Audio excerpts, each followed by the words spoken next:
take the route of what Nuggets GM Calvin Booth has been talking about, which is it's not about the immediate. It's about, can we sustain something for the long term and become more like a Spurs organization where you win a few championships in 6 or 7 years? Or you can do what the Avs did yesterday and really this entire season. Championship windows! You can sit there and say, I'm going for it now. Damn the future. Whatever happens in the future happens. But the only thing that matters to me is this moment and capitalizing on this team. And I love this approach. This was no small trade in which you made for Brock Nelson yesterday. But the trade in its entirety and in the scale of it, what you gave up will look like nothing if it results in a championship. Brock Nelson is 33 years old. He's been in this league a long time. He has a 43-point season going at the moment. He immediately improves what your second line is going to look like with the center position. It still gives you Middlestead on this roster where he is now more of a depth piece that you could throw third line. But this is about filling out depth. Essentially, here's the trade. Like, here's all of it in its entirety. It is Brock Nelson and William Dufour for Shillington, Cal Ritchie, a first-rounder in 2026, and a conditional third in 2028. But let's cut through the BS here. Shillington wasn't somebody that was playing too often for you outside of necessity duty. Guys being hurt, had to throw him in. This trade is essentially Brock Nelson for Cal Ritchie and a first. And that is a lot to give up. But it is nothing if you win a title, if you win a cup. And I want my team to be all in. I don't want them thinking about Cal Ritchie feels like some sort of, quote, can't-miss prospect that's going to be there down the line. But down the line isn't right now. And you get a veteran center that can round out your room, and we'll go through what the lines could look like here in just a second. But the idea that you have all of this on your push to a Stanley Cup, I don't know what the odds are for the Avs right now. I'll look them up. My guess is, with what they've done over the past couple of weeks, their odds to win have shot up. Not to mention just how they look with Valeri Nichushkin back in the lineup. My only concern is that they traded a big haul for a Civil War general. Did you see Brock Nelson's picture? He's got... That guy is 33 going on 1865. There's no way that guy is 33 years old. He's got an odd look to him. Yes. You know what he looks like? He looks like the after picture of a president. You know, like, did you see the after pictures of Obama, of the physical toll that 8 years took on him? Sure. Brock Nelson is the after photo of a stressful presidency. But hey, man, I don't mean to besmirch my great-great-great-great-grandfather, Brock Nelson. If he carries this team with that veteran depth, like you said, I'll can the jokes. I just, all I'm thinking about right now, and yes, and we had the Landeskog conversation yesterday too with Kiefer, which I thought was fantastic, that has now been buried after a dominant performance in this trade, but we will get to it. I'm looking at what do the Avs... What do you want from your team? What do you want them to do when you're in a spot like this? And I want them to put their nuts on the table and say, we're going. That's what I want. So a lot of balls on the table. Like, it's the number one thing that I think any team that is in the position of where the Avs are at, that I want them to do. I want them to look around, see what they need on the roster and what they're missing from really putting them in cup contention, and try and make the biggest and boldest moves you can to push you forward in that direction. And they have done that at virtually every turn. Like, just to go through it, This is all, even if you watch the Landeskog conversation with Keefe yesterday. Let's just assume Landeskog isn't part of the discussion because it's easier. You have a top line, which is Lehkonen, McKinnon, Necas,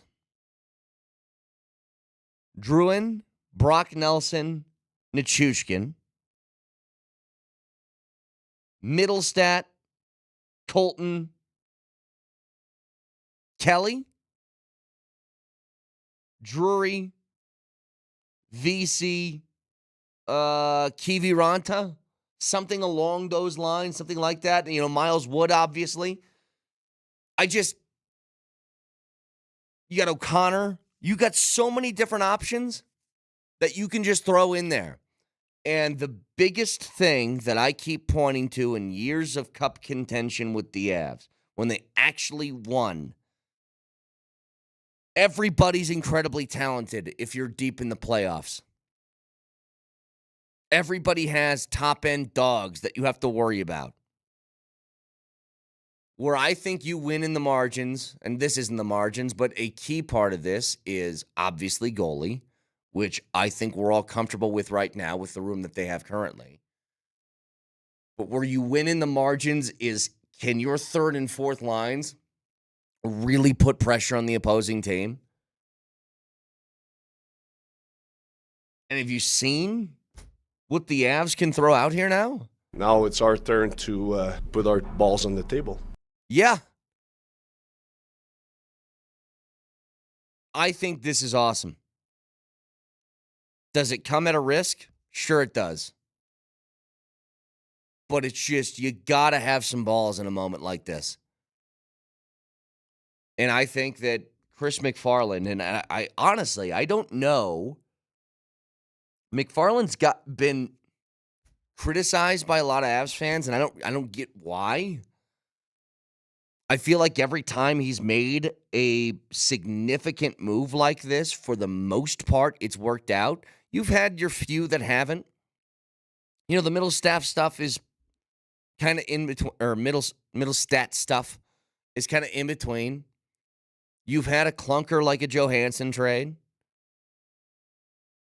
but you revamped the goalie room, and that looks great. Ryan Lindgren looks like a really nice move to round out the back end. Great to see Josh Manson back on the ice last night. The Mikko move was, at the time, if you were like me, you were questioning, okay, so what's going on here? You obviously don't think you can get a deal done, didn't want to risk losing him. Okay, I get all that, but we're in the middle of a run for hopefully another cup. And then it turns out that Necas is a perfect fit on that top line. I think what the Avs did yesterday is what every hockey fan should dream of their front office doing in a moment like this. And I think...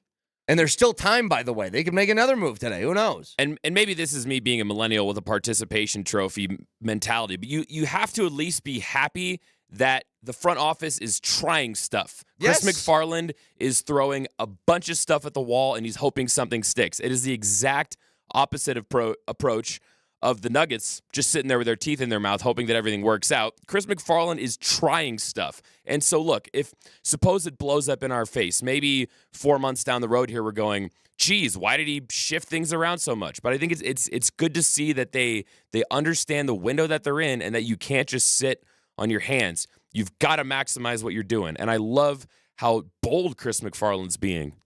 There's a difference, by the way, I would point out between the Avs and the Nuggets, and it's a stark contrast.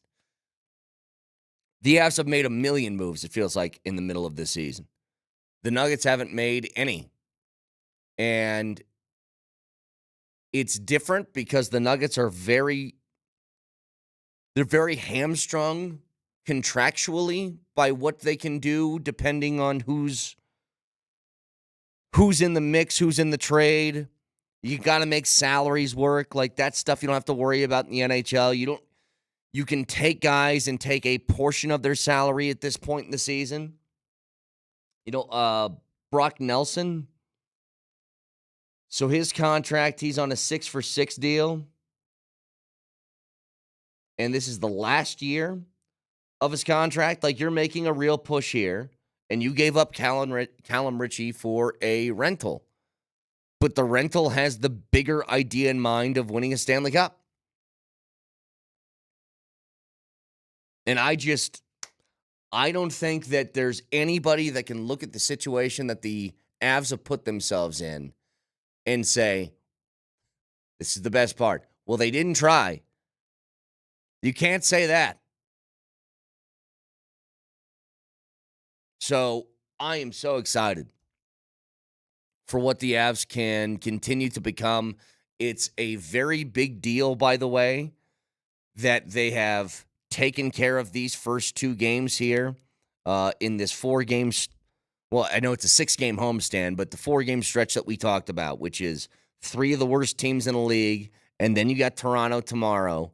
That's going to be a real test before you take on Chicago, hopefully beat them. Should continue to climb up the standings and rack up some points. As of right now, you're back tied with Minnesota with 76 on the year.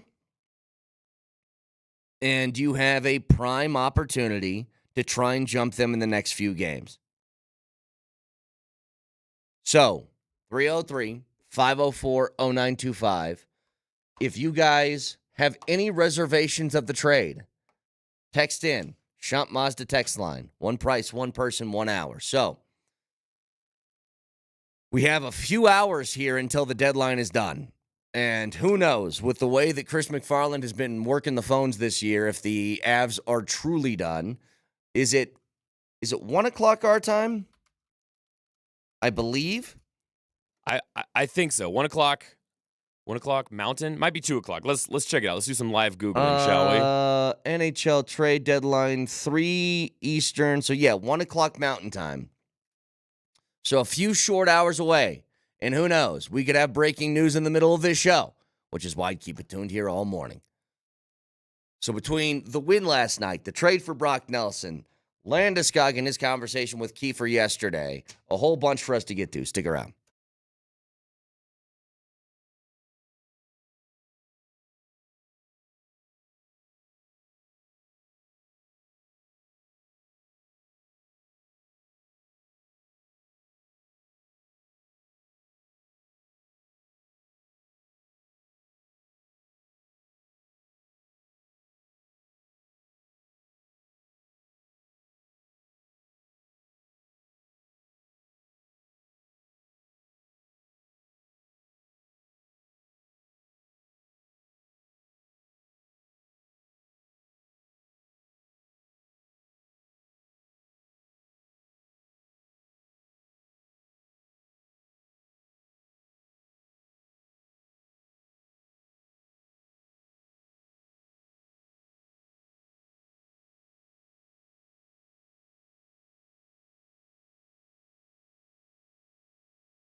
there's a reason why there's been radio silence for the most part from my end and from the team, and obviously there's the occasional updates, start of seasons, end of seasons, things like that because I feel like I owe that to people to show that, hey, I'm still doing well, I'm still here. I just choose not to do it all in public because I knew at the end of the day there was going to come a day where I was going to get to share it all and sit down with you and do this and be open and honest with everybody there at home. But it's been hard enough to go through it kind of on my own, and I think it would only make it harder by inviting everybody, sharing exactly what I'm doing on a daily basis. And it's a little bit of Kiefer sit down with Gabe Landeskog yesterday. If you're able to catch that before the game started last night, I thought Kiefer did a great job. I thought Gabe was really honest, and it shed a light on how difficult I think all of this is for Gabe, for somebody who obviously does not want to be done playing football, does not want to be done playing hockey, but has a real difficult road ahead. And for him, he still sounds optimistic, like he's going to come back, and one day we're going to see Gabe Landeskog back on the ice for the Avs. But what's crazy is I was ready to talk about this yesterday, and then all of a sudden all this other stuff went down, and now I'm seeing updates about Mikko and a possible deal to Dallas, and all of this is kind of like invading my brain at once. So we're going to have John Michael Lyles in studio for an hour, Nelly? Yeah, JML will be in studio 8 to 9. So we're just going to go full bore into this today because I think it's deserved. All the things that are happening in the offseason, for NFL and stuff like that, most of that is going to be on the back burner today because the Avs are doing what everybody dreams their team should do. This isn't dipping your toe in the water. This is you just hit the high dive and either did a beautiful swan dive or belly flop into the pool, which remains to be seen. But it has all the makings of something that's incredibly fun and gives the Avs a real opportunity. I just love the idea that you have depth on this team that I don't think has been here since they won. I mean, the things that you were looking at, if you had to pick out certain specific recipe pieces that haven't been there over the last couple of years since they won their Stanley Cup, the things that were missing. One of them is a second-line center that you truly trust. And there's been times where Mittelstadt has been great, but we've been talking about it all year, that he hasn't been all that productive. It started to change since Val got back in the lineup after missing a couple of months. But now you get to move somebody that you were relying on at a 2C role and push him down to a 3. Think about that for a second. You have such depth in your forward group that I don't even know how they're going to begin to suss out your third and fourth lines and who's going to get on the ice and who's not. I mean, Ross Colton, Casey Mittelstadt, and who on that third line? Is it LSE? Is it Parker Kelly? Is it VC? Is it Kiviranta? Is it who is it? Is it Wood? Your fourth line center's Drury? Yes, please. This is the stuff that I'm getting at. You had that a couple years ago. I remember the highlights. When you beat Edmonton on the final seconds, and Darren Helm rips the shot from basically the blue line that rings off the boards. And you beat Edmonton that way. And I looked at the group that wouldn't give him a hug. I saw the highlight recently. It's Helm and it's Cogs and guys like that. That was an amazing fourth line. that would just beat the hell out of your opponent. And you combine that with what's already been here, which is amazing play from McKinnon and Makar. Again, a 6-point night for Coyle yesterday, which no defenseman has had since Paul Coffey in, I believe, 1986, if I remember correctly. But you've pushed the chips to the Blues, not Edmonton. It's against the Blues. But you've pushed the chips to the middle of the table. And you said, we're going. And who knows, with the 6.5 hours to go, maybe you still do one other thing. Because they do feel a little bit light depth-wise on the blue line, especially with trading Shillington. So maybe they're looking for more depth there. I don't know. Now, an update on the Mikko stuff, if you guys are wondering. And the reason why the Mikko stuff to me is something that I'm really focused on is because he could be dealt directly to a team that you might face off in against the first round. So here's the update from last night. This from Frank Seravalli. Belief is Dallas in Miko Rantanen's camp, this was 6 hours ago, are actively negotiating a contract with Carolina's permission, and a trade is conditioned on an extension. If that price is met, which it hasn't been yet, then Miko Rantanen is expected to become a Dallas Star. And that information from Seravalli is basically this. If he gets dealt to Dallas, he's in Dallas for a long time. But here's the latest update. This was a half hour ago from Darren Drager. There is no deal between Dallas and Carolina for Miko Rantanen. It appears Carolina may have to go back to the drawing board.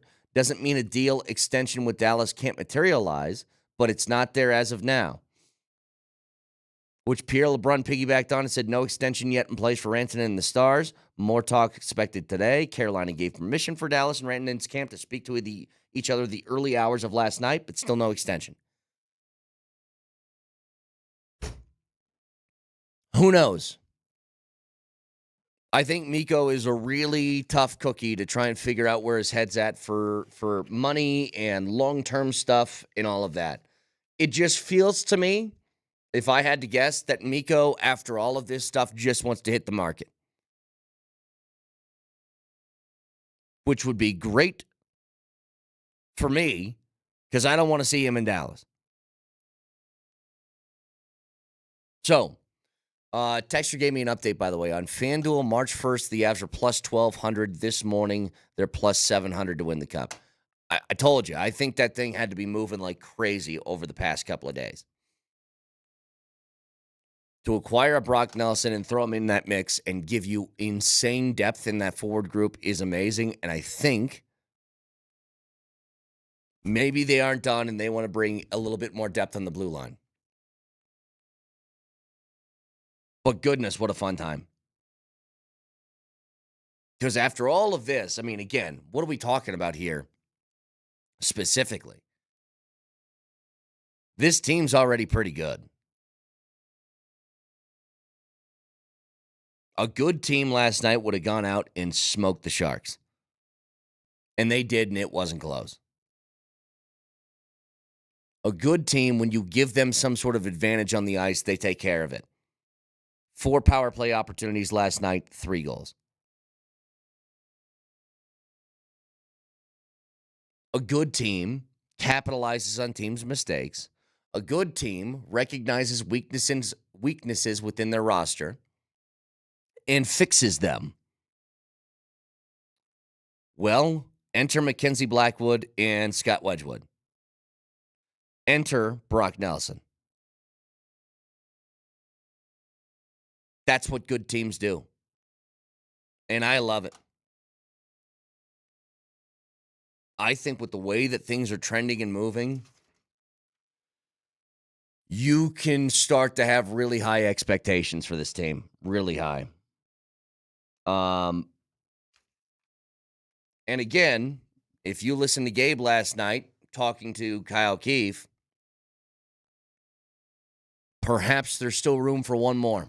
And before we move back on to Gabe, somebody asked on the text line, just for an update, for a frame of reference, how many points Miko Rantanen has tallied since going to the Hurricanes. That would be 6.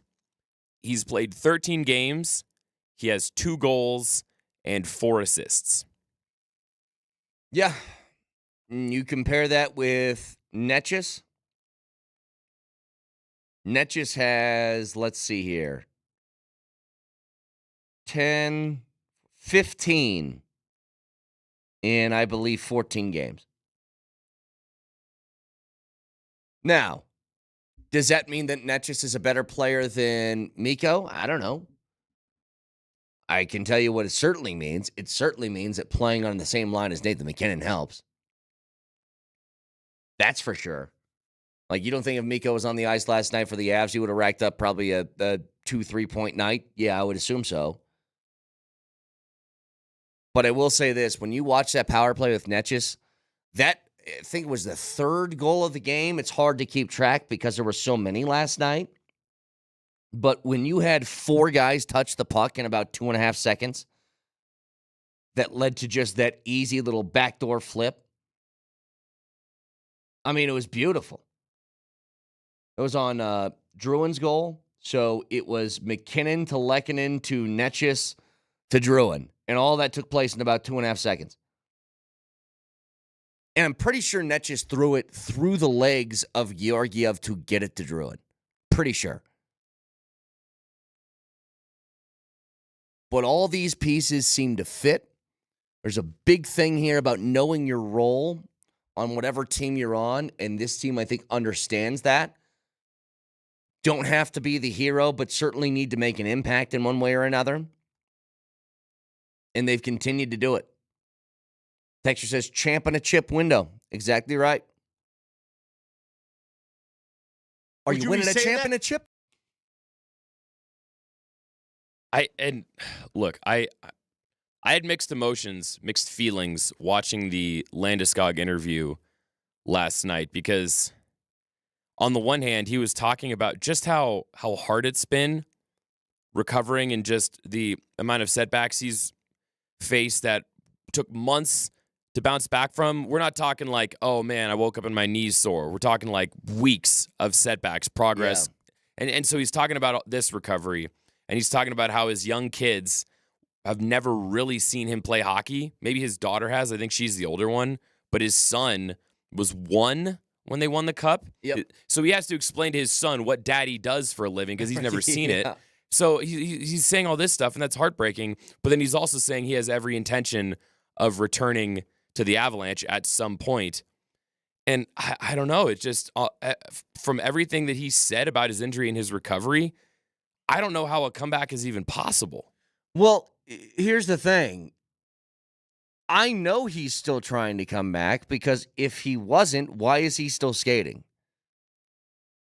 And I will say, I think a lot of guys, if they were put in Gabe's shoes, probably would have given up already. Just said it's not in the cards. But he's working his ass off to try and get back. It's just a matter of, and this is where all this stuff kind of boils all together. There's nothing I would love more than Gabe Landeskog being back on the ice. I have reservations, as I think a lot of people would, about a guy who hasn't played in almost 3 years and what that's going to look like when he comes back. How effective is he going to be? So that's one part of the discussion, even if he does return. Another part of it is when you're trying to construct a roster with an unknown piece that is worth a decent amount of money, it makes it pretty difficult for you to plan for anything long-term. So when somebody asks me the question on the text line and says, can you talk about if Brock Nelson is a legit rental or if he extends here? The problem is this. You're already kind of hamstrung cap-wise. You still don't know the future of Gabe. You still have to extend a guy like Nichushkin. There's other guys that need to be paid. I don't know if they brought Brock Nelson in here just to be like, hey, you got 3 months with this team. Let's try and win a cup because you don't have one yet. Like, I don't know. But it's all kind of dependent on where your priorities are at. And Brock Nelson's got it. He's veteran enough where I think we know what his game is, but I just want to see the fit first. It's got to look like it fits. And I'm sure it does because he's a large human being that can throw his weight around and still has a lot of finesse kind of skill to him. All of that stuff to me is, I'll worry about that in about 4 months. But my focus solely right now is you gave up quite a bit to make a push for a Stanley Cup, which I think you should. But again, that trade for Nelson could be you gave up a really talented young player in Cal Ritchie and a first-round pick for a guy who's going to be here for a couple of months. So have to make sure that that thing truly, you get the full extent of that rental. Like, you can have this up to this date, which is the Game 7 of the Stanley Cup Final. Make sure that you have him until that date. That's the focus. So 303-504-0925. We're broadcasting from the Backus and Schenker Studios. Serious lawyers for the seriously injured. So we have one more day of those Nugget scratch tickets to give away. We have John Michael Lyle's going to be in studio for an hour from 8 to 9 this morning. We have a Rocky bobblehead that we have to give away today. There's a whole bunch, so stay tuned.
You know what? Let's open it up today.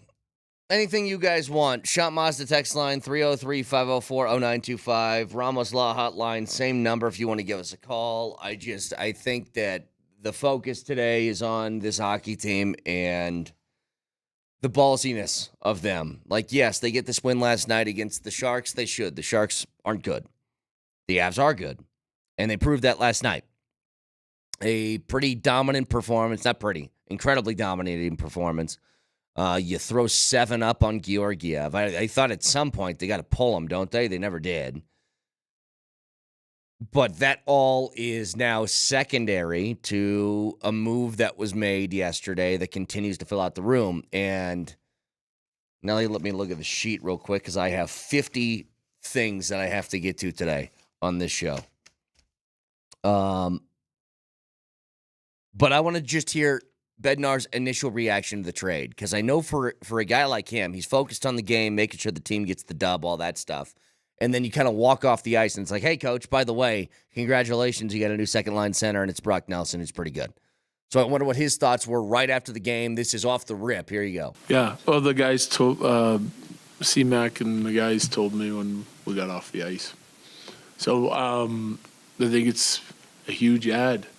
Huge ad. I mean, looking at how hard it is come playoff time and you're adding a player of Brock's caliber, center position, big, long, strong, can skate, highly productive, getting better with age. I think he's always been a trusted 200-foot player. And if you look at his history, I mean, he's scoring 30-plus goals most years too. So, I mean, it's to get a player of that caliber is hard to do. And, I think it's an amazing ad for a team. Yeah, so Brock this year, 61 games played. He's got 20 goals, 23 assists, so 43 points on the season. He's still a guy, ironically, at 33. This is the most minutes per game he's played in his career. He's getting almost 19 and a half per game on the ice. And now put in a position where he can kind of delegate and be a go-getter or a goal-getter in a way that maybe Middlestedt struggled with, especially next to guys like Valeri Nichushkin. Making sure that him, Druin are put in the right spots. And I think it's only going to elevate that group. And in turn, you're asking less of Casey Middlestedt, which I think is going to make him better on that third line. And with each sort of infusion into the lineup, you're getting more and more proper placements throughout your 4 lines from the forward group. I mean, there were times, you guys remember earlier in the year, like LOC was getting first line minutes, and it's just you didn't have the bodies.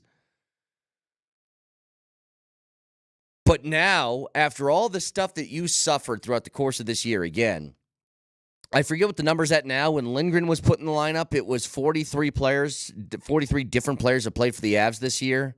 So with VC playing yesterday, it's at least 44.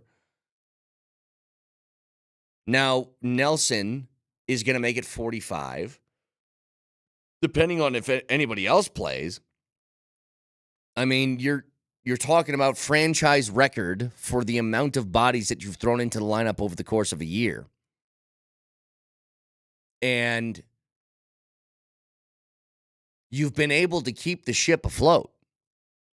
Like, there was never really a point this year in which you're talking about we might miss the postseason, despite all of the different changes that you had to your roster due to injury. But if there's anything that's great about it, is that all those injuries you suffered at the beginning of the season, knock on wood, for right now, you got a pretty healthy team. And one that looks primed to make a legitimate run.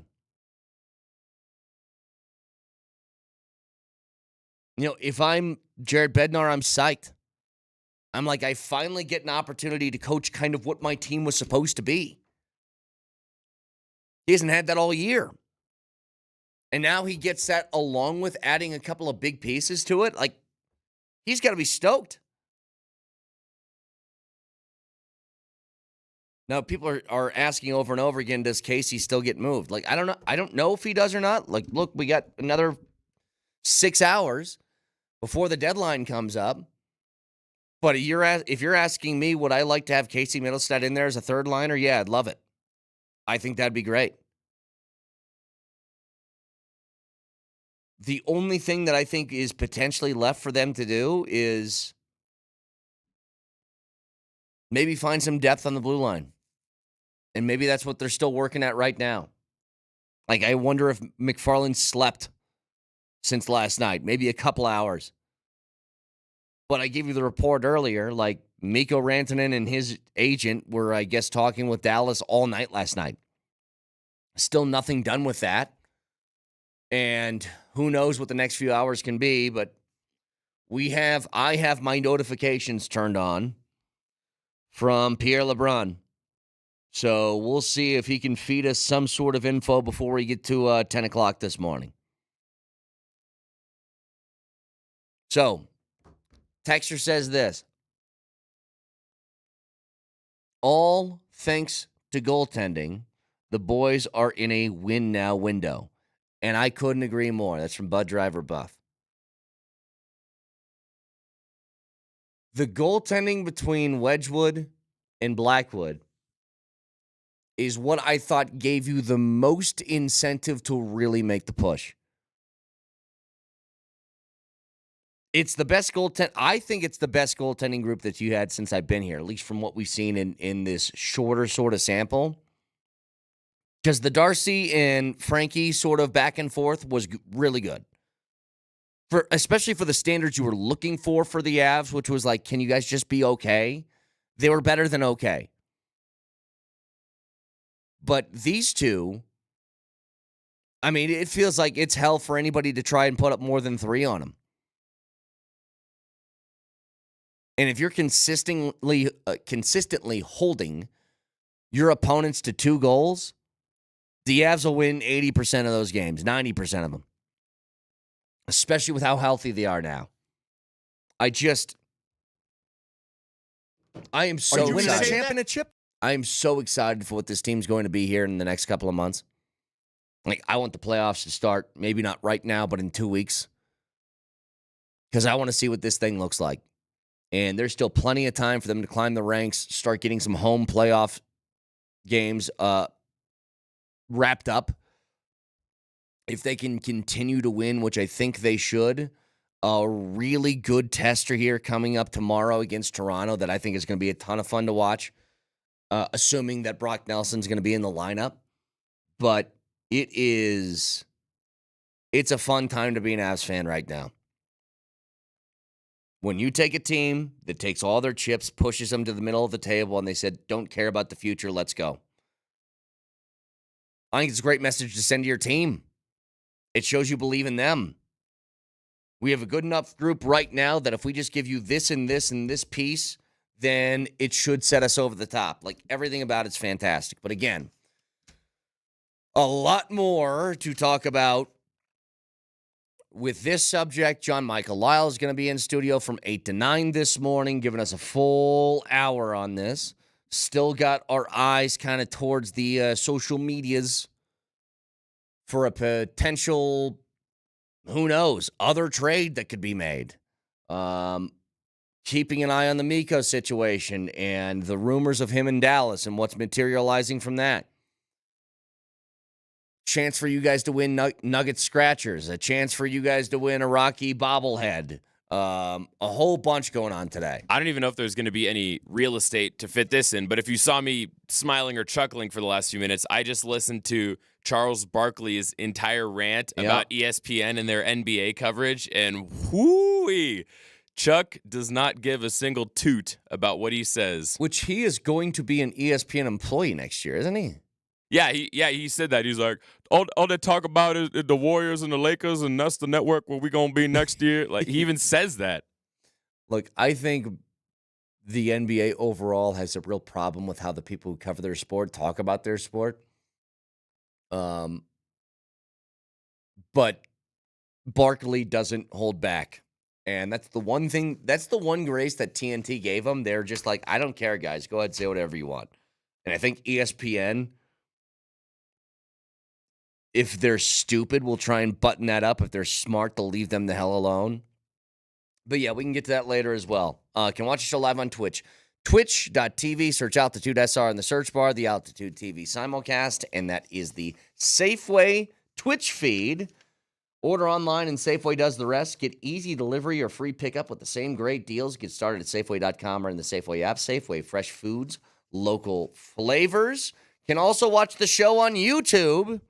Search Altitude Sports Radio on the YouTube. And did I say on the YouTube? How old am I? Search Altitude Sports Radio on YouTube and subscribe to the channel. Like, comment, subscribe. Live shows from 6 to 7, 6 a.m. to 7 p.m. every single weekday. Not to mention the Altitude Daily. All of that for you on YouTube. So subscribe to the channel today. Going to be a lot of Avs today, and deservedly so. Moser, Lombardi, and Kane next.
3 seconds to go. 2 seconds. 1. Sound the horn. Resist the devil and he must flee. The Avalanche have swept the season series with the New Jersey Devils tonight in Denver, Colorado by a final score of 5-1. Another one. Tries to put the exclamation point, you betcha. Ross Golton has 2 goals and an assist, and the Avalanche are going to walk away from Ball Arena in a 5-2 win over Minnesota. Another one. 2 seconds to go. 1. Sound the horn. Colorado scores 3 in the third, and they sweep the Pittsburgh Penguins. It's the Avalanche who hit the magic number 4, and the Penguins won. Another one. 3 seconds to go. 2 seconds. 1. Sound the horn.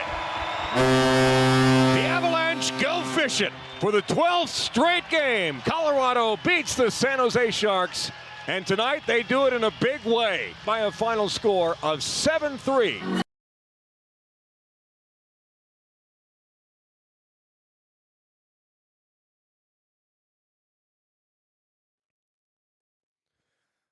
Mark Moser. Vic is still on assignment. Here was all that was in my head yesterday as we left the show. You're playing the worst team in the league, dominate them. And they did. And then the game got done and other news broke, and now that's all I can think about. The Avs crush San Jose. They put 7 on Georgiev. I am shocked they never pulled him, by the way. Felt mean to do that to Georgiev, for him to just stay out there and keep taking pucks to the face and the back of the net. Not my hump. I agree with you. By the way, that... Nelly? Not my hump. It wasn't our hump. That... it's not a tic-tac-toe when it's 4 guys involved, so I don't know what you... Tic-tac-toe-tack? I don't know what it is. Ticky-tack-toe-tack. Ticky-tack. But that... Pretty awesome. McKinnon, Netches, Druin... who was the other person involved? Lecky? Something like that. It was Lehkonen, yeah. It's kind of that unfair. Power play goal was insane. 4 guys touched the puck in 2.5 seconds. It's kind of unfair because Nate set it all up, right? Yes. So you feel like he should get something out of it. And he only gets the 5 points last night instead of 6 like Hale got, but... life is so unfair. 6 my points God, in a game. First defenseman since Paul Coffey, I believe, in 1986. Whatever. Well, I want to get to the game in a second because the bigger thing to me is the Avs, they have something that our neighbors down south call huevos. And they picked them up and they put them on the table. I can't wait to get into this today. I cannot wait to get into this. And they said, I know that Cal Ritchie is a very good prospect. I don't care. They said, I know first-round picks are valuable. I don't care. We're trying to win a cup right now. And they go out and they acquire Brock Nelson. 33 years old. But ironically, he's getting the most time most ice time per game of his career this year, almost 19 and a half minutes. I remember the commercials back in the day. They're a senior, but they're an active senior. He's 33 years old. But he looks 50, which is jarring. So I had gray hair when I was 27. Okay. I'm just saying. I think part of it, people think he's older than 33 because he does look older than that. Dude, he plays younger than that. I understand. Can I yes. help? How can I help describe it to you? I mean, that looks like an old man. Moser, he's 33 going on 1865. Looks like a Civil War general. Awesome. I don't care if the ghost of Ulysses S. Grant suits up for the Avalanche. Can he friggin' play? This guy can friggin' play. Yes. This guy can friggin' play the game. And it's what did McKinnon say afterwards? Do we have any McKinnon from the post game at all? We'll see if Nelly can find it. We got Bedsy after the game. Let's hear Bedsy. He's walking off the ice after a W, shakes hand with the coaches. Nice job, everybody. And somebody goes, "Oh, Bedsy, by the way, you got a new second line center." Here's his reaction. It's CMAC and the guys told me when we got off the ice. So I think it's a huge ad. Huge ad. I mean, looking at how hard it is. Huge ad. Come playoff time and you're adding a player of Brock's caliber, center position, big, long, strong, can skate, highly productive. Getting better with age. I think he's always been a trusted 200-foot player, and if you look at his history, he's scoring 30-plus goals most years too. So it's to get a player of that caliber is hard to do, and I think it's an amazing ad for a team. Tell you what, Betsy, you like this move because it's a huge ad, and you got your head all the way up. I love it, man. You were just waiting to do that, weren't you? I heard it that time, and I was like, you know what? That does sound like my old Pacino from Heat. Pretty good. Here's the thing, though. Here's what I love. Say what you want. And I know there's some Avs fans, for some reason, I don't get this, Moj. I think McFarland's done a fantastic job. Has everything been a slam dunk? No, but he has got a really good hit rate on moves that he's made. You can mix in an occasional Johansson that, okay, didn't really work. You can mix in a Georgiev, all right, didn't really work. But he fixes the problems when they're presented to him. And he's not waiting. I think this is such like a great message to send to the top end of your roster, like your Kales and your McKinnon, saying, we know how valuable you guys are. We know what position you guys are in. Here, we're doing everything we can. Go ahead and grab it. And look, they might not be done. There's 6 hours left until the trade deadline goes up. Maybe they're looking to put some depth on the blue line. Who knows? I heard you right at the very end there. Did Chris McFarland get any sleep last night? I don't know that he did or not.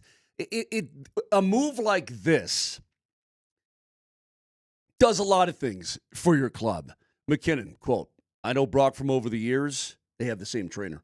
Really excited. He's an amazing player. He says he appreciates the Avs all-in approach. Quote, we have to. These are our years. There's no other way. Yeah. He's friggin' right. That is a correct statement from the best player on planet Earth, the leading scorer in the National Hockey League. Of course he appreciates it. Yes, you're going for it. Is Calamirci going to be a good player? I think he probably will be. I don't know. He ain't right now. Right? That pick, is it going to be a good player 5, 6, 7 years down the road? Perhaps, yeah. But it ain't right now. Mm-hmm. Your time to win is now. Your time to get it done is now. You grasp the opportunity when it is presented to you. All this lamenting and Henry, look, I understand that. The guy's going to be a UFA. Do you want to resign him? That'd be a hell of a get too, right? To be able to resign him. But what you're doing this for is to win. And that's my question I will pose to fans out there today. I'm not making fun of you. I apologize if you're worried about the, quote, future. I dig that. And that's Chris McFarland's job, too, to worry about the future. But my question to all Avalanche fans this morning is, do you want to win now or do you not want to win now? Do you want to or do you not want to? Yeah. Because this guy is really going to help you win. Really. She got a Huge ad. Huge ad. and you got your head all the way up it. Yes. That was a hell of a cut and paste there, Nelly. That was quick. That was perfect. Let me hear that again. I want that one more time. Give it to She me. got a Huge ad. Huge ad. and you got your head all the way up it. Oh, I love it. But you're so right, Moj. And here's the other thing. You know what's great? And by the way, when it's on the front page of ESPN, Like ESPN.com. yeah, this is Avs land coveted center Nelson. Coveted. Mhm. Yeah, a lot of teams wanted that guy. Yeah. And the Avs got it done. He also had what? A no-trade clause, which means Correct. Brock was like, yeah, I'll do that. I think he'll give it a shot. Here's the thing, though, man, and this is what I continue to love about these moves that are made. When I look back at the team that won the Cup, and look, you can't recreate a one-to-one for that, especially that team was so uniquely gifted in a whole bunch of different ways. The salaries matched up perfectly with the amount of talent you were able to bring in, all that different stuff. It's become more of a challenge now with the amount of guys, like the amount of money McKinnon's making him a car and all these other dudes. But here's the thing. If you didn't like the idea of Middlestat as a second liner, how about him on the third? You know what I mean? How about you push Brock Nelson to that second? He plays with Drew and Val, and you get to push a pretty talented player that was maybe a tweener between second and third line. Push him down to third. Everybody is getting slotted in at these proper spots. I think back to that team. I'm like, where did you win? You won not mostly, but a big part of it was in the margins. It was how much better your fourth line was than the opposing team's fourth line. And you'll look at it now. Like, if you had to put a line together after this trade, what that looks like. I mean, your third line is and fourth are some sort of combinations of Middlestat, and Colton's, O'Connor's, and Parker Kelly's, and Drury's, and like, that's a pretty damn good group. It really is. You just dropped into the lineup. You dropped in a short 30 goals. Now, I know he's having a down year this year a little bit, but the Islanders as a whole, as a team, are one of the lowest scoring teams in the National Hockey League. They just don't have the horses. He's going to see wingers, and he's going to see plays maybe, but whoa, and he's going to be helping do that, right? Yep. You just dropped 30 goals and 65 points right into your lineup. Boom. I mean, essentially is what it is, right? Yeah. And then, again, when you're talking about playing with better players overall on his line and on power plays and on this and on the back end and so on and so forth, you got to think that his production is probably only going to go up. It's what you dropped. It's what you dropped in. Did it come at a price? Absolutely. But you know what? If you want the goods, this is what you got to do. Do you want to win now, or do you not want to win now? The only question is, what number is he going to wear, because he can't wear 29. Or 92. Or 92. Yeah. You can't even flip it. I hear 99's available. I'm just, Moj, kidding. I am so pumped about this. I couldn't be more happy. And we're going to have John Michael Lyles in studio from 8 to 9 this morning, so he can help break a lot of this down. But I mean, the guy wants to win. He wants. I mean, it's going to be weird for him, I'm sure, because all he's ever known is the New York Islanders. Mm-hmm. All he's ever known is Nassau Coliseum and that new UBS joint or whatever they call it. I forget what they call that thing. That's all he's ever known is Long Island. That's it. But he wants to win. He's 33 years old. Hey, Marissa Tomei, what's happening with this guy? Tell me, what's happening? My biological clock is ticking like this. Exactly. His biological clock is ticking. He wants to win. You've got a very motivated, very good player coming your way. How could you not want that? Or maybe you want that, but don't worry. What did the Rams say? Bleep them picks? Bleep them picks. Now, I dig. But the time to win is now, and he wants to win now. It's awesome. By the way, Texter, if what you're saying is true, I would give any amount of money to buy this jersey. They asked, is the number 69 available for Brock Nelson? If there is a 69 Nelson jersey in the team store, shut up and take my money. How about that? Whatever price you want, Stan, I'm paying it for a 69 Nelson. 69, dudes! Here's the thing, man, and there's a lot more to break down with this.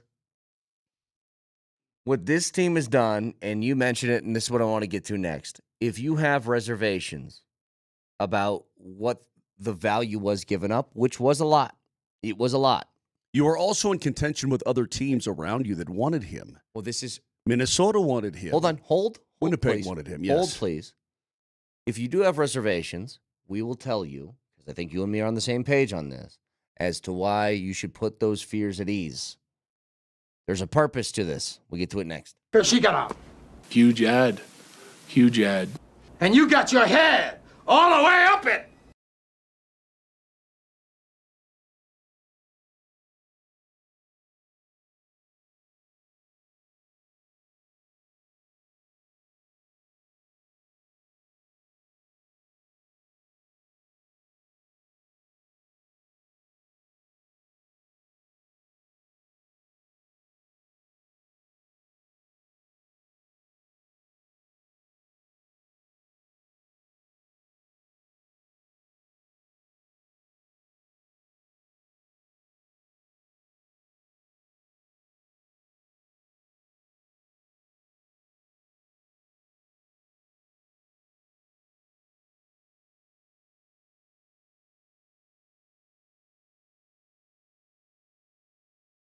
Well, after the win yesterday for the Avs and after the move that was made, maybe it's time to look at some futures odds.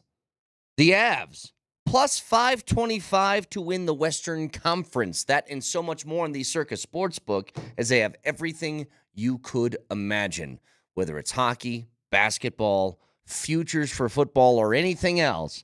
The Circa Sportsbook is where it's at with tight moneyline splits and excellent customer service. Download the app right now or go to circasports.com. And always remember, any gambling problem, call or text 1-800-GAMBLER.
Your time to win is now. Your time to get it done is now. You grasp the opportunity when it is presented to you. But my question to all Avalanche fans this morning is, do you want to win now or do you not want to win now? Do you want to or do you not want to? But right now they gotta do what's right for them. Because it's their time. Their time. Up there. Down here, it's our time. It's our time down here.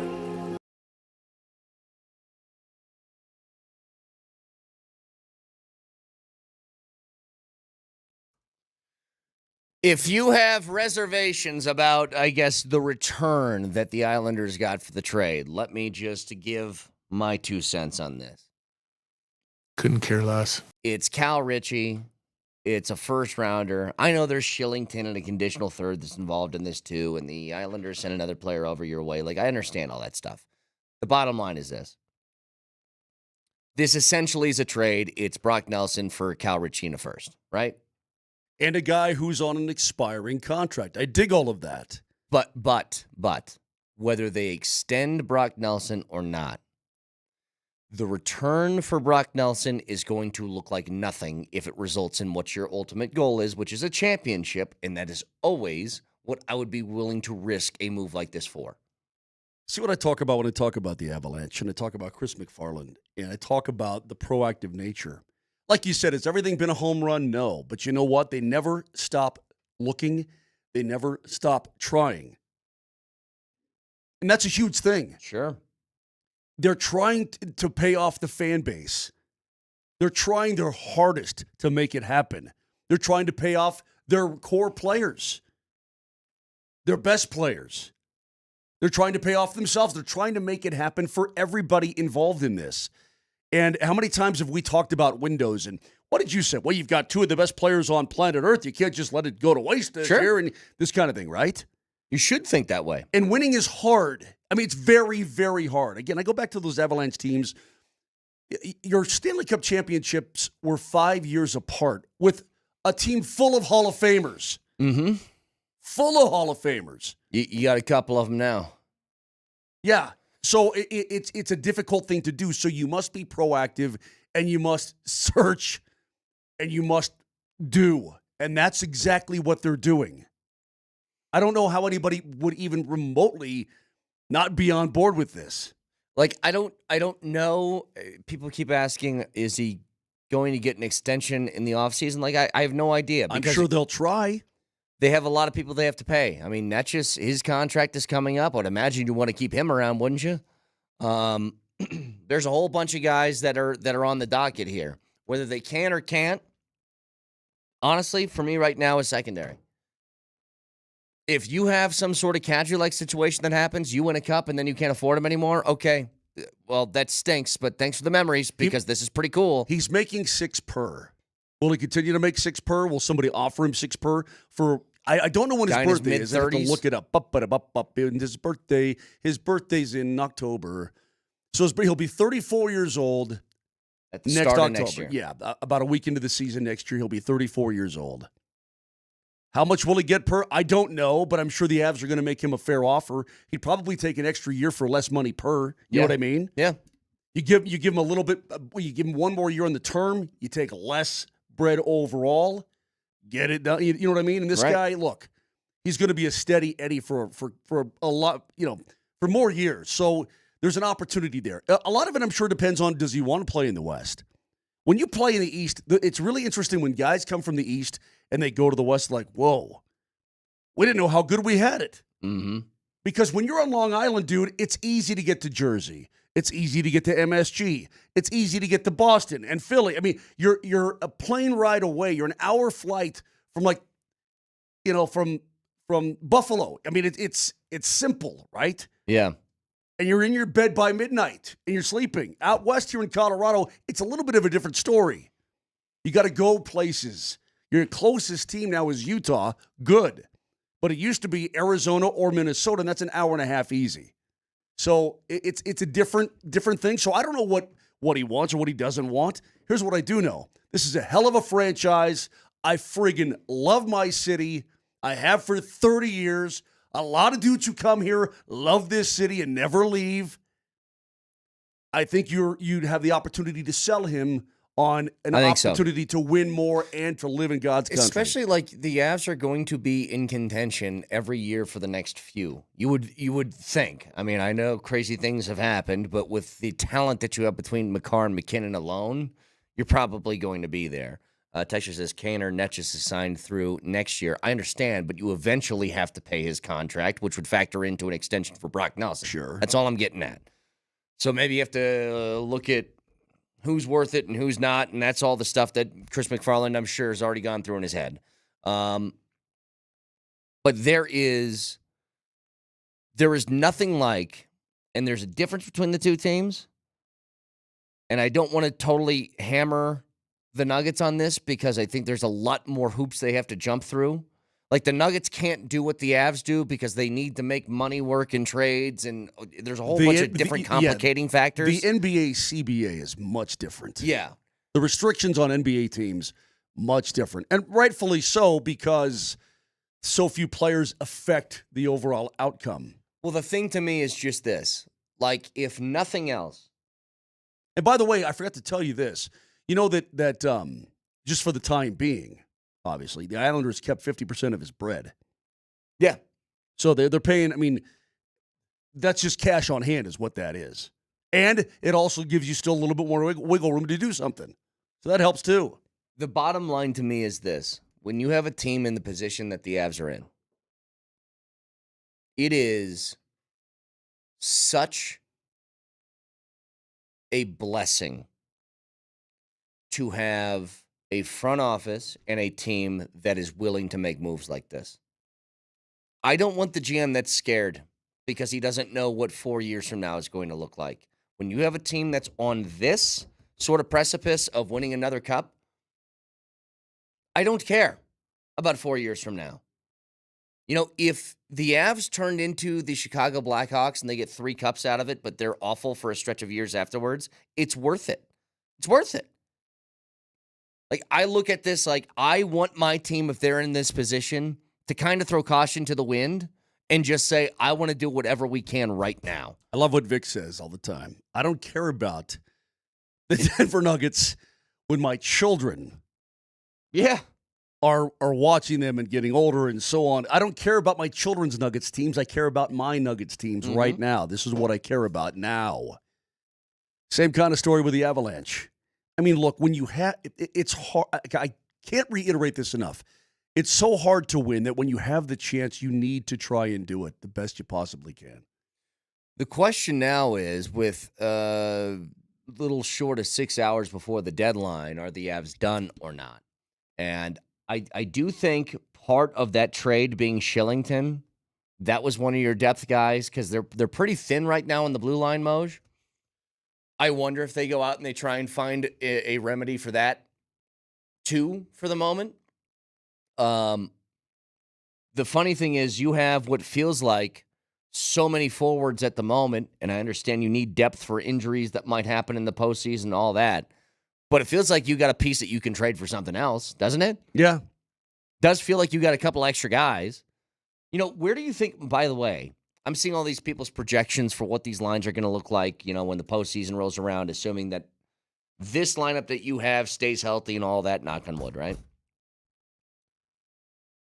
And I've seen about 3 of them. And Miles Wood isn't in any of the 3 that I saw. Do you think he's in it? What do you mean, in it? Is he somewhere in the mix? I think he is, absolutely. But again, this is all projection right now. Well, that's what I'm saying. Like, between just to get towards the bottom of, let's say, your bottom half of your forward group. So you would think Middlestat, if he's in the lineup, he's going to be in. Drury, Logan, Colton. And then what? There's a mixture of Parker Kelly, Miles Wood, Kiwi Ranta, VC. Like, there's a whole bunch of different guys. Yeah. There's a lot of options to have. And then think about, oh my God. We haven't even talked this morning at all about Kyle's interview with Gabriel Landeskog last night. Which was great, by the way. By the way, so let me ask you, you're right. I don't know what Jared Bednar does, but that's, hey, coach, we'll see, right? I wish he was on today. Mm-hmm. When you watched that last night, what was your overall feeling coming away from it? The game? Or no, you're talking about Gabe. The interview with Kyle. It was a guy who wasn't retiring. I mean, that's the first thing.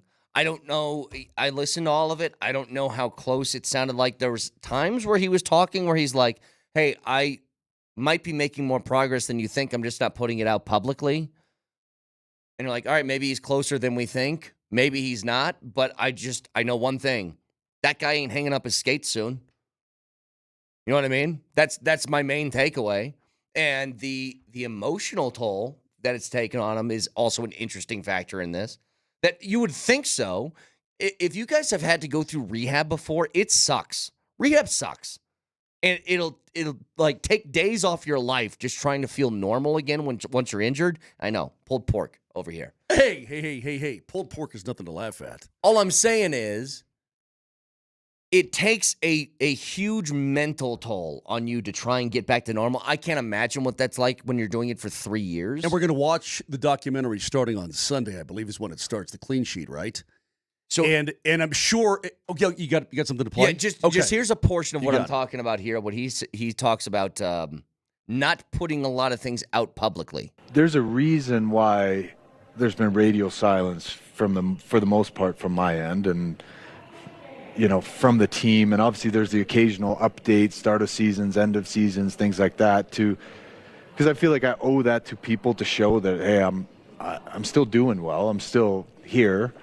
I just choose not to do it all in public because I knew at the end of the day there was going to come a day where I was going to get to share it all and sit down with you and do this and be open and honest with everybody there at home. But it's been hard enough to go through it kind of on my own, and I think it would only make it harder by inviting everybody, sharing exactly what I'm doing on a daily basis. And I think that makes a tremendous amount of sense. Yeah. I certainly hope that once you saw that, or maybe you haven't seen it, it was on before the game yesterday and then after the game on Altitude. The game, of course, was on ESPN. It'll be airing more times through Monday. Yep. I hope you get an opportunity to see it. And then you have that with the documentary that's going to start about his process from the first time he got cut to where he is now. I hope for Avalanche fans it will all make sense. I hope it does. But I came away from that buoyed. Let me put it this way. Hopeful that he'll be back on the ice sometime. Yeah. Someday. Some way. Somehow. I'm hopeful that is the case. But you know what? I got to be honest with you. I admire him for continuing to try. That's what I thought. I think I would have given up.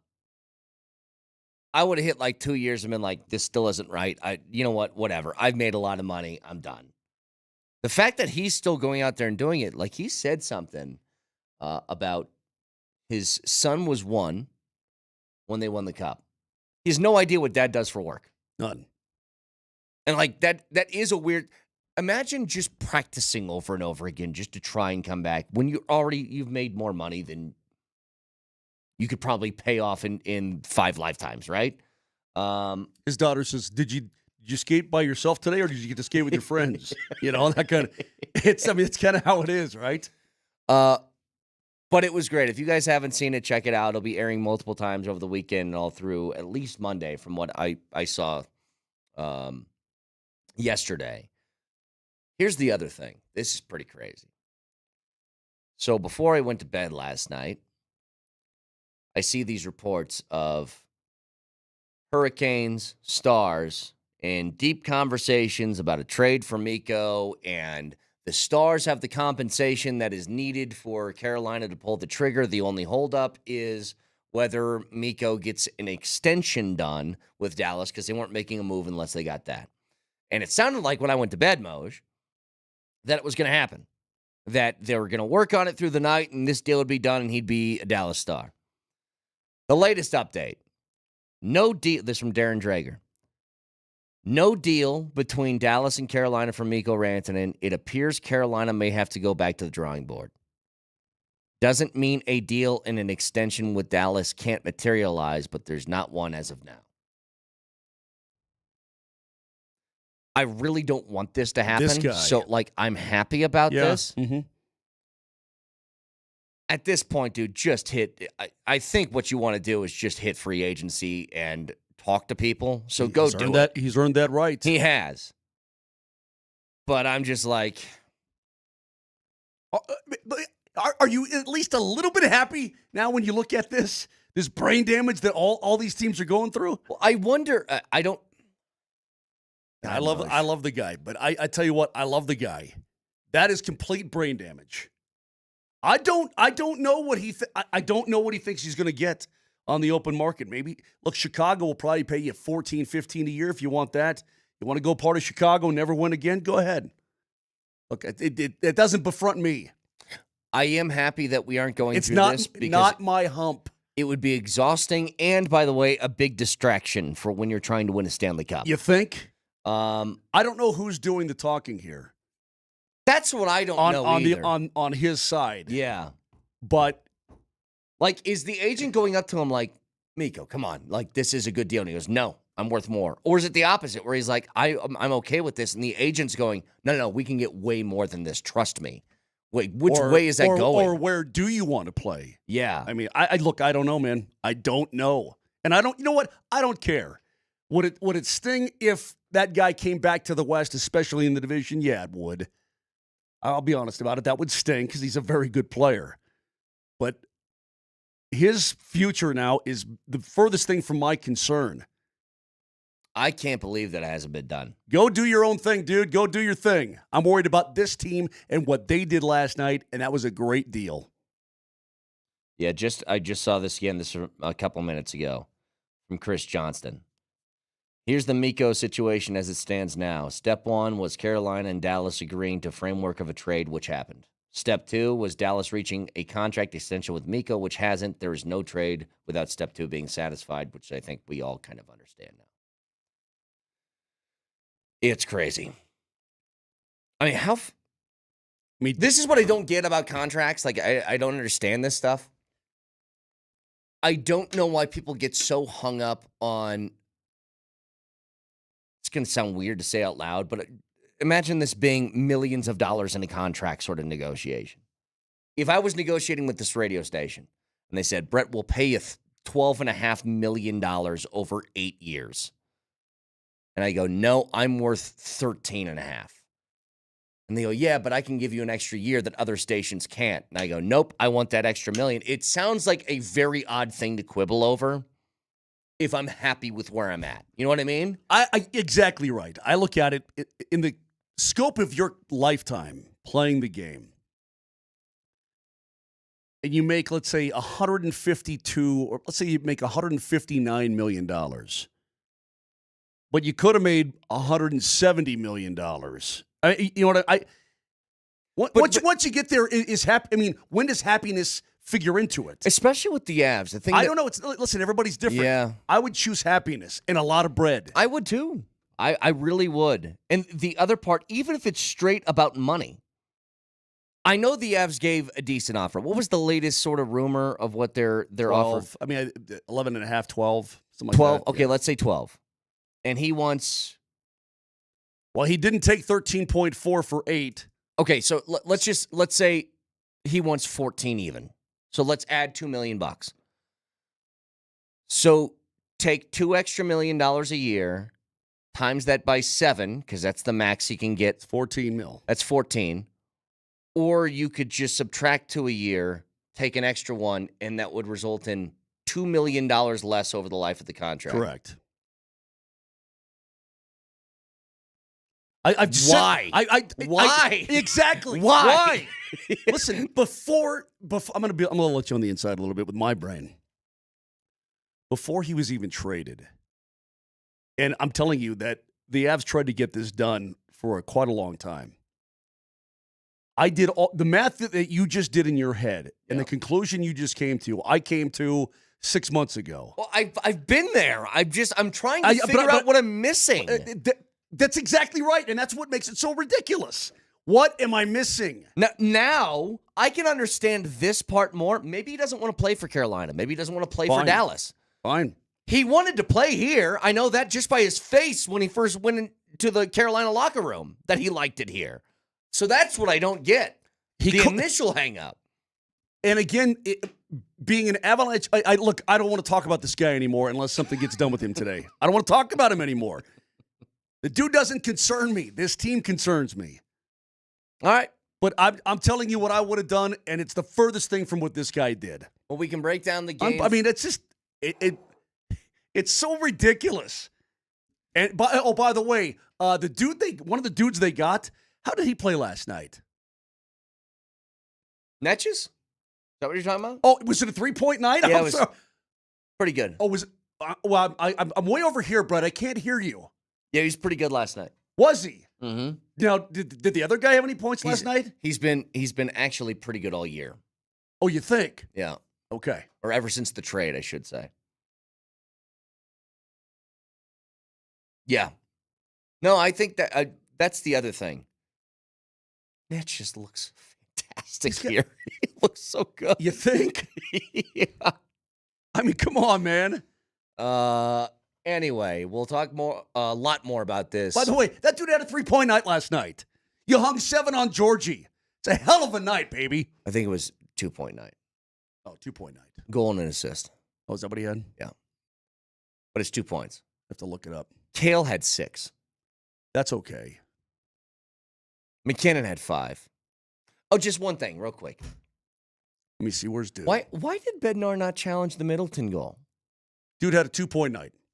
Why did Bednar not challenge the Middleton goal? Like he's trying to get his first one on the board. You have a 5-1 lead. You got a 5-1 lead. You got room. It looked like was it Colton who got pushed into the goal? Ross Colton, yeah. It looked like if you challenged it, you probably win. I don't know the goalie interference anymore, Brett. I don't know what I don't know. Well, you're up 5-1. He just should have thrown a bleep you to the refs and all the times he's been screwed on that call and say, look at that one too. Well, Jared will be here on Wednesday. You can ask him that exact question. All right.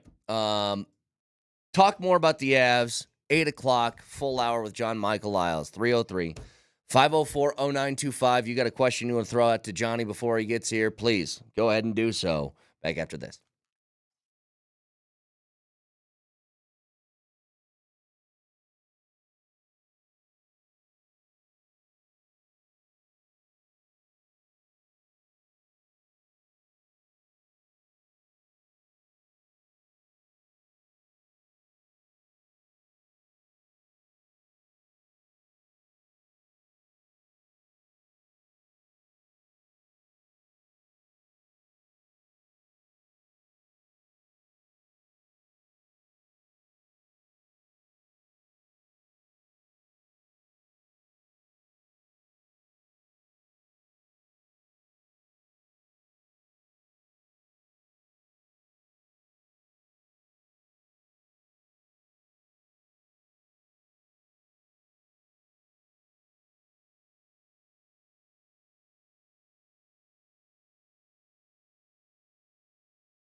All right, before we're joined by John Michael Lyles for the next hour, let's talk about some other things, Moj.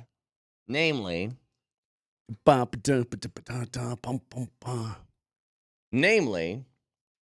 Nuggets and Suns tonight.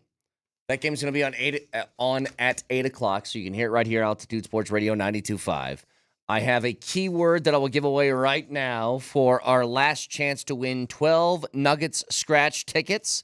These are $5 limited edition scratch tickets with the overall top prize of $50,000.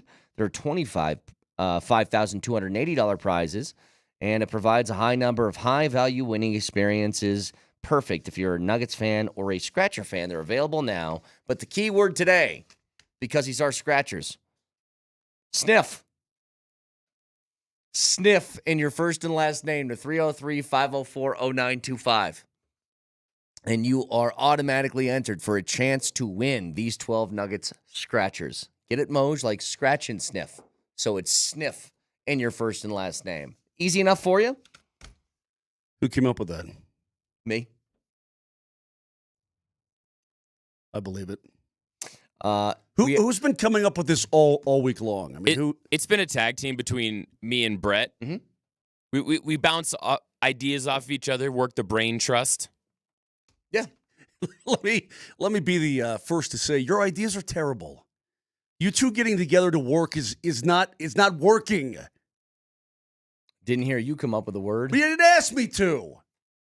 Well, come up with a word then. It's not going to apply, but just come up with one right now, top of your head. Spank. That's better? No, it's not. He asked me to come up with one. It's not better. Hey, man, we came up with bread yesterday in honor of you. Because that's what you always say. You got to go get your bread. What you started out with was Jokic arms, and that turned into a complete disaster. Well, it's not my fault that people don't know how to not spell things with an accent. Actually, Money Me was a disaster because all we had was 857 honeybees. People trying to dictate their way in. I maintain in the history books that the Jokic arms keyword will be a success because of people writing out Jokic space arms. Hysterical. Just hysterical. Oh, that was brutal. I Space love it. arms. Like Space arms. Is this my fault that people are writing in stiff? Like, that's not my fault. I said sniff. So whatever. Figure it out. If you want these scratch tickets, then you'll do it correctly. If you don't, then you won't. We also have a Rocky bobblehead we're giving away later, and all you have to do is listen to the show. We're playing Listen Up Jack later in the show for that. So all of that's still to come. Now, Nuggets and Suns tonight. Suns are a mess. They really are a mess. They've gone 3-7 in their last 10. But again, they bring with. I mean, I always get worried about the firepower that they bring. It always bothers me. They have a lot. Like, I don't think this team is, or I don't think this game is a guaranteed win or anything like that. But they aren't very good, so you should be able to take care of them. But yeah, any team that has Kevin Durant on it and Devin Booker, like, it's going to pose a problem. Now, I will say this. This is your last sort of reprieve before a gigantic, huge, massive slate of games coming up right afterwards. Because the Nuggets, you want to prove it ground? You want to talk about a stretch of games that you can really thrust yourself into the conversation of teams that are serious about championships? Well, win tonight, and then you get the back-to-back Sunday, Monday in OKC. You get the game against Minnesota. You have a game against LA, then a game against Washington, then at Golden State, and at the Lakers again. That's a tough stretch coming up. You want one of those marquee wins on the season? Well, you're going to have about 6 opportunities here in the next week.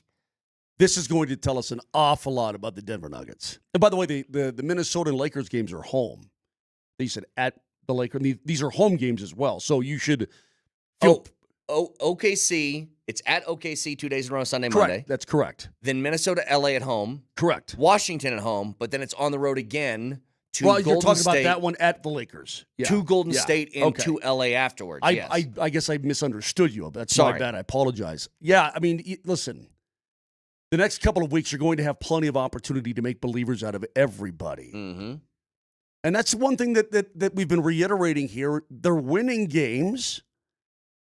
But, man, I need to see more to be in the belief column, the full belief column. Yeah. Lakers continue to win. Incidentally, did you see what happened last night in L.A.? Yeah. You Are did see Are you that. talking about to the $100 million man now at ESPN? Correct. Stephen A. Smith, by the way, a 5-year deal, over $100 million for that guy. Good Lord. It's a lot of $1 million to talk. He's an entertaining Well, guy. and you know what? Then what you should do is you should be talking about what happened last night. Where LeBron got in your face and exchanged words courtside. When does their show start? Is it I have no idea. Is it at No clue. 8? I think it's in 5 minutes. I'm sure he'll have something to say about I'm sure he will. Here's the thing, though. LeBron. But the Lakers continue to win. That's a problem. They've now won 8 in a row. Yeah, the Lakers are really good now. And there's no way around it, guys. Here's the issue I have with that. If you guys missed it, LeBron goes, so Stephen A. was on the court last night for the Lakers game. LeBron walks right up to him and is pissed. And I don't know what he said, but the camera angle I saw, Moj, there was a lot of like furrowed eyebrow, angry LeBron scolding Stephen A. Smith. And it was something about, don't talk like that about my son. There's, in some vein of that is what he was talking to Stephen A. about. Because if you guys remember, one of my favorite clips of the year so far, LeBron, I'm begging you, as a father, stop this. When he did that line, right? And here's my response to LeBron. Your son's a professional athlete, and Stephen A. is paid to talk about professional athletes. What's the problem here? You don't get to play daddy anymore. He's a professional adult basketball player, okay? He's not an AAU ball. He's not playing in high school. He's not playing at USC. And even if he was playing at USC, that's fair game. He's a professional. Media members get to say what they want about your son when he's a professional basketball player. If you're upset that people are treating him poorly, why do you think that is? And why are you getting mad at them? I am pleading with LeBron James as a father. Stop this. Stop this. Yeah, that line right there. One of my favorites of the year. Moshe, he doesn't have a right to be upset. I don't think that he does. Listen, once you have a child, that child is always your child. Ups, downs, and all arounds. That's always going to be one of your babies, right? Mm-hmm. Baby Jamal Kale is always going to be your baby Jamal Kale. Yeah. And maybe you have more, but she'll always, So I but get if she's an adult and she gets yelled at by her boss at work, I'm not allowed to walk up and say, you can't talk like that to my daughter. Exactly right. The gall of that guy. Look, and what I will say is that beautiful baby girl. Stephen A. Smith was not wrong. The kid can't play basketball at an NBA level. He can't. Right now, he can't. Stop this. He's 20 years old. He can't play at this level yet. And yet, you did all this for you, not for him, not for the kid. You're doing wrong by the kid. That's my opinion. You did it for you. You can't just be daddy protective for the rest of your life. And by the way, it's your fault. Yeah. Anyway, that aside, the Lakers are a problem in the Western Conference. A big problem. A big problem because Luka is that good. The Lakers went from play-in to now they've won 8 in a row. They're in the number 2 seed. Crystal ball is... Yeah, half game ahead, and they're viable. That's how good Luka is. That's what the difference that he's made. That's what franchise players do to go along with other franchise players. Yeah, by the way, again, I'm going to keep mentioning this until people start to understand. The Golden State Warriors went from about the 12th seed to the 6th in a few weeks. Ever since they acquired Jimmy Butler. And nobody's talking about them right now because Golden State has been a non-factor for the last couple of years. Every time I look at the standings and I see what you're seeing, yeah. I see them just climbing, like the little guy in Price is Right. Mm-hmm. It's an absolute teeth-gritting moment for me. I'm telling you. Do you know how many times I've gritted my teeth when I open up the NBA standings like son of a... Mm-hmm. I do one of those. Now, the West has, I think, at least 4 viable options to come out and represent the West. East has 2. They're loaded. East has 2. That's it. 2 teams at the top. Yep. I don't buy New York. New York's good, but I don't think they're anywhere close to what Cleveland and Boston is. By the way, Cleveland has already clinched a playoff spot. Only team in the league to do so. Sick. All right. Let's make way for John Michael Lyle. Is going to be in studio with us for the next hour. Stick around.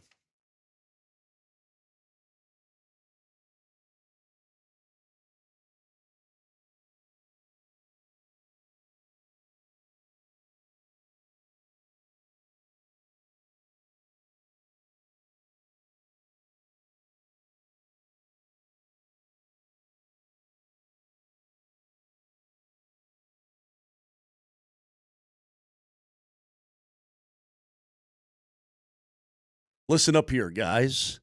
Erectile dysfunction is nothing to mess around with. It's probably making your life miserable if you have any form of ED. Don't laugh it off. Don't say it's no big deal. Do something about it. Few things in life are more wonderful than intimacy. And if it harms that, if your ED is harming your intimacy, it can have devastating effects on your relationship. And Rocky Mountain Men's Clinic treatments work when the pills or the herbals fail. They've got treatment success rates well over 90%. It's fantastic for those guys.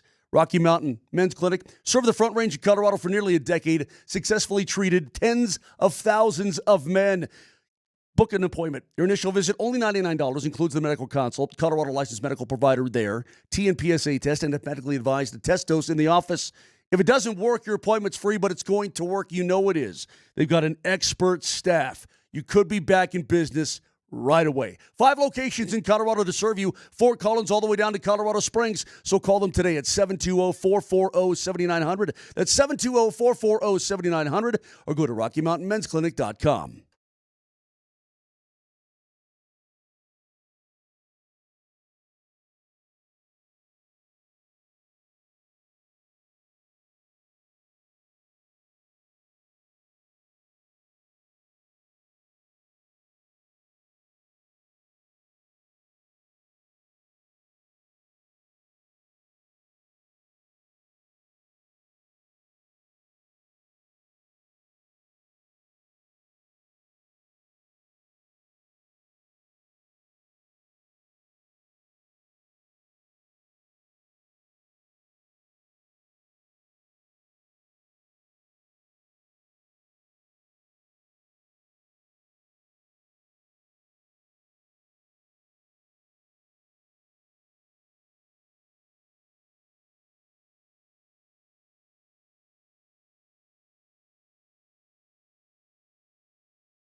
Why would Nelly play this song? Oh, it's because we got Johnny out of the wine cave. John Michael Lyles joins the program. What's up, Johnny? Just telling Moj, this is my first time in here. Yeah? Yeah. What do you think of our digs? It's awesome. I'm just, I'm waiting on coffee. That's the big one. Dude, join the club, man. I don't know. I get in here, everything's shut down. I don't understand why. Does Nobody likes in this coffee around building- here. Does nobody drink coffee in I this don't building? know, but it's the nectar of life. They should. Yes. So apologies. I hope you can. No, that's all right. I hope this will get you awake just by speaking a little bit. It's- there you go. Do you feel I more at love it. home Yes, that's perfect. It's funny. I never drank coffee when I played, and the first year that I retired, Yeah. because when you're playing, it's like you're in your routine all the time, right? And you're just, you're going to the rink. You got this, right? As soon as I retired, and then my wife's like, "Hey, here's our 2-year-old daughter. Take her to this." I was like, I gotta start drinking coffee. Hockey players drink coffee, though. Yeah, they do. I just didn't. I never was a coffee drinker. Well, you Just- were a mutant. Now I'm a coffee drinker. Yeah. I cannot get through a day without it. Yeah, what I want to do at the beginning here, by the way, this is so kismet. Do you believe in kismet? Do you believe the universe I weaves don't know threads? What that means. I know your Okay. thread weaving stuff. I don't know what the other thing you said was. Well, we got Johnny here for an hour, and there was a purpose to have Johnny here for an hour, and I'm going to get to that momentarily. I know. I thought when I saw on the schedule that you were here for an hour, I thought there was some sort of Nostradamus thing that they would know that there would be huge Avs news on this day specifically, so you could jump in. But Not just the trade that went down last night, but I thought Kiefer and Gabe yesterday. I thought that was an awesome I've interview. only seen snippets of it. I took my daughter to the game last night, and so I've only seen bits and pieces, but it sounds like it was amazing Really overall. good. Really good. People on Twitter, X, I guess, and what they've said, and there's some genuine excitement. Yeah. right? We've all seen Landy in person here and there, not necessarily on the ice, because he said it. I do it on, in privacy. I do it on my time, but he looks unbelievable. He does. He looks outstanding. I was very, very hopeful coming away from that interview, and of course Kiefer did a great job, and those guys are buds. So they obviously he's going to get more out of him than Brett Kane would. Can you imagine this guy trying to do that interview? No, it'd be a total disaster. I can't imagine anybody else other than Kiefer, right? Exactly. Like he just that's Kiefer. Although Vic would have been Vic would have been unreal. Yeah. But here's why Johnny was here and originally in the first place is that I love how Altitude put it out there like this. After an 8-year professional tryout, he's been on a friggin' 8-year PTO, right? Johnny is coming aboard full time with us here at Altitude and awesome. Altitude Television. So it's really awesome news, and he's going to be in the booth at home here with Riker and myself. It's going to be awesome. Starting tomorrow against Toronto, one of your old teams. Yeah. This is perfect timing as far as I'm concerned, and I know that that it's a big step for you and your family, but we are loving to have you aboard. Oh, I appreciate it. Listen, it's been Matt Kroll standing here, but yeah, it's been a little while in the making. I'm excited. My family's excited. My daughters, they're young, so it's a big change for them, but my wife's excited. I'm extremely excited. Everything, I've been doing it for 8 years on a PTO, if you will. Yeah. And a lot of miles on the car, too. A lot of miles on the car, a lot of times through Eisenhower Tunnel late at night and snowstorms. But it just, I love doing it. I love being a part of the team that we have. You, Riker, Kiefer. It's the best guys in the business, and it just always kind of kept pulling me back.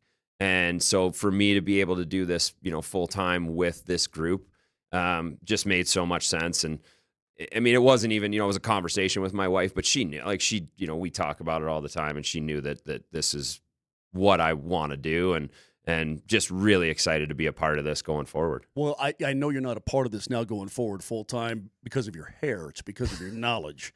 So let's get a little bit of that going on here. Listen, I said it last night.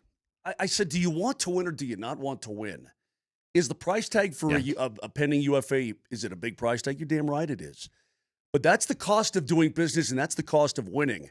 And I don't know that enough people here in Colorado know all that much about Brock Nelson because he's spent his entire life on the island. But this guy is a big, strong center who's hungry to win, who said, yes, I want to go to Colorado. I'll waive everything. I want to be there. I want to be a part of that. And this was a coveted guy. Other teams inside the division wanted this guy. Oh, yeah. This is a home run as far as I'm concerned. Not only in the division, around the league. I was doing Toronto radio this morning, and they were saying we were hoping that Brock Nelson was going to be a Toronto Maple Leaf. Yeah. You know, and Toronto's they're big game hunters all the time, right? Now, do they always land the big game? Not necessarily, but they're big game hunters. And so Brock Nelson, there's a reason why he's on the Four Nations team for Team USA. He can play wing. He can play center with the Avs. You know, it wouldn't shock me if he's going to be that 2 center, but who knows, right? Right. I mean, I think there's a lot of flexibility up and down the lineup. Big, skilled, consistent. You know, over the last 4 or 5 years, I think he's averaged 30 goals a year. Absolutely. Right. So when you add a guy like that into your lineup, it's going to cost you. And you have Nathan McKinnon and Cale Makar at the top of their game. This is the time. It's a window that whether it's 3, 4, 5, 6 years, hopefully 7 years of a window like that, you take advantage. You don't sit back. And you look at from the start of the year where the Colorado Avalanche were, the goaltending has now been addressed. Not just starter, but backup. Eerily similar to 2022 where you have Darcy Kemper and you have Pavel Francouz. When you look at the 1-2 that the Avs have, right? Kemper goes down in the playoffs. Francouz steps up, wins them a series, and played unbelievable. Wedgwood can do that. Oh, yeah. Right? You don't, I mean, listen, Blackwood's the guy, but Wedgwood could do that. And so now all of a sudden, now you're getting depth. Yes, you lose Miko Rantanen, but you get Marty Necas back. I mean, he's been tremendous. And you get Jack Drury on top of it. So to me, there's so much to love. Yes, you have to give to get. That's the way of the world. You have to give to get. Look at what Tampa gave up for Yanni Gourde and Bjorkstrand. They gave up big. 2 first-rounders. It was a big deal. And a second-rounder. Because Seattle knows that they're not in it right now. And everybody's stacking up, man. It's what you've got to do. Plus, on the back end, you get Lindgren. Yeah. I mean, you've done a lot to really bolster. That's what you've done. But that's the thing.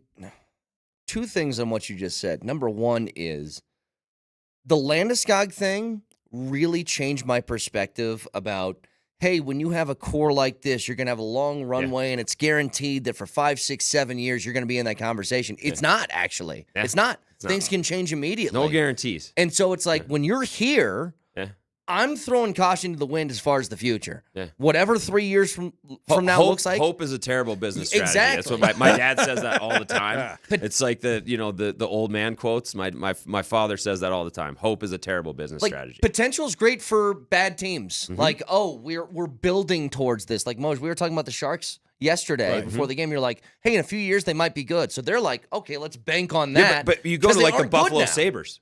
6 years ago, 5 years ago, we're sitting there saying, oh, Buffalo's going to be good in 5 years. Right. Buffalo is still in the doldrums right now, and they're still trying to figure it out. It's been 15 years going, hey, man, we're just a little bit of a retool here. We're going to be good. 15 years, you're just sitting on the sideline. Absolutely. 15. The other thing that you mentioned with the goaltending is it's hard to make the parallel to this because that team that won the Cup a few years ago was so unique and in a good spot financially. So dominant. Yeah. A whole bunch of things just aligned for them that year. But from what you said, their goaltending, I think, is as good, if not better, than what they had then. Mm-hmm. Yeah. And I think where they won, especially in that season, was in the margins where you had a fourth line that was kicking ass. Oh, yeah. And with moves like this, it's just moving good players down to where they can do the same thing this year. It's so true. Guys have to be slotted in the correct position. When you had the injuries at the beginning of the year, you had guys maybe playing out of position. Now, a guy like Ross Colton, 8 goals in the first, 9, 10 games. Yep. He stepped up on that opportunity, but Ross Colton is he's a third line guy that could play second line. He could play fourth line. To me, when you look at that Avs team and you look at 2022, Cogliano, Darren Helm, guys like that were so impactful as fourth line guys, and that's what you have to have. We say this all the time, and it's such a cliche, but your top line guys and your second line guys, they get you to the playoffs. Your third and fourth line guys win you playoff rounds. Yep. Because what you need is your first and second liners to cancel out the other team's first and second liners. You get your goal or your couple of goals every game, but you need your third and fourth liners to chip in occasionally offensively and be stalwart defensively. And if they chip in offensively, you win games and you win playoff rounds. And that's exactly what happened in 22. They won the matchup against the other team's third and fourth lines. It was awesome. Exactly. We got a lot to talk about with John Michael Lyles today. Again, on board full-time with us. It's big for you and your family to make this decision, but I'm glad that it's going to work out. Thank goodness the girls are not like in high school. Otherwise, it probably would be a little bit different, no doubt. My daughters, so I have a 9-year-old and a 6-year-old. We're actually, my 9-year-old's in the U10 state tournament this weekend here in Denver, so we made it out of the league playoffs a couple weeks ago, and loves hockey, wears number 8, loves Cale Makar, her favorite player. I'm nothing to her, but they had two requirements going to Denver, and I'm not able to fulfill either of them. But we're doing a lot of good things. They're super excited. We rented a place. We're getting used to the neighborhood at this point, and they're just they're everybody's all in. It is a big change, but I'm excited and just really looking forward to getting rolling. Does this place have a wine cave as well, or is that in progress? Oh man, that's a conversation. I don't know. There's now how that does that go over? How does that go over in the household when you're huddled up inside of there? Oh man. Well, a lot of times my daughters are right on the other side of the camera, just watching and trying to crawl in, and they crawl in. Usually about once every 5 appearances. Time to time, yeah. And then my wife has to silence. We have a dog who's a year old now, and he's a German Shepherd, so he's just loud. And we have to kind of make sure that he's quiet. And yeah, I mean, it's we've gotten used to it over the years. Now that it's been, we've been doing it for a number of years. The biggest issue is the internet and if I'm going to freeze or not, which is Kiefer's favorite thing in the world. When my internet freezes, it is like he has free reign on me, and it is his favorite thing in the world. It's always great when a camera freezes because you always are. It's a perfect aesthetics, isn't it? Yeah, it's like you're posing. Yeah, yeah. Most of the time, my eyes are closed. And my mouth is open, and Kiefer's like picking my nose on screen. So, but we've called games, so you'll be hanging out with us, obviously on the home front. We've called games together already. It's been awesome. It's been great. I think it's only going to kick some major butt, to be honest with you. Yeah, I think if, for me it was a new thing. I mean, I've called 2 games with you. Riker was in the booth for one of them, and he was down in between the benches for the other. And it was definitely new territory for me. Different cadence than doing pregame and postgame for sure. But I loved it. I'm super excited just to kind of be more comfortable with it. And just get that flow that you and Riker have, and I listen to every game. It'll be like that. So it already is. Hey, as we go on here too, what an asset to have in studio today, right? This particular day, and there's again the deadline is still how many hours away now? Is it, Kaner? 5. The deadline's still 5 hours away. We'll talk more about that. But you said something earlier about the players that are here in their window. Mm-hmm. And when we roll on here, I want to get a little reaction from Nathan McKinnon as to what's going on. And get Johnny's reaction to that because, again, I don't think people understand. I was doing a thing the other day with Ross Colton and Jack Drury for some sponsors. And I said to the crowd, I go, you don't understand. Winning the Stanley Cup is immortality. Your name will always be on it. And then when the band is gone off the cup, it's in the Hall of Fame. So 150 years from now, your great-great-great-great-great-grandchildren can go see your name on the band on the Stanley Cup. Generations in 150 years. If you win the Stanley Cup, nobody looks and says, "Oh, they gave up a first-round pick and Cal Ritchie." Yeah. Nobody goes back and says that's what it cost them because you won the Stanley Cup, right? Nobody knows what you gave up for Josh Manson, for Cogliano. Yeah. I don't, but we want a Stanley Cup. Well, let's get back to this in just a couple of minutes. John Michael Lyles with us all hour. Stick around.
John Michael Lyle's in studio with us all hour. And again, combined with the announcement that he is now a full-timer on Altitude, will join you and Riker on the Avs broadcast for the rest of the year. It's also a perfect day because not only do you get a big win against, let's be honest, probably the worst team in the league last night. You crushed them. You should have. Everything looked right. But then you get the news right afterwards that you acquire Brock Nelson. Here, by the way, is Jared Bednar, who was told as he was walking off the ice about the news. CMAC and the guys told me when we got off the ice. I think it's a huge ad. Huge ad. I mean, looking at how hard it is come playoff time and you're adding a player of Brock's caliber, center position, big, long, strong, can skate, highly productive, getting better with age. I think he's always been a trusted 200-foot player. And if you look at his history, I mean, he's scoring 30-plus goals most years, too. So, I mean, it's to get a player of that caliber is hard to do. And, I think it's an amazing ad for our team. Johnny, we talk to Bednar every Wednesday on this show. And it's felt the entire year, the main things we've been asking him is, when's this guy coming back? How close is this guy to coming back? When's this guy He hasn't had the opportunity to have a full complement of a roster like he planned on before the season started until about right now. And what was the number, Moj? It's a new franchise record after the game last night. VC was the 44th player. 44? 44th. Yeah, hit his mic there for us, Nelly. It's crazy. You think about the injuries that they've dealt with. I think, and this is a week or so ago, Riker and Kiefer and I are always kind of texting on a text thread. And I think it was the Avs top six, and not talking about Landy, but the Avs top six had only played 4 games together. Yeah. Up until, I believe, Val came back. Yep. And to be where they are, once again, Bedsy never seems to be in the Jack Adams conversation, unfortunately, which is crazy. Absolutely insane. Right? And it's like, if he's not seriously in the Jack Adams conversation for this year, especially if the Avs, go on a run here and get, call it, say it third in the Central, or, they're able to pull pull back even second in the Central. But like, he has to be in the conversation with what he's doing. Yeah, you have Nathan McKinnon and Cale Makar, but I mean, you're piecing together lines at certain points throughout this year. Yeah, believe it or not, those two guys do leave the ice from time to time. Yeah, exactly. And other guys have to play. Yes. And other guys you've never heard of in this kind of thing. And it's just the way it is when you're dealing with so many injuries. But I think it was the start of the homestand was the first time that they had all their forwards available, ever. And then with Manson in last night, it was the first time they really had it's the first time all season that everybody player was available outside of Gabe, obviously. Right. Hey, we were talking about what this says to the big guns, right? And Nathan McKinnon last night spoke, and that's what he had to say. Yeah, I know Brock from over the years. We have the same strength coach, so we've been at the same camps, and I'm really excited. He's an amazing player, and I'm really happy. What are your initial impressions when you see a trade like that about your GM going all in and showing confidence with the team? We have to. Yeah, this is our years. It's up to us, but that's there's no other way. We're not in rebuild mode yet. Yet. I mean, but you see what I'm saying? Yeah. Like I'm sure if you're Nathan McKinnon, you're Cale Makar, and Val, he's under contract through 2030 and a champion. And Devon Taves, you're like, you know what? They're busting their tails to try to make it happen. And I would be incredibly appreciative of that. And by the way, this is why if you're Nate, you take what you got. Yeah. And if you're Cale, that's why you took what you got, to be able to give some wiggle room to do things like this. Yeah, absolutely. And I go back to, this is 19 or 20 maybe, after the Avs lost in the playoffs. But I think it was Landy. And he pulled Joe aside at the time. He said, now's the time. When you have Cale and Nate, like, now's the time. From here on out, we are in. Right. And I mean, first of all, it speaks to Landy and the leader that he is and what he's able to say to management. Like, you have Nate at the top of his game going forward. From here on out, we're all in. As a team, as an organization, and they've done it. yeah, there's going to be years where, okay, you've got some injuries and it doesn't look like, maybe the year before or the 2022 year, but this is a year where things seem to be falling into place in my mind. And it's funny, Nate said, we're not in rebuild mode yet. Don't think he doesn't know, one, that Sid has 3 cups with Pittsburgh, but 2, where Pittsburgh is right now and what Sid is dealing with. There's a time, hopefully in the distant future, that may be a reality. But right now, Nate at the top of his game and this team and organization, where they are and what they've done and the way they've set themselves up, when you look at the Brock Nelson trade and the trades that the Avs have made, big trades throughout the season, because everybody always looks to the deadline. Well, the Avs have traded for 2 goalies now. They traded away Miko Rantanen, who was, call him their 3rd best player. It's always going to be Kale and Nate as your top 2.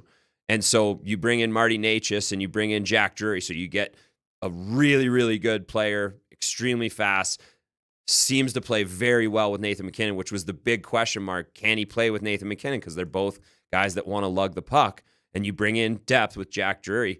And then you bring in Ryan Lindgren. And now you get Brock Nelson. Like, these trades have been spaced out throughout the year, but the Avs have gotten better progressively from the beginning of the year with these trades. And, we've got an alumni group chat. And, Derek Armstrong is a riot, a guy that played a long time in NHL. And the text that he said is, hey, your GM doesn't sit back. We're trying to win. And ton of respect. And that guy, he knows hockey. That's what you love, though. Like, when you're in this position, there's nothing better than just a GM that recognizes the moment and goes, I don't care. We're going for it, no 100%. Matter what it's going to take. Something else I looked up, this is, as Moser knows, it's one of my favorite things to throw out because I can't believe the contrast between the two. Since Val got back in the lineup, dating back to even before he left, it's 9 straight wins with him in the lineup. Mm-hmm. Yeah. And we've been doing the math over the last couple of years. The Avs are about a 500 team. 500, yeah. And they win like 75% of his games when he's in. I saw that crazy. too, yeah. I saw that too. I mean, listen, they don't make players like that. I mean, the crazy thing is he was in Dallas and somehow that went sideways, right? Like, it's so far in the past that we don't even really touch on it Johnny, anymore. when he came back from the KHL here for the minimum, he was a reclamation project. Absolutely. And Joe Sakic texted me and said it's low risk. Yeah. Right? I think it was 800. 800 grand. Yeah, 800 grand was the contract. And I was texting, with Joe, and he said, there's a high ceiling and it's low risk at this point. And you just sit there and shake your head that it went from, what did every other team in the league miss? Yeah. Can I ask you something on this? Because I have asked this to Moj. Curious what you would say. Yeah. When you lose a top guy from your lineup, it is always I think of it in football terms. Mm-hmm. Like if Kansas City lost Mahomes, when you look at the odds for that week's game, it's probably 6 or 7 points is what drops. So for Val, it's like a 20% swing in chances to win. What would it be like if it was MacKinnon that was missing? And could it be much more than that?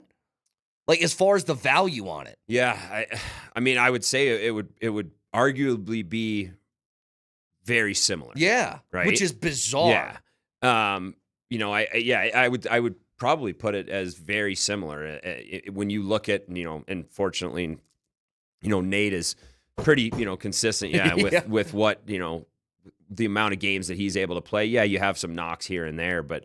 He's just so good at taking care of his body and making sure that, the nutrition, everything. Right. But yeah, it's when Nate's out of the lineup, it's a void. And when Val's out of the lineup, you call him a Swiss Army knife, but a Swiss Army knife to me is more of he can play kind of anywhere 2nd through 4th line. Val's not going to play on the 4th line. Val's a Swiss Army knife in the sense of he's a big body. He can go to the front of the net. He can outmuscle you. He can hit if he wants to. Mm-hmm. He can score. He's got speed. He's 6'3", and you can put him on the top line if the top line needs a boost. But you can put him on the 2nd line, and he can carry the 2nd line if need be. So he's an elevated Swiss Army knife. He can kill. Right? Yeah, he's on the power play. He can kill. He can do. Yeah. It's just so interesting to me too because I don't even want to say late bloomer, whatever it is. But this is a guy, as we talked about, came back. If you make the team, great. If you don't, you can go back to the K. No There you problem go. at all. Yeah. Okay, then he was even a healthy scratch. Yeah. To begin that season and started working his way up. And, Johnny, if I said, okay, here's $6 million, hell, I'll even give you 7. Here's $7 million. Every player in the league is available to you. Go find me another Val. I mean, oh man,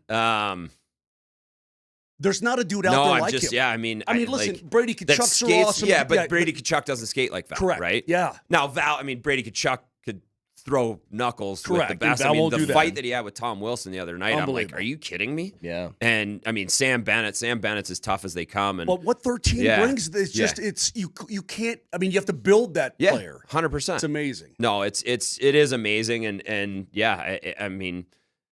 I would think after what has happened with Val, and like you said, healthy scratched at one point, and then it was like, boom, something clicked. And whether it's, hey, Val, like, you're 6'3", you can fly, just skate, right? Yeah. Peter McNabb used to say that to me all the time. I'm not 6'3", obviously, but he used to say to me whenever I would struggle with the Avs, he would kind of pull me aside in the room, and he'd be like, hey, you know, what's your greatest asset? To me, it was skating, and he said, just skate. Everything else will fall into place, right? And so for Val, I don't know, like I'm not saying that's what it is, but for me, it's like you're 6'3" and you can fly. Yeah. Do that. I go back to 2022 in the Stanley Cup final against Tampa, right? Yes, he had the broken foot the last couple of games, or the last game it got injected, it broke it, game 5. But the way that he was hunting the puck that entire series, that just encapsulates what he is as a player. His ability to skate, not get bumped off the puck, and flying around. Like, there's not a lot of D-men in the league that can deal with a guy like that. Call it on your second line, and then you have Nathan McKinnon coming over the boards right after that, coming at you at 24 miles an hour, and then stopping on a dime. Yep. Because what he does is he just goes right at the D. And he says, if you want to stand me up, I'm going to go around you. If you're going to try and hit me, I can bounce off you pretty well. I can play the physical game. And if you're going to back off, I'll pull up and I'm going to find somebody else. So pick your poison. Absolutely. Sorry, I'm just trying to find something here. I'm seeing that maybe the Miko deal is done to Dallas. Not shocking. Darren Drager says, see where it goes, but I'm confident the Dallas Stars are and were willing to go upwards of $12 million to extend Rantanen, unless something changes that's well short. So maybe not. He could have got that here. Look, I don't know if you listen to the Wayne or not. I said, look, man, my concern is not that guy. Love him. Yeah. He ain't my concern. If he came to the West, yeah, that would be a concern. Obviously, he's a very good player. My concern is with this team. Yeah. And I for the life of me, I could never begin to understand what's in his brain. That's all I'm going to say. Can you? I'm seeing a whole bunch of people saying that the deal is done. I'm not seeing this anywhere. So I'm just sorry. I'm paying attention to you guys. I'm just monitoring something. Listen, he obviously was playing a little bit of hardball with the Avs. Right? Now, I don't know the full extent of it, but he was playing hardball. Hey, I want $14 million, right? Avs probably came and said, here's our final offer. This is where we're at. I don't think they necessarily said we're going to trade you if this, if you don't take this, but like this is our ceiling. And he said, "No, I'm holding at the call it Draisaitl deal." And in the end, I mean, you mess around and sometimes it bites you. And you go back to him being interviewed the week, 2 weeks after the trade, and the shock on his face. Yes.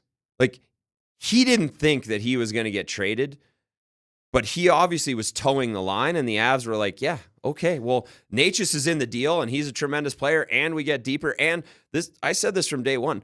To me, I think it opens up their window and makes it longer because it gives them the flexibility to add more depth. Like, this is nothing against Miko Rantanen. He's a tremendous player, but I look at Toronto and what they pay the big four, right? And if you're putting Nathan McKinnon and Cale Makar has an extension coming up, those are your two priorities. Miko was always going to be third. And if he was asking for a number that the Avs weren't comfortable with, higher than what the Avs were comfortable with, and they have the ability to get a Marty Necas, and you have some certainty with his contract at this point. You get a Jack Drury, you get more depth, and you get a little bit of flexibility, even with the cap going up. To me, I still think it was a really good deal for the Avs. Okay, I got a question about that I'm going to get to in just a couple of minutes, but quickly. You said something that I was talking about with Mose yesterday, because I'm just trying to see his perspective on this. Like, I get that he's very interested in making as much money as he can, which 100%. Is his right to do. You have a small window to make as much money as possible as a hockey player. I was doing math, and I was like, let's say that the Avs came in $1.5 million under what he wanted, but you could offer him an extra year. Well, then you make the money up. Yeah. And for him, you said the shock on his face when he was in Carolina, I think we all saw it. Yeah. I think Mikko thought he was in a place of where Gabe was. Remember when they got the deal done like an hour before free agency started? Yeah. And he goes, well, they were never going to trade him and they'll get the deal done. They'll do the same for me. And I think when that deal came down, he's like, wait, I wasn't in that category? The Gabe deal was literally years. That's it. Yes. It was money was on. It was one more year. It was a term. It was term. 7 or 8. Yeah. Or 6 or 8, whatever. I mean, Yeah. I think there's, it varied between 2 years. And Gabe, kudos to him. He held firm. Sure. I want 8 years, right? I'm your captain, and I want to be here. Be here for I life. don't want 6 years. I want 8. With Mikko, it was I'm kind of projecting. Once again, I go to the Draisaitl deal. Yeah. Right. I'm looking at the Draisaitl deal, and this is what I want. And the Avs are saying, hey, this is where we're comfortable. We still have to sign Kale.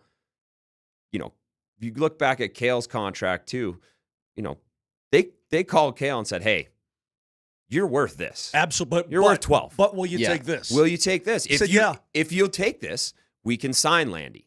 And we can sign these guys Yep. that will hopefully allow us to win a cup. Do you think it Lo pissed and him off behold, that Mikko didn't do that? That he wasn't willing to? I don't know. Listen, CMAC said it. Like, he's earned his right to push for that. He's a pending UFA. So I don't know that it pissed him off, but it definitely factors into, okay, well, what are our next steps? Yeah. Right?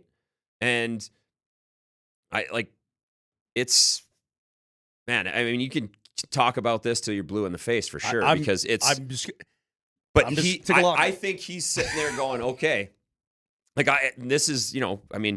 you were playing with Nathan McKinnon and Cale Makar on a regular basis.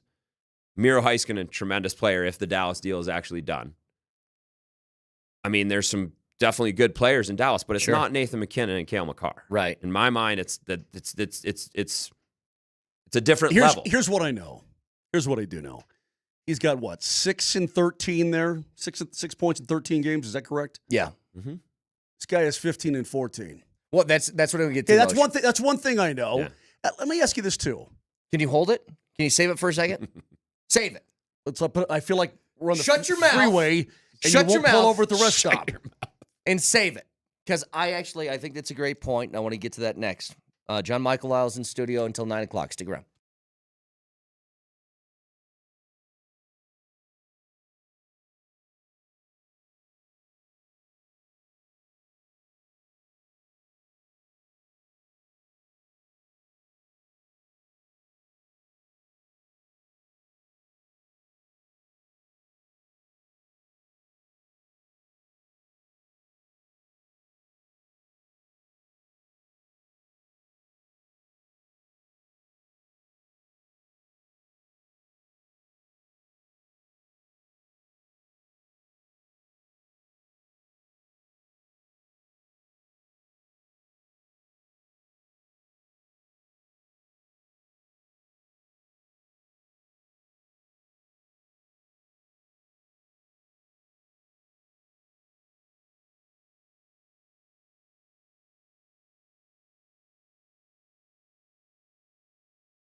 Whenever you hear that music, that's like when a wrestler walks out, you hear Stone Cold's music. If you hear anything with wine, you know John Michael Lyles is around somewhere. That's John Michael Lyles music. I'm still lobbying for potentially a wine cave at Coso. That'd be good. Just somewhere in like the back corner, I can just wander back and do a quick hit, and then come back to the set. But we'll see. A lot of moving parts. It's gonna be awesome. Mose, you were talking about something, and this is, I think, a legitimate question, and it's no disrespect to Mikko, because I think we all love Mikko, and he was obviously a fantastic and integral player to this roster and winning a chip and all that stuff. The Avs, I love the look of him, though. I love Nichushkin on that line. I think ever since he got infused, especially Mose, we noticed it immediately in the power play, where it felt like the power play got really predictable and stale, where everybody had their spots and they weren't going to move. And Nichushkin now is he's shifting McKinnon from the dot to maybe at the top of the opposite circle or at the point or wherever. They're doing a lot of movement. Well, I think they're 8 for their last 10. They were 3 for 4 last. I mean, listen, man, he's made a difference. He's definitely made a difference, and I'm going back to something that a buddy of mine said that has played a lot of games in the league. The biggest, I don't want to call it the indicator, but Nichushkin in the playoffs. If he performs in the playoffs, I don't think anybody has an issue. That's going to be the biggest. That is correct. Biggest thing, right? That is correct. Right now, he's performing with Nathan McKinnon, which when I was on a podcast, a month ago after the Nichushkin trade. It was literally 2 days after, and Frank Saravalli was saying, Nathan McKinnon and Nichushkin are similar players. Do you think there's going to be a clash? And it's well, you play in the NHL. It's all about adapting, right? You're not the same player in year 6 that you were in year 1. You're not the same player in year 11 that you were in year 6. I was a power play guy earlier in my career. End of my career, I was penalty killing and blocking shots. And I didn't play a lick of penalty kill. The assistant coach for the Avs my first 2 years would put Joe Sakic back on D on the penalty kill before he would put me out there. Jacques Cloutier. He would call Joe down. If every D-man was in the box, Joe was going out on D before I went out. But yet I was penalty killing by the end of my career. So Marty Nichushkin coming over from Carolina. Marty Nichushkin was the guy that lugged the puck through the neutral zone in Carolina. You come to Colorado, Nathan McKinnon's the guy that does that. Well, now, okay, defer to Nate. Get open. Nate's going to draw 2 guys to him. Right. All of a sudden, guess what? You're going a point per game. Now you're 1.3 points per game because Nathan McKinnon's the guy, and you're not necessarily the guy all the time, but sometimes that can be a really good thing. And the same thing on the power play. Everybody wants to defer to Nate all the time. Kale will even defer to Nate at times, and Kale is arguably one of the best defensemen to ever play the game in the history of the NHL, but he'll still defer to Nate. Well, now you've got Nichushkin who can move over there, and Nate is seeing it. And I go back to, do you remember when Kale first came in and Tice kind of got bumped off? Tyson Barrie is one of Nate's best friends. Nate, you could tell, was kind of, he was not bullying Kale, but he was kind of telling him what to do. All of a sudden, after a month or two, he's like, oh, this guy is legit. I'm going to let him do his thing. And Nate realize how good Kale is. Well, now Nate's seeing Nichushkin is a tremendous player as well, and the power play and what they're doing together, Nate's seeing that this is a fruitful relationship. I think it's fair that you have to earn the trust of a guy like Nathan. 100%. I mean, no matter. Listen, he's a top dog. He's an alpha. One of the best players on earth, leading scorer, get in the National Hockey League, give him the heart. There's no gray with Nate. That's it's black exactly and white. right. It's you win or you lose. I've played golf with Nate in Vail in Crosby's camp, and it was Nate and I versus I forget who we were playing, but it was we were riding in a cart together, and we are winning, right? It's like a $20 bet, but it was we are winning, we are destroying these guys, and I was like, yeah, there's no gray, it's black and white with Nate, right? And so and same thing like Jared Bednar had to earn Nate's trust too, but now. It's the relationship, once you earn that trust from Nathan McKinnon and he is on board and you're in the black and white and not the gray, I mean, it's a tremendous thing. It's pretty wild that we have two guys who play in the same arena that are like that. Like Nikola Jokic is the exact same way. You talk about elevating somebody else's play where, hey, if you shoot this % from the field, it's going to go up to here just by being in my sort of atmosphere. Yeah. Nate builds that, and it's pretty crazy that, last year we had the 2 MVPs and the banners that are up in Ball Arena right now is really cool. Yeah. And both of them feel like they're better than last season, which is even more wild.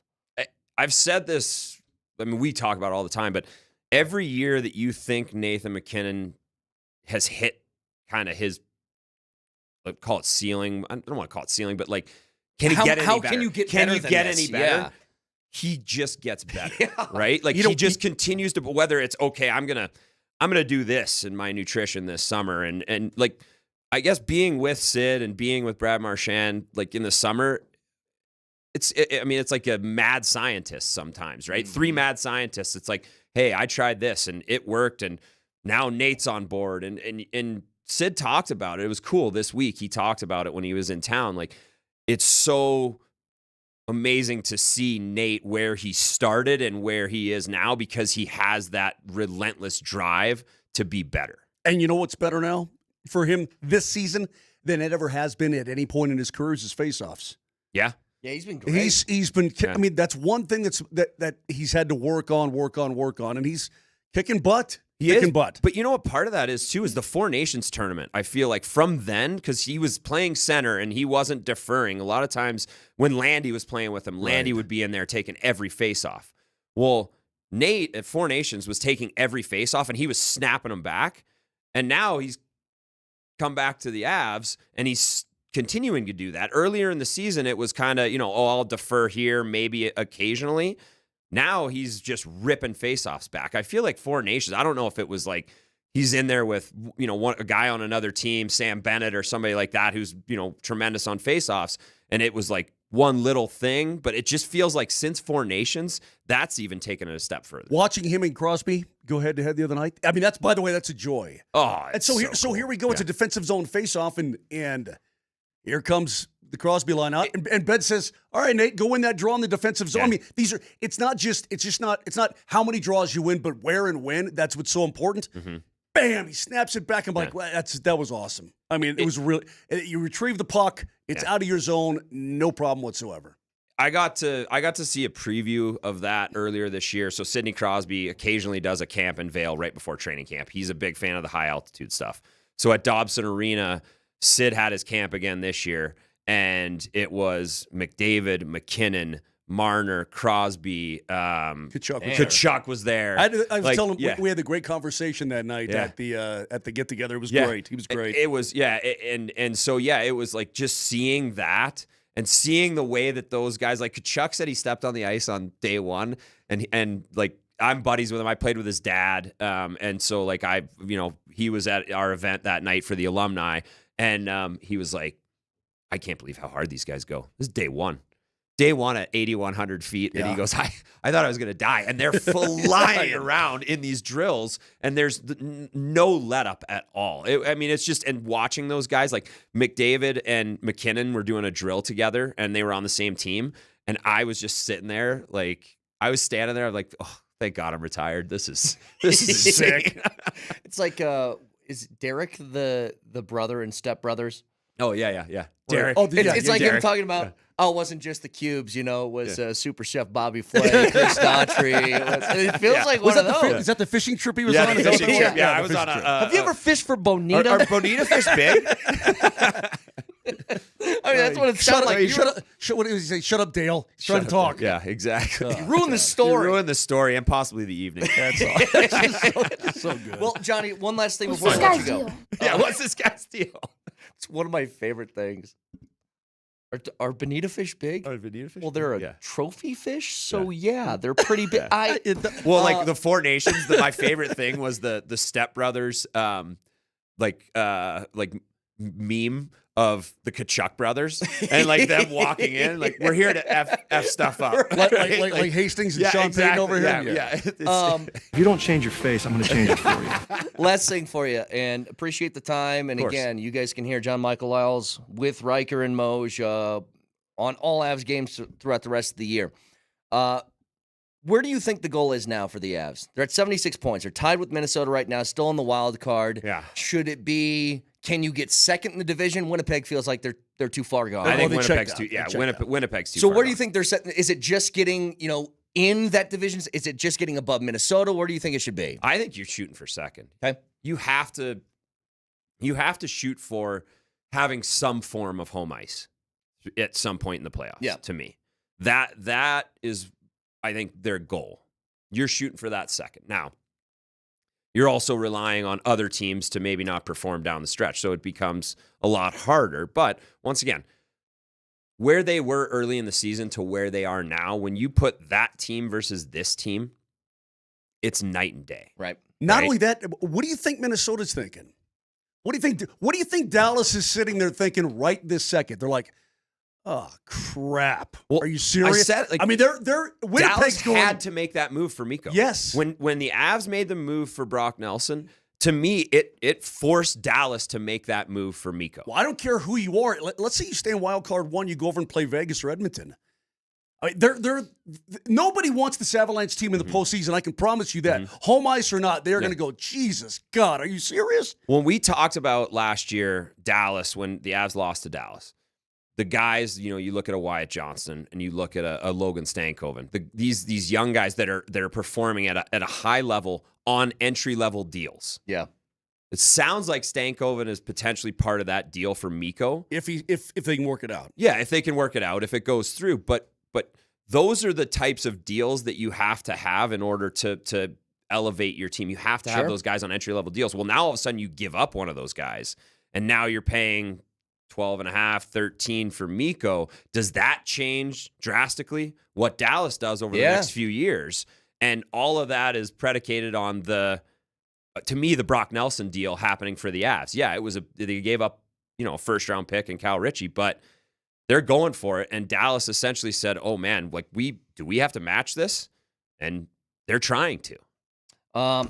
Great hour with John Michael Lyles, who again, he's going to be on with Moj and Riker By the way, all man, year. you did that. You just did the Derek pretty good. I mean, you basically did exactly. Something about your face. Yeah, it's something about your face. You did a really good job, man. Yeah, they're a trophy fish, so pretty but- good. This guy. John, appreciate the time, buddy. Yeah, of course. Hey, man, Thanks, guys. Tomorrow. I know. Hey, okay, get your butt to the rink. I'm coaching U10 girls hockey tonight and tomorrow morning, and then I will be heading to the rink. I can't wait for all the meetings with Lee. You're gonna have so much fun. It's gonna be great. I'm excited. Yes. You have a There's great no time. morning skate tomorrow. It's kind of, it's like a nice entry into the, into the foray. Ease your way in. Yeah, I'm going to ease my way in. We'll talk a little bit about the Nuggets and the Suns. Get keys to the game next.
How good was that hour, huh? How good was that Who doesn't hour? love Johnny? Riker's there. Riker's the same. It's just Johnny's going to do more. He's on board. Full-timer with us. It's awesome. So if you missed that was fantastic. John Michael Lyle's with us all last hour. So here's what we're going to do. We have to get to drunk takes to round up this hour. We have to give away Nuggets scratch tickets at the end of the show. Bobblehead. We have to give away the Rocky bobblehead, which will give you the info on how in about 10 minutes. By the way, Nelson's already playing. He's been playing with it for a while now. It's cute as heck. Don't get me wrong. It is. But it's going to have Nelly's DNA on it. And not just mine. I believe all the shows have been using it as a demonstration. Oh, okay. Because Brett keeps saying a Rocky. It's not a Rockies. It is Rocky, the super mascot. Yeah. So look at that. Got to put him on camera. I like it. We'll get to the keys of the game for the Nuggets in just a little bit. But first, I want to play something from Bill Barnwell on ESPN. Because my dream is DK Metcalf on this roster. I want two guys who are 6'4" catching footballs. It is a total long shot. The asking price, the rumored asking price, by the way, is a first and a third, which if that's the price, no thank you. But here's what Barnwell said about DK. I just think back to all those great Sean Payton offenses in New Orleans. What did they have? They had a big body who could work the middle of the field. It was Marquise Colston, the Hofstra grad, early on. Jimmy Graham, Michael Thomas. I don't know if the Broncos had that guy last year with Bo Nix. Cortland Sutton's a big player, but not the same physicality a DK Metcalf has. Bo Nix was 25th in the league in passer rating on in-breaking routes last year per the NFL's next-gen stats. Get him that big body while you have Bo Nix on a rookie deal. I think that would make total sense for the Broncos, as, of course, like everyone else in the AFC, they try and chase down the Kansas City Chiefs. Sold? Sold? Yeah. By the way, Are you sure? I'm positive. Positive. Their GM of Seattle, John Schneider. Not the guy who was in Dukes of Hazzard. But they're in some trouble, by the way, Seattle. Tyler Lockett retired and DK Metcalf wants out. I don't know what. And they don't really have a quarterback because I don't think they want Geno again. Well, the fact of the matter is they're talking to everybody. From what I understand, everybody who is somebody in the National Football League has called Seattle to say, all right, what's going on? Yep. Because Snyder says, look, the DK wants a trade. We are entertaining that. They're talking to everybody. Apparently, one of the teams that was hot and heavy already. And again, this is my hypersensitivity. It's the Chargers. It's Vegas. Oh, Vegas. You know what? That doesn't bother you whatsoever? I'm kind of over the Vegas stuff. You know what Vegas is? And in fact, Nelly, do you get Barkley on my board? Can you get Barkley on my board, please? Because Vegas is the NFL version of what Barkley was talking about yesterday on TNT, where he said, no matter Kendrick, he called out Kendrick Perkins because Kendrick Perkins says that the Lakers have saved the NBA by acquiring Luka Doncic. Why? Because nobody wants to see OKC or Cleveland or something like that. It's just stupid. But the Raiders are the NFL version of it. It's like, why does everybody hope and beg and pray that the Raiders will be good? And it's like they're trying to convince themselves. If you're DK Metcalf, what part of Vegas would you want? They got no quarterback, and their offense was awful. There's no point of him wanting to go there. But that could change in a hurry. What if they do get Aaron? What if they signed Aaron Rodgers for 1 year? So did the Jets. I understood. I don't know what he has left in the tank, but he's throwing the ball to Bowers and Metcalf. You know what? Then you're like, oh my goodness gracious, I don't know about that. That's what. Listen, I'm just saying, I'm hypersensitive. Garrett Wilson, Breece Hall, and a good defense in New York, and they were awful. You saw the Chargers release Joey Bosa, right? Yes. Okay. I think most of that's because he's breaking down. He just can't stay healthy. And he made a lot of money, too. Well, that too, yeah. I mean, they're saving like $30 million on the cap. But he went like a 2-year stretch where he played 9 games. Yeah, very hurt. But I went like this. Whew. I was happy. Yeah. I mean, just get that guy out of the division, Sure. right? Just get him. I don't care the games that he's in there. Hopefully it's not against the Broncos, right? Because he's a great player when he's healthy. So I'm hypersensitive to everything that goes on in the AFC West. When I see the Raiders' name mentioned in these kinds of things, I perk up a little bit as if to say, I get it. Is that real? Is that a real possibility? I don't know. Well, with the Broncos being good, it's like you have to pay attention to your division now. And I've said this before about the Raiders. If they do somehow find a way to magically get really good in a short period of time, the Broncos made the playoffs by a game last year, and they were gifted 2 dubs because the Raiders were one of the only teams in the division that were garbage. So if that's not the case anymore, then it gets exponentially more difficult. I get that. By the way, if you missed the Perkins thing, here's what Perkins said yesterday. Or I'm sorry, Charles Barkley said about Kendrick Perkins' comments. I saw a fool idiot on TV talking about the Lakers save the NBA. Save the NBA? Yeah. He's an idiot and a fool, but he know who he is. What's his name, Shaq? Which one you talking about? Kendrick Perkins.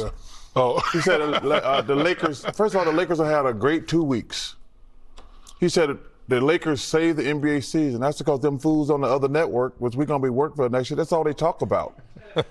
Let me tell y'all something. Tell me something. And first of all, I want all the smoke. I don't whistle when I walk by the graveyard or anything like that.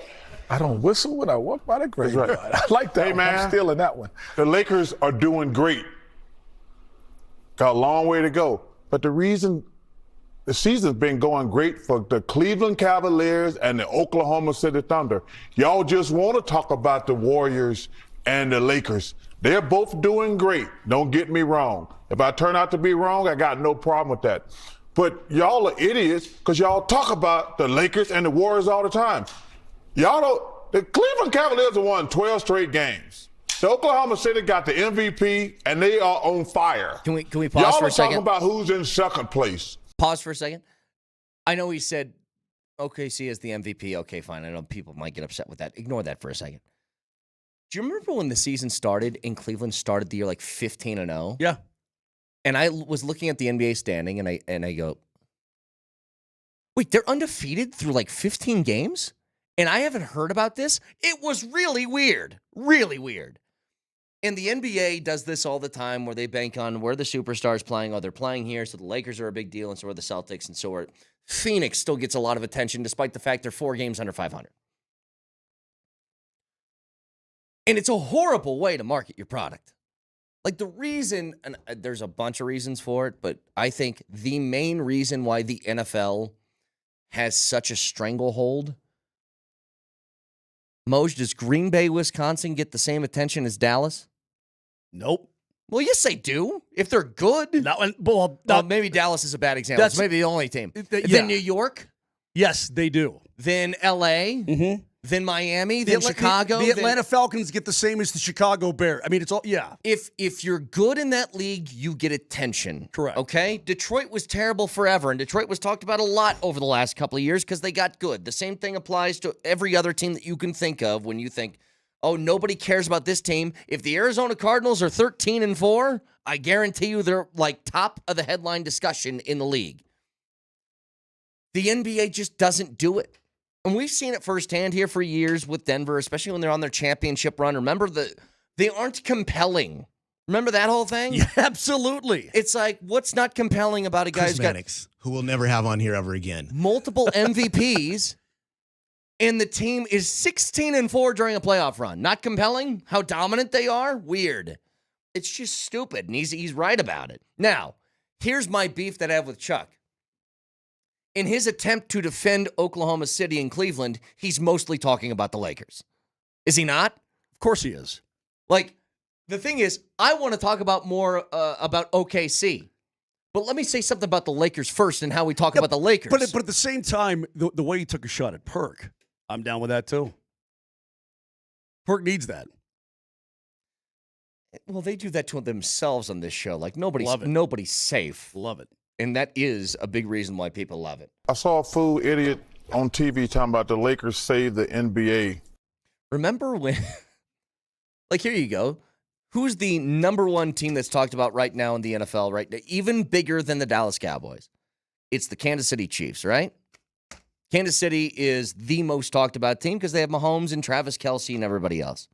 If Kansas City had a pro basketball team, would they be talked about at all? Absolutely not. Or would it be, I'm not talking about that podunk flyover city in Missouri. Absolutely not. It's stupid. The NHL does a pretty good job. If you're good in the NHL, you get discussed. Well, north of the border, Toronto gets a lot of jam. Sure. I mean, they get because of the Leafs, they get a lot of play. But the Florida Panthers, they get as much attention as Detroit or Chicago, or you know what I mean? Like, they get as much. Colorado does. People talk about the Avs all the time. Well, they certainly are today. I'm curious. Gosh, I'm curious about the next 3 hours and 45 minutes. Curious. I know. I got Cheer LeBron, my friend. So you have him tagged, right? I mean, he's anything that comes out of his mouth, right? I got the alerts, and I still see nothing from Miko on a deal being done in Dallas. So in the meantime, a couple of things I want to get to. Number one is going to be our keys to the game for tonight. Do whatever it takes to win. It's the Johnson Auto Plaza keys to the game. Johnson Auto Plaza. Experience the power of the plaza, where they have the keys to performance and style with Ram, Jeep, Chevy, Buick, and GMC, and a huge selection of used all in one place. Johnson Auto Plaza. Here's Moser, Lombardi, and Kane. To me, Moj, the key is this. The Phoenix Suns are not a good basketball team, but they are very talented, which is a weird way to put it. They aren't good, but they are talented. They have individual pieces that can burn you hard, but in terms of playing together as a unit and winning games, they don't do that as much as other teams. Their individual pieces are best around the perimeter. The Nuggets' biggest weakness is around the perimeter defensively. Not only do they take more three-pointers than the Denver Nuggets per night, they make more three-pointers than the Denver Nuggets per night. Hold them under 40% from three, and I think you're good. My key, by the way, in the last game was hold Zach LaVine to 20 points or less, and you should win, and he hit 20. So I'm going to take credit for that. Good job. But I think hold them under 40% from three, and I think you got a really good shot to win tonight. And this is a game, despite the talent of Phoenix, you should win. They aren't very good. You are better. Take care of your business because you got a tough stretch coming up, and wins right now are at a premium, especially because the Lakers have decided they aren't losing ever again. I have nothing to add. So, when we return, keys to the game are brought to you by Johnson Auto Plaza. Experience the power of the plaza, where they have the keys to performance and style with Ram, Jeep, Chevy, Buick, and GMC, and a huge selection of used all in one place. So, here's what we're going to do. We're going to give away the Rocky bobblehead. And how we're going to do that, I told you guys, it's a very simple game. Listen to the show. We're going to play a clip with something bleeped out. You call in on the Ramos Law Hotline at 303-504-0925. If you think you got the answer, the first one to get it correct, this missing word in the bleep, gets the Rocky bobblehead. Let's give people a preview. You can load up the phone lines. Nelly, what is it? I think it was the Avs top six, and not talking about Landy, but the Avs top six had only played games together. Yeah. Up until, I believe, Val came back. Yep. Fill in the blank. Call in right now, 303-504-0925. The first one to get it correct is the winner. Get to it next.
Man.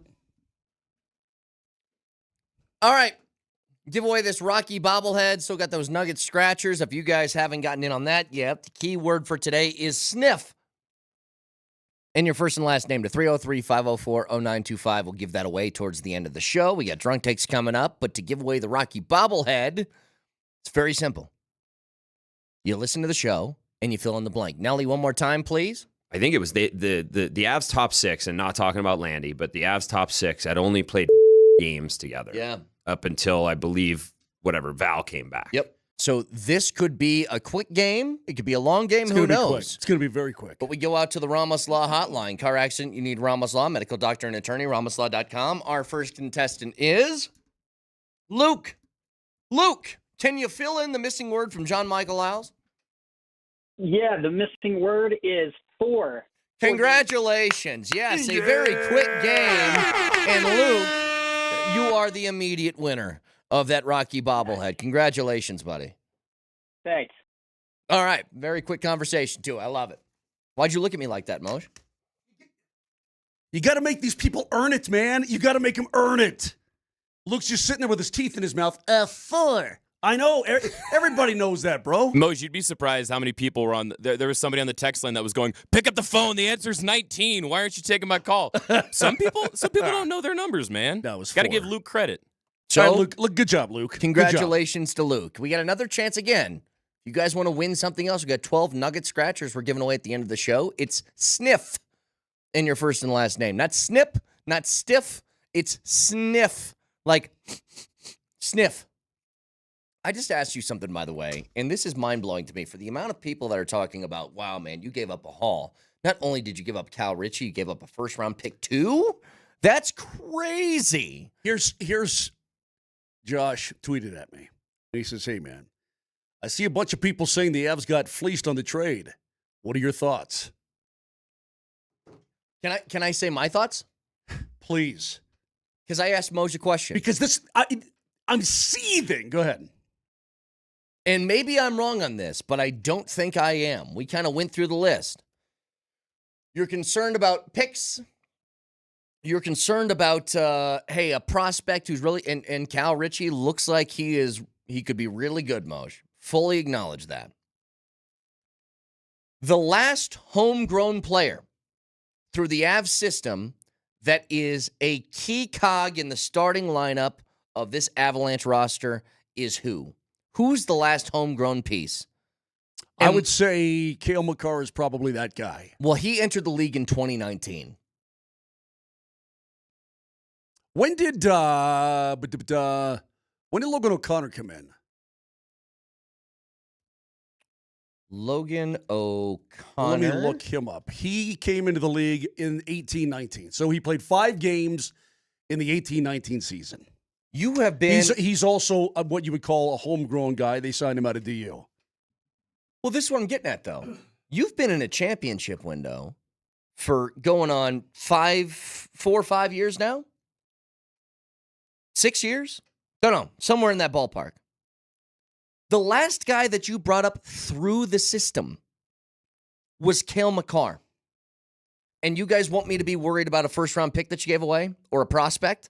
I understand that those things can be valuable, but I don't care if it means that you get a player that's an immediate impact guy. The likelihood of your first-round pick being a value pick, high like lottery, it's very, very, very, very, very small. The likelihood of it being at the end of the first round is very, very, very, very great. So, again, first-rounders are first-rounders, but also you're not talking about lottery-type guys. Talking about guys who are first-round draft picks, but, not immediate impact and so on and so forth. So, for the most part, for those who think the Avs got fleeced, that's such a ridiculous thing. I'm going to pose the question yet one more time. Do you want to win right now or do you not want to win right now? Because if you want to win right now, and the Avs want to win right now, and Nathan McKinnon wants to win right now, then the deal is awesome. If you want to play tickle fight with yourself on a guy who could score 20 goals in the year 2030, then you go ahead and do that. I ain't going to do that. Mm-hmm. The window is open now. You have your window as we speak. You are proactive. You've just made yourself an absolute bear. Hey, what are the odds right now? Your overall little on your little thingy thing, the circa to win it, and da da da da da. What the Avs go? Yeah, from, Brett, show us your little thingy thing. What does it say? My thingy thing, as I look at it right now, is telling me plus 700 for the Avs to win the Stanley Cup. What were they 2 days ago? They were over 1,000.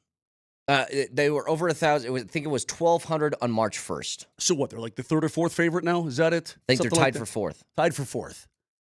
That's what that did for you. Yeah. That's the thing. And for anybody concerned about the quote haul that you gave away, I understand that it is a lot, and Kyle Ritchie could be really good, and who knows what the first round pick could be and all that. Bottom line is, you've had a lot of picks since 2019. That's the last guy that you drafted that's a part of this roster right now. Well, Sam Malinsky's a homegrown guy. I mean, you signed him. College free agent. Okay. Fair. That one's fair. Now he's kind of in and out of the lineup, but fair. You get my point, though, Mose. Yeah. I completely get your point. And again, this is an opportunity as we speak to get it all. And they're going for it. Don't you? Isn't that the one thing that fans want? They want their team to go for it. Mm-hmm. Listen, the first round pick in 2026 or 2027. So that player is going to be 18 years old. Let's say it's 2027, 18 years old in 2027. Will that player even get to the league by 2030 at the age of 21 or more like 22, 23? Who knows, right? I mean, maybe not. So you're worried about a guy who may or may not score 20 goals in 2031 to win right now. What are we doing? For a guy who's averaging 30 a year. Cal Ritchie, is he going to be a player? I believe he's going to be a player. Here's what I do know. This guy that you just got is a player. You're dropping 30-plus goals into your lineup right now. If Cal Ritchie... 60-plus points into your lineup as we speak. If Cal Ritchie in 3 or 4 years... I'll just say this much. If he becomes a top 5 player in this league, just saying, hypothetically, and you win the cup this year, you still win. You understand? You still win the trade. No matter what, you still win. Because you got a title. And that's the point. So, again, I'm trying to monitor a whole bunch of things going on right now. We're a few hours away from the deadline coming up. There is no resolution. Say it. There's no resolution at the moment with Miko. How about that? Because the deal is in place, but it is all dependent on him signing an extension. And that has not happened. What was Dallas offering? 12 was the latest rumor. If he signs that, you realize he could have got that here, right? You showed me something. Well, funny. and that's why I think That's maybe just he's funny. just now, he's pot committed That's to the idea. That's funny. Cracks me up. You showed me something, Moj, and I don't know who it was from. I forget to read who the person who constructed this tweet was. But if 3 different teams tell you you're not worth $14 million, maybe you're not worth $14 million. Perhaps. If that's what he's holding out for. And again, just from a strictly numbers perspective, even if you're off by $2 million, an 8th year on a contract would virtually make up for it. Which is what the Avs could have done. Hey, listen, I'm happy with where they are. Marty Natchez has 15 points in 14 games in a Colorado Avalanche sweater. 15 and 14. Yep. He skates like the wind. He's a dynamite player. You got depth with Jack Drury. So you got depth down the lineup. I mean, I don't know how you look at it. Emotions aside, look at the lack of production from the other player. Look at all the hand-wringing that Carolina and Dallas are doing right now just to try to get it done. And apparently, I don't know what I want to do. I don't know where I want to go. Okay, fine. That's your choice. It's, you can do whatever it is you want. You're free to do so. Ain't my problem. Dallas has to be going crazy. And by the way, from now on, I'm just going to say the player. Who did that? Who would say, well, the player? Yeah. Who was that? Is it Sean Payton? I don't want it to sound like a pejorative because I like the guy a lot. Always have. Relative to your tone is saying something different. I was right going to now. say, we've had some people on text and Twitch asking if Miko's going to be your new Nolan Arenado, because the way you're talking about him, man, it's... There's a tone. Talking to my guy all wrong. Well, It's he the didn't- wrong tone. Do it again. That's pretty Stab good. you in the face with a soldering iron. That's pretty good Christopher Walken there. He didn't force his way out, but he sort of did he not? You know what, Brett, here's the thing. I just don't understand people sometimes, and everybody's motivation is different. He had an opportunity to be in the rafters, win more cups. Yeah. I mean, and for what? He was well on his way to being and you screw that up for retired what? here, like having his number retired. You screw that up for what? So you could bounce around, not play with 29. Hey, I think if he had, hey, not my hump. Hey, at this point, not my hump. if he had a time machine, It wasn't our hump. I think he would have done things differently. I do, especially with the way that this is playing out now. Oh, it was Josh McDaniels who said that about Jay Cutler, the player. I'll tell you this. Awesome. I don't know this. It's impossible to know. The Avs might be better off with as good as Mikko was. They might just because of not just Nate just feels like at least Moj, he feels like it cancels it out, right? For the ability that he brings to the table, 15 points in 14 games. That sounds like a Mikko number. The memories, the camaraderie, the fitting in personally, all that is something that Mikko brings to the table, no doubt about it. But hang on, I'm just saying, as a player, it feels like Marty Necas has at least canceled out Mikko. That you haven't gotten worse, right? Nobody would say the Avs are worse today than they were before Mikko was traded. But you also add on top of that, it gave you cap flexibility. It gave you jury. It gave you the ability to grab a couple other guys. Like, I don't know if keeping Mikko would have kept you from getting guys like Lindgren or Brock Nelson, but you got that opportunity now. What's happening? My wife texted me. She's a big Rantanen person. She likes She's Mikko. got the jersey. Yeah, she does. I'm not. Am I speaking Is bad? She telling you to watch your tone? A little bit. Am I speaking bad about that player? I don't think I am. I'm saying I cannot believe some of the decisions that player and his representatives have made. That's fine. It doesn't befront me. Did the bear threaten to stab you in the face with a soldering iron? Did she go the full? Well, she's already done that. You mean again? Yeah. Hey, listen, I'm concerned about this Avalanche team. They've won 4 in a row on this homestand. You got a huge one coming up tomorrow at 5 p.m. against Toronto, the first game of hockey night in Canada. This is big, bro. You got Chicago coming in. If you can get by Toronto tomorrow. Oh, yeah. It's huge. Did you see what happened to Toronto? Let me find that. Okay, as you search for this, I want to bring one other thing They up. just went to Vegas a couple nights back, and they got kicked by the Golden. They were down 5-0. They got kicked. They're going to be highly motivated. So are the Avs. We were fortunate because we don't have dysfunctional franchises for the most part in this town. I know a lot of people will say the Rockies and fine, whatever. What the hell is Carolina doing? For 2 straight years, they make a move at the deadline just to make a move at the deadline again? Same guy? Like, they trade for Gensel, and then they don't keep Gensel, and then they trade Gensel, and then they trade for Mikko. They didn't trade Gensel. I'm sorry, just lost. He walked, lost Gensel. Then they trade for Mikko. They don't sign Mikko, and now they're going to trade Mikko? They tried to. If we're to believe... No. You do what Dallas is doing, though. You do not make that move unless he says, I'm doing it. That's the thing. You don't do that and then hope you can figure it out later. That's stupid. Why did the New York Jets trade for Hassan Reddick when he wanted a new contract? Because they're stupid. Obviously, the team stinks. They're dumb. Like, that is... And I'm telling you right now, if the Avs did that move, if they did something equivalent of trading for a Miko Rantanen-type player who's on an expiring contract, and he gets here, and 2 weeks later you go, I don't know what to do. I guess I'm going to have to trade him again. What? We would all look at this organization like, you guys are idiots. I'm What confused. the hell are you guys doing?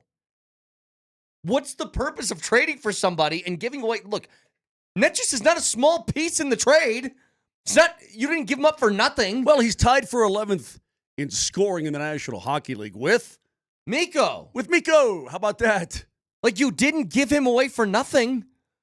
So you traded Miko and Netchus and Drury for, like, a couple of picks? How incredibly stupid.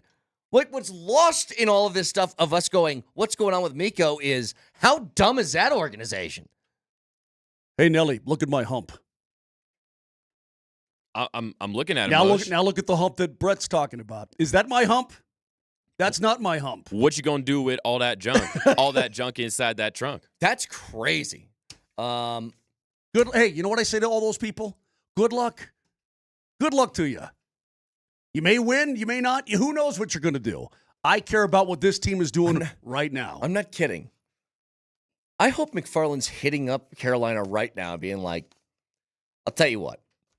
Well, you can't go back to the same team. I got a couple more 2029 picks that I'm thinking about offloading here if you want to give Miko back. You can't go back to the same team the same year. I know.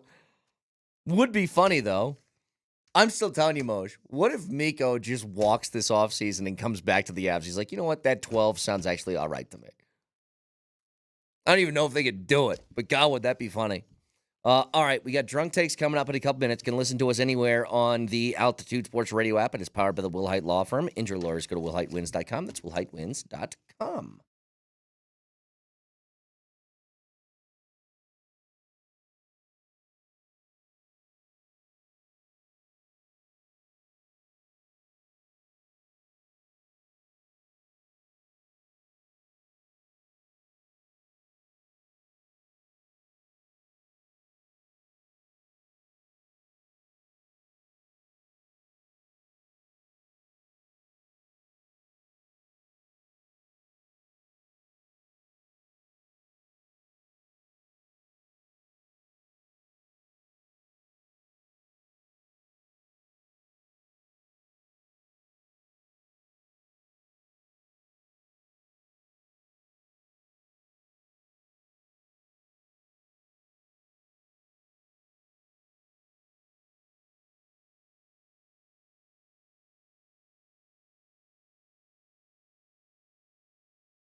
This show has absolutely flown by. Today, Vic It has. is on the last day of his assignment.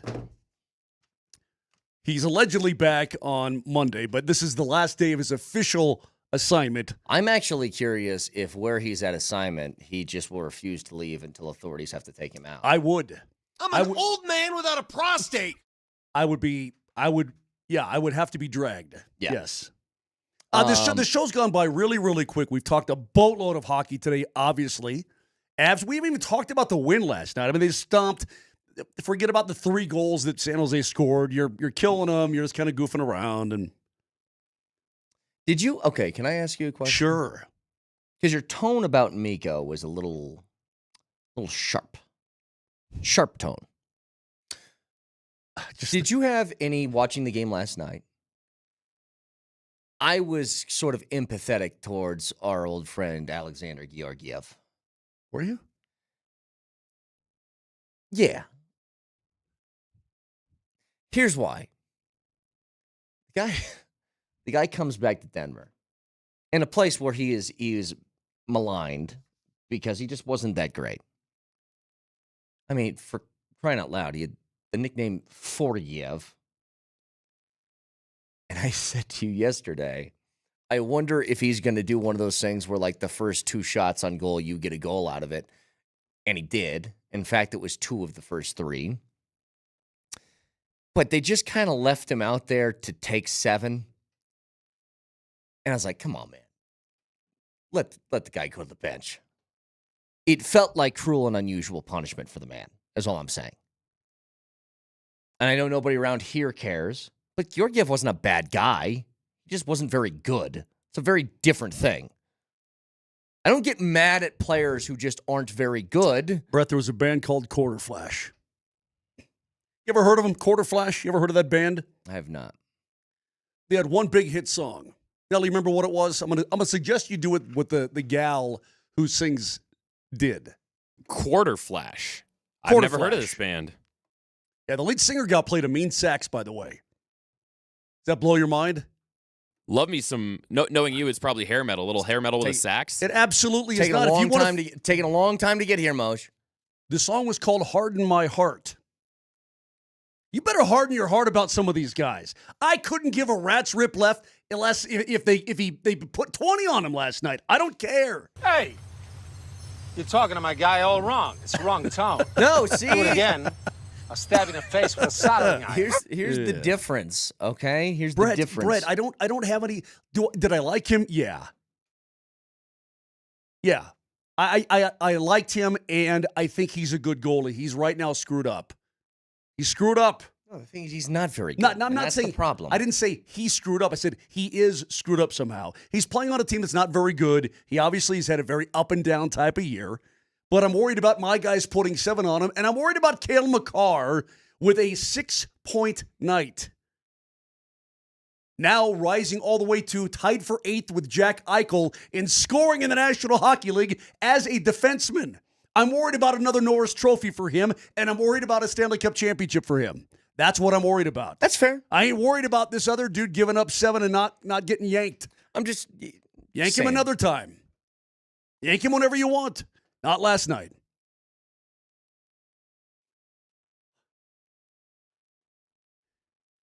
I'm gonna swallow my tears.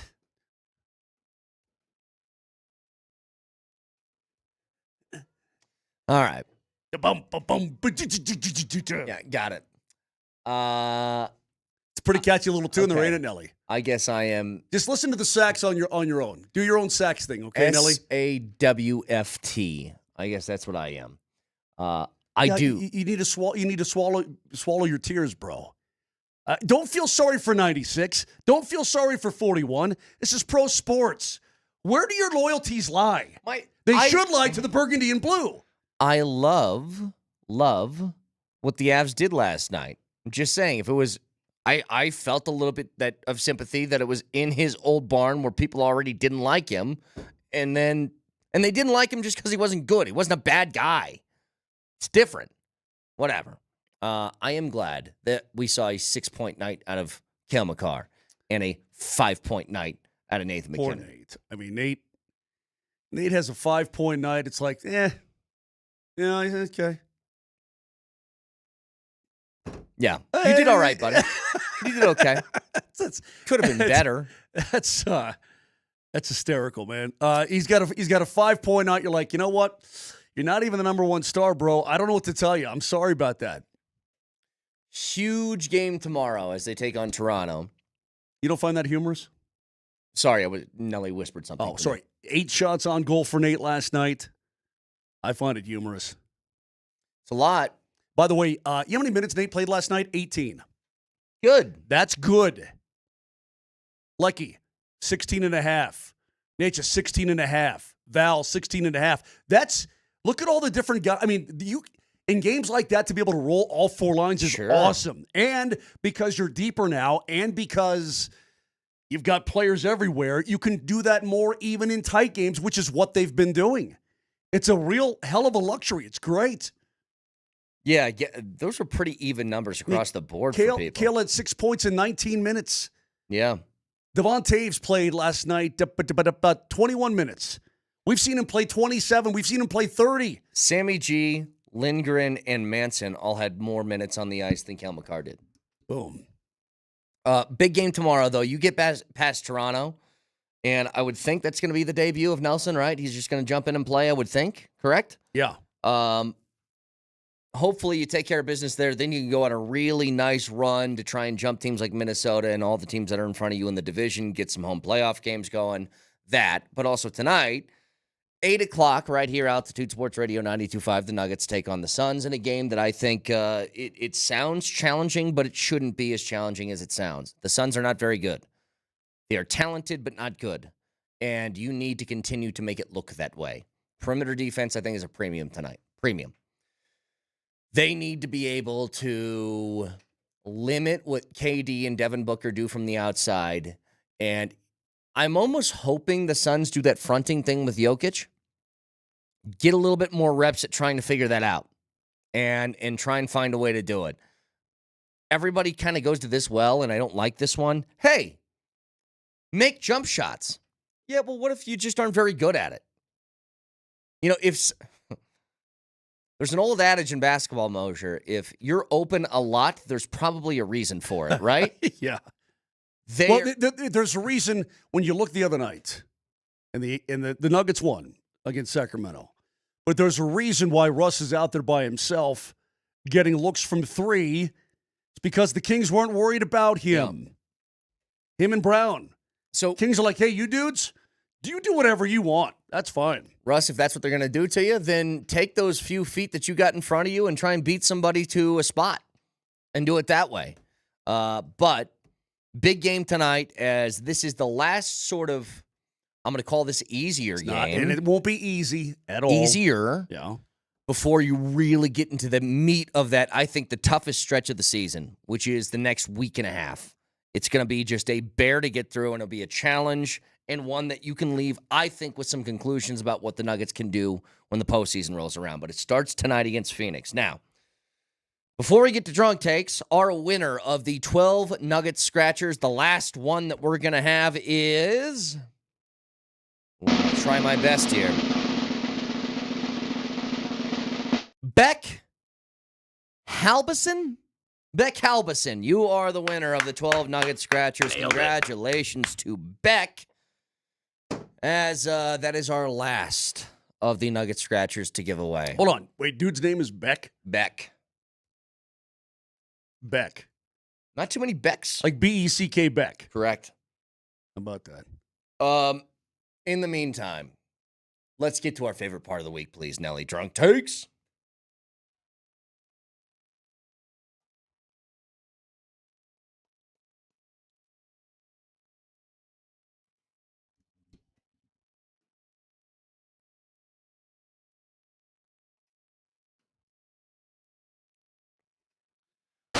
You know, I think I may be hitting Lariat Lodge in Littleton this afternoon. Let me tell you something, Moj.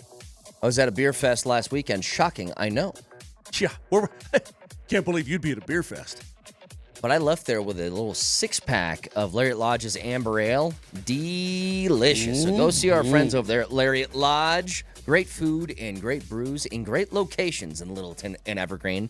Drunk Takes. They're clips from throughout the week. We slow them down to half speed. It makes us sound like we're hammered. Go ahead, Nelly. If he ain't worth 100 or better than something in another city, I'm icy, land got run, none talked.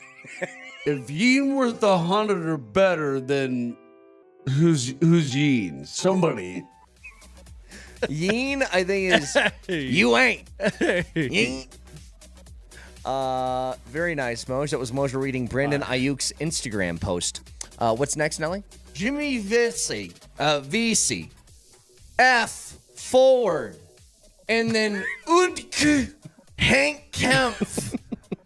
What is Udke? Undisclosed? I don't know. Figure out what Udke means. You thought his name was spelled with Why would I not by so reading good. this? I actually think Udke is a cool name. It is a cool name. If his name was Udke, it sounds very Finnish to me. He's a college player. You can't tell me it doesn't sound Finnish when there's a guy whose name is Ukko-Pekka Luukkonen. Okay? Agreed. Udke. I want to. You know what? I want to name my next kid with no vowels. Perfect. I'm going to take the DNVR approach. Our friends over at DNVR. No vowels in our names. What's next? Hold on a second. Verticality? That's a word. What's wrong with that? I don't know. It does. It. Have you ever heard of the law of verticality? Just because your vert is negative. You ever heard of the law of shut your holity? It's a good law.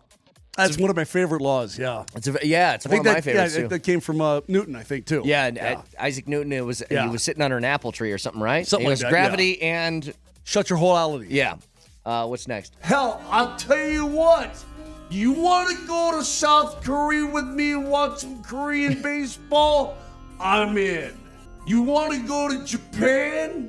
See the Cebu Lions? Watch guys jacket all over the field? I'm in. I didn't know that that's what they did in Japan. Certainly not in their baseball league. I figured that people would do that, just not on the field. My mistake. I should be more cultured. What's next? He's got his kombucha or whatever the hell you call that stuff. Kombucha. He's got that. Why do people drink stuff with stuff floating in it? You know, like twigs and bark. Well, you know beer has that, right? Yeah, not like that. Yeah, it's not that readily stuff that looks visible. Like an amoeba. Yeah. Like jellyfish. Yeah. You know, why are you drinking stuff with jellyfish floating around? Okay, hang on. I don't do it.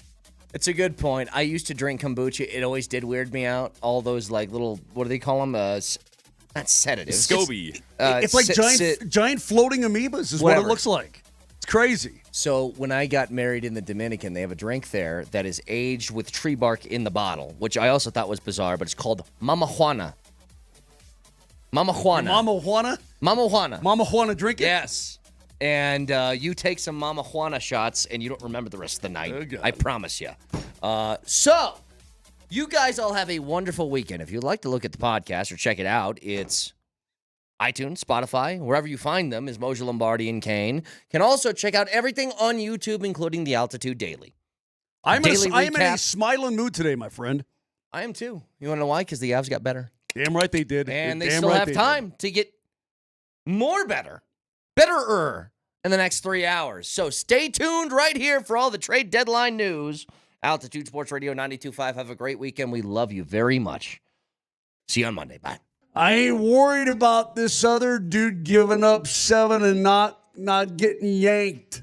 I'm just yank him another time. Yank him whenever you want. Not last night.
What a night it was for the Colorado Avalanche on the eve of the trade deadline, which sits just 2 hours and 55 minutes from right now.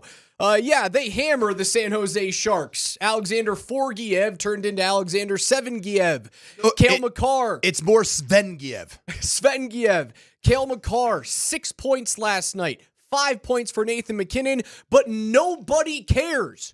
Who cares? 6 points. History made by Cale Makar. At 10 p.m. last night, with like 10 minutes to go in the hockey game, which was already done by that time. You knew you were getting 2 points. Chris McFarland takes it out and throws all of his chips on the table. Brock Nelson, maybe the number one trade chip on the board outside of Miko Rantanen, and we will get into Miko Rantanen later on today, is moved to your Colorado Avalanche in exchange for a first-round pick, a conditional third, and Avs forward prospect out of Oshawa, Callum Ritchie. Your second-line center problem is now fixed. You know exactly what you're getting out of this player. Brock Nelson he's the truth. That is a hell of a hockey player. 2 ways. He is a 3-time 30-goal scorer in this league. He is a 6-time 25-goal scorer, soon to be 7-time if he can find the back of the net 5 more times in the final 18 games of the season for the Avalanche. That is a big-time swing, a big-time get. It's also a big-time price. It is, Raj, and as a listener here, you do not want to change that dial. Trust me, because we've got Johnny Hockey, Alex Ryan-Emmy here, and we got, 2 hours and 55 minutes remaining, and we're going to be on the show for 2/3 of that. Yep. There's going to be some more. Somehow, some way, there's going to be some stuff coming down the pipe. And what I've learned, Raj, is my previous life as a college football coach, it's very similar to the life of being an NHL hockey player, because you are expendable and you are just a piece of meat, and they will move you at any given time. Just like Miko Rantanen will probably either be moved again from just 3, 4, 5 weeks ago. How long has it been since Miko Rantanen was moved to Carolina? About 4 weeks ago. 4 weeks ago. Might get moved again, or he might just be a disgruntled member of the Carolina Hurricanes. On the flip side, we bring in a guy from the island of misfit toys, a lifelong New York Islander in Brock Nelson. He's been stuck on an island as a very good, very productive player, a member of the Four Nations Cup for the U.S. national team. Brock Nelson, being on an island with no chance to really compete at the highest level, is probably through the roof excited about coming to Colorado at this point. It was a trade that had to be made. Now, are the Avs done? We don't know. They've got about $1.3 million in cap space as it comes up to the 1 p.m. Mountain trade deadline today. So you could utilize that 1.1, 1.3, whatever it is, to go out and get a number 6 defenseman. You could try and find a way to make that trade, or you can move money out. Probably Casey Middlestad is in that conversation. Miles Wood would be in that conversation to bring in a bigger piece. We don't know if Chris McFarland is done. The Avs skate at 1 p.m. today, and then Chris McFarland will have a presser right after they get off of the ice. So they're working all the way until that clock strikes midnight, or 1 p.m. Mountain, as it were today.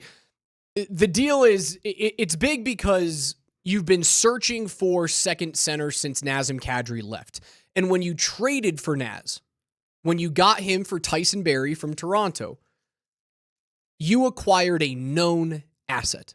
Nazem Kadri, while a player suspended multiple times in his career, was a legit second-line center. Two-way player, high offensive upside, really good physically, and excellent in his own defensive end. He was already established. When you traded for Casey Middlestat, you looked at ceiling. You looked at what this former first-round pick out of Minnesota could be. He hadn't really established himself in the league. You had seen flashes of it in Buffalo, that he could be great. He could be very, very good. Now, who knows? Was he outperforming expectation in Buffalo? What is the actual expectation with the Sabres? It's kind of where hockey players go to die. That organization's been a joke for a long time. It's a shame because I love that city. When you trade for Brock Nelson, you know what you're getting. This is not, we hope he can be this guy. He's 33 years old, still skates very well. And the other thing, he's 6'4", 210 pounds, man. That second line now with Valeri Nichushkin and Brock Nelson is big. You have two puck hunters. Nelson's a 52% faceoff guy. Over the course of his career, he wins... Let me find it. Please be more than 50%. Please be more than 50%. Over the course of his career, he's a 48% guy, but gosh. He's winning 53% this year. Okay, he's got multiple seasons north of 50. So we got Drury now. We got two face-off winners now. McKinnon's winning like 60% of his draws since the Rantanen trade too. Interesting. Yeah, he's taking the next step. He's leaning in pretty good. Brock Nelson is, despite what his Team USA headshot makes you think, he's not ancient. 33. Oh, he has a head of gray hair, does he not? It's funny. Spring and I were talking in the postgame last night, and Spring's like, I'm older than Brock Nelson. You would never know, but I am older than Brock Nelson. He plays younger than he looks. The War Road, Minnesota native. Population 1,702. Alex Ranemi. And you want to know what's on the War Road, Minnesota water tower? It is 2 sticks and a puck.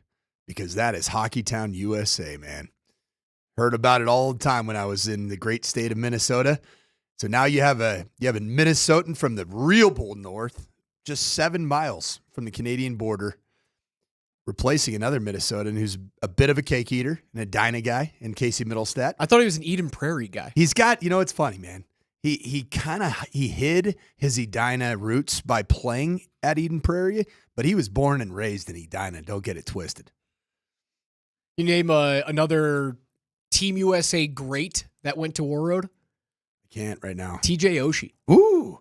TJ Oshie was a War Road player. He actually now has a hockey company called War Road where he does like protective undergarments that make sure you don't get, arteries sliced when you're playing the game.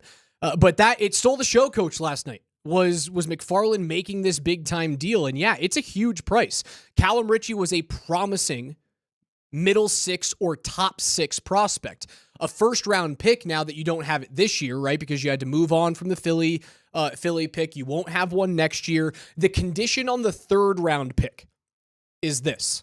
If the Avs win the Cup this year and Brock Nelson plays at least half of the playoff games, then a 3rd round pick exchanges from Colorado out to the New York Islanders. And at that point, if you win the Cup, if those conditions are met, who cares? Mm-hmm. If those conditions are met, the trade is worth it without a doubt. Because I look at the trades they made in 2022.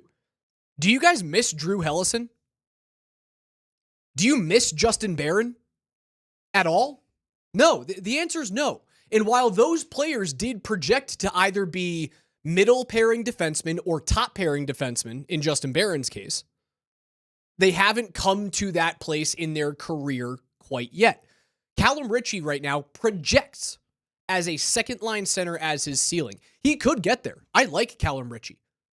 I think he was a steal. But you don't know what you're getting out of him. You traded a maybe for a known asset in a time where the team is win now.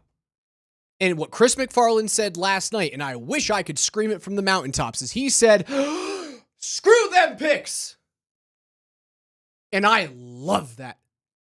Chips to the middle of the table, man. Deal with your problems later. Look at the success that Tampa Bay has had in the last 10 years, man. Trade them away. Trade the picks. Trade the prospects. Win now. Worry about your problems later. Because you know who's not going to be here after those picks come to fruition? Nate's going to be retired. Kale's going to be on his last legs. Chris McFarland and Jared Bednar may not even be here at that point. We sure as heck won't be on the radio anymore. They'll get rid of us by then. Screw it. Win now. Every fan base in the country, across all sports,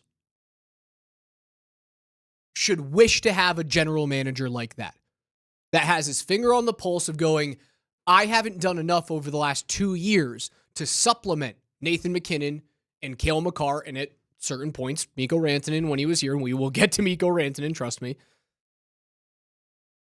Have his finger on the pulse to go, I haven't done enough for those guys.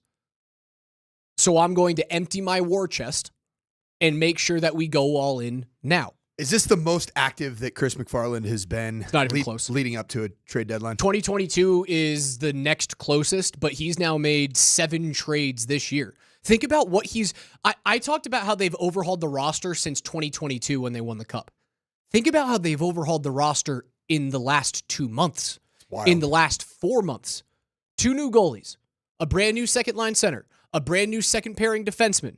You moved on from a likely future Hall of Famer player in Miko Rantanen to bring in a top wing and a true middle to bottom six center who can do everything for you in Jack Drury. He's a grinder. Those types of moves take years to make. He did it in 4 months. For any of our listeners that are out there just saying, why can't Calvin Booth do the same thing for the Denver Nuggets? It's a completely different world, Raj. It really is. CBA is so different. That collective bargaining agreement is a constrictor in the NBA. This being really my second time going through the NHL trade deadline as a member of Altitude Sports Radio, it is such a different climate in this time of year in the hockey side of things and the basketball side of things. One massive move like the Lakers made with the Mavericks, which was deemed to be criminal for Nico Harrison in Dallas. Like, that's a humongous trade deadline deal, of course. But it's really all the Lakers did. Mm-hmm.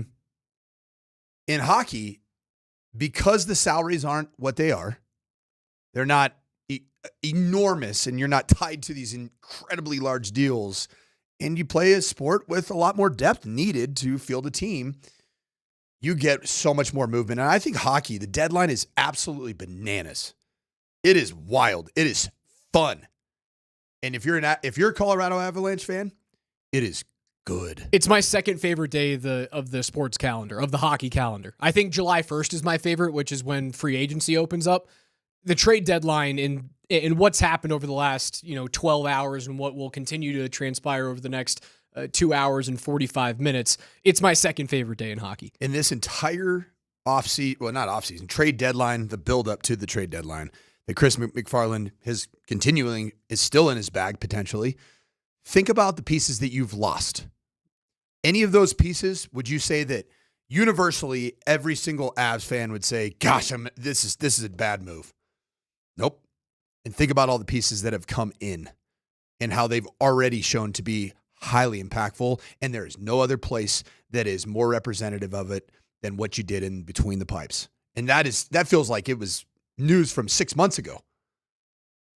That was the beginning of this, and here we are with the big exclamation point. It was on full display last night, too. Amen. Like Alexander Georgiev, short-handed goal on the second shot of the game. Do we miss you, Kovalenko, right now? It's a good player. He's a great player. He's a great young player, but don't miss you. You got to win now. You've got to win now. It's a great move for San Jose because they need to win in 4 years. Right.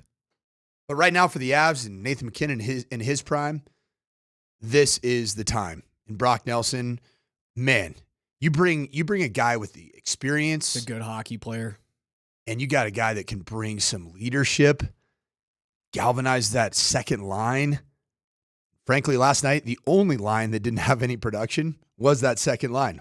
I don't know why, but plus minus, the net for Valeri Nichushkin and Casey Middlestat was 0 in a game that was 7-3. This is a good time to bring in a guy like Brock Nelson. He's been an assistant captain for half of his career in New York. He's going to be wearing the number 11, according to the NHL.com registry, number 11. And you know what I like about this? The last guy to wear number 11 here in Colorado, Andrew Cogliano. Old guy without a cup. Brock Nelson, 33, wearing number 11. Don't call him old, Rush. Former captain in this league. Old guy without a cup, wearing number 11. So 33 is old now. Is it really old in the NHL, 33? You're starting to knock on the door of getting old. Yeah. You still have, I still think he has runway. He's still a very good player You're 31? right now, but I'm 31. Yeah, in the league, you're knocking on the door getting old. Yeah. You certainly are. You got crow's feet, so yeah, I can see that. I got crow's feet because I was up until 2 a.m. last night waiting for Miko Rantanen news to come down. Oh, yeah, by the way, we'll talk about the dumpster fire that is Miko Rantanen, the Carolina Hurricanes, and he was supposed to be a Dallas Star as of this point this morning. That hasn't happened yet. We'll tell you what's going on, the latest with Miko Rantanen's situation. Also, coming up at 11 o'clock this morning, Kyle Keefe will join us to talk about his exclusive sit-down with Avalanche captain Gabriel Landeskog. Don't go anywhere.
If you guys are one of the first 5,000 fans through the doors for the game against the Utah Jazz this evening at 7 p.m., or rather on March 28th, not this evening, you guys can take home a special Super Mascot Rocky bobblehead. All you got to do is get there early. You won't miss out on that exclusive giveaway, and you can get tickets now at denvernuggets.com/tickets. But luckily for you, we're giving away a Rocky bobblehead right here on the Morning Sprint. And all you have to do is text the word Joker to 303-504-0925. That's the word Joker to 303-504-0925. We will reveal our winner at 11:45 this morning. So stay tuned. Good luck. Super Mascot Rocky bobblehead. Again, you can get those at the Nuggets Jazz game on March 28th. Not this evening. My brain's fried from staying up all night last night trying to refresh Twitter and figure out what the hell is going on with Miko Rantanen, Coach. Your brain is pretty much always fried. It's perma-fried. So, you know what? At least you can make yourself feel better about why your brain is fried today. But you know what, man? Hey, let's just embrace it and accept it and enjoy it, lean into it, and have a lot of fun with a fried, mushy brain. Okay, so after the Avs hammered the San Jose Sharks last night 7-3. You can do whatever you want. Your show. Alexander Georgiev. Yes. Right? Forgiev. Sevengiev. Svengiev. Why would they do that to him? They just they don't care. Like, why would San Jose do that? Just he's returning to the scene of the crime, the place where he essentially got booed off the ice many times as the hometown netminder, and then you just let him just absorb 7 right to the chin. Although I would say, if I'm Alexander Georgiev's agent, I say, if this is college football defense, then I think I had a pretty good day. It was kind of like an Iowa versus Minnesota Big Ten November football game, 7-3 final score. Not bad out of my guy. But why would you really leave him in there for 7?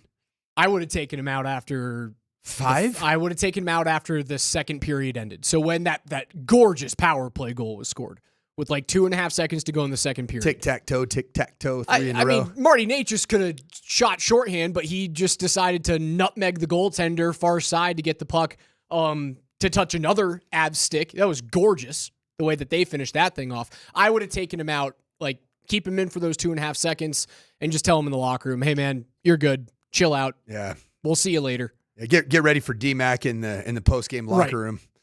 DMac, grab our guy, Georgiev. He didn't send me anything from Georgie. I got clips from Nate and Kale. Imagine DMac just, hey, Alexander, how was it getting back to Ball Arena? You doing okay? That was our existence, man. Yes. Think about that. Now, that was our existence. It wasn't great in front of him last night, per se, but yeah. He's just not, he had 78% save percentage? It was pretty bad. Seen a few of those before. Sure have. Pretty bad. Historic night from Cale Makar, the first Avs defenseman to record a 6-point game. He was sensational. He moves up into the top 10 in NHL scoring with that game. Nathan MacKinnon has a multi-point game, 5 points for Nathan MacKinnon. So the league lead is Nate at 98, and Makar, a defenseman, has as many points as Jack Eichel does with the Vegas Golden Knights. That is insane. And you know what is weird, Raj? Correct me if I'm wrong. The last 2 months have felt, by Makar standards, a little bit slow until the explosion last night. I mean, by Makar standards. I could see that, but because he was on a torrid pace to start the season. He just kind of racks up, 1 point here, 2 points there. Maybe it's a 0-point game, but then there's a 1-goal, 2-assist game right after that. He's just a producer. That's all he is. He's the best defenseman in hockey, and he's paired with the best center, the best forward, the best player in hockey with Nathan MacKinnon. Now, how good is Makar as a defensive defenseman? Elite. He's not going to be a guy who's more of a puck dispossessor. Yeah, but he defends close very well. Net front, he's, that's probably the weakest part of his game is net front defending. Net front and overall just banger, as a banger. I mean, the dude can throw a hit. Yeah. When he wants to throw a hit, he can murder you. But you'd say he's most likely. I mean, he's not he's not Dustin third. Byfuglien. He's an upper third banger in the NHL. Sure. Yeah, he's just excellent. He's just good at everything. Yeah. He is good at everything. Net front defending, yeah, I guess that's his weakest part of his game. But one-on-one, defending close, defending out of the corner, defending on rush, he's elite. And then as a offensive player, he's as good as any forward in the league at what they do. While we're on Makar, what do you see as the pairings going forward from a defenseman standpoint? Is it always going to be Makar? Is it going to be Makar Taves? Yes. For sure. That's D1. You don't break that up. So Lindstrom would not most likely find his way into that kind of D1 pairing? No. Okay. So and then you would say, I said Lindstrom. It'd be cool if they had Nicholas Lidstrom. Yeah. That'd be really cool. Lindgren. I Ryan wonder if Nicholas Lindgren. Lidstrom or Nicholas Lidstrom can give you 12 minutes in the playoffs. Yep. Let's do it. A hell of a hockey player. That guy was awesome. So let's go Lindgren and Manson? Healthy It Manson? could be Lindgren and Manson. I still don't think they're done. I believe that they're going to make a move for either a number 6 defenseman with the little cap space that they have, or they're going to move Casey Middlestat for a better D-man to play in the middle of that lineup, and you would pair Lindgren with that to-be-named player and then move Manson and Girard down to your third pairing. I think that's probably what they'll end up doing. As it stands right now, you don't split up Taves and Makar. You ride those guys 28 minutes in the playoffs every single game. They were paired up in the Four Nations. Yeah, they'll be together for the entirety of their contracts. Like, you keep those guys together as long as possible. Now, late last night, after the trade for Brock Nelson, after the Avs win, we hear originally from Elliot Friedman that Miko Rantanen was being traded from the Carolina Hurricanes to the Dallas Stars. They had a framework of a deal, but it was all apparently contingent on an extension for Rantanen in Dallas. And there was a lot of chatter last night that, hey, this is done. They're getting this thing done. Dallas is offering money. Rantanen's going to sign that thing. And as the hours ticked by, so the first report came out about 11 hours ago. And as the hours ticked into the early morning hours, it got way thinner and way thinner. Rantanen currently in a stalemate in contract negotiations with the Dallas Stars. And as it stands right now, Rantanen isn't being moved. That trade is dead in the water. The reports are that Dallas isn't willing to go a single dollar over 8 years, $12 million average annual basis on an extension, which is less money, which is $1.5 million less than the reported value that Carolina has on the table right now to Rantanen's camp, which was reported at $13.4 million over 8 years. Is that deal off the table with Carolina? It might be. Has to be, right? It might be. If I'm Carolina, I drop that down to 13. I go, you're not going to take 12. Here's 13. Stay with us. You get the extra. You get the 8th year, the extra year, which you can't make up in free agency money because you only get 7 years with teams that don't own your rights.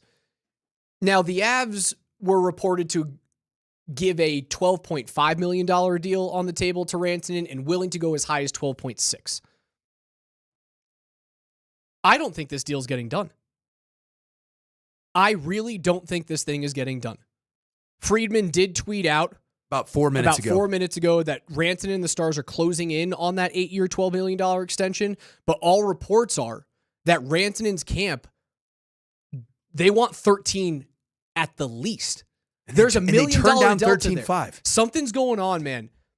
Something is really weird. It would be odd that Rantanen's camp would turn down that offer because it not only gives you money in a state where there's no state income tax, that matters.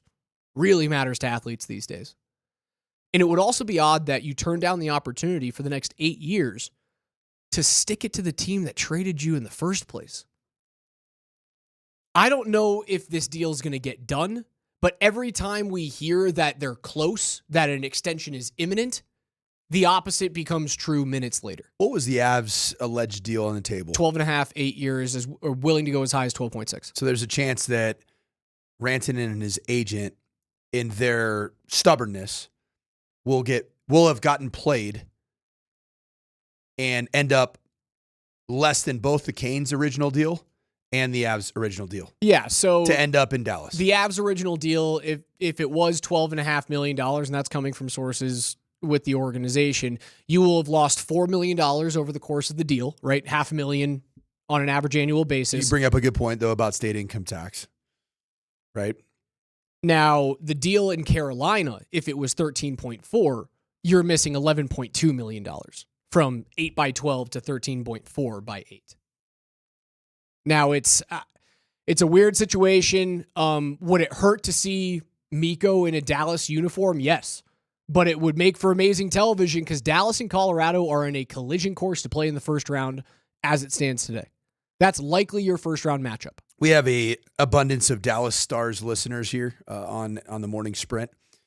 Give the listeners that are Dallas Stars fans a scouting report on the fit of Miko Rantanen as a Dallas Star. Is this a good deal for the Dallas Stars?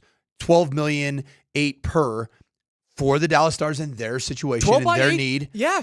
12x8 how does Miko Rantanen fit? How does he fit in Dallas? He is an automatic first line wing. He slots in right next to Rupe Hintz, Jason Robertson. Mikkel Granlund gets moved down to that second line to play with Mason Marchment and Matt Duchene. He is your first line offhanded right winger. Okay, so now we have even more Colorado Avalanche fans. What does Miko Rantanen's addition to Dallas do?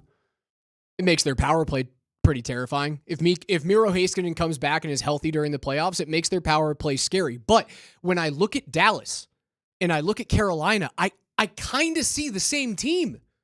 Tell me the stud on Dallas. Tell me the superstar. Who is it? It's not Matt Duchene. He's been good. He's not a superstar. Yep. Jason Robertson. But he hasn't taken the next step. I get it. I like Jason Robertson. But everyone's been telling me he's the next guy to be a 100-point scorer. Where's it been? He's not the guy. 64 points is nothing to sneeze at. 27 goals, nothing to sneeze at. But that is a far cry from having a stud. So, in that situation, tell me the difference between Sebastian Aho and Jason Robertson. Spot the difference between Andrei Svechnikov and Jason Robertson. Spot the difference. You can't. You can't. So if the case study with Miko Rantanen is away from Nathan McKinnon and Cale Makar, he goes from being Hall of Fame talent to star talent that doesn't feed the engine, right? Because that's what the small data sample in Carolina is telling you, is that Miko's still very good, but he's not the same guy at all. He is, from a points production standpoint, half of the player that he was in Colorado.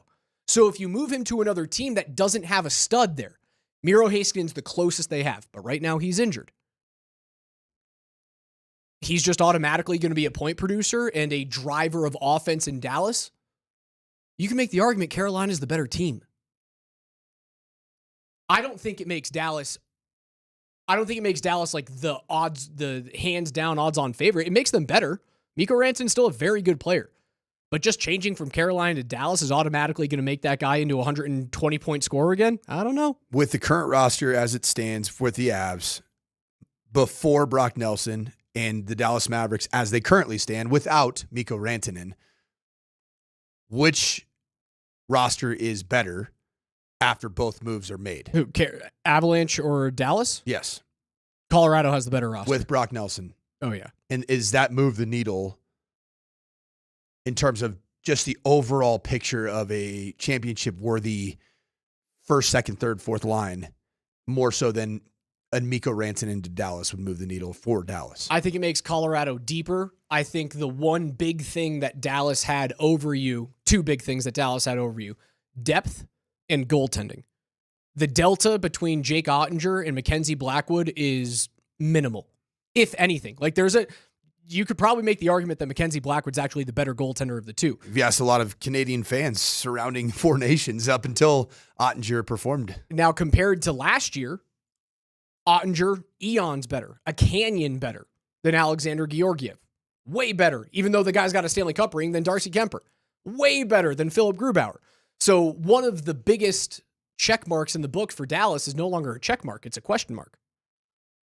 I think Dallas is a very good team. I think they're very difficult. They are good. They're physical. They have a solid, deep defensive core even without Miro Heiskanen, it'll be a brutal series. If this trade ends up going through, it's a travesty that either Dallas or Colorado will not be playing hockey when the calendar moves from April to May. A travesty. How does Dallas avoid it? I'm not going to say how do the Avs avoid it. How does Dallas avoid it? Avoid what? A first-round series with can't. Colorado You Avalanche. Can't. There's literally no way. The only way that they can avoid that is if the Avs don't catch Minnesota. The Avs are catching Minnesota. I think there's going to be like a 6-point difference between Colorado and Minnesota by the time the season ends. There is no way that Dallas can get out of this. They can't catch Winnipeg, and Colorado's going to catch Minnesota. That's the way it's going to happen. Get ready. That's your first round playoff series, guys. Dallas and Colorado.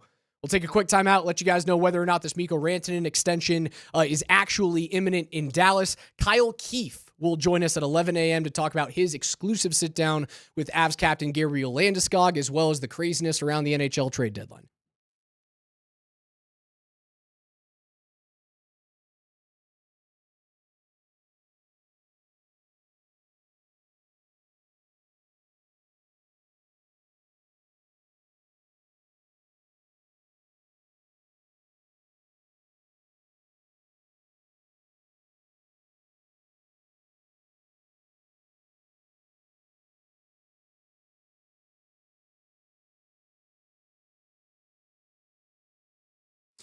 What's good, Colorado? It is that time to start booking your March and April travel to get out of the snow and get straight to Viva Las Vegas. Yes, get out to Circa Sports in Old Fremont Street, Las Vegas to get the most pure Las Vegas experience.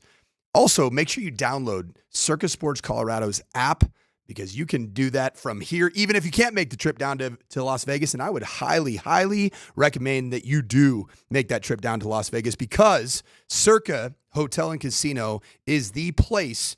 You love sports, you love catching some rays, and you want to get out in a pool. There's no better place to watch sports and taking some rays than at Stadium Swim, which is an elevated swimming outdoor pool experience. Get out to Circa Las Vegas, and you can book online at circalasvegas.com.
I don't know exactly what happened. I know I called Mikko pretty shortly after. We talked close to 20 minutes. So, but yeah, I mean, it's just unfortunate. Obviously, losing a great friend, great teammate. Yeah, I'm gonna miss him. That was Nathan MacKinnon on losing Miko Rantanen after he was traded to the Carolina Hurricanes, but that only lasted just about a month. It is official now. Miko Rantanen has been traded from the Carolina Hurricanes right back to the Central Division. He is the newest member of the Dallas Stars, still waiting for trade details to come in, but here is the contract extension. 8 years, $12 million average annual basis for Rantanen to become a Dallas Star. I would assume that they're moving on from Wyatt Johnston or Logan Stankoven, maybe Maverick Bork, and some first-round picks in this deal. Wyatt Johnston has some potential. Wyatt Johnston scares me. Yes. That's a good hockey player. That might be someone who's part of this deal, but $12 million over 8 years. We are screwed. Going to Texas rather than staying in Colorado saves Rantanen around, and this is just rough, around $4 million in state income taxes over the course of this 8-year deal. Alex Ryanemi, certified CPA. Yeah, for right. Miko Rantanen. Okay, so around $4 million. Now, there's been reports that the Avs had a deal on the table that was north of 12, or they were willing to go north of 12. Let's say those reports are true, and Colorado offered 12.5 by 8. You would have made up the $4 million in the $12.5 million deal. Bingo. To stay here in Colorado, where reportedly you never wanted to leave in the first place, where reportedly you were blindsided by this trade. If it was all about money, you would have likely signed the deal at 13.4 in Carolina, which again, very reputable sources around the league said Carolina offered 13.4 by 8. Miko, married with children? I don't know. I think he's married. I have no clue.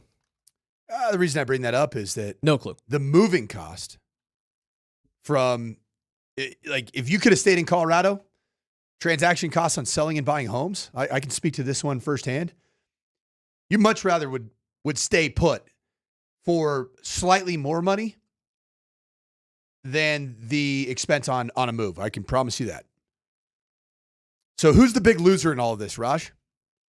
I'll tell you who's the big loser in all this. It depends what Carolina gets back. No, right now it's Carolina. This is who I have as the main loser of all this, for the reasons that you just cited, that you could have essentially been making the same amount of take-home pay here in Colorado if you would have just said, yep, I'll take the deal that, oh, by the way, is bigger than the deal that he's going to get in Dallas. The loser is his agent. The loser is the agent for saying you can't settle for that dollar figure from Colorado because I'm paid to get more than that. Well, guess what you didn't get? You didn't get more than that. So you're the loser. Yeah, you got the same amount of money. So, Miko Rantanen, here's my advice to you. Look your agent dead square in the eyes and say, you screwed me. You're fired. You're out of here. Because you made me move on from a place that I knew was home. It was in a great position for my career to be on an inevitable collision course with the Hall of Fame.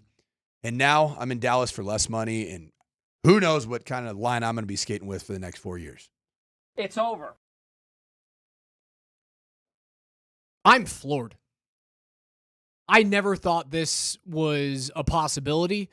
Now, it depends what Carolina gets back. If Carolina gets a couple of picks and legit NHL players in either, maybe two of the three of these guys, maybe even just one of the three, in Maverick Bork or Logan Stankoven or Wyatt Johnston, it could work out for them. But then Carolina is right back in the same situation that they have been for the better part of 10 years, which is you're really good and you're really deep, but you don't scare anyone because you don't have the stud.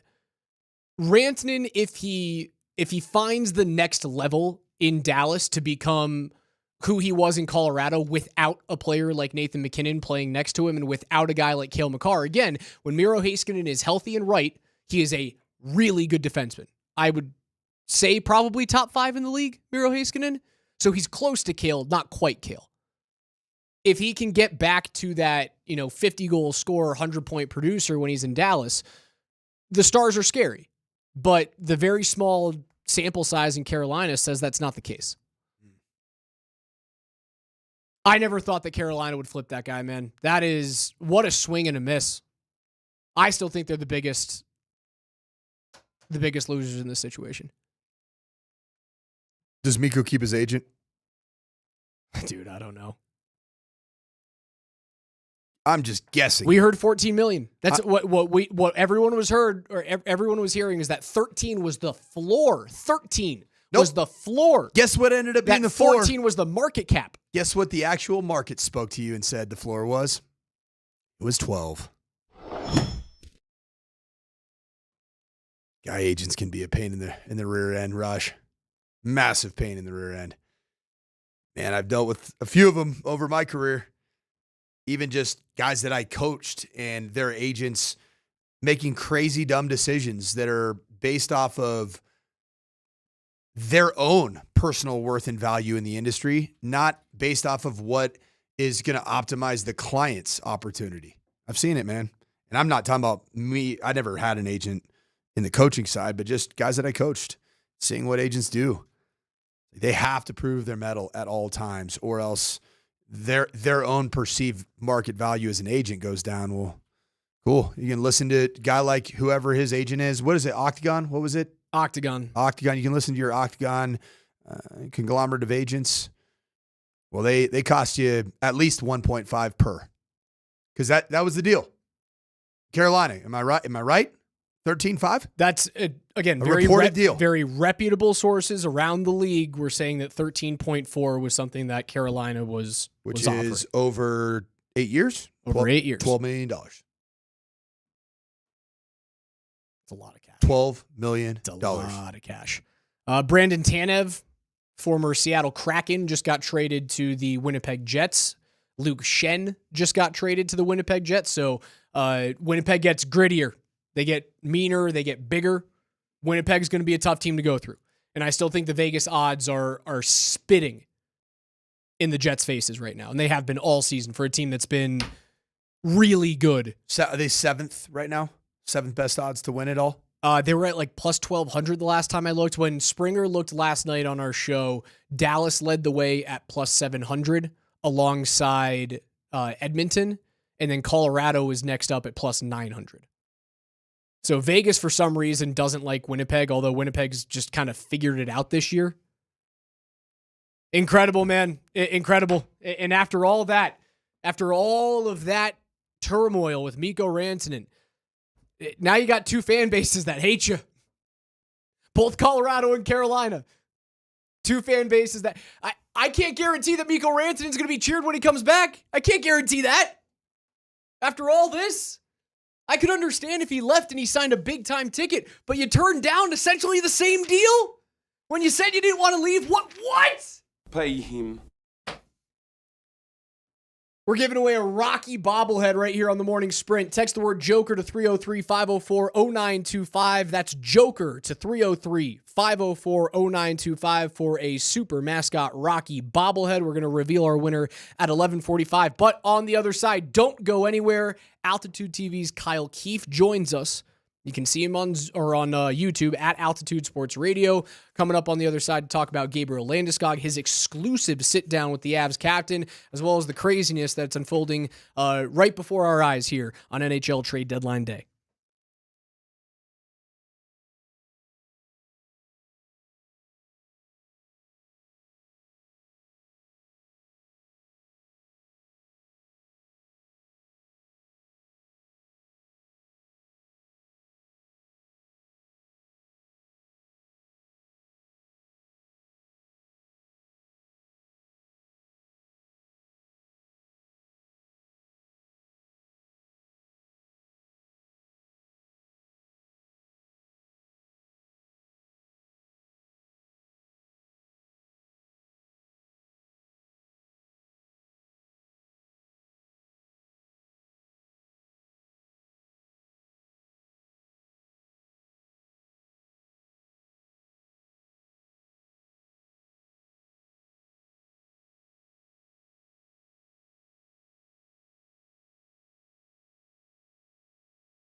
Just 2 hours away, the National Hockey League trade deadline, 1 p.m. Mountain. Avs make a huge move for Brock Nelson. The biggest news, Miko Rantanen traded from the Carolina Hurricanes to the Dallas Stars. He signs an 8-year, $12 million extension. Let's head out to the Ramos Law Hotline where we find our friend, Kyle Keefe. Kyle, first off, phenomenal job with the sit down with Gabe Landeskog. And we will get to that in a second because it was, I tweeted out last night, like, someone get the guy a damn Emmy. It was awesome. Really, really good. It was insightful. I got to hear your initial thoughts on what's happening with our old buddy, Miko Rantanen. Okay, first of all, can you hear me? Because this is the first time I've done Zoom in like 10 years. Okay, good. Perfect. All right, awesome. I'm pissed, to be honest with you. Like, I'm watching the trade tracker right now, and I'm mad. Is my first reaction. I hate the tweets about saving money because of state taxes. Like, don't give me that. I don't buy that for a second. I feel like it's almost like it was an opportunity that was missed, and I'm pointing the finger at an agent. You know, it's an opportunity that was missed to play with Cale Makar and Nathan MacKinnon and win Stanley Cups right here in Denver, where he's loved, and I think he loves this city. And I honestly feel like there's probably a little regret that it didn't get done here. I think the Avs did everything they could to make sure Miko Rantanen would be an Avalanche for life. I think he passed it up maybe because of bad advice from his agent, and got to Carolina, and it was a situation where it was maybe whether it was the team or it was the coach or it was the situation or it was just the shock and awe of being in Carolina, and he didn't want to be there. And so he started looking at options, and it sounds like, just from what I'm reading, now I'm reading the same stuff you guys are, is, look, this was the best team that he could find equal money to. And if the difference really is $4 million over 8 years, I'm sad, I'm depressed. I love Miko. I would have loved to have seen him here. And I just, now it's sort of like he's in your division. You're right next to him. You're going to see him all the time. And it's, I don't know. I'm upset, I guess, is what I'm saying, guys. Kiefer, I couldn't agree with you more. Last segment was talking about agents and how oftentimes the advice that they give is more about them and about their market value as an agent rather than the actual tangible market value of the player and the best situation for the player. So I agree wholeheartedly with that, Kiefer, on that front. But if you do look at what ended up transpiring for the Colorado Avalanche, and we'll get into your incredible work last night that aired on Altitude TV with Gabe Landeskog. But before we do, if you look at the finality of, at least to this point, it's not quite finality, with just about 2 hours left on the trade deadline, do you like the moves that have been made? And is there a world that exists that you think that the Avs are in a better spot right now, even in their top two lines offensively, with their forwards and centers, than maybe they were a month ago with Miko Rantanen being a part of it? Yes. Yes to all of that. Now I say that like a bitter, angry ex-boyfriend, girlfriend that's just like, yeah, yeah, yeah. I say that with a little bit of that. But let me just play with this for a second, okay? Let's just cross our fingers and just say that Gabe Landeskog, for whatever reason, comes back. Let's just say, perfect world, he comes back game one, okay? You're looking at Lehkonen, MacKinnon, Necas, Landeskog, Nelson, Nichushkin, Colton, Middlestat, Duran, Kiviranta, Drury, O'Connor, with Parker Kelly, Miles Wood, and Jimmy Vesey, ready to rock and roll. McCarthy is your top D pair. And the biggest move of all, which I completely forgot about in my, in all this Brock Nelson hysteria, is Mackenzie Blackwood and Scott Wedgwood. It's like, you got two goalies, and especially one that can win you a Stanley Cup. And that is the key. As good as Toronto or Edmonton, as good as they are, or they think they're going to be, they don't have the goalie that can win the Stanley Cup. And the Avs do.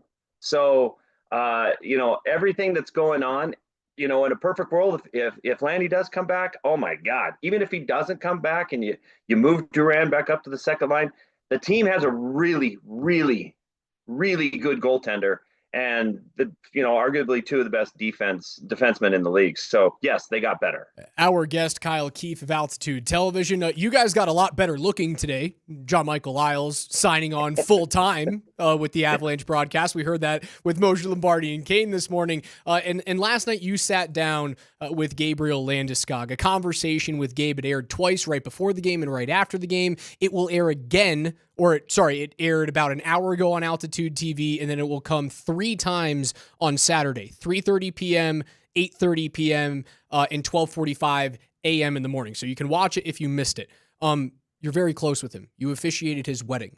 What did you learn yesterday?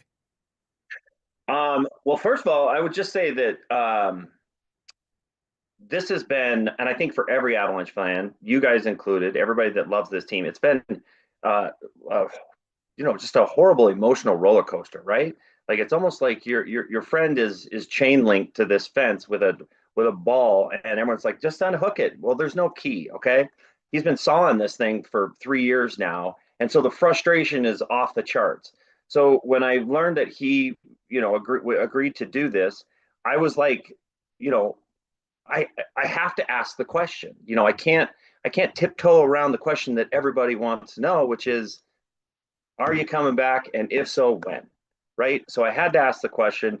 And I think Gabe did a great job of explaining what it was. It's not a hurt knee. It's not just, something that you stem cell back together and it regenerates this awesome sort of, and Coach, you probably know more about these injuries than I do. And I asked him about Lonzo Ball, but he went into great detail about everything that happened with the knee. What I learned about Gabe is that he is wicked smart and completely in control of where he is emotionally and physically with this injury. And I truly believe that he couldn't have come back a day earlier. He is doing everything in his power to make sure that he plays hockey again. And I believe it in my heart. This is my belief that Gabe will play hockey again. What I learned about him most, though, guys, is that he, more than physically, this has taken an emotional toll on him that I can't even imagine. I don't want to compare it to any other injury or anything else, but this has taken it's taken part of his life away. You never think you win a Stanley Cup to never playing again. It's like, what just happened to my life? And his wife has suffered. His kids have suffered. I mean, he told his kids for years that he got bit by a shark, right? Because he couldn't explain to them what exactly the surgery was. So he was intimate. He was forthright. He was exposed. He was raw. He was all of that. And I couldn't have hoped for anything better. And I hope people do get a chance to watch the interview. And I hope you get a chance to watch this series that's coming out, Clean Sheet. I've seen the first episode, and I got to tell you, I was in tears. They did such a great job with this. And watching him be able to take you through the steps and journal everything is incredible. And I think you come away from this with only the utmost respect for where he is and where he's been. Kiefer, one of the pieces of last night, your incredible work that you put together with the interview with Gabe and his transparency. But one of the pieces that I picked up from last night was just that the timeline of everything was so unique, particularly the original injury and then feeling healthy. That was surprising to me. Feeling healthy almost shortly thereafter in the 2020 to 2021 until the 21-22 period of time where it just felt like it was just not good. And then I go back and I think about the decision, and this is where, just me watching it as a guy that has coached players and tried to advise players on decisions regarding surgery or not. And those are hard decisions to make, but it was about the decision to go forward with this surgery, which is a very experimental medicine surgery, very, very different, very unique. There's not a real clear path forward for it. If Gabe Landeskog were to do it again, do you believe he'd have the same decision? 100%. Yeah. 100%, because it's the only way. It's the only way to ever play again. Look, here's the deal. He could, in a year or two, he can go get a knee replacement, and it'll be 500 times less painful, and the recovery will be 500 times less from having a total knee replacement. He'll golf, he'll swim, he'll jog, he'll always be able to have his own life, right? You guys all know people with knee replacements. You get over it, six months, a year, or whatever the recovery is, and you're living basically a normal life. You won't ever play in the NHL again, Like, you're signing the paperwork saying, okay, that's it for me. Gabe has taken this head on and said, what is my best opportunity to play hockey again? And the surgery is gnarly. It's the guy he had to learn how to walk again. He had to learn how to take a step onto one stair, how to swim. I mean, you're reteaching your body that your leg, and more than anything, it's a confidence thing. You have to tell your body, your brain has to tell your body, you can take a step onto a stair, right? Like, it's so crazy to even think of something like that. And really the only person that probably can even relate to him is Lonzo Ball. It's not just people that have this surgery that are guys like you and me, right? These are professional athletes where the body does crazy movements, things that we can't possibly even understand at the highest level. So you can't just come back and just be like, okay, I'm back, So yes, I think he would redo it the exact same way. He's doing everything he can to get back in that lineup. That mental aspect has to be something that racks you, right? You talk about confidence. When's the last time that Gabriel Landeskog lacked confidence, right? He's been an elite level hockey player since he was 10, 12 years old. I'm sure the confidence is going through the roof as he gets to Kitchener, coming over from Sweden, then being a first round pick and the youngest captain in NHL history at the time. Confidence is not a thing that was lacking for that player. I walked away from that interview going, would Gabe have done this interview if he didn't know he was going to play again soon? Yeah, that's a great question. Here, I will say this: I think the reason I don't, the timing, I can't tell you yes or no or any of that. But I think part of the reason is there's so much pressure to give an answer, right? To say, I'm coming back. I'm not coming back.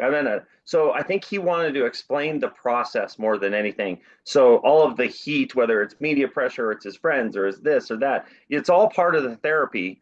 It's like the 12-step program. You gotta come out and say, here's what it was, here's what I'm going through, here's the stage I'm at, and here's my goal, right? And I think he established that. And if you watch that interview, whether you were optimistic or pessimistic about him coming back in the lineup, you have some closure, I hope, on the process, which is, this guy's not just lollygagging going, I'm going to go out on the ice, then I'm going to have a setback. I'm going to go out on the ice and have a setback. It is like, this has been the most excruciating thing an athlete has ever gone through. And I don't know if there's a football player Andy Murray. He talked about Andy Murray having to go through this.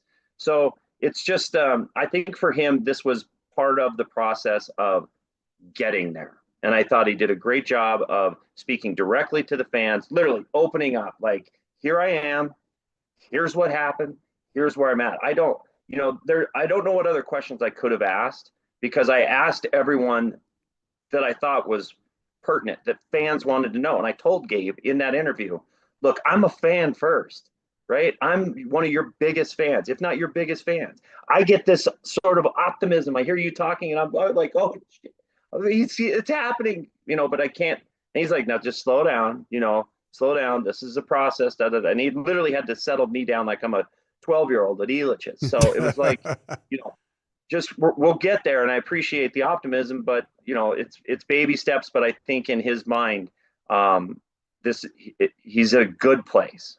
Kiefer, I'm in the camp that doesn't want to tell fans how to fan, right? Just, you were talking about you being a fan first, in addition to your opportunities to tell the stories of the Colorado Avalanche to Avs faithful. But in this instance, knowing Gabriel Landeskog, knowing him as a friend, knowing him as somebody intimately that's been involved in this journey of recovery, what is the right approach for us as a Colorado Avalanche fan base to have with regards to the sensitive nature of the potential return or not return, or we'll see what happens kind of deal about Gabriel Landeskog? How should we be feeling, and what's the best path forward for the Avs faithful? I would say one word. I would say hope, right?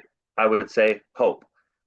There's no need to feel negative or discouraged or any of that. And I know people are going to say, don't tell me what to feel. I invited you to tell us what to feel, because I don't know what to feel. I'll be honest. Right. Let me refresh my Twitter and everyone's telling me where to go stick my head. Yeah, that's great. But I would say hope, right? I'll I'll tell you, I went into that interview feeling like, I don't know how this is going to go. I'm nervous. I'm a nervous wreck. I don't know what to expect. And I came out the other side with hope and super positive energy. I could feel his positive energy. Like he's in a much better place than he was 3 years ago, 6 months ago, all of that stuff. So I would just say, look, you got your team right here, right? You can go through the lineup and go through your team. The biggest trade in the NHL could happen, in the playoffs at some point, or maybe it happens game 1 next year. I don't know, but I am very hopeful that 92 sees the ice again. And guys, one of my favorite questions that I asked him, and I had literally started tearing up because I have talked to him about this before, taking that ice at Ball Arena for the first time. And I think there's be 18,000 in there for warmups because I don't think anybody wants to miss that. And I said, what will that feel like? What do you see? And he sort of just rolled his eyes and he's like, I've dreamt about that so many times. So there's one thing on his mind, and that's it. I think you can make the argument that if and when that happens, it'll be the second most impactful thing that has happened at Ball Arena in its history, shortly after Ray Bourque being handed the cup by Joe Sakic. Agree. Last one for me before we get you out of here. And by the way, just to give you the news, if you haven't been, refreshing your Twitter, the return reportedly for Dallas and Carolina. Logan Stankoven and 2 first-round picks going back to the Carolina Hurricanes, Miko Rantanen to the Dallas Stars. My question here as it pertains to Gabe and the Avalanche, and Chris McFarland going, screw them picks, screw them prospects, we win now. Do you think the situation with Gabe has influenced what Chris McFarland has done in being this aggressive this season? Oof. It's a great question. I don't know. I mean, in terms of like nothing is guaranteed, right? You said it. The last time that he skated was June 22nd in that cup year. You thought it was guaranteed that all those guys were going to play, that Miko and Gabe and Nate and Kale were all going to take the ice. That was the last time it would ever happen. Yeah, that's a great point, Raj. I don't know. I can tell you that here's what I love about CMAC. He wants to win, and not just win hockey games. He wants to win the damn cup, right? And I thought Nate's post-game comment the other night was, Nate has taken huge bounds with just brutal honesty, and I love it. I am here for it. And he's like, as far as I know, we're not in real building mode, right? It's like, you got Nathan McKinnon and Cale Makar for the next 7-8 years. You are not rebuilding for the next 7 or 8 years. You are Stanley Cup or bust. So your window is not just, it's 2025, 2026. No. Your window is till 2032, until those two guys are either retired and I can guarantee you they're never going anywhere. Those two are never going anywhere. You are in win the Stanley Cup mode. So that's the best way I can compare it. If you're hanging out with your neighbors and you guys are having a competition, who has the best backyard, and you've already got a great plot of land in Nathan McKinnon, and you got a freaking pool that is with a diving board that's Cale Makar, why wouldn't you go add a fire pit and a covered patio and a jacuzzi and 2 dogs that don't bark? Every year you're trying to have the best backyard. And you know what? In 7 years, there's probably going to be a drought and your yard's going to suck and you're going to have to start all over. But the window is now, and the Avs are trying to win a Stanley Cup this year, next year, the year after, the year after, and the year after. So for me personally, Brock Nelson, with the exception of Sidney Crosby, was the best centerman out there to go get. And they did it, and they went out and got, and they said, and CMAC saying to his team, boys, here you go, go win. So I love it. I love what he did, and if we face Dallas in the first round, just quit your job. Just quit your job and glue yourself to your TV, because that is going to be like Canada-US. I mean, that is going to be must-see TV. Every single person that loves hockey or sports needs to watch that series, and I welcome it. I can't wait. No one more passionate covering the Avalanche. Altitude TV's very own Kyle Keefe. If you missed a conversation with Gabriel Landeskog, you can watch that 3 different times tomorrow, 3:30 p.m., 8:30 p.m., and then when it switches over from Saturday to Sunday at about 1:45 in the morning if you're still up burning the midnight oil there. Kiefer, can't wait to see you guys tomorrow before the Toronto Maple Leafs game. And you know what else I'm looking forward to? March 16th, baby. Miko Rantanen and the Dallas Stars in the building at Ball Arena.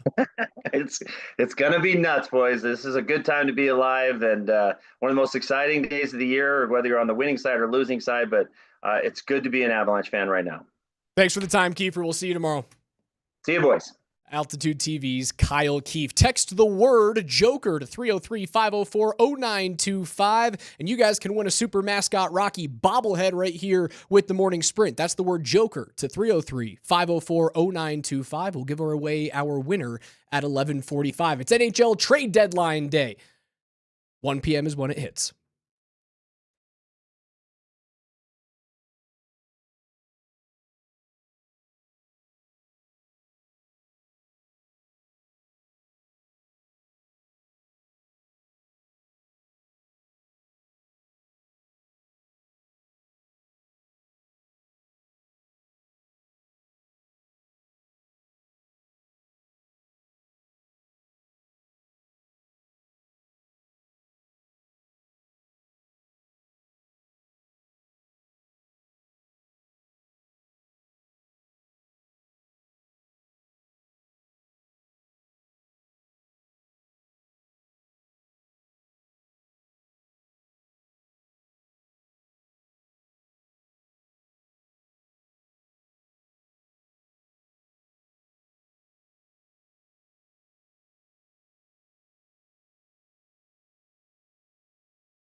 Altitude Sports Radio 92.5 presents KJ's NFL Notes. Why are you smiling? Because I love football. Football's fun. Fun, sir. Fun, sir. It's fun. Brought to you by Mountain High Appliance. Locally owned and operated since 1993. Colorado's most complete appliance store. All right, listen up.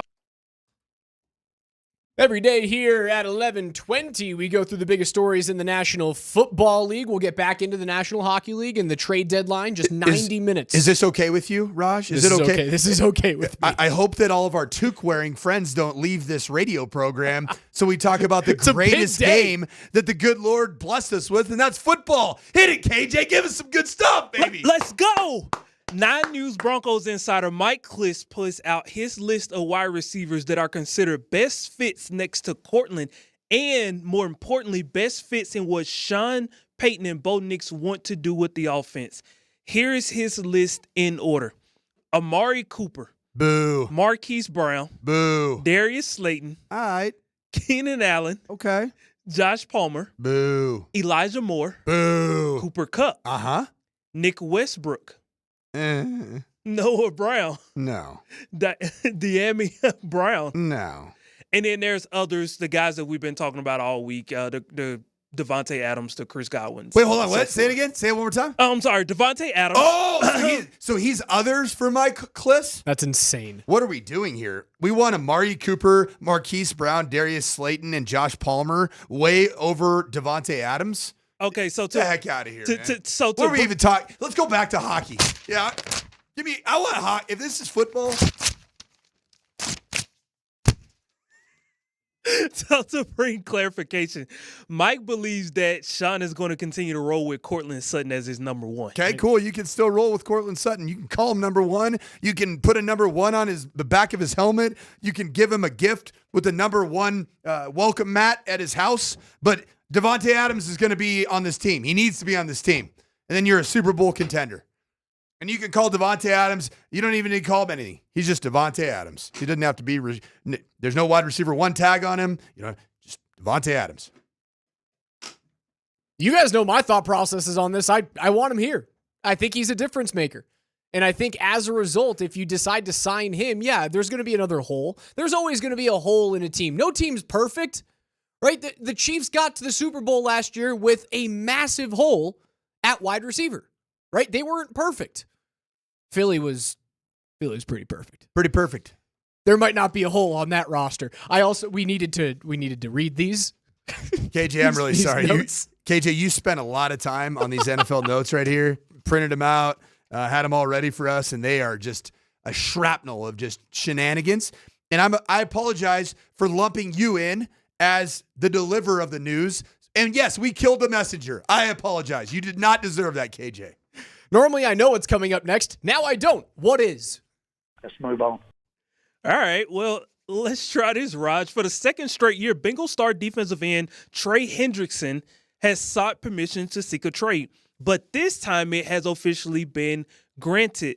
Hendrickson puts out a statement. He says, quote, "It's been an honor and a privilege to represent Cincinnati over the last 4 years. I love this city and organization. I appreciate the privilege of now being able to explore my options."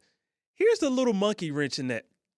Earlier this morning, the Washington Commanders released Pro Bowl defensive tackle Jonathan Allen, which means they created a little bit more room. The Washington Commanders have now moved up as the potential team to be favored as the landing spot for Trey Hendrickson now that the window for Myles Garrett is kind of up in the air. If the Commanders do land Trey Hendrickson, should that encourage the Broncos to be more aggressive, seeing what the Commanders are doing to build around their rookie quarterback? I think that if Trey Hendrickson ends up a Washington Commander, whoa. That means that the Commanders, who had an awesome year under their rookie quarterback in his first season, making it out of the first round of the playoffs, they are going to keep up with the Joneses. And the Joneses are the Super Bowl champion, NFL champs, Philadelphia Eagles in their own division. And the Commanders become legit.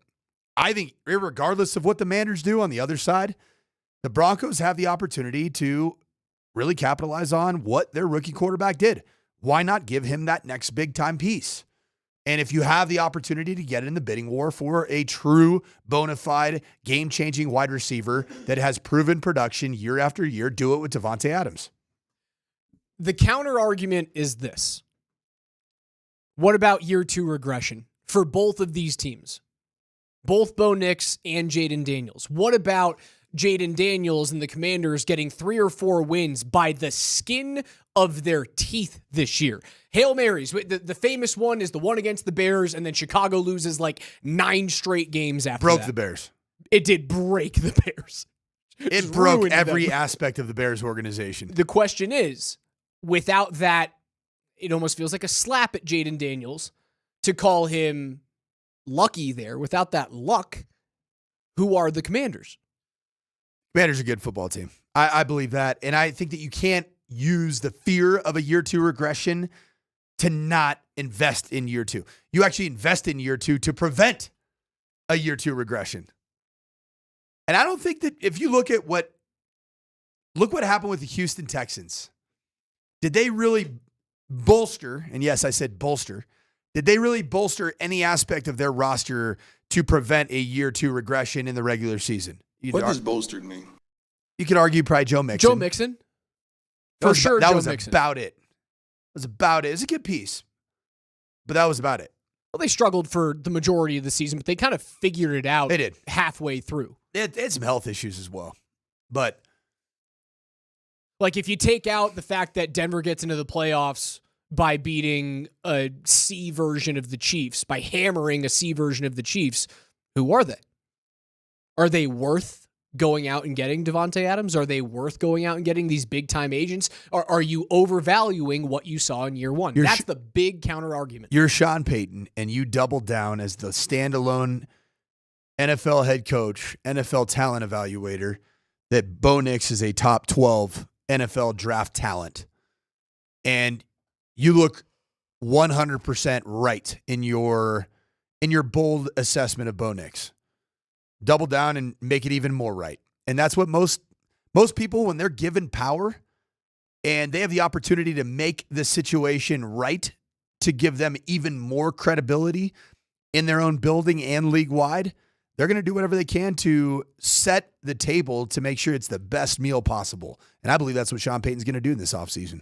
KJ, keep it rolling. Let's move on. According to Brady Henderson of ESPN, the Las Vegas Raiders are among the teams that the Seahawks have talked to about a possible Metcalf trade. If Seattle does deal Metcalf, GM John Schneider pointed to the draft being their deadline. Quote, "You definitely want to know what's going on before draft time because he's such an important part of our team, the organization, the offensive philosophy that these guys want to move forward with our new coaching staff. We want to know how we're going to compensate for his loss if he's not with us," end quote. With the Seahawks reportedly wanting a first and a third for DK, what should be more important for the Raiders, drafting Shedeur Sanders or securing another weapon like DK Metcalf? Can you do both if you're them? Because I can see DK Metcalf in Las Vegas. I can see the fit. I don't think you can do both. I don't see Seattle settling for another. So the only way that you can do it right is by trading future firsts. Is Seattle okay with parting ways with DK Metcalf and not getting the payoff on the trade until 2 years down the road? Does DK Metcalf command a first to this year? That's what the reports say, a first and a third. And that's also the reason why, like, when I went on PhD, I went, there's no way that I would part with a first and a third and $33 million in cap space. Especially to go when get that guy. You already have some notable regression in terms of production from DK Metcalf in the last 3 years. Touchdown production. It has all declined since the 2021 and 22 seasons. Vegas can't do both. You can't do both. You get one or the other. And the answer is you go get your quarterback. You can't go back in with Aiden O'Connell, and I know Gardner Minshew's not going to be there, but you can't do that again. Well, and you know what I will say about the Raiders? If you do bring in, say a Shedeur Sanders, which I'll stand by as the best decision for that franchise and the best fit for the local product that everybody's come to know and love, or at least half of the Colorado people that aren't green and yellow. Jacoby Myers is a very good NFL wide receiver. and he's the right kind of receiver to build the confidence of a rookie quarterback. I don't know. Maybe a DK Metcalf is a little too much to bring in anyway, if you were to bring in a rookie quarterback. I think Jacoby Myers is a guy that's right now, I mean, his value, he's 3 years, $33 million. And that's a guy that's a really, really good return on investment wide receiver. I was really impressed with him. I would love to have Jacoby Myers here in Denver. KJ, one more. Let's move on. Shedeur Sanders was recently working out to prepare for CU's Pro Day. He and the well-off media team, they started discussing how media is driving the narrative to make his stock go down based on some of the things he's done recently. Shedeur is kind of wearing this bigger-than-life chip on his shoulder, and he kind of accentuates that in this clip here. What you doing wearing that hat? Man, I'm a Raider fan, man. All right. I'm praying for you, man. You want him to go to Raiders? I want you to go to Raiders so bad. I hope the God they trade up for you. But well, everybody trying to make my stock drop right now, so who knows, man? Nah, hell no. We're Raiders. Who's trying to make it drop? You know just how life get. But it is what it is. It's fool's gold. It ain't real. Don't believe media. But yeah, it's cool though. I agree with what is being said by all parties involved. Who was the pro Raiders take guy there? Do we know on the video? There's a young man by the name of Bucky. Oh, Bucky. That's Bucky. I am 100% with you. I want Shedeur Sanders to be a Las Vegas Raider. I believe the Raiders organization, if they do not make a move on Sam Darnold, I think that's what's going to be the eventual reality. And I also do believe that media members, just like, certainly here in the Denver area, on the national landscape, are realizing that having a lot of takes, either very pro or very anti Shedeur Sanders, it drives up content consumption. And so I agree, it is fool's gold. If Vegas drafts him at 6, does Denver move into the top 10 to get Genty? Top 10? Top 10. No. Do they move to 11 to ensure that Dallas doesn't get him at 12? No. I think the only reality of Ashton Genty in Denver is that he slips out of the top 12 and Dallas does not take him. So once Dallas makes that pick, if he's available at 13, you hear there's a trade call and the trade call graphic flashes bright orange. Yeah, if Ashton Genty's name hasn't been called on draft night and we're at pick 13, I am standing up in my living room, wherever I might be. Hopefully we have some type of event last year. And if Ashton Genty's names gets called by the Denver Broncos in a pick anywhere between, who knows? I'm guessing 13 to 20. If that is a reality, you thought that DMac last year was out of control when Bo Nix was. Wait till you hear the sound that emanates from my mouth. NFL Notes are brought to you by our friends at Mountain High Appliance, Colorado's most complete local appliance store with locations in Denver, Louisville, Littleton, Colorado Springs, and Glenwood Springs. They offer every major appliance line and brand, and you can find them at mountainhighappliance.com. If you're one of the first 5,000 fans through the doors as the Nuggets take on the Utah Jazz on Friday, March 28th at 7 p.m., you will take home a Super Mascot Rocky bobblehead. But if you're not going to that game yet, go to nuggets.com/tickets, denvernuggets.com/tickets. You can get your tickets then. You can also win one of those bobbleheads right now. Text to the word Joker to 303-504-0925. That's Joker to 303-504-0925. And you could win a Rocky bobblehead coming up in just 4 minutes from right now. Miko Rantanen, the Moose is loose in the big old state of Texas. We'll continue breaking down the latest on NHL trade deadline. It's the Morning Sprint with Coach and Raj.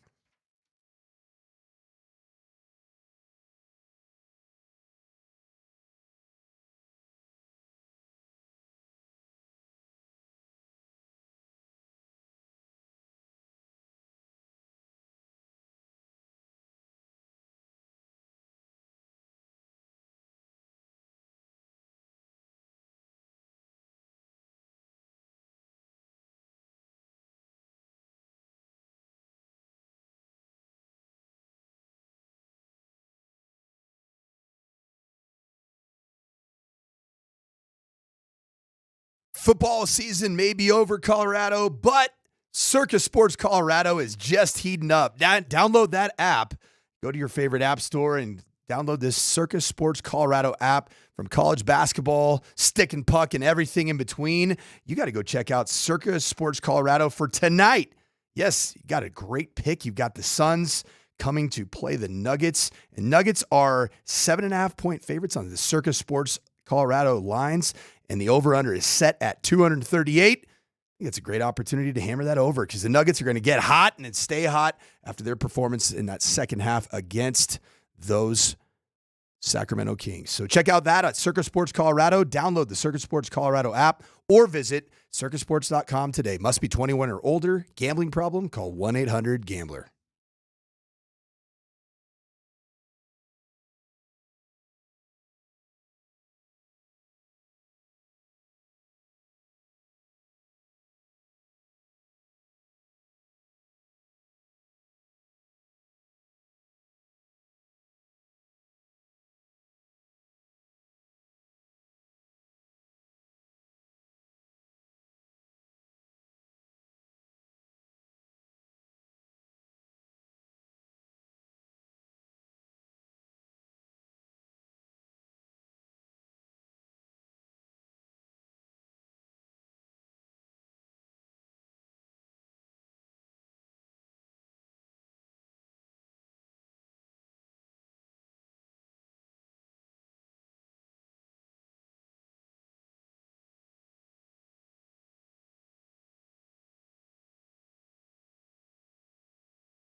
Miko Rantanen, here's my advice to you.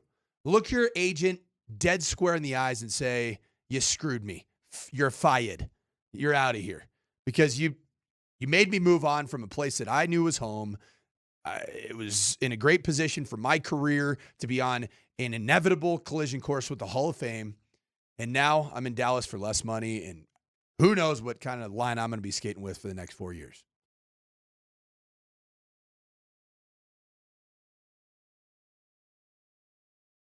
Super producer KJ Granderson at his very best here on a Friday morning. 1 hour and 12 minutes until the NHL's trade deadline. Avs make a huge deal last night. They did. In the middle of murdering the Sharks 7-3. 11 combined points from Cale Makar and Nathan MacKinnon. Name the artist there, Raj. Is that the King?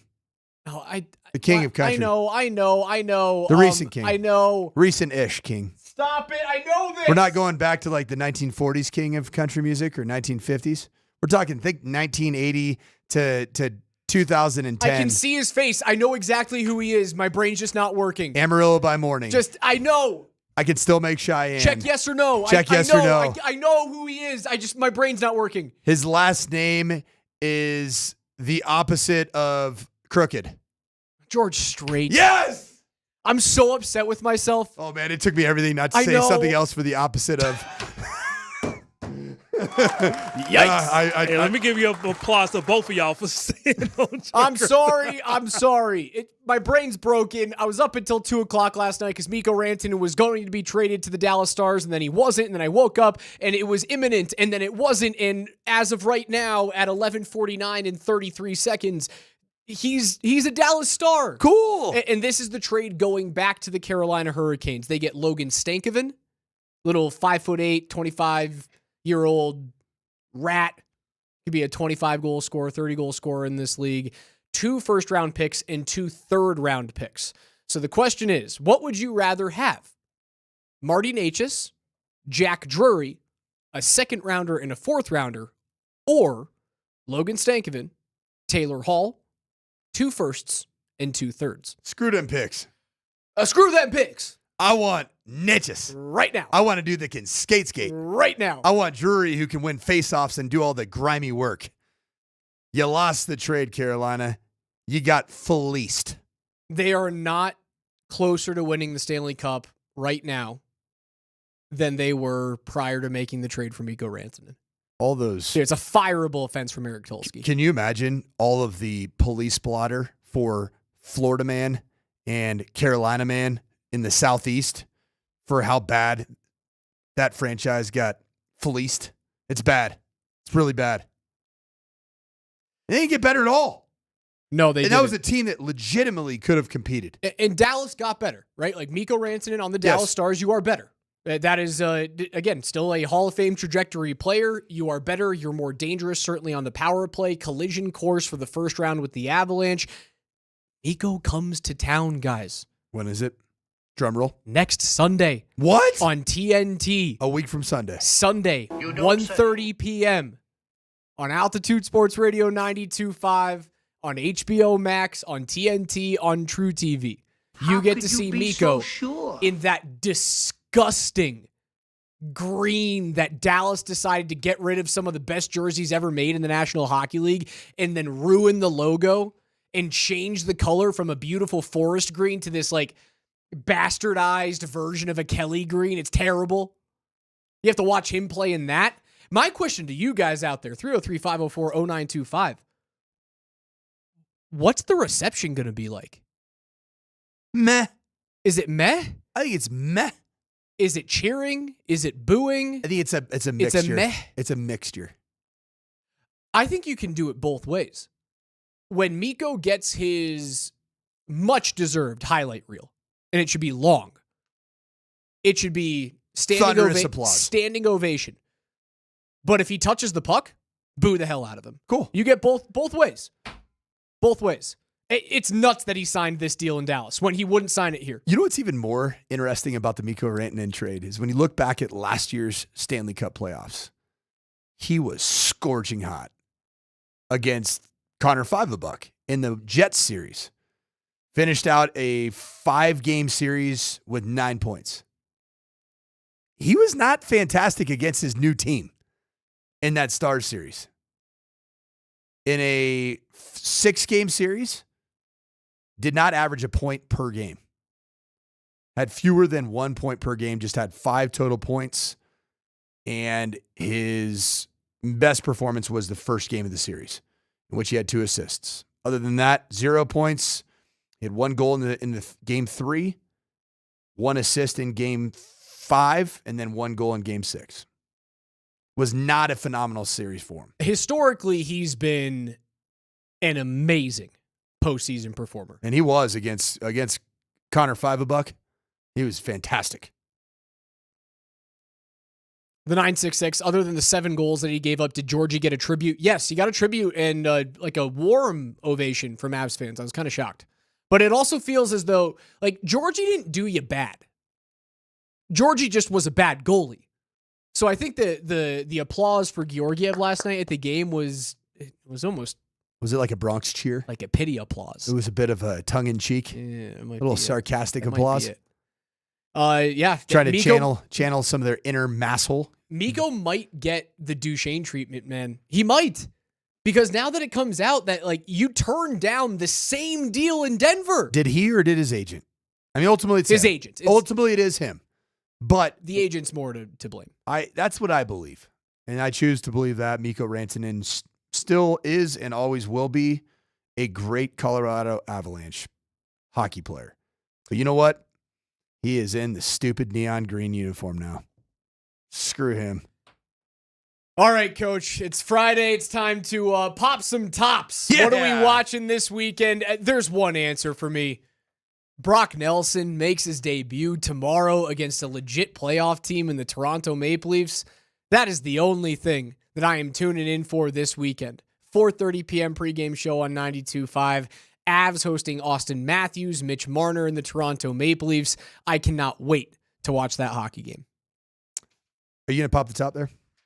Thank you. Thank you. Just making sure, KJ, that you understand the importance of the pop being topped.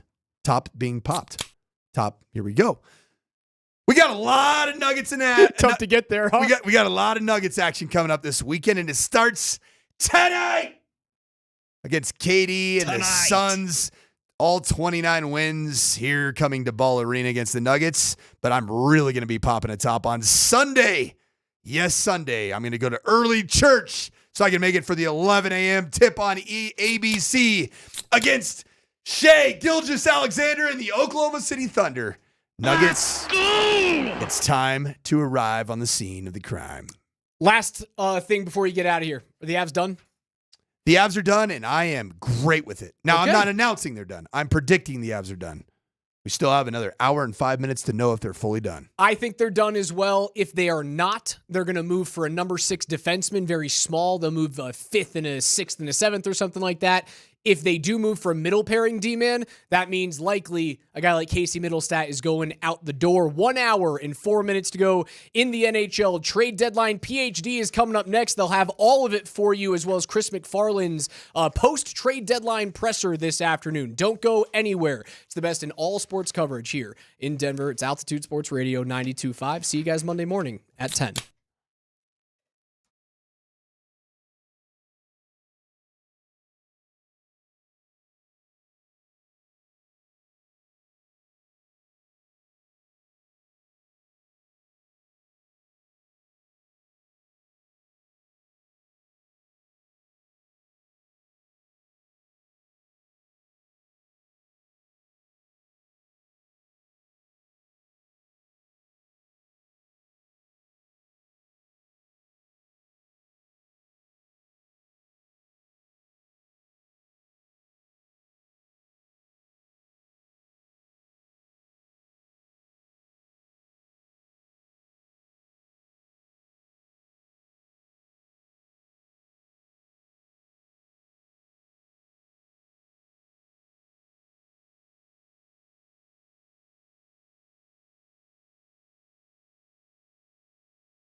For the balance of the prime of some of the superstars of hockey, they will face each other.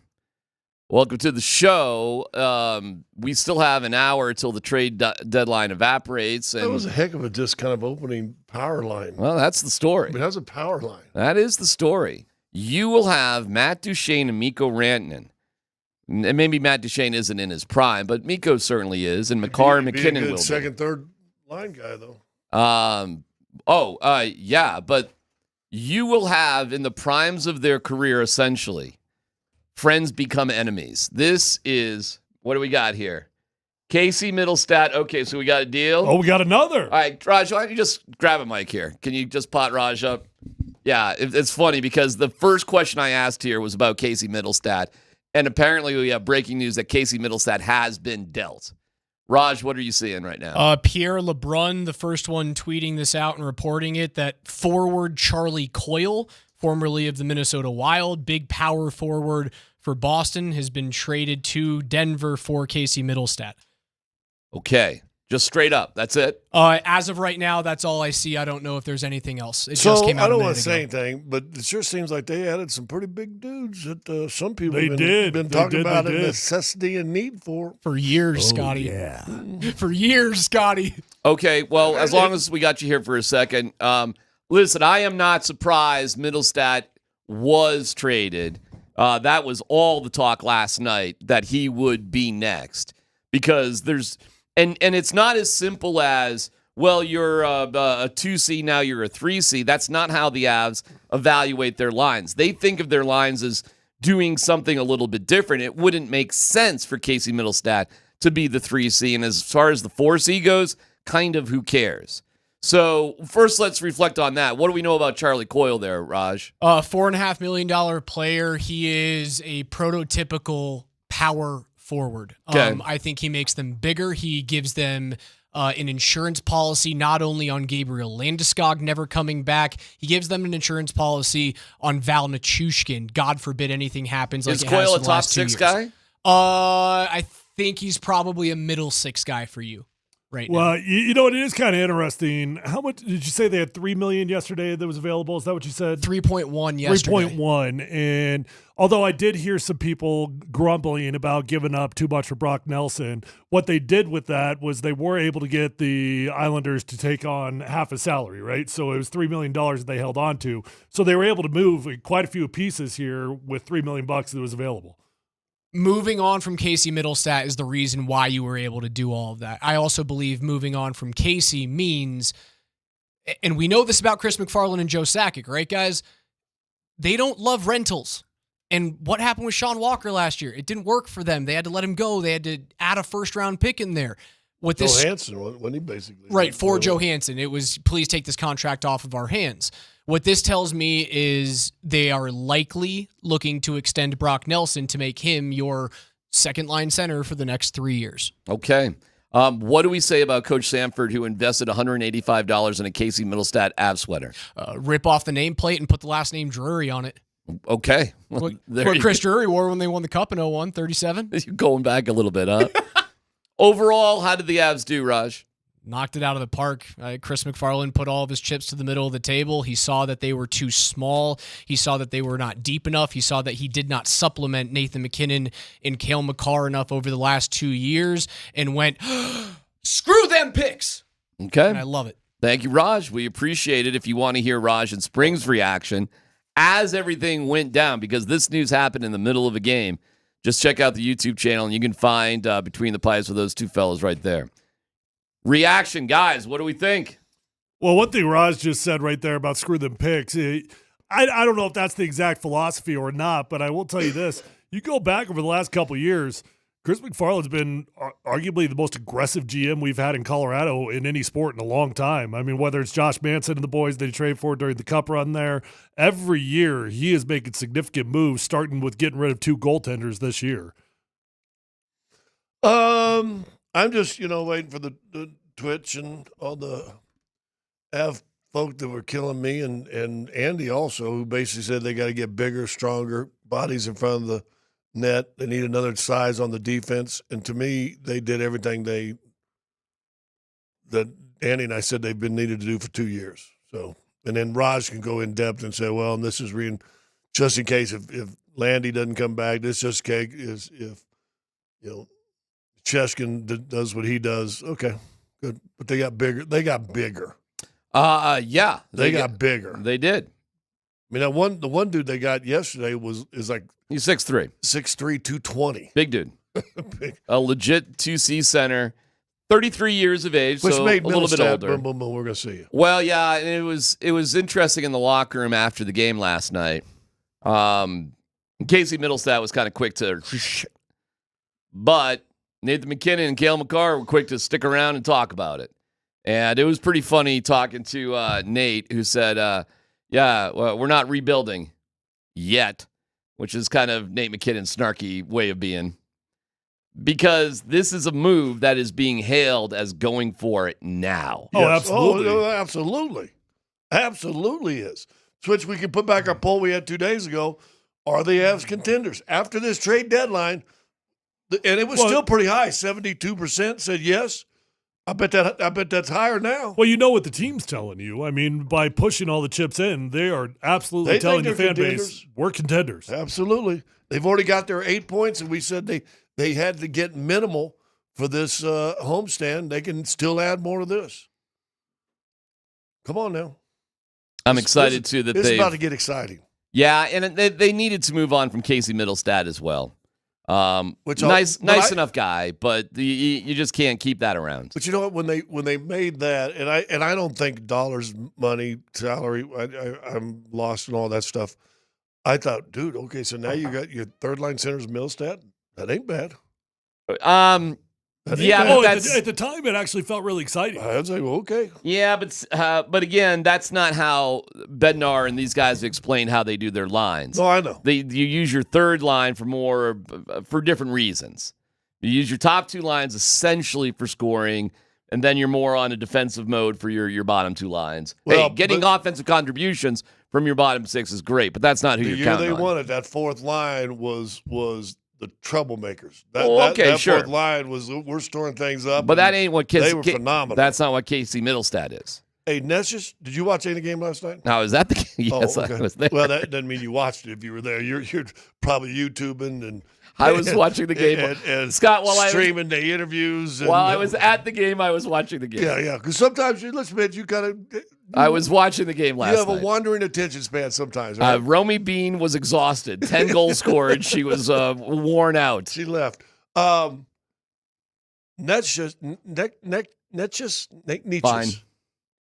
Nietzsche. There you go. Easier. Dude, that dude had a breakaway down the right side. I don't know, the second period. And I went, ooh. That's the first time I really realized, okay. Because when you got him. His speed? Oh, yeah. I was like, whoa. Yeah, he's a bigger dude, too. Yeah, he's skinny. Tall. He's a tall, skinny. Yeah, tall, skinny guy. Yeah. But, dude, his speed down the side by the boards, I was like, ooh, okay. Mm-hmm. Okay. I like that. Well, watch his skill around the net, too. So, see, I think they've added speed, but I still think they've got every bit the skill as anybody else also. So their lines will be, McKinnon, Leckie, and likely they'll stick with Netjes, I would say. And then you'll be centered by Brock Nelson, Val Nichushkin, and that forward, we'll see. Right now it's Jonathan Drouin. There might be a little bit of flexibility there. And from there, you see what you got. Even VC made his Avs debut. I think he's something crazy like the 45th different player to wear an Avs sweater in a game this year, as he debuted yesterday. We're not really expecting him to be a contributor, though, right? See, sometime. I mean, you got a bunch of dudes. I told you guys, Shillington, I can't believe that guy's even in the NHL. And he got traded and then got traded again immediately. Now he's on the Ducks. But, is this what we're projecting? Yeah, this is Sportsnet's line projection for the Avs. So Kiviranta, Coyle, Colton, Drury, O'Connor, VC. There's some flexibility there too. We'll see. But your top six is unbelievable. Size-wise, skill-wise, And you're getting goaltending right now that is next level. Better than they've had maybe since Varley for sure, and if not even to Patrick. By the way, the game, of course, started. The Avs were on fire. They scored a shorthanded goal, a power play goal. And what they try to do is you try to get timeouts, like maybe 5 or so minutes into each period, but you don't call a TV timeout during a power play.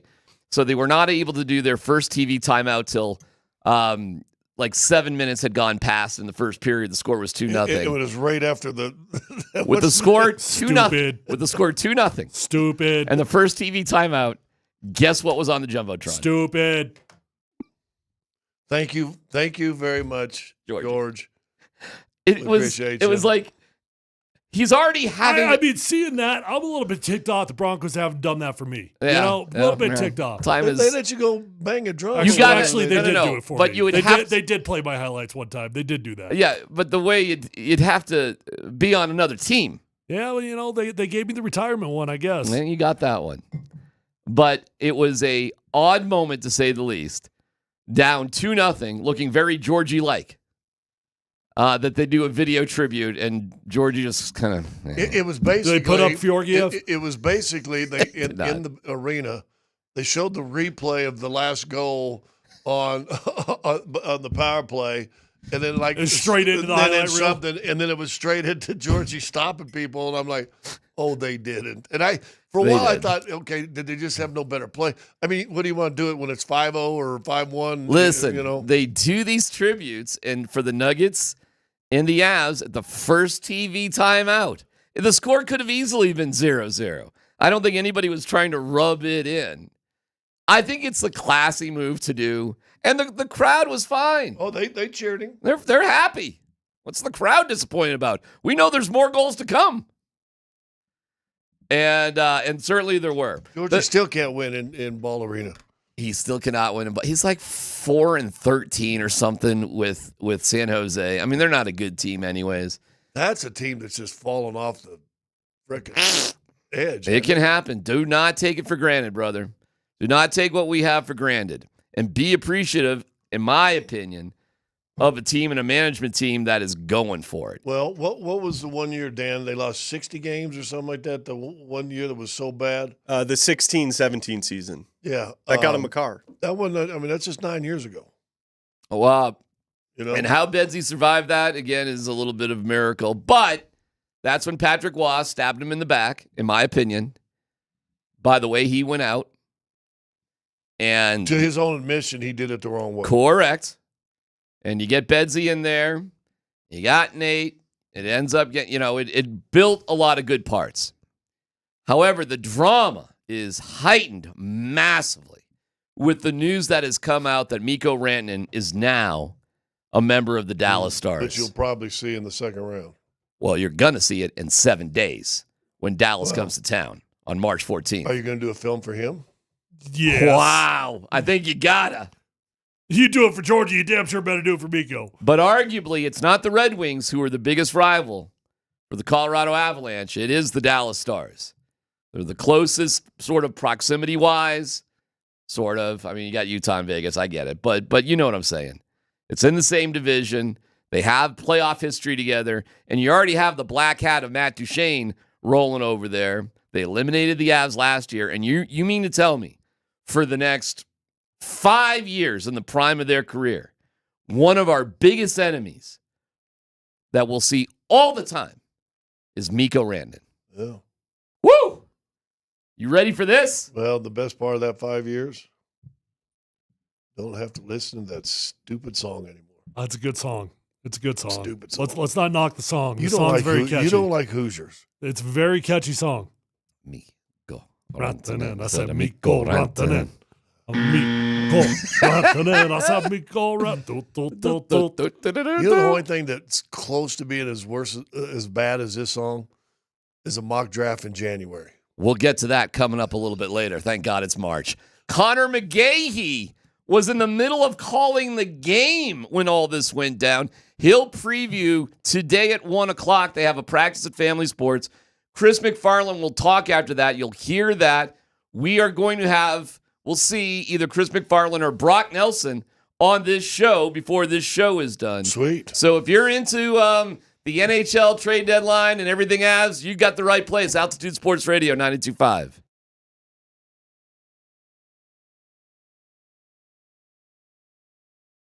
All right, guys and gals, if you're in the market for a new vehicle, first off, I know it's the weekend, and a lot of you go car shopping over the weekend. I don't want you to waste your weekend. Just go to one dealership. It's my friends at Phil Long Ford. You're going to find the vehicle of your dreams.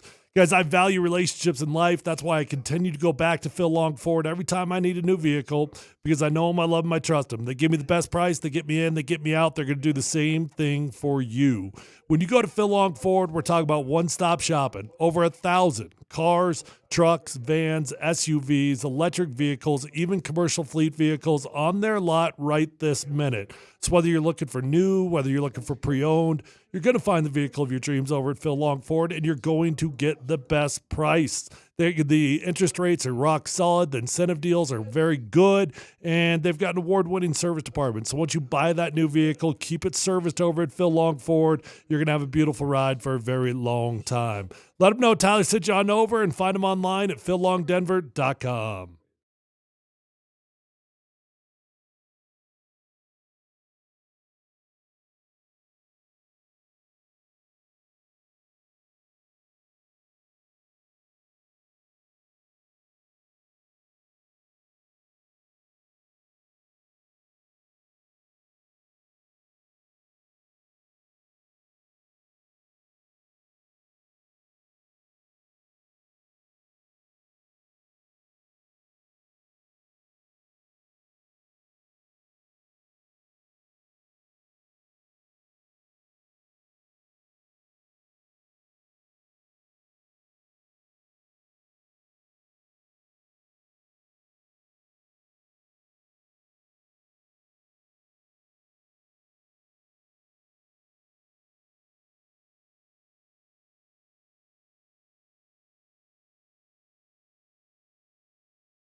McKinnon on the drop pass from McCarr. He lets it rip. He scores!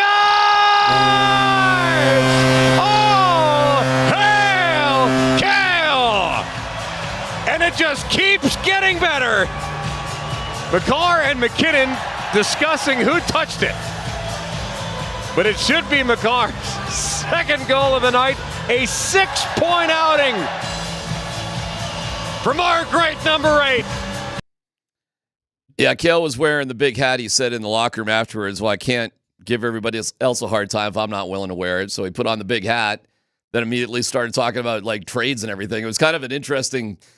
Is he talking trades with the big hat on? Yeah.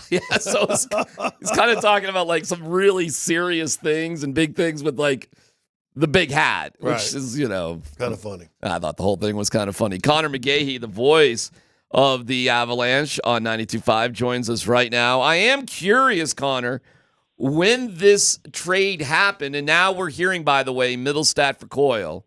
So Casey's now gone. And we'll have further clarification on everything after 1 o'clock or so with Chris McFarland as practice gets going over there at Family Sports. But while the game was happening, the trade went down for Brock Nelson. How did you cover that? What did you do with that on the air? Well, here's the thing. We all look at our, we can't not be separated from our phones for 8 seconds, right? And so I got a text from in one of our groups from Lee Blair, who's the producer for the Avs on Altitude TV. And it just said, Brock, ? And I said, okay, I got to check it out. So as the game's going on, open up X and see that Friedman had said that Brock Nelson is coming to the Colorado Avalanche. And so in the middle of play, we teased it, said Avalanche may have made a big trade. We'll get to that in a moment. Meanwhile, McKinnon brings the puck up, ice drop. So we sort of teased it that way a little bit. And then as a stoppage, sort of threw that reporting out there, and then when it became official, the Islanders actually sent it out first, and then the Avalanche right after that were able to give people that information live in real time, which was amazing.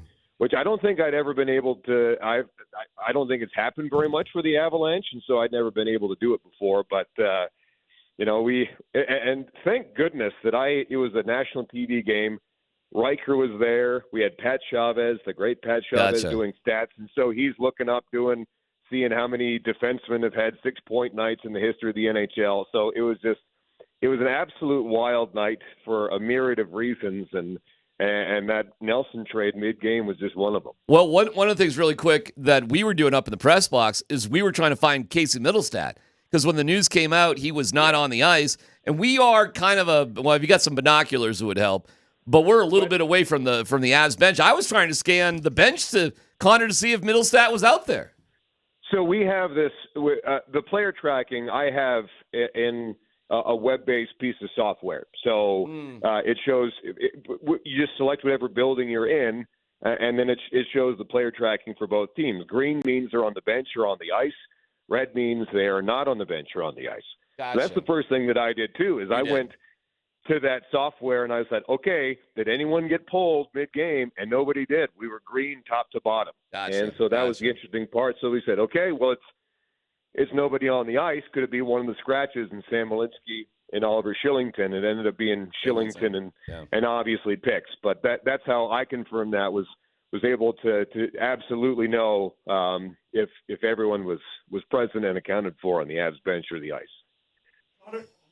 Connor, Brock Nelson is a free agent at the end of the season. So on the surface, I have seen some people complaining that it was a bit of an overpay, but they did get them to cover at least part of the salary. Yeah, they always do that, and those people don't know what they're talking about. Okay, all right. Well, beyond the overpay, let me ask you this. It doesn't seem like the Avalanche like to do just temporary rentals, as our guy Raj was just telling us. Do you expect them to give him a new deal? I would hope so, and I would hope that somebody asks Chris McFarland that question coming up in about 33 minutes. Mm-hmm. Yep, exactly. So, but I would think so. Now, up until last year, they didn't really do rentals, but they traded for Trennan, Duhaime, and Sean Walker at or around the deadline, and all three of those guys walked as UFAs to other teams.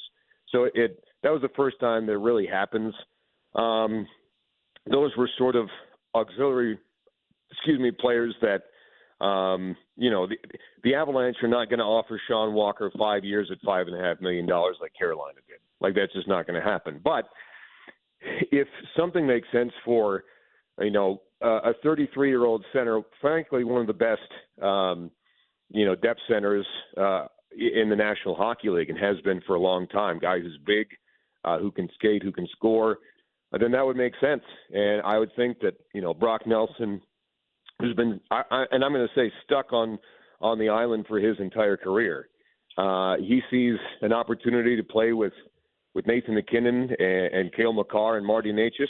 I think that if I'm Nelson, it makes good career sense to try and get a deal done to stay in Colorado after the season's over. Two questions. One, I guess one's a statement and the other's a question, or you can comment on both. It sure feel like, Chris McFarland, Joe, and everybody said, we got to add a little size. We got to get a little bigger. And I thought all the moves they did, I'm trying to lose my voice. All the moves they did, they added size. I mean, these aren't little petunias that they brought in on this trade. That shows a little bit of a change. And two, now what does it mean as far as style of play and how these guys get assimilated into what the Avs still want to do?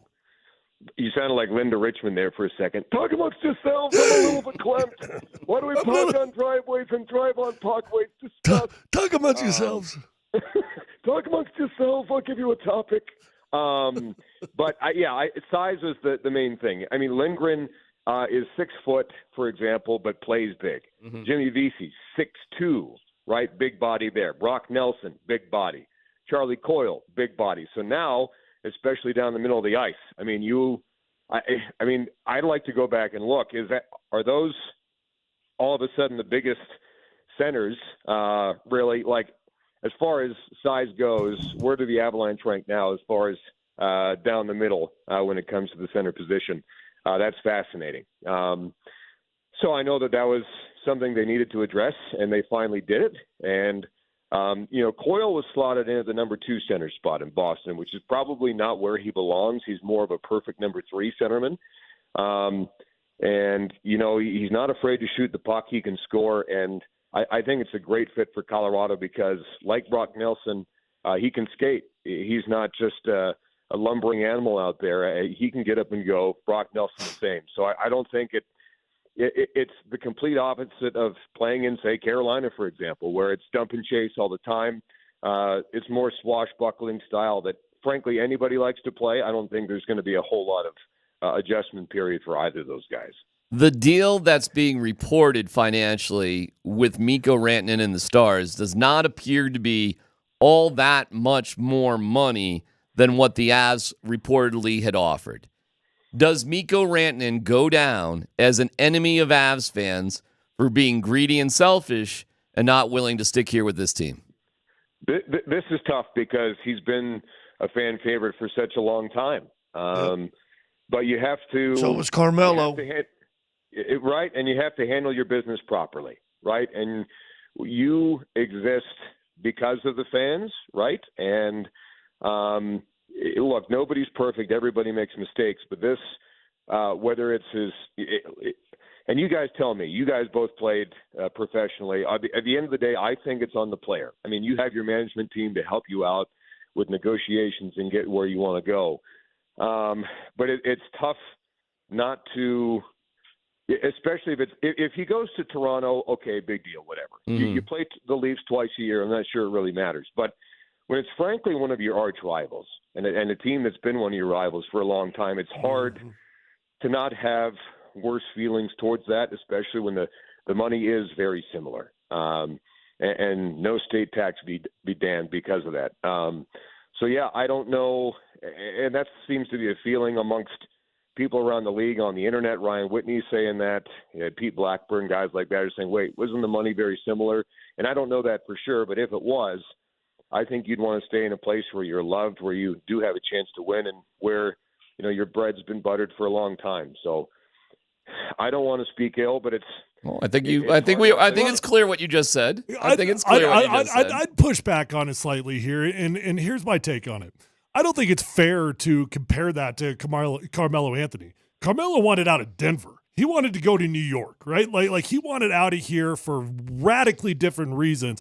Miko, in my opinion, and maybe I don't really know, he wasn't actively trying to get out of Colorado. He just wanted money. He just wanted to be paid a whole boatload of money, and then he chased it, right? And it didn't work out, okay? For whatever reasons, he didn't get more money than what the Avalanche offered him. And also, let's keep in mind, again, I don't know all the details of it. It's not like he handpicked Dallas. He got like it happened. He didn't choose like I want to leave Colorado to go to Dallas. So I personally would defend Miko a little bit. I'm never going to blame a player for trying to maximize his value financially. He didn't hate Colorado. He just wanted to be paid. Yeah, and I guess every player has to make a decision. And if you want to get paid, I mean, he's won a cup. If one is enough for you, and you just, Johnny Lyle said it on the morning show this morning. There's a window where you have to maximize your earnings as a professional player, and it's on you to find that balance of wanting to win and wanting to get paid, and where your priorities are at. But that does not mean you escape judgment of people who have been with you throughout that journey. Oh, the fans, yeah. The fans will see it. Here's how the fans will see it. They'll see it as you really didn't want to be here. Because if you wanted to be here, you'd be here. If you invented Facebook, you would have invented Facebook. You had the opportunity on the table. I get it. You're trying to maximize anything. But when the fans realized it was close to $12 million a year to stay here in Colorado, and you didn't get that much more for Dallas, they'll question how loyal you really were to Colorado. Rightfully so, in my opinion. But isn't there a difference? That's probably accurate. That's okay. Isn't there a difference, though, between a dude that says, yeah, I didn't do everything I could to stay here, meaning I was willing to take less than what I wanted, versus a dude that was actively trying to leave here? Well, I think there is. Carmelo asked to leave, and we could get into the semantics. Someday there'll be a book, but what I was told is his wife didn't like Denver. She wanted out of here. She wanted her career. I will say this for Melo, given his credit, and he should be up in the rafters. He played his ass off till he traded. I mean, he didn't do like, and we've seen other guys in other sports, act like I'm unhappy. Our guy down, Jimmy Butler in Miami, he didn't pull no Jimmy Butler. No, he didn't pull no Jimmy Butler. He wanted out, but you know what? He played. Go back and look at the games after they announced. I'm just telling you, hockey fans are all about loyalty, Connor. And they, I don't disagree. Yeah, how does Matt Duchene, how's he received these days? Still. Right, exactly. I mean, and I'm not sure. I mean, and here, look, the Stars are here next Sunday. That's right. That's right. So I don't know what's the reception going to be for Miko Rantanen when he's on the ice at Ball Arena in 9 days' time. That will be fascinating to see what the city of Denver feels about somebody who is near and dear to their hearts. And I think there's going to be a little bit of sense of betrayal for sure. It is going to be sad. Hold on just real quick. As I have no doubt the Avalanche will do a tribute video to Miko Rantanen in the first TV timeout. Won't that be interesting, Connor? Won't that be interesting? I mean, talk about mixed emotions. You have to do it. Right, it would have been nice if he would have stayed with Carolina because you're done with the Kane. Who cares, right? And then, but the fact that Dallas, this is their last trip to Ball Arena this season, coming up on Sunday until May, and it's very possible that that's the first round matchup for Colorado as well. But did you? Might not be May, it might be just mid-April. Yeah. Did you have to do a video for Georgie? Did you have to do that one? A guy that was here for 2 years. Did you have to do that? No, I don't know. I'm not a big tribute video guy anyhow, to be honest. Like, I'm not sure the players care. Maybe they do, maybe they don't. You tell me. But I've always thought it's kind of strange, to be honest, because then when you do it, have to make a decision. Who makes the cut? Who doesn't make the cut? You know what? When you do it, you do it when you win a cup, or you do it when you win an NBA championship, and the guys come in the first time the next year. And when Bruce Brown came in or KCP came in, because they were integral parts and core of a team that won a championship, then you can do it. You didn't win diddly squat with Georgia. He won a first-round matchup with Winnipeg. Okay. All right, Connor, we'll let you go. Wow, it's going to be interesting here in just a little bit. The trade deadline will wrap up. If you're just catching up, Casey Mittelstadt has been traded as well in a multiplayer deal. He ends up going to Boston. Charlie Coyle will come here to the Avalanche, and You probably got a Cole Bruin jersey, don't you? I have no. Okay. I've got no Just love wanted- in that direction, brother. Okay, I thought you No. Connor, great job as always.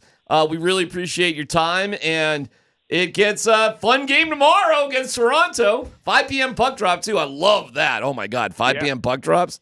Come on. Hockey night in Canada, first game tomorrow versus the Leafs. The spotlight of the hockey world will be on Denver, Colorado, so it'll be a fun one. And will the new faces play in this game? Suit I up? would assume so. I would think so. Brock Nelson will be available at practice today, so I would assume that he would be in, and plenty of time because you're doing a trade with a U.S. based team. So there's not a whole lot of paperwork to be done. So I would assume that Charlie Coyle, as an American from an American team, that should be easy transaction. So I would assume that he's in tomorrow as well. Boy, we're loading up on American guys here, Connor, huh? Look, we've added like 4 American dudes. Hey, now you're speaking my language. All right, Connor, great job as always. We'll see you soon. We'll see you at least tomorrow down the rink. Thanks, pal. See you, boys. All right, Connor McGahey. Yeah, 5 o'clock puck drop, pregame at 4:30 here on Altitude. All right, let's we'll keep tuned for anything else happening. We're hopefully hearing from Chris McFarland about all the trades. He may join us. Brock Nelson may join us. Mark Moser from down at the ring. So plenty of coverage here as the NHL trade deadline. And boy, oh boy, are your Avalanche active. Plus, I've got let's dig into Mikko and see how everybody's feeling about Mikko right now. We got a poll. Is Miko Rantanen now a villain to the Avs? That poll is up. We'll give you some of the results there. And an interesting comparison to who Mikko may have become coming up next.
The Altitude Sports Radio app is powered by the Wilhite Law Firm. Injury lawyers go to wilhitewins.com.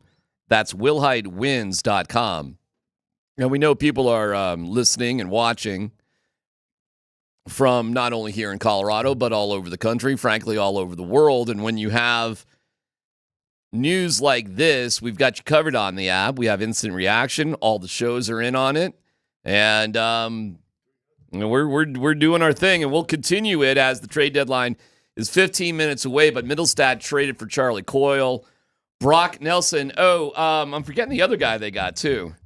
It's not William Dafoe, but it's something like that. Yeah. But it's close to William Dafoe. I saw Nate Kreckman That's the make first that thing joke. I thought about it, yeah. Yeah, but Casey Mittelstadt gone, and now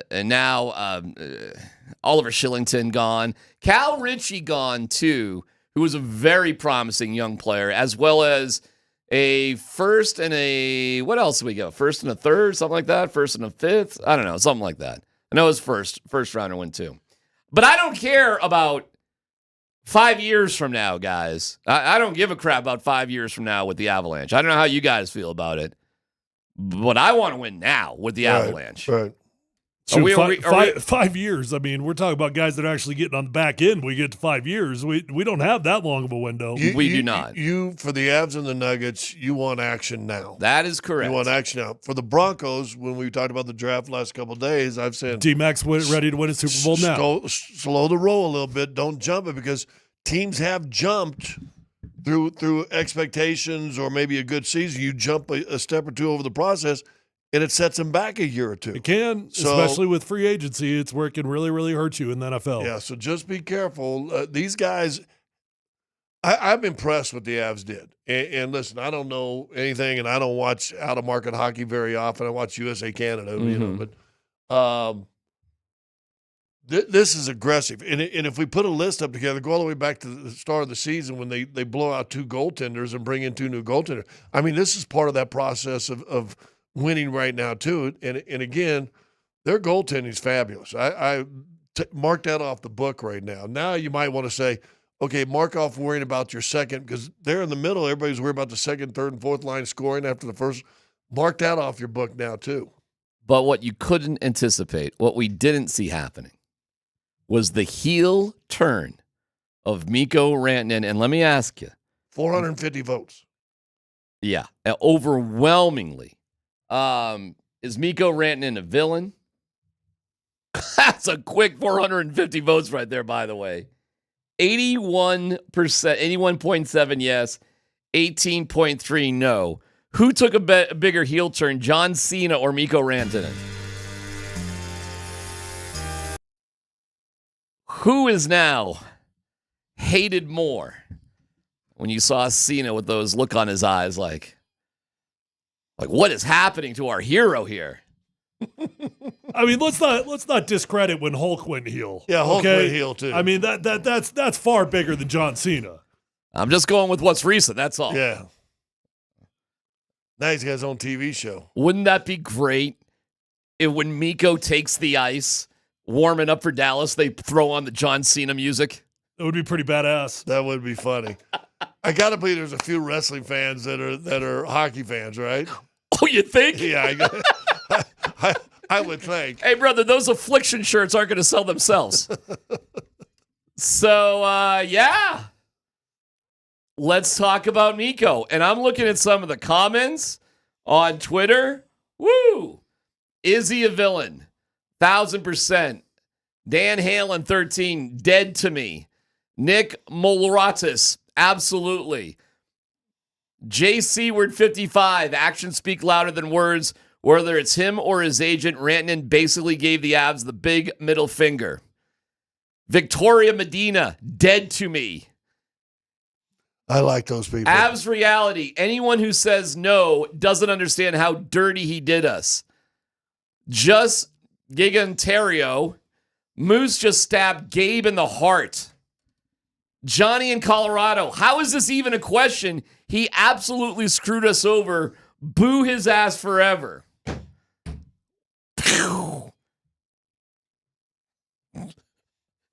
Do the hand wave. Do the hand wave.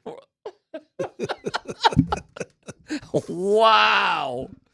Hey, fans are passionate, man. Oh, man. And none Wow. more so in this town than Avs fans. Of course. I think. Hockey fan is always one of the most passionate fans. I get it. I'm not surprised at all by our poll results. I'm not surprised at all by the passion coming in on the text line on Twitter that is everywhere right now. I do wonder, it feels, and I know fans don't care if it's the agent. I know they don't, and that's fine. And I'm not telling you need to. But I do wonder how much of this is the agent. Because when you're talking about a guy, like, why would Mikko want to leave Colorado? He didn't, I have a hard time believing his goal was to get out of Colorado. His goal had to be to just get money. That's fine. I want to maximize that. That's fine, but Chris McFarland showed this. You don't fall in love with the individual. Well, good on him. Your job as a team, and if you're offering $12 to $12.5 million for 7-8 years, and a guy turns down and you go, listen, that's what our budget is, then you know what you do? You make a trade right away and get what you can get from it, see if you can improve your team. And then obviously the Mikko trade kick-started some of these other moves as well. But you guys realize there's not a worse team Mikko could have ended up on than Dallas. This is worse, in my opinion, than Minnesota. Let me ask, does it feel any different that it's two teams removed? Right? No. Really? No. Not to me. I think it does for me personally. Not for me because they're the rival, and two, it according to some reports is less than the Avs originally offered anyway. Here's why. Why. Here's why. If Mikko didn't want to sign the deal, the trade wouldn't have gone through. The only reason this trade happened, and this had some hurdles to jump over today, is Mikko signed off on a new contract with Dallas. Yeah. He could have said, nope, I'm going to ride it out to the end with the Canes and see where it presents itself. No. So Mikko chose to be with Dallas for very similar money. He could have, if he wanted to, let the season play out with the Canes and maybe signed a free agent deal bigger with the Avalanche. Maybe. Or go to Toronto. Go to the Rangers, go somewhere else. But you did all of that just to accept a deal to go to Dallas, and you and your agent signed off on it? Woo! Yeah. My man. I think You're doing all that? I'm impressed you knew the theme music. Are you sure? See, the real sin to me, it's trusting an agent that told you you're worth more than you are. That's the real sin. It's not the fact that he ended up in Dallas. He ain't the first athlete. No, it's not the fact he ended up in Dallas. By the way, you're in Carolina. You want to stay there? Or you want to go to Dallas? Okay, like big whoop. Like you want to go there. The sin was having an agent that you trusted that said Colorado's offer ain't good enough.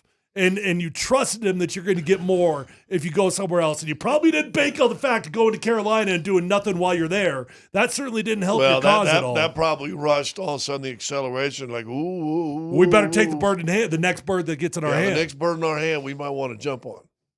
And the fact that he's now going to be paired up with Matt Duchene, another enemy of the people. With all that's transpired, here's my started no dumb questions. You can think about at the top. With all that's transpired, Denver, Avalanche better now with all that's transpired since the Mikko trade or before the Mikko trade? I guess time will tell, but they certainly look like a radically different team. I mean, like you do the old they get off the bus thing. It looks like a radically different team when they get off the bus. I think they're a better team now. I'm not so sure you're not right. And I love Mikko. I do love Mikko. I did. And I'm not a booer, but I'll understand people who boo. And that game on March 14th, when Mikko rolls out on the ice in warm-ups, and they do that video tribute to him, that will be soaked with drama right there. Social media for the Avs ought to do this song and do a Cena turning heel and Mikko and put them side by side, flash them back and forth to each other. We'll take a break. The trade deadline will be over. The Avalanche could not have been more involved. We will have Brock Nelson or Chris McFarland. We're still trying to work it out. We'll hear from them after their practice, which was scheduled to be a little bit later today. It gets going down at Family Sports. By the way, free and open to the public. If you want to go see it, it's at Family Sports. Go check out the new look Avs, and they'll be on the ice tomorrow. And you hear all the games here on Altitude Sports Radio 92.5.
The governor of North Carolina, his name is Roy Cooper. He was quoted about the Miko Rantanen deal. This is from the governor of North Carolina.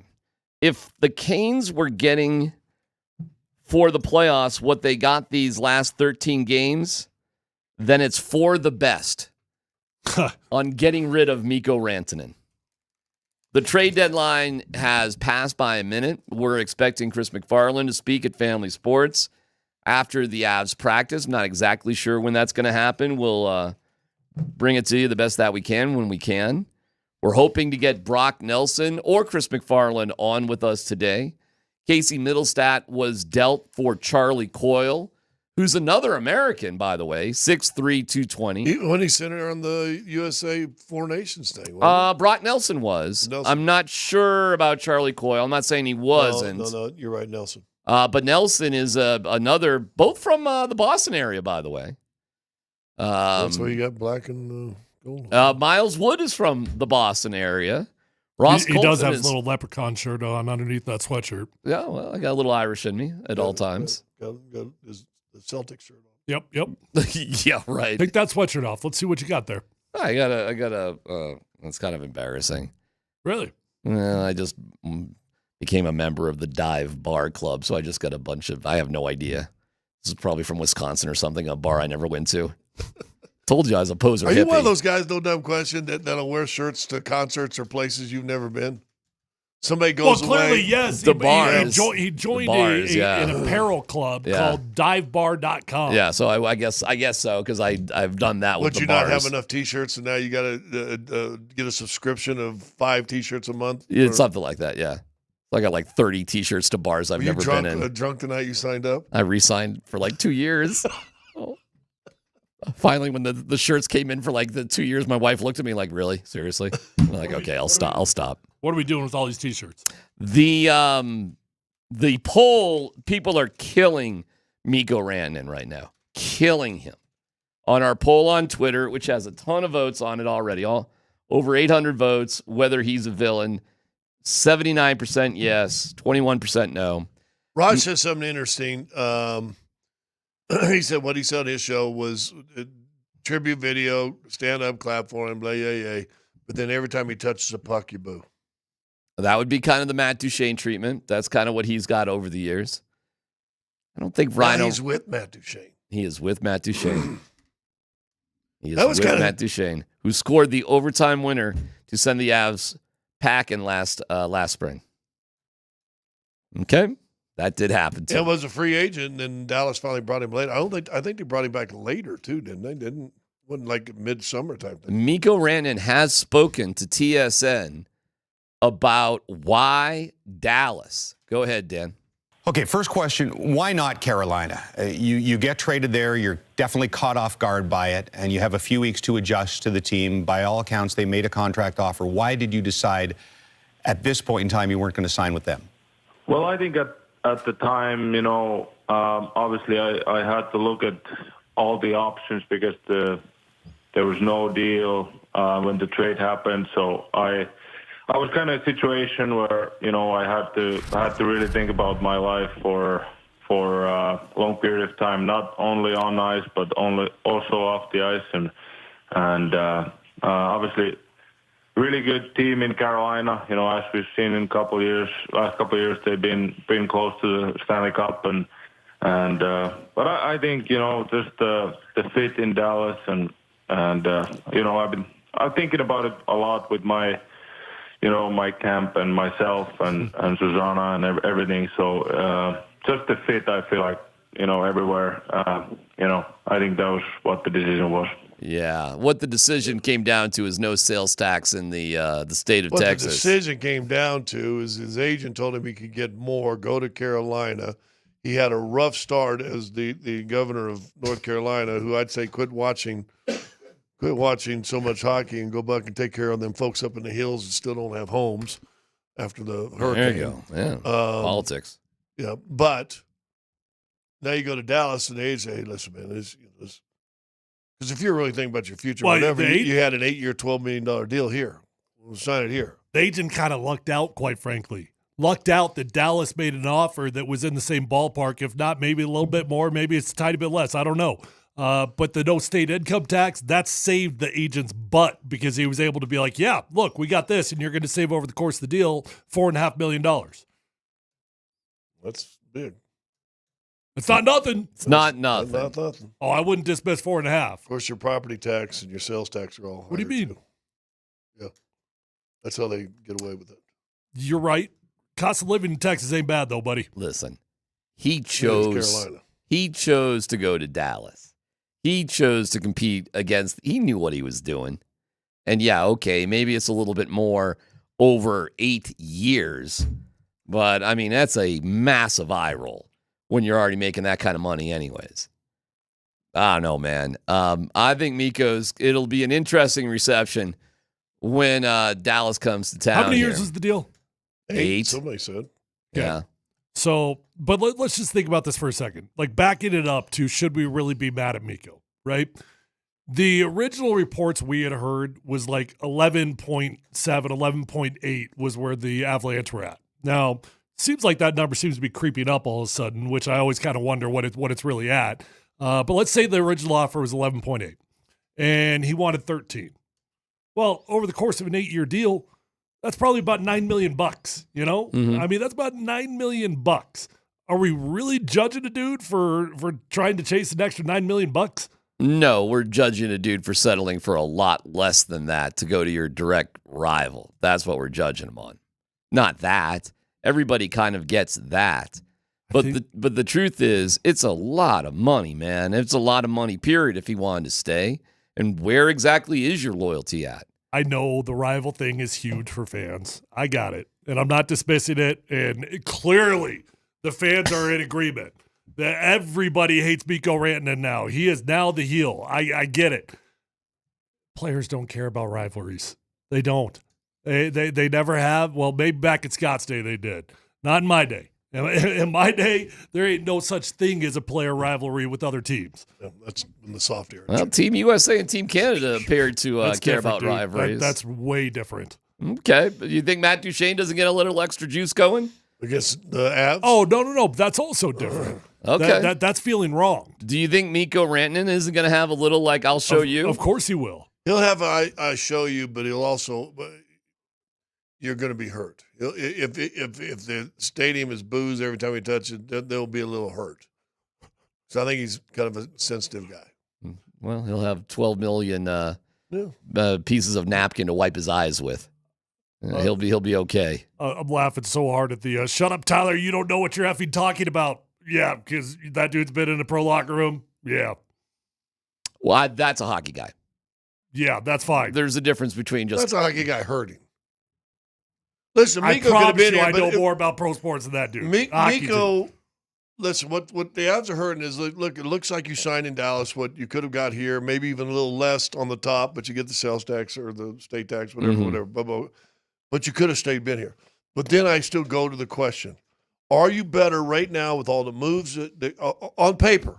Feels like that Chris McFarland and Joe Sakic pulled off than you were before Miko left. Well, when you see the production that Nichushkin has with McKinnon, and you see that he blends seamlessly into the locker room, you feel like, and I'll just tell you this, man, this has been a great homestand, and it was icky there for a minute. Remember, I came in here and I said, "What is going on?" Go back to that the last long homestand. That was when you came and said this. Like, what is happening here? That's what the vibe was. I can't tell you. It's a 180-degree difference.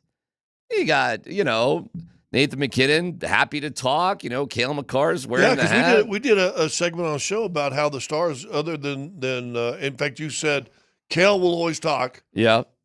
Nate's got to come out there. It was icky. They knew there was weird things going on with Mikko. I think it wasn't a great moment for Nate. He's been much better since, by the way. Much better. But it was not a good vibe. And do not forget, this roller coaster that the Avalanche have basically been on. So when you get a 4-game win streak, and yeah, they played like crap against Pittsburgh, but managed to win. Mittelstadt, of all players, got a goal with 4 minutes to go, but they got that because Val came back too, and Val's a huge part of all this. Big. And now you look at this locker room, and you got Val back, and Nichus is kind of a tall, skinny, but he's a bigger dude, and he's producing. I like him. Brock Nelson is a huge dude. This Charlie Coyle is a 6'3" dude. Like, my goodness. My goodness, Miles Wood's a little bit left out now. I don't know what's going to happen with Miles Wood. We'll see. But Logan O'Connor is back like on the fourth line, killing penalties. Well, Wood and O'Connor will be on that fourth line.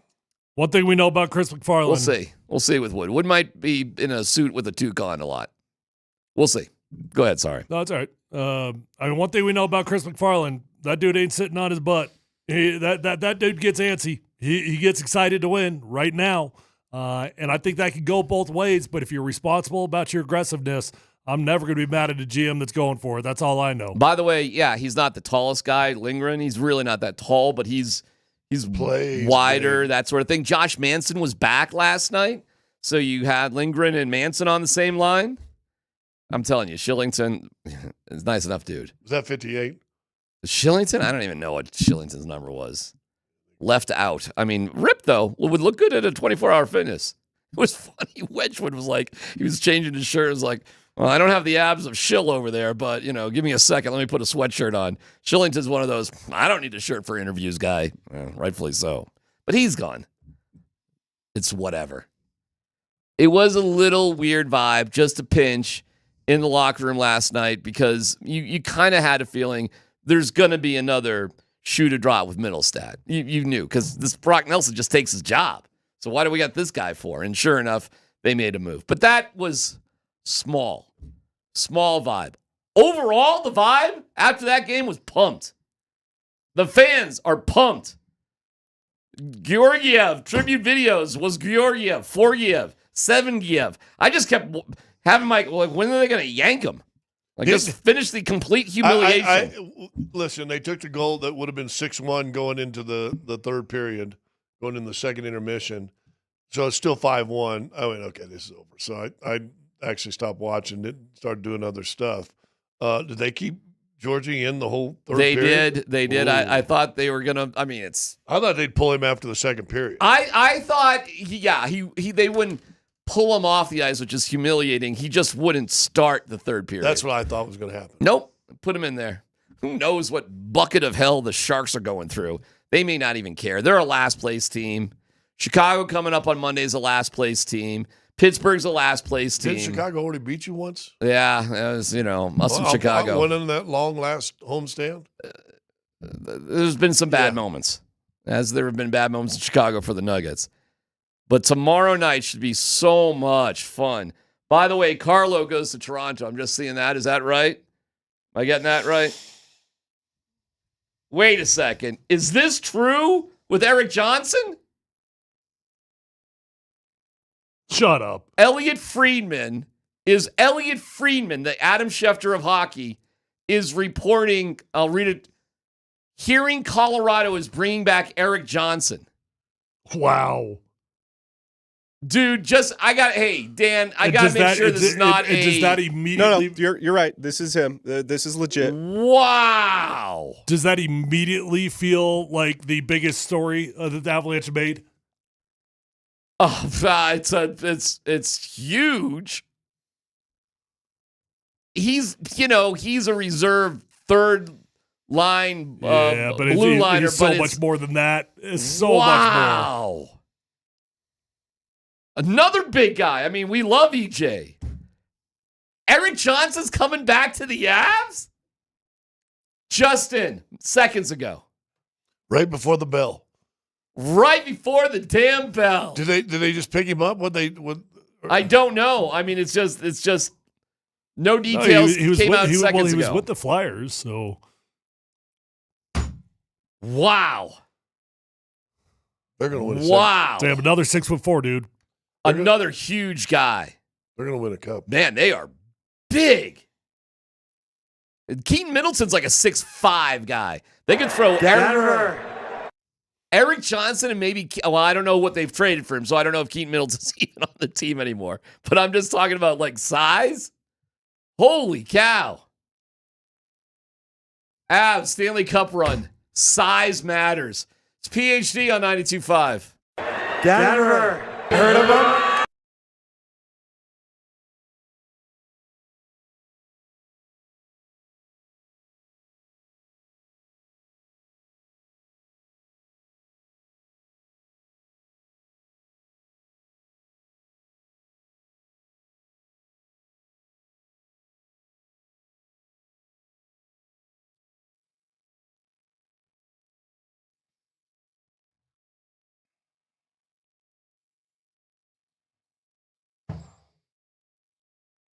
Man, we have mind-blowing news time after time. We're here to talk all about it. And I want to let you know, when it comes to having things go the right way for you, if you suffer from erectile dysfunction, the way to go is the Rocky Mountain Men's Clinic. Love is the best reason to get treated for your ED. It can cause so many relationship issues. So now let's get this together with the Rocky Mountain Men's Clinic. The one you love is the light of your life. Then make sure you take that relationship seriously. And let's go with the Rocky Mountain Men's Clinic, where their treatments work where the pills or herbals fail. Success rates well over 90%. They've served the Front Range of Colorado for nearly a decade, treating tens of thousands of men. Schedule a consult today. The initial visit's only $99. You get a Colorado licensed medical provider to give you a T and PSA test, and if advised, a test dose. If it doesn't work in the office, your visit is free. They've got an expert staff, and if you're like a lot of men, you could be having sex the day after your appointment. Fort Collins, North Denver, Central Denver, Castle Rock, and Colorado Springs. It's the Rocky Mountain Men's Clinic. 720-440-7900, RockyMountainMen'sClinic.com.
Best chance, arguably, of the game. Newhook had it, and he missed the cage. Johnson fakes the one-timer. He shoots and scores! Fly, Condor! Fly! Eric Johnson let it rip from Illinois. It beats Ville Husso. And ladies and gentlemen, boys and girls of all ages, this is a tie hockey game. Eric Johnson in kind of what appears on the national scene to be kind of a throwaway move. Like, oh, okay. But for Avs fans to hear that Eric Johnson, as reported by Elliot Friedman, is coming back to the Avalanche, have not heard confirmation about anything else with this.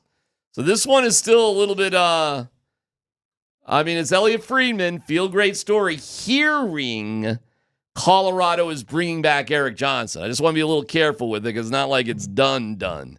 But hearing that. Well, they probably got to get all the paperwork, make sure it was all the I's and T's. Did the fax machine go through on time? Did the fax machine go through on time? Your reaction to this news? It immediately feels like the most fun news, right? I mean, return to the beloved son and another, just the theme of it, though. I mean, all these big dudes, Scott couldn't be any more right. He was the first one to start talking about it. The more we start doing the math on it, how many inches did we grow on this team? Right. Yeah, they probably added a ton of weight and what, 2 feet, 3 feet? Well, Lindgren, not tall but big. Manson came back last night. I'm not sure who is not on the team if EJ's here, but EJ's EJ. Big dude. Keaton Middleton, if he's still on the team, is the biggest of all those guys. Charlie Coyle is 6'3". Brock Nelson is 6'3". Wow. Valeri Nichushkin is 6'3". Natchez is skinny, but, 6'2", whatever. I mean, there's length and size and power here that just did not exist a week or so ago. You had the 25th anniversary yesterday of Bork coming here. Was that yesterday or 2 days ago? This week. Yesterday or 2 days. Yeah. This week, anyway. Is that enough games? That the key now for them, they've got 20 games left. Is that enough games to now gel this team for a long Great question. It takes a little bit. It doesn't happen overnight. When Josh Manson first got here, he was kind of lost. It took him quite a bit, but by the time the playoffs started, he was good. The more I think about this feels like one of the radical in-season changes to a team I've ever been around. I mean, going back to the goalies and everything else, this feels radical. Well, the Avs were filled with like these small dudes over the course of last year. Like every guy, remember Tomas Tartar? I mean, that guy could fit in my shoe. I mean, that guy was tiny. And they had some other kind of smaller guys. It was like weird. This is the biggest hockey team I've ever seen in my life. December 9th, you almost got to go back to December 9th. You get Mackenzie Blackwood, right? Pretty big. And I think really big. And Middleton came over in that too, I think, right? And then it was December 27th.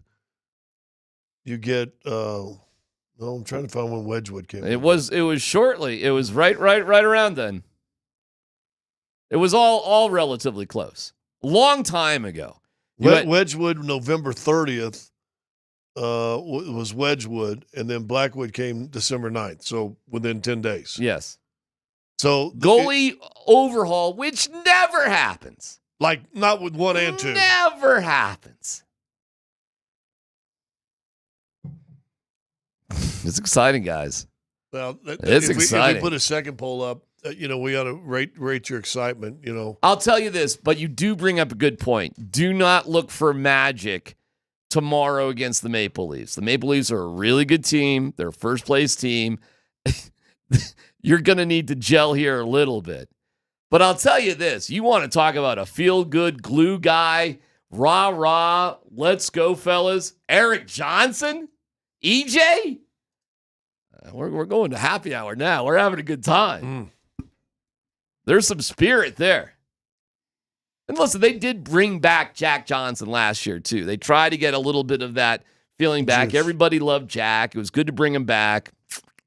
You know what's amazing about EJ? We have gotten many texts the second they heard it, put the C on EJ. just bypassing Nate Dogg. Give it to EJ. Well, he's that kind of mentality guy. I appreciate people saying that. I get why they're saying it. But I did tell you guys a couple days ago, they don't need to do that. It's the leadership and who's in charge of what. That's all. It's different this year than last year. There's no need. If Gabe wants to hang on to it, and it was a very emotional interview with Kyle Keefe. Nice job on Altitude TV. My wife said that she was in tears hearing about it, and that's touching. And the tone of the interview too was it's about coming back. The tone of the interview overall was, what will it be like when I come back? That sort of thing. So I take some positives away from that. But the Avalanche management aren't waiting. We were hearing that criticism. Like, oh, it's too much. You're waiting around for Gabe. No. The money wasn't hurting them. They weren't waiting around. They aren't waiting around. They're going for it right now. Right now. Oh, my God. It would be so freaking disappointing if they don't get a crack at the cup now. It would be harsh if they couldn't get it right now. You know who was the most grateful for it? Nathan McKinnon in the locker room. He was to the degree he gets pumped up. He was Nate pumped up. Well, Nichushkin, from the time he came over, a little slow, but all of a sudden now, dude, you watched last night. He's going to be great. He's been with the team the whole year. Well, I think he's going to be just like Mikko. There may be some dry spells here and there, but with McKinnon and Mikko, there were spurts that Mikko just was involved with everything. And Nichushkin, I think, will be like that too. Don't forget, Cale Makar had a 6-point night yesterday, guys. A 6-point night. Hasn't happened like that since 1986. You got that guy too. Right. Yeah, I'm feeling good about it. And it'll be interesting to hear from Chris McFarland. They're practicing right now. So, yeah. EJ, I didn't see that coming at all. How's the poll going? Oh, man, we got over 1,000 votes. All right. Is Miko Rantanen now a villain to Avs fans? Overwhelming. Are you surprised by that, Tyler? No, not at all.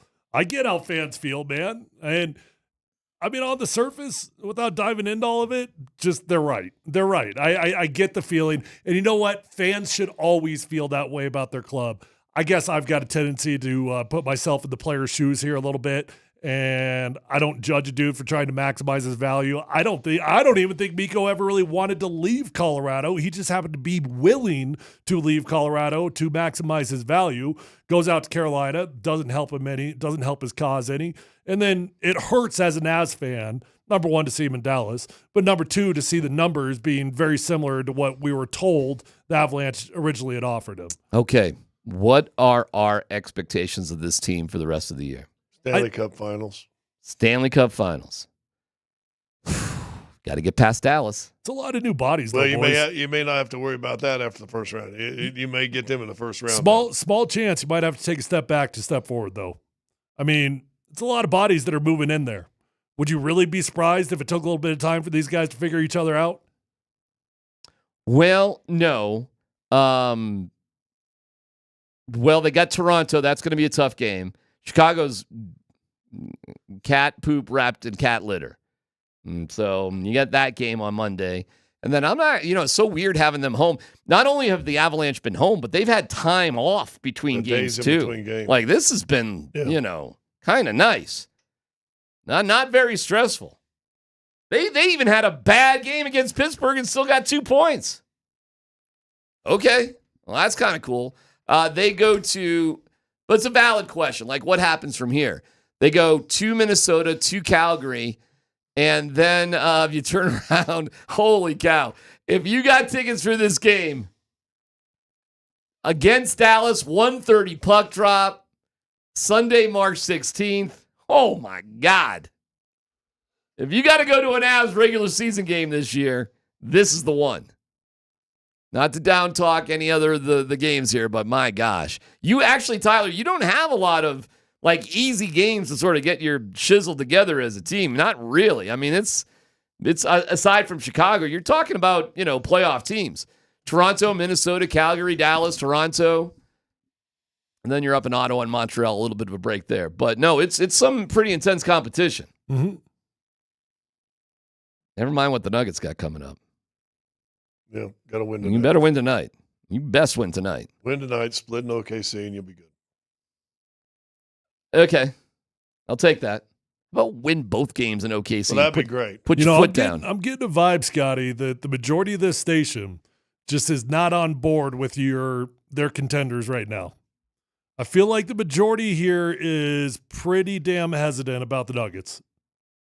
Would you guys agree with that, or you got to tell me who the nervous Nellies are, because I'm not one of them. Raj, Sanford, knows nothing about basketball. Morning show, Moser. That one.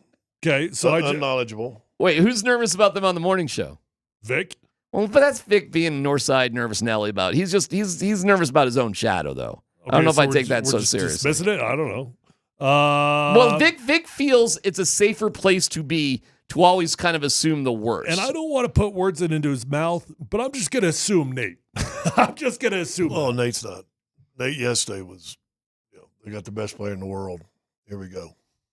Oh, he's feeling positive. Yeah, he's a Nicola junkie. Okay. So he's good.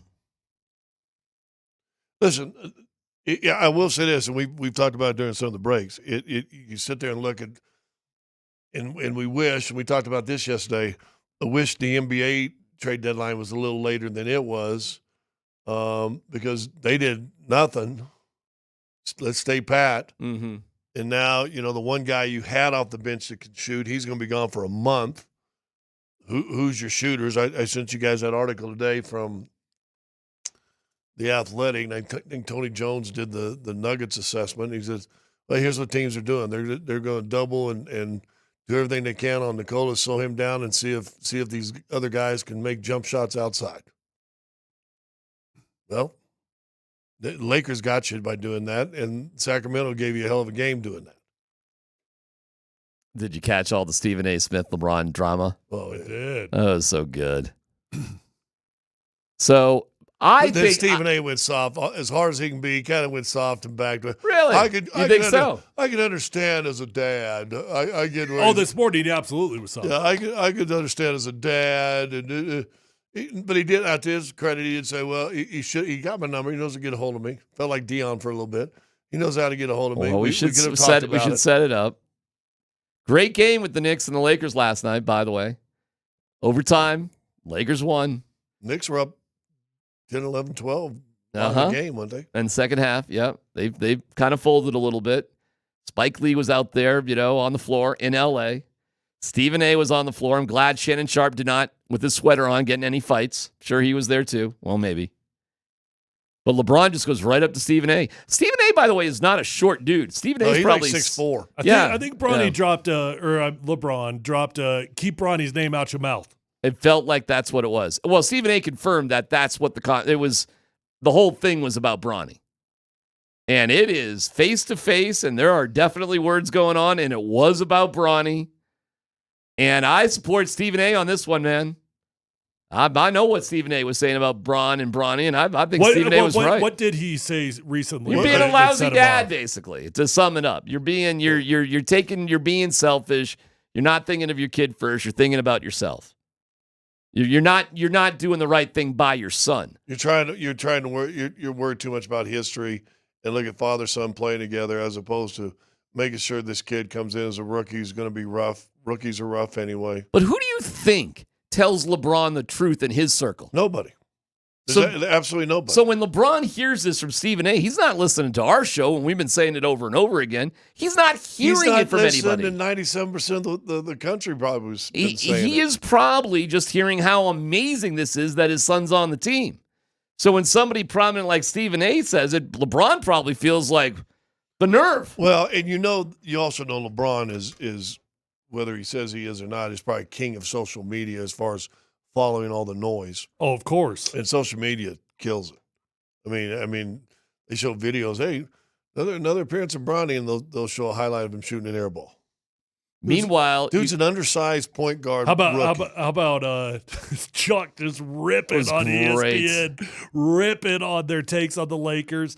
I mean, called Kendrick Perkins an idiot. Oh yeah, he did. That other network that I'm going to be working on, these idiots, all they can talk about is the Lakers. Yeah, but then he was like a little vague, and then that TNT said, those guys are so great. You mean Kendrick Perkins? He goes, yeah, Kendrick Perkins. Like he just threw his name out there. And he goes, in a year, we'll be with those idiots. and he was, well, Charles and those TNT guys have always been really honest about stuff. So they've been fans of the Nuggets and Jokic for a long time. They've always given him the proper due. But if you're running ESPN, you're just trying to get the best you can out of the ratings you can manage. Listen, I was told by an employee, well, secondhand, so I won't say he told me, but I was told, pretty good confidant, that basically the sports shows at the ESPN are told they must mention the Lakers every single day. Yeah, I believe it. So. All right. You can get upset with it, but this is an edict coming down from bosses. On YouTube, on Twitch, on the text line, however you want to reach out, no dumb questions. Maybe you can throw some the hockey way. We hear Eric Johnson is coming back. Wow. Charlie Coyle is traded for Casey Middlestat. Middlestat now gone. And you have Brock Nelson for Oliver Shillington, Cal Ritchie, and draft picks. Screw those draft picks. Seriously. It's about winning a championship right here, right now. So plenty of fodder for no dumb questions. We'll get to that coming up next.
Polumbus, Hastings, and DMac present Dum Dum Dum Dum Dum. No Dumb Questions. This is your safe space. I like to use no dumb questions as parenting advice for myself. You're a smart guy. Send us your not dumb question now. Tweet it, text it, or Twitch it. It's No Dumb Questions on Altitude Sports Radio 92.5. Oh, we want to thank all of our guests for appearing on the Ramos Law Hotline. Car accident, you need Ramos Law. Medical doctor and attorney, ramoslaw.com. On Twitch, no dumb question. If they win the cup this year, how big will Joe Sakic's statue be? Brings up a complicated question, and Elway had this issue too. Can you put up a statue of yourself when you're the one that has to sign off on it? Hey, everybody, let's have a meeting. I'd put up a statue for myself. I think we need a statue of me. What's everybody think? Sounds good, boss. We love you too. Hey, we all know Joe, and Joe would be the last person to say, hey, I want a statue. That's the furthest thing. That's going to be, he's going to retire, and then somebody wise is going to go, come on. In fact, they win a trophy, a Stanley Cup again this year. His name ought to go back up in the rafters again as architect. Well, I've banged some weird drums over the years, but one of the loudest ones has been we need more statues around our sports facilities. But you got to make sure it's going to be your facility. Like when they you get can move a statue. Well, whatever. You just get a U-Haul. You move so the all statue. All them statues they got now at Invesco, they're going to be moved. What statues? They got one. They got monuments. Well, they got all the monuments. No, those ain't statues. Those will get moved for sure. Yeah, those are. I'm surprised they're not stolen. Got the cool pony. There's thing. one statue, and that's a Pat Bolin. That's the only statue that exists. What do you call that? Those ponies running down the creek or whatever. Art. Those ain't. You know what I'm talking about. That ain't that's got to move too. Statues.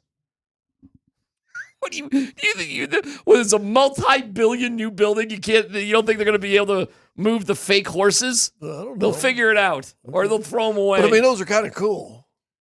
Sure, you know what I mean. Athlete statues. We need lots more here. You just brought up Pat Bolin, and that just brought up my funny story of the day that I'll have no dumb question with. I posted on Instagram today for like my second time ever. Oh, and I got a response on there from none other than Johnny Bolin. Johnny Bolin puts a message on there. Says, "Hey, back in the day at Cherry Hills, your dad stole my putter cover. I watched him steal the putter head cover from the putting green, and I turned to my dad, and my dad just started laughing and said that that's Tyler's dad that took your putter head. Should I make my dad apologize for stealing his putter head?" Does he even still have that putter? I don't know. Probably not. He buys a new one every other year because it's always the equipment. Hell no. Yeah. Hell no, he shouldn't apologize. Yeah, that's the intriguing thing I found in that story when I saw it was Cherry Hills. Oh, I did go to Creek. No dumb question. Does this mean this year is a disappointment if the Avs don't win the Stanley Cup? I think is the bar that is run? No. Win. Is the bar that high now? No, I don't think so. I don't think the bar's ever that high that you have to win or it's a disappointment. But I mean, yeah, like a run, yeah. Well, excitement doesn't always necessarily generate championships, but they've raised their own bar. You got to listen.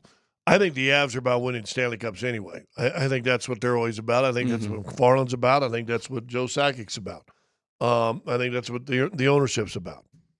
So all you did was even raise your bar higher with all the moves you did. I mean, we already talked about it. Go back to late November, they're changing goaltenders out. That gets solid. That looks pretty good. Now they're adding size because, they're getting tired of getting beat up by more physical teams.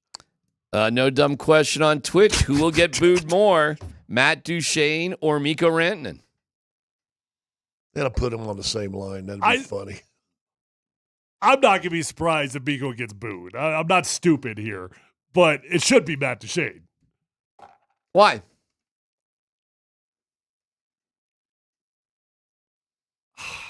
You don't feel different about that? He just wanted paid. He didn't say, "Get me out of here." I suppose. I mean, are they the same thing? Is get me out of here the same as I'd be fine going somewhere else? No, I don't think so. I mean, like Miko was not like, hey, get me out of Colorado. He could have easily stayed. Well, he could have easily stayed, of course. Yeah, he could have. But what Miko said is, I want $13 million, and I'm happy to be here. That's different. Okay. It's different than like Carmelo, I don't want to be here anymore. Hell yes. It wasn't really about the money. I just want to be somewhere different. And Duchesne was probably in that category as well. But I'll tell you this. I think that's a radically different situation. I think I need more money to stay here when the money offer is pretty generous. It's close. It's right up there, in my opinion, with, just get me out of here.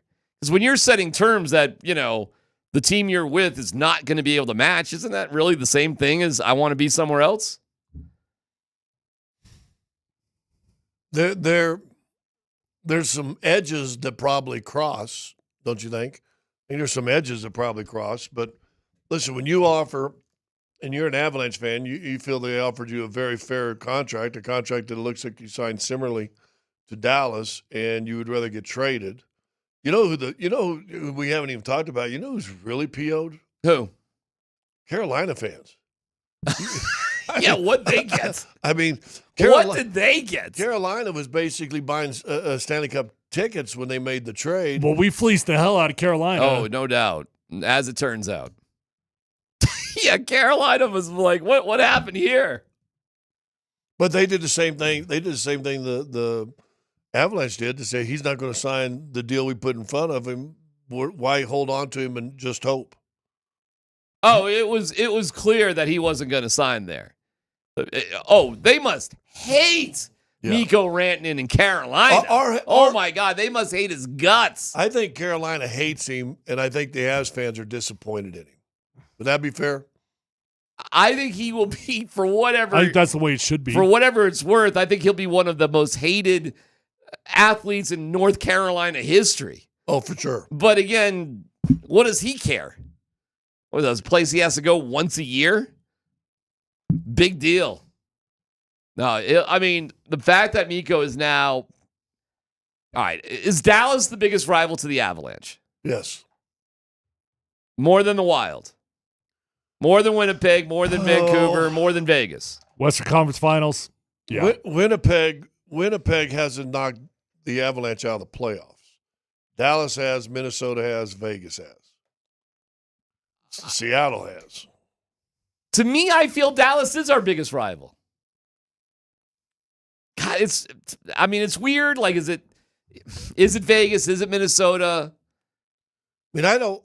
But it's arguably Dallas, that's for sure. I don't like Minnesota. Right? You kind of got to go back, man. You got to go back, but that's kind of started it. But Dallas and Vegas are recent. That's what I mean. Wow, the 16th is going to be something when Miko's on the ice for Dallas. Oh, my God. Or April 16th or April 26th. In the playoffs? Oh. Well, we'll see where the Avalanche end up. As good of a homestand as they've had, they're just kind of treading water as the top wild card team. They haven't been able to, well, they're like 8 points behind Dallas, but they haven't been able to leap up to Minnesota either. And they've had, they've had so many games. Let me look at the standings here real quick. Make sure I get this right. There is a little separation between them and Calgary. The Avs have 76 points, 68 for Calgary. Calgary has a game in hand. The Avs must not have the tiebreaker again. They obviously don't because they have the same points, but Minnesota's got a game in hand, and Dallas has a game in hand and are already ahead by 8 points. So that they could be ahead by as many as 10 points. So it's going to be tough. It's going to be tough for the Avs. Maybe they could catch Minnesota here, but it'll be difficult for them to catch Dallas. So with all this winning they've done, it's just been about treading water, about just hanging in there. Today's a rough day for me. Why? Rough day. Why? I feel like my whole childhood, my image of my father is all changing on me right now. Because he's a thief? Well, first it was Johnny Bolin accusing him of stealing his Putterhead cover. Yeah. And now we got a text on the text line. From? I don't know. The 519. Uh-huh. Tad stole a sleeve of golf balls from me. Is my dad a secret klepto? So your dad is a golf thief? I guess so. The Cherry Hills. We got a putter head cover, and now we got a sleeve of golf balls. Oh my God. What's your name? Put your name on it. Can you imagine you open your Hey, speak about my dad and come see me. Do you think there's like a door in the garage with your dad that you would just open up and just all Cherry Hills golf gear? Stolen sports gear comes flying out. Hey, these are a pair of shoes that belong to the Kimbe. All right, I gotta have an intervention. We're anticipating hearing from Chris McFarland.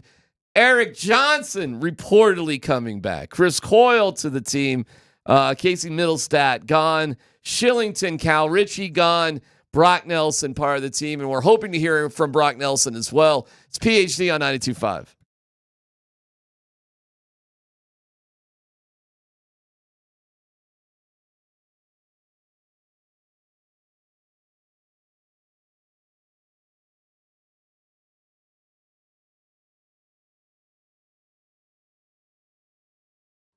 Hey guys, if you have started to notice you're losing your hair, I want you to know that it's a bad day. I get it. I've been there. And if you're anything like me, you might have already gone online and you started looking for answers. You bought the lotions, the pills, the creams, the potions. You're frustrated because nothing's working. At least it's not working the way you want it to. How about you just make a commitment to get your hair back by committing to call my friends over at Advanced Hair Restoration. Ask about their Advanced FUE. Nobody can offer anything like the Advanced FUE found at Advanced Hair. They've changed tens of thousands of lives, and you deserve to be the next one. Dr. Tanya Pauls is amazing. The entire staff at Advanced Hair is the best of the best, and they guarantee your hair is going to grow for life. Lifetime guarantee. Matter of fact, your own natural hair, it starts to regrow the very next day. So stop wasting time. Pick up the phone. Call Advanced Hair Restoration today. Just commit to getting your hair back. It can be as simple as that. 720-459-HAIR. You're going to get 250 free hair grafts and $250 off. Or check them out online at advancedhair.com.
How satisfied are you with what the Avalanche have done?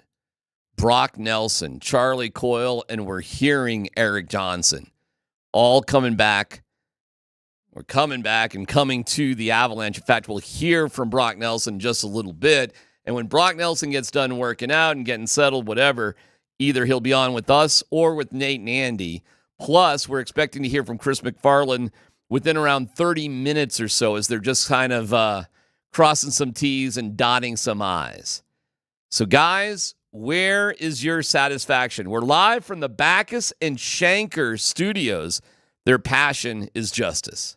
I'll say this. I think Tyler said a while ago, or we've all talked about it, is we got to wait and see. You got 20 games.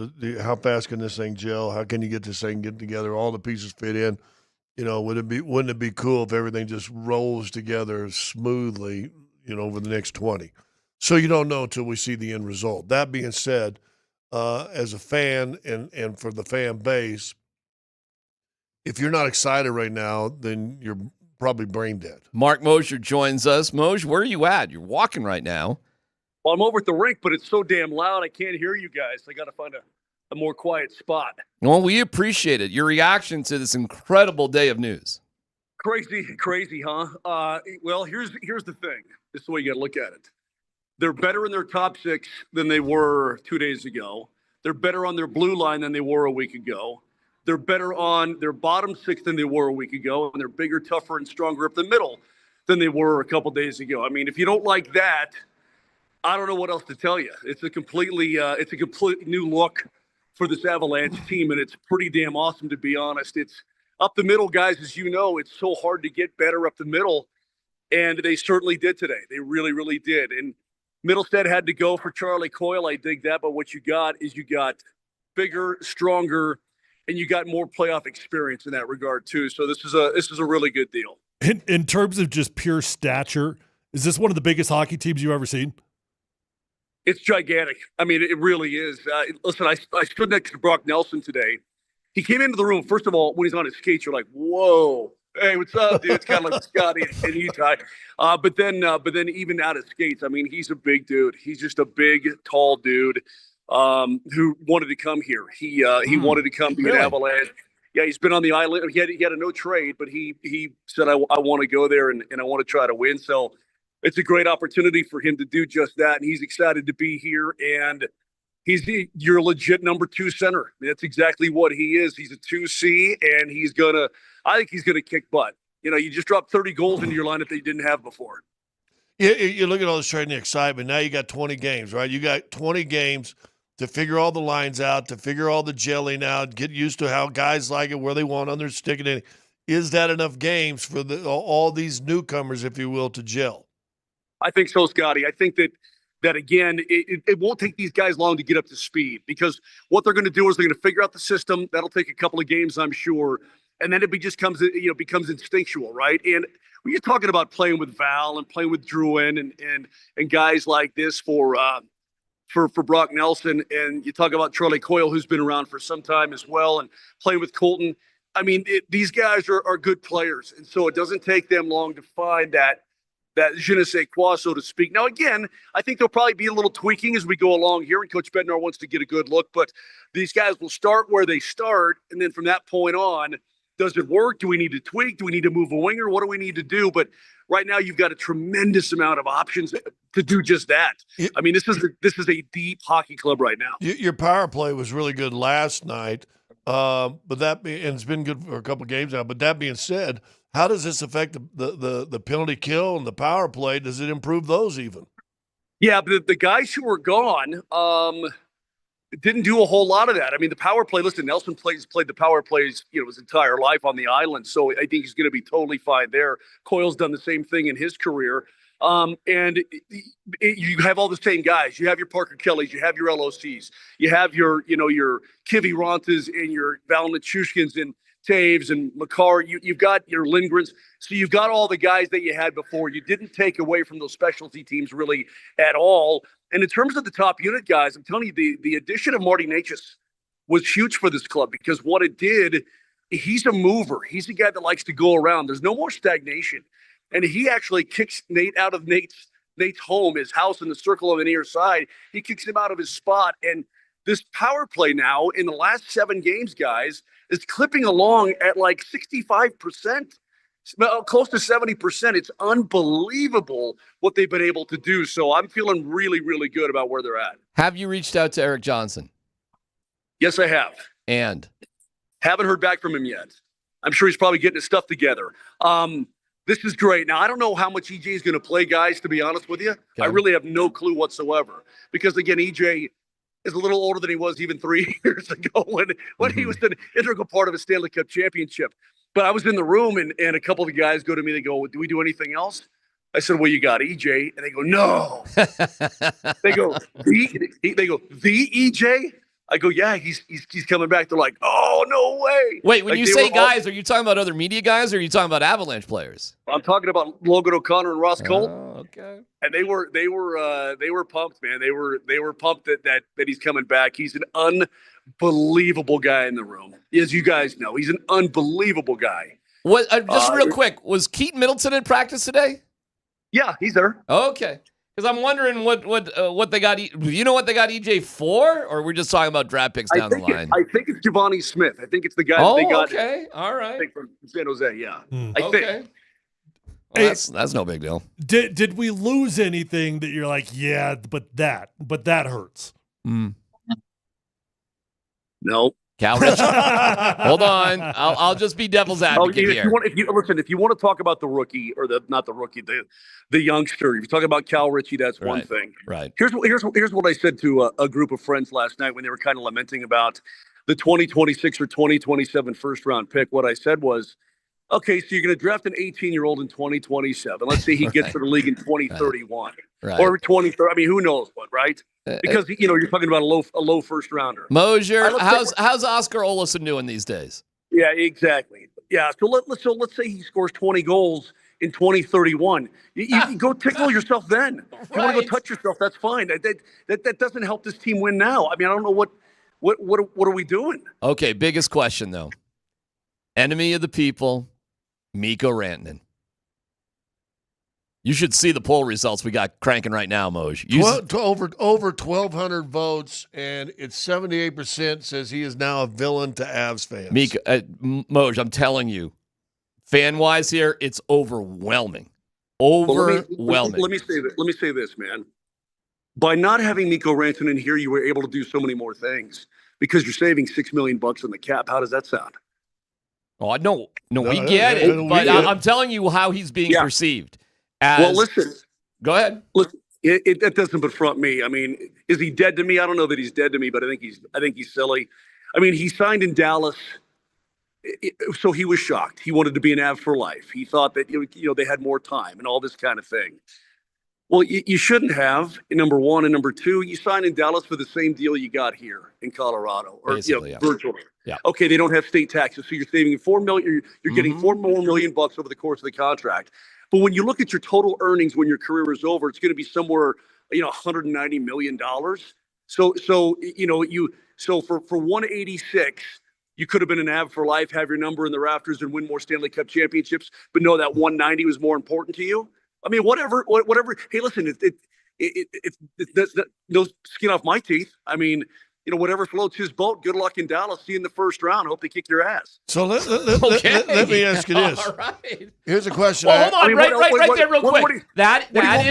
No, you're showing your loyalty. You feel betrayed a little bit. I hear it. I can hear what you said. Yep. You're feeling betrayed by Miko. Let me put it this way. If it was me, I would have taken the Avs deal. I would have been an Av for life because I love it here. My roots are here. I've been here for a decade. My number's going to be in the rafters. His number's not going to be anywhere now. I mean, I just don't. To me, that would be important. You know what I mean? And I get to play with my friends. I get to play with 29 for my entire career. Correct. Are you kidding me? Correct. Are you kidding me? And now you go to the arch enemy. And you chose it. Hey. You chose to go there. From the start of that question to right now, he's now dead to Moser. He's now dead to Moser, yeah. But here's why. He clearly is shocked when the deal goes down, the original deal. He doesn't want to re-sign in Carolina, even for $13.4 per season. Okay, fine. Basically, they're like, okay, hey, listen, we're going to make the best deal possible we can to, a team that is acceptable to you, because he said, I don't want to go to LA. And he signs with the Dallas Stars. Basically, Dallas, of course, is the only team that could give him that extra year, the 8th year, because they had his rights. Okay, fine. I mean, but yeah, you're going inside the division now, and you think it's going to be awkward for the Avs to play you? It's going to be a lot more awkward for him to play the Avs. I can trust you. You can trust me on that. What is the third blue line for the Avs, Moj? Most nights. What do you think?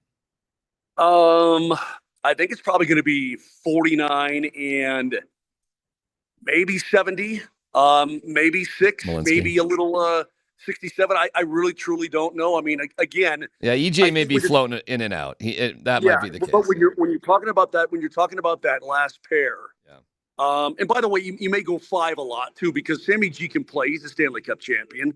You know that 42 can play. You know that 55 can play. They are tough as nails.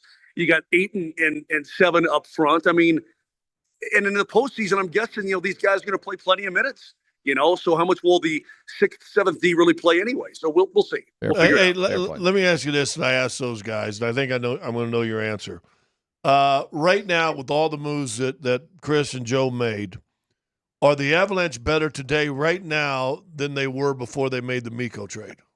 100%, 10,000%, Scotty. I mean, that's the whole question and answer right there, isn't it? Yeah, it is. I mean, they are. Marty Nichushkin, in 14 games with the Avs, has 15 points, man. I mean, he had a 2-point night last night. I mean, this guy's a hell of a player. Drury's is a super awesome depth guy, great room guy. They're a better team up the middle. They got an awesome winger in Nichushkin. They're better on the blue line. Every component of this team has been upgraded in terms of top 6, bottom 6, blue line, and up the middle. And that's how you win. Hey, last thing I'm going to say to you, because we've been talking about that, I've been talking about it the last couple of days. This goaltending duo. Sorry, that lady right there just almost tripped. She's nice. Laugh at her. Hey, this goaltending duet that they have right now, they have better goaltending right now in net than maybe they had since Varley was here in his best year. Agree? Totally agree, Scott. Totally agree. Yeah, I couldn't agree more.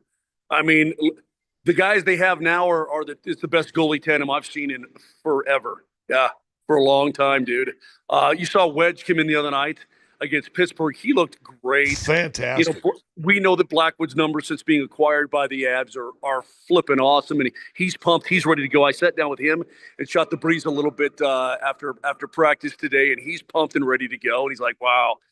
He's like, they loaded up. I'm like, yeah, they did. So here we go. Hey, where's your toque, by the way? Yeah, I don't need that. Now, you know what? Moj, he's got great hair. Oh, hold on. I'm not a baby. Yeah. None of Moj couldn't be right more about one thing. The most ridiculous thing I see is all these Canadian hockey players wearing hats unnecessarily. It's not that cold. You're walking from the bus, Moj, into an arena. Where do you think you're going? Into an igloo? Dude, no. It's more of a fashion statement than anything else. There's no doubt about it. These guys will do it. These guys will do it in late May in Florida. They'll wear a toque. It's just the way fashion is nowadays. It's not something I'm accustomed to, though. I'm not that good at it. But let's be honest. Unlike the hockey players, you care about your hair.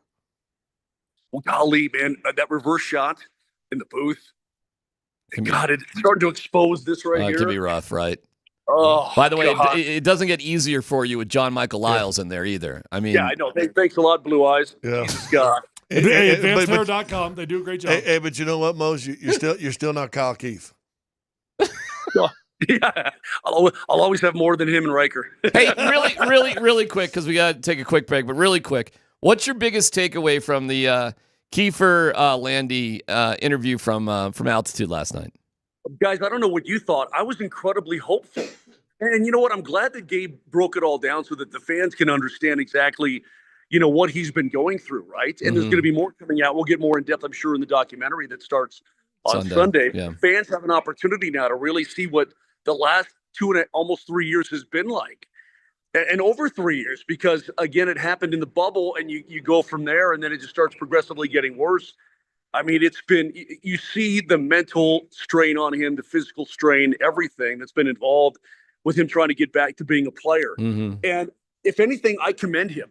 I mean, for God's sakes, think about 3 years of your life just going through this crap day after day after day after day. He loves the game. He loves the team. He'll always do right by this team. He wants to play again. And you know what? I want him to play again. I was very hopeful after that sit down. I thought Kiefer did a great job. All right, great time for Vic Lombardi to take a vacation. Moj, we love listening to you and Kaner, no matter what. And we'll see you. We'll see you tomorrow at the rink. Hey, listen, I know some teams got better. I know Toronto got better. Florida got Marchand, but come on, How about that? Yeah. Dallas got Rantanen. Okay, fine. Winnipeg got better. Yeah. It's gonna be a bloodbath. But you know what? This team is primed and ready to go. So I say bring on. If it ends up being Dallas, I say give it to me. Give it to me all day and all night. Florida got Marchand? Florida got Marchand. And that's coming off getting Jones, 2 days ago, right? Yeah. Ooh.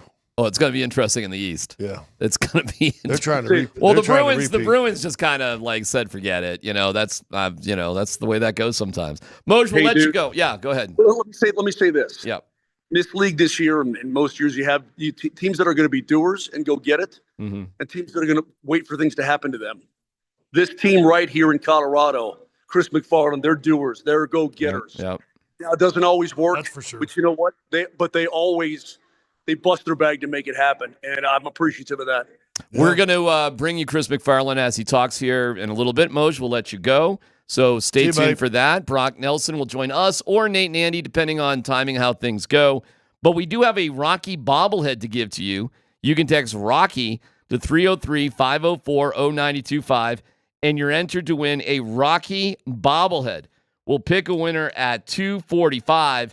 Be one of the first 5,000 fans through the doors on March 28th, and you can take home a Rocky bobblehead, but you can win one right now. Get your tickets now at denvernuggets.com/tickets. Let's hockey go. A twist on Let's Football Go. Let's Hockey Go coming up next.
It's time for Let's Hockey Go.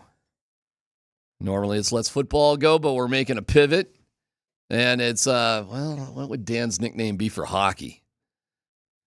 Oh, we did the hockey names that 1 year. What was your Tansy? Was your crossbar or something? I think I was crossbar. I love it. I had one I liked and I can't remember it.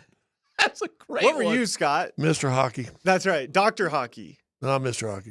Because everybody got on me because I was stealing it from what's his name? Sandy. Wasn't Sandy Dr.? He was, Dr. Dr. something, yeah. All right, no, we'll go with that Dan. That was the Stanley Cup run. We'll go Dan Crossbar Tanner. Crossy, what's first? All right, just a quick programming note. Just got a text here. CMAC is reportedly supposed to talk at 2:30. So we'll get through a couple stories here, and then we'll keep an eye out for Chris McFarland. All right, it's very good. So very good. I've got a quote here from Devon Taves. Evan Rawal is reporting this from the Avs locker room. Devon Taves on having Miko Rantanen in the division now. Quote, I don't think it's something either of us are really looking forward to, playing against each other, just with the history we have with him and winning with him. He was such a key part of this team and such a close friend.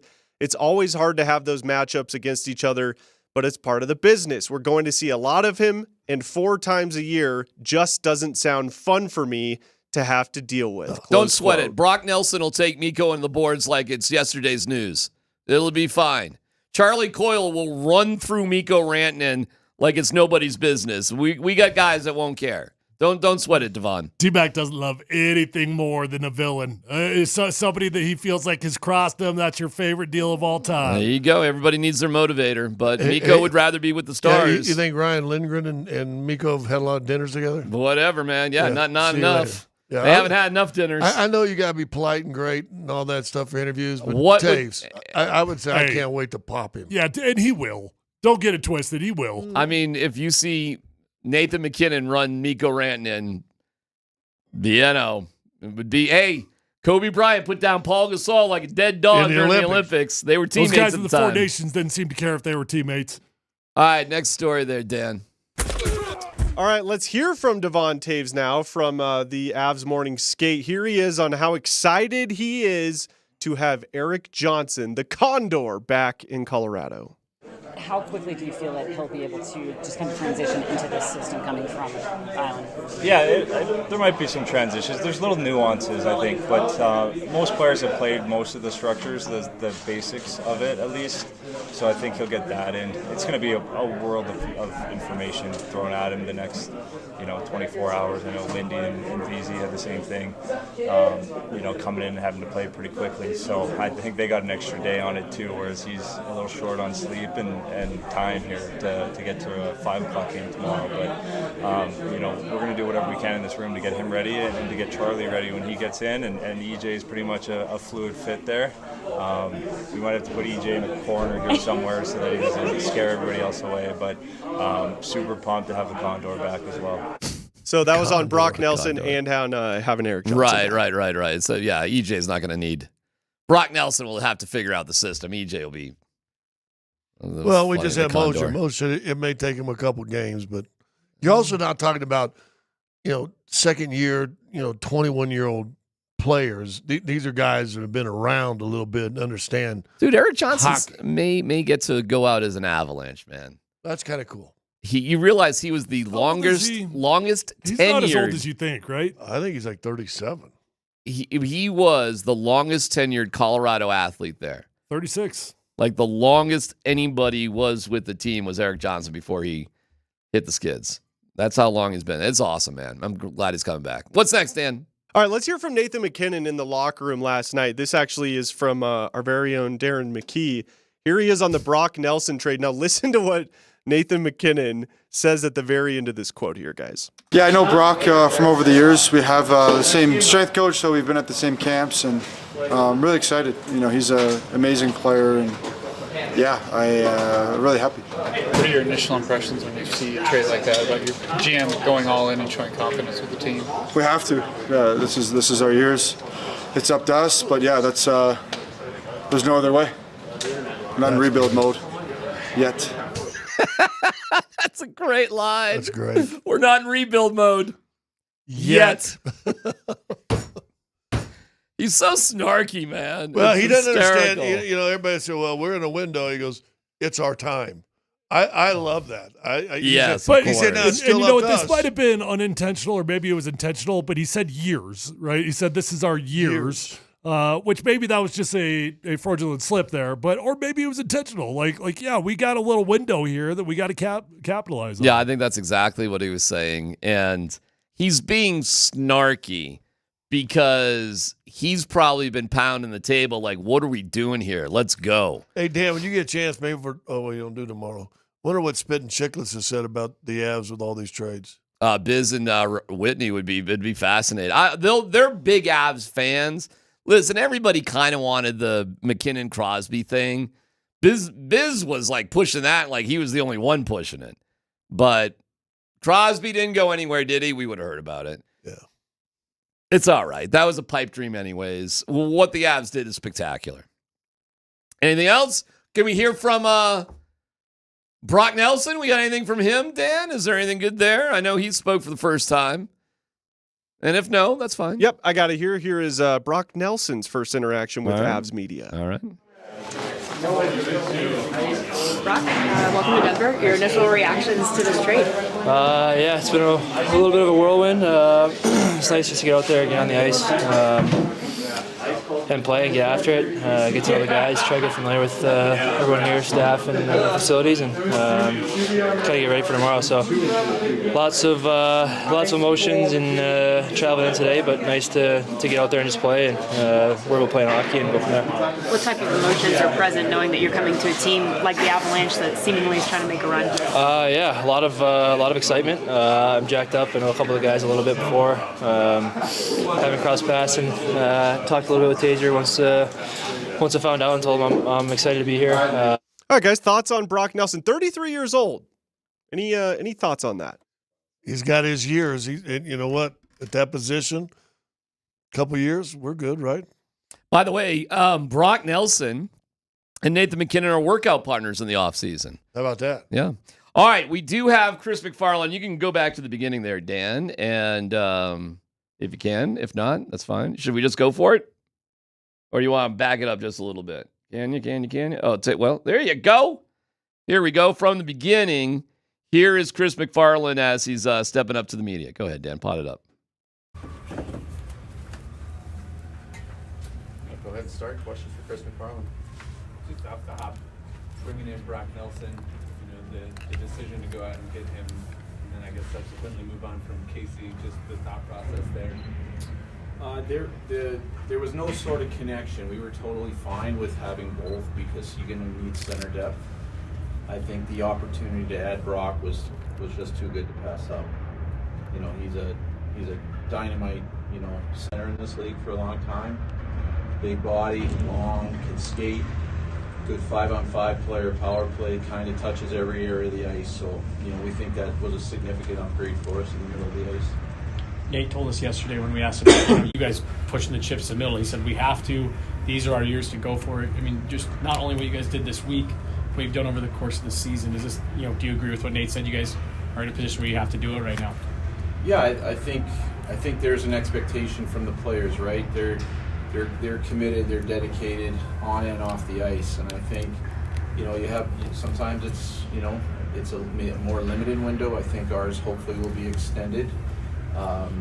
With players like Nate and Kale, and we have they get the lion's share. Those guys and Mikko when he was here for well-deserved reasons, but we have a lot of other really quality hockey players and Valeri Nichushkin and Arturi Lekkinen and Devon Taves and Josh Manson and now Mackenzie Blackwood. And so we feel we have a good team and their play, their on-ice play, merits those decisions year to year. And sometimes it's limited, but hopefully our window is going to be pretty long here, and doing what we did is a reflection of their commitment and what they do on the ice. Speaking of that center depth, what was it about Charlie Coyle that stuck out as the guy to make that deal for today?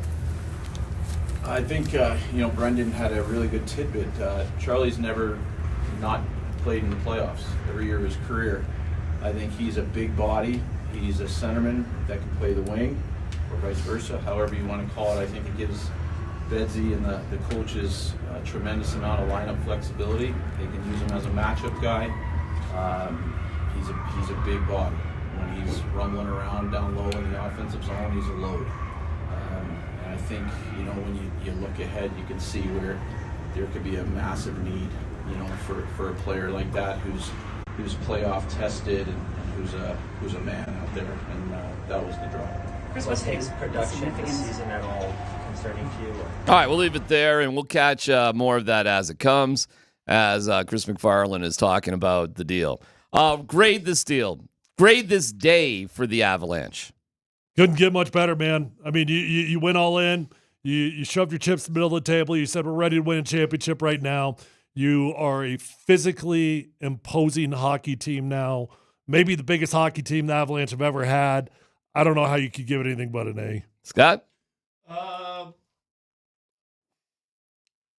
I give an A+ on effort. And now we will see how this unfolds in 20 games. If that's enough time to get these guys all in sync and go in the right direction. On paper, it's an A+. You could not have a bigger juxtaposition between the Avalanche and the Nuggets. Right. In terms of team development this year. It's impossible. The Avs had to be the most active team in the NHL this year in terms of turning over their roster. Going all the way back to November 30th. No doubt. You turned over both goalies. That's unheard of. I mean, you're wheeling and dealing here at the trade deadline like nobody's business. You pick up Lindgren as well. I mean, it is insane. You're trading one of your core players of all time, Miko Rantanen, because you're anticipating he won't sign a deal, which ironically he signs a deal very similar to what he could have had. I mean, that's what I'd love to get, Chris McFarland on the truth meter, the lie detector about. How do you feel, Chris, that the offer you gave to Mikko was virtually identical to what he signed with Dallas? That would have been a good question for him to get to. If he answers it, maybe we'll see. Turns out we read the market right. You never know what would happen. If Yeah, Mikko you're right about that. You're right. We knew it. This is it. Here you go. It's fair. And Mikko thought he could do better, and now he's on the enemy. And that's why fans are really going to have a sour taste in their mouth for Miko Rantanen. Yes. Yes. I think there was a what the hell did you just do when they traded him? To now all of a sudden everybody in Carolina probably hates him, including the governor when you read his quote. Governor. That's pretty amazing. Oh my God. Right? To now signing what now is coming out, whether it's right or wrong, but a very similar deal that was offered here to stay here, finish here. But I go back to the question I asked you guys and that we asked Mose. Are they better moving Mikko, before they move Mikko to today? Are they a better team? And it feels like on paper they are. Yeah. It just was unnecessary. And sadly, even though I don't think the Avalanche did anything wrong, they did everything right. Now you're going to have to stare at Miko Rantanen for the next 4 to 5 years. Well, hindsight 2020, it turns out to be a great deal because it was the first domino that fell that was like, okay, we got to start working. And then that domino falls and turns out in hindsight, you actually fleeced Carolina and you're able to just start compounding value. Wild. Okay, great stuff. More of your reaction. Also, we have that Rocky bobblehead giveaway. You can text Rocky to 303-504-0925, and you're entered to win a Rocky bobblehead. We'll pick a winner here in 7 minutes. Don't forget, bobblehead night against the Jazz. First 5,000 fans through the door. Friday, March 28th. You can get a Rocky bobblehead. Get your tickets at denvernuggets.com/tickets. We are scheduled to have Brock Nelson on the station, whether it'll be with us before the end of the show or Nate and Andy. Stick around and find out.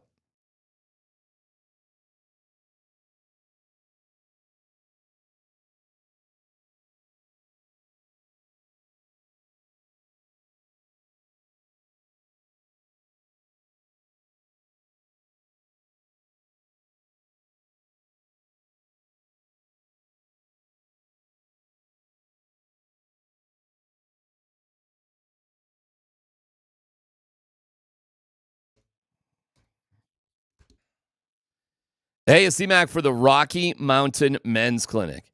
All right, if you're dealing with erectile dysfunction, man, that sucks. And if you just want to get this out of your life and you've just been settling, you don't need to do that anymore because the Rocky Mountain Men's Clinic, they've got you covered. Having a mediocre sex life should not be acceptable.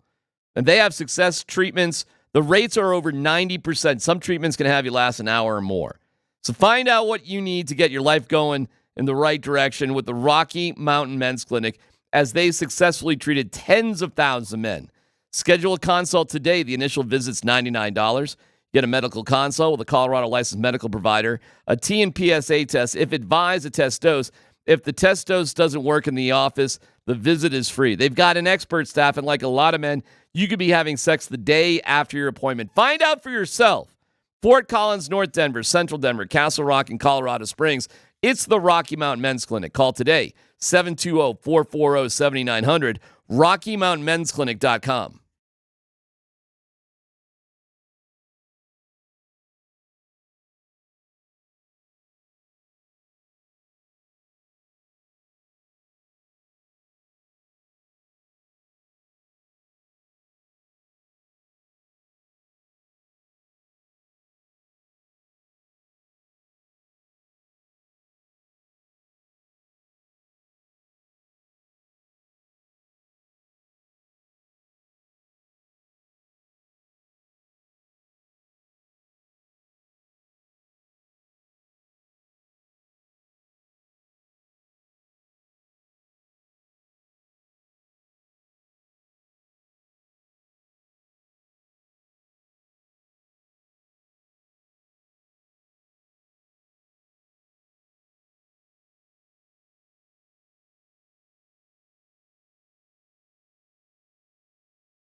We want to thank our friends at Revitalized Health.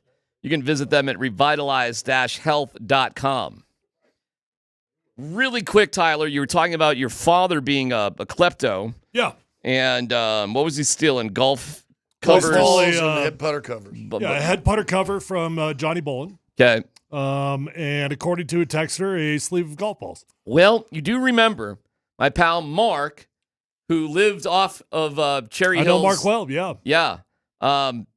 He was selling hamburgers during some sort of big event at Cherry Hills, and it was your dad that ratted him out to security to get his hamburger stand closed down.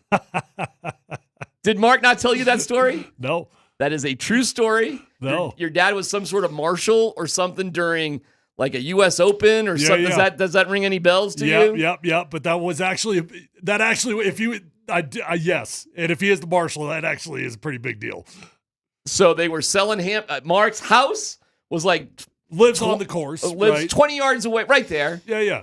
Got a little grill out there, and your dad helped shut him down and call the cops. Well, Mark shouldn't have been doing illegal activity. That's all I know. So we just pile on. Yeah, why would you as a person walking the course and seeing an unbelievable event, stop at some place and pay $5 for a hamburger when they sell them right down the road for $18.50? Exactly. Everybody wants to pay the $18.50. Great point, Scott. For half the amount of meat.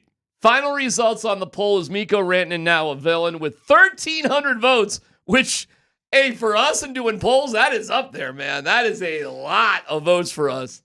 77.5% say yes, 22.5% say no. Miko Rantanen is right up there with Duchesne, Nolan Arenado, Carmelo Anthony. Oh, he's there. He's there. You can say there's a difference here, a difference there. That's the fans telling you he's down in that territory. The Mount Rushmore of former player turned villains. Do we want to rank them? Do we want to rank all our former Colorado villains? Well, I think you got to start with Melo because, as you said, he wanted out. He wanted out. But he did play. And there was nothing you could offer him that would make him stay. They did play. He did play until they traded him. And part of the piece is you wanted an NBA championship. He balled while he was doing that. I would say Duchesne's on the Mount Rushmore, too. I think he's on the Mount Rushmore also. Arenado or Tulowitzki? Tulo's not Tulo. Arenado's ahead of Tulo because he wanted to get out of here. Tulo didn't want to get out of here. Tulo wanted. What you talking about? It wasn't the same. What? Yeah, he hated it here. Don't forget, the Rockies had to pay $50 million to get rid of Arenado. Nolan didn't do that. Hey, my opinion, Nolan's ahead of Tulowitzki, but that could be a poll for another day. I don't think there's animosity with Ryan O'Reilly.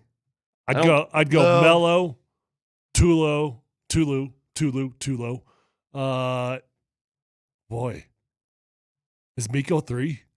No, well, 3 would be Duchesne is up there. Duchesne is definitely ahead because Duchesne was almost identical to Melo. Yeah, but if you look back on Duchesne thing, his biggest issues he had was with the coach, who the coach now was Patrick Wall, who now needs to be maybe up there on that villain list also. Patrick Watt? Oh, that's a complicated one. Right.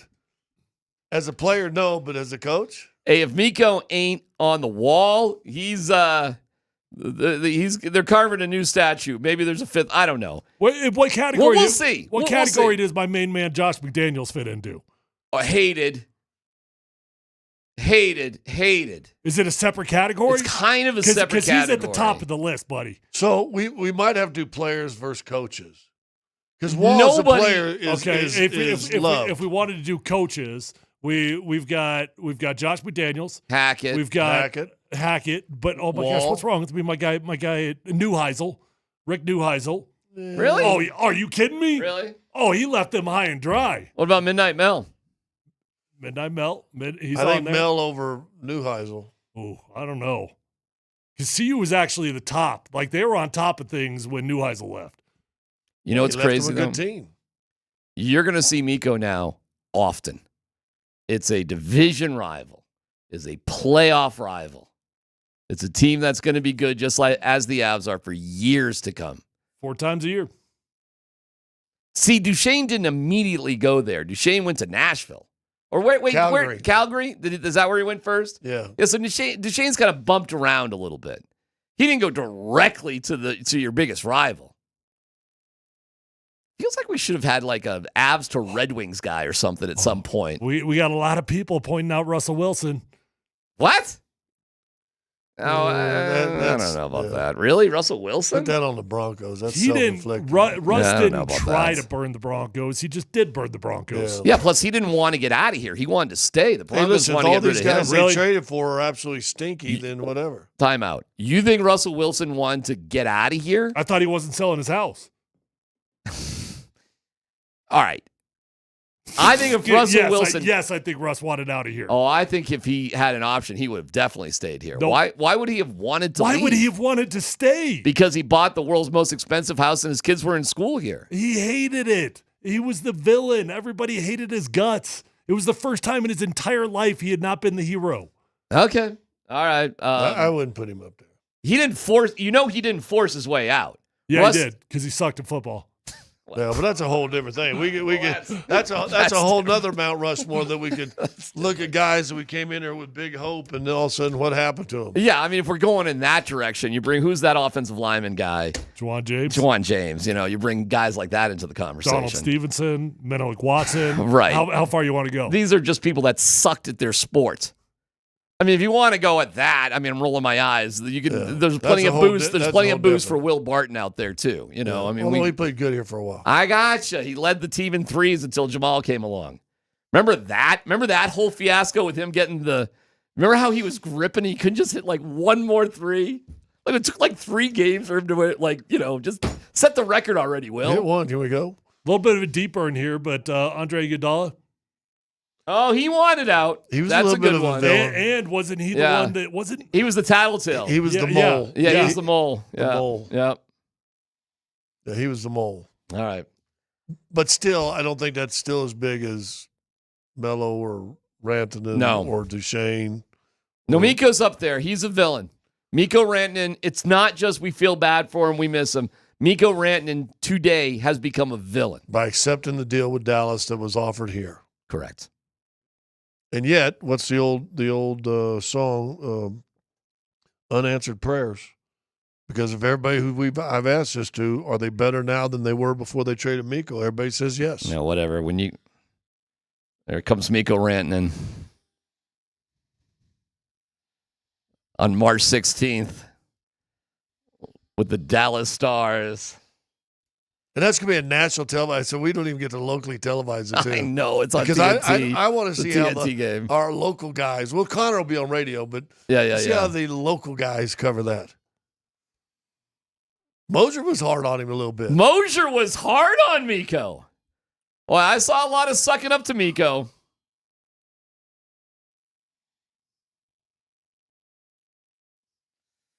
All right, tonight. Wow, so much going on. Suns, Nuggets. Win that game, right? Got to win that game. Okay. On the call on Altitude TV, 8 o'clock. I think it's also ESPN. Oh, my God. ESPN game stinks. Oh, my Lord. It's Friday night. You'll be all right. He'll be there, but it's like just... Cuts into his prisoner time. All right. No complaining about a great job. Stop complaining. Don't complain. You want to talk about unsympathetic, right? You want to talk about villains. Let's talk. Let's talk about going to NBA. Gotta watch games. sports again. Yeah, gotta sit there for free. Gotta eat free food. Golly. I'll shut up about that. Then Saturday tomorrow, the Maple Leafs in town. That should be an awesome should be a monster game. Yep. Then Sunday. Daylight savings for the last time ever. I hope so. Hey, if we can get that done, it'll all be worth it. we got movement. All for it. I am all for it, bro. I'm all for it. So we got tons and tons of action, and then Monday when we're back here, the NFL. Well, now we're into the legal tampering. It really begins Monday. And Wednesday's when you start signing people, right? Right, but Monday. Monday's when you agree to terms. Monday's huge. Monday is huge. So it's going to be awesome. Any advice to take us out for the weekend? We're all on a journey, and we've all been on journeys. Let me do something real quick. I'm sorry. Interrupt the roll. No, I'm sorry because I want to end with you. Dan is insistent we announce the Rocky bobblehead winner. The people want to know. Okay. Ryan Gussman, you are the proud new owner of a piece of plastic that's a bobblehead. Rocky. Okay. Shout out to Ryan. Kung Fu bobblehead. Congratulations, Ryan. Scotty, what do you got for the weekend? We're all on journeys. We all travel on journeys. Sometimes we have family vacations, and everybody's all got up and, hey, we got to go to Disneyland and Disney World, and we're always worried about the destination instead of the journey we're on. And if you find out more times than not, the journey's always better with the people around you. And those people do not include Miko Rantanen. Not tonight. Brock Nelson scheduled to be on with Nate and Andy. Keep it right here to Altitude Sports Radio 92.5.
We welcome you into a Scott Friday. We got so much to do. It's a trade deadline Friday, and it's been everything the NHL hoped for. Honestly, I think the most dramatic trade deadline we've seen in years, and I'm not just saying that because the Avs are a part of it. They made plenty of deals last year, but holy cow, are people flying everywhere. I'm still trying to get the list pulled up here. We've had Brad Marchand end up going to the Florida Panthers, by all reports, waiting to see what that's done with. Basically, Boston tore down their team. It was funny because Nico Sturm got traded yesterday by the Sharks. Of course, he didn't end up playing. The Avs win and beat the Sharks last night. And so half the Sharks guys weren't playing because they thought they might get traded, so that was wild to see. That left Alexander Georgiev to just sit out there and handle getting a touchdown put up against him by his old team as the Avs won 7-3. That might have made a nice baseball score out at Coors Field.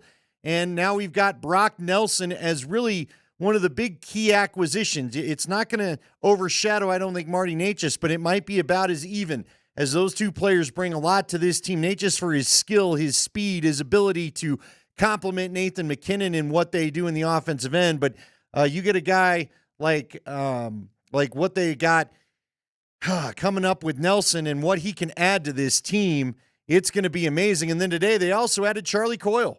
So the Avs have gotten bigger, they've gotten grittier, they've got more leadership in the room. Eric Johnson is back in town. He was acquired from Buffalo for Giovanni Smith, a guy that showed up. Yeah, our guy's back. He's that back, means baby. If they can find a way to get this trophy, then we may see him again at the parade sounding like that. Man, do I hope so.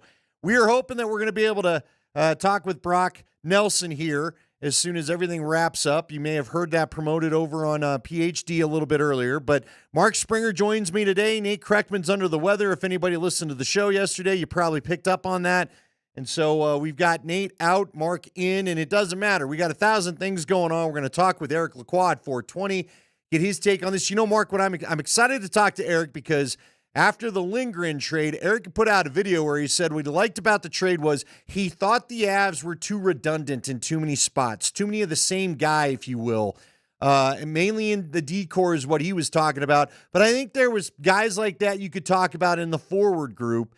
And now you look at all the trades, and I think they're anything but redundant up and down the lineup. I think you've got different styles for different lines.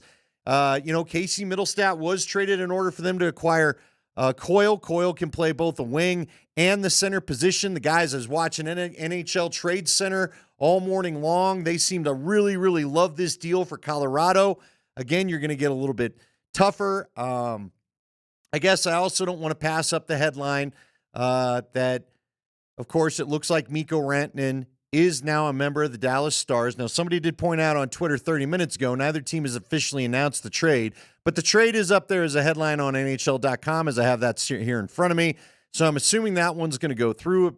It's been reported he agreed to a $12 million average annual value deal. I know a lot of Avs fans are upset about that.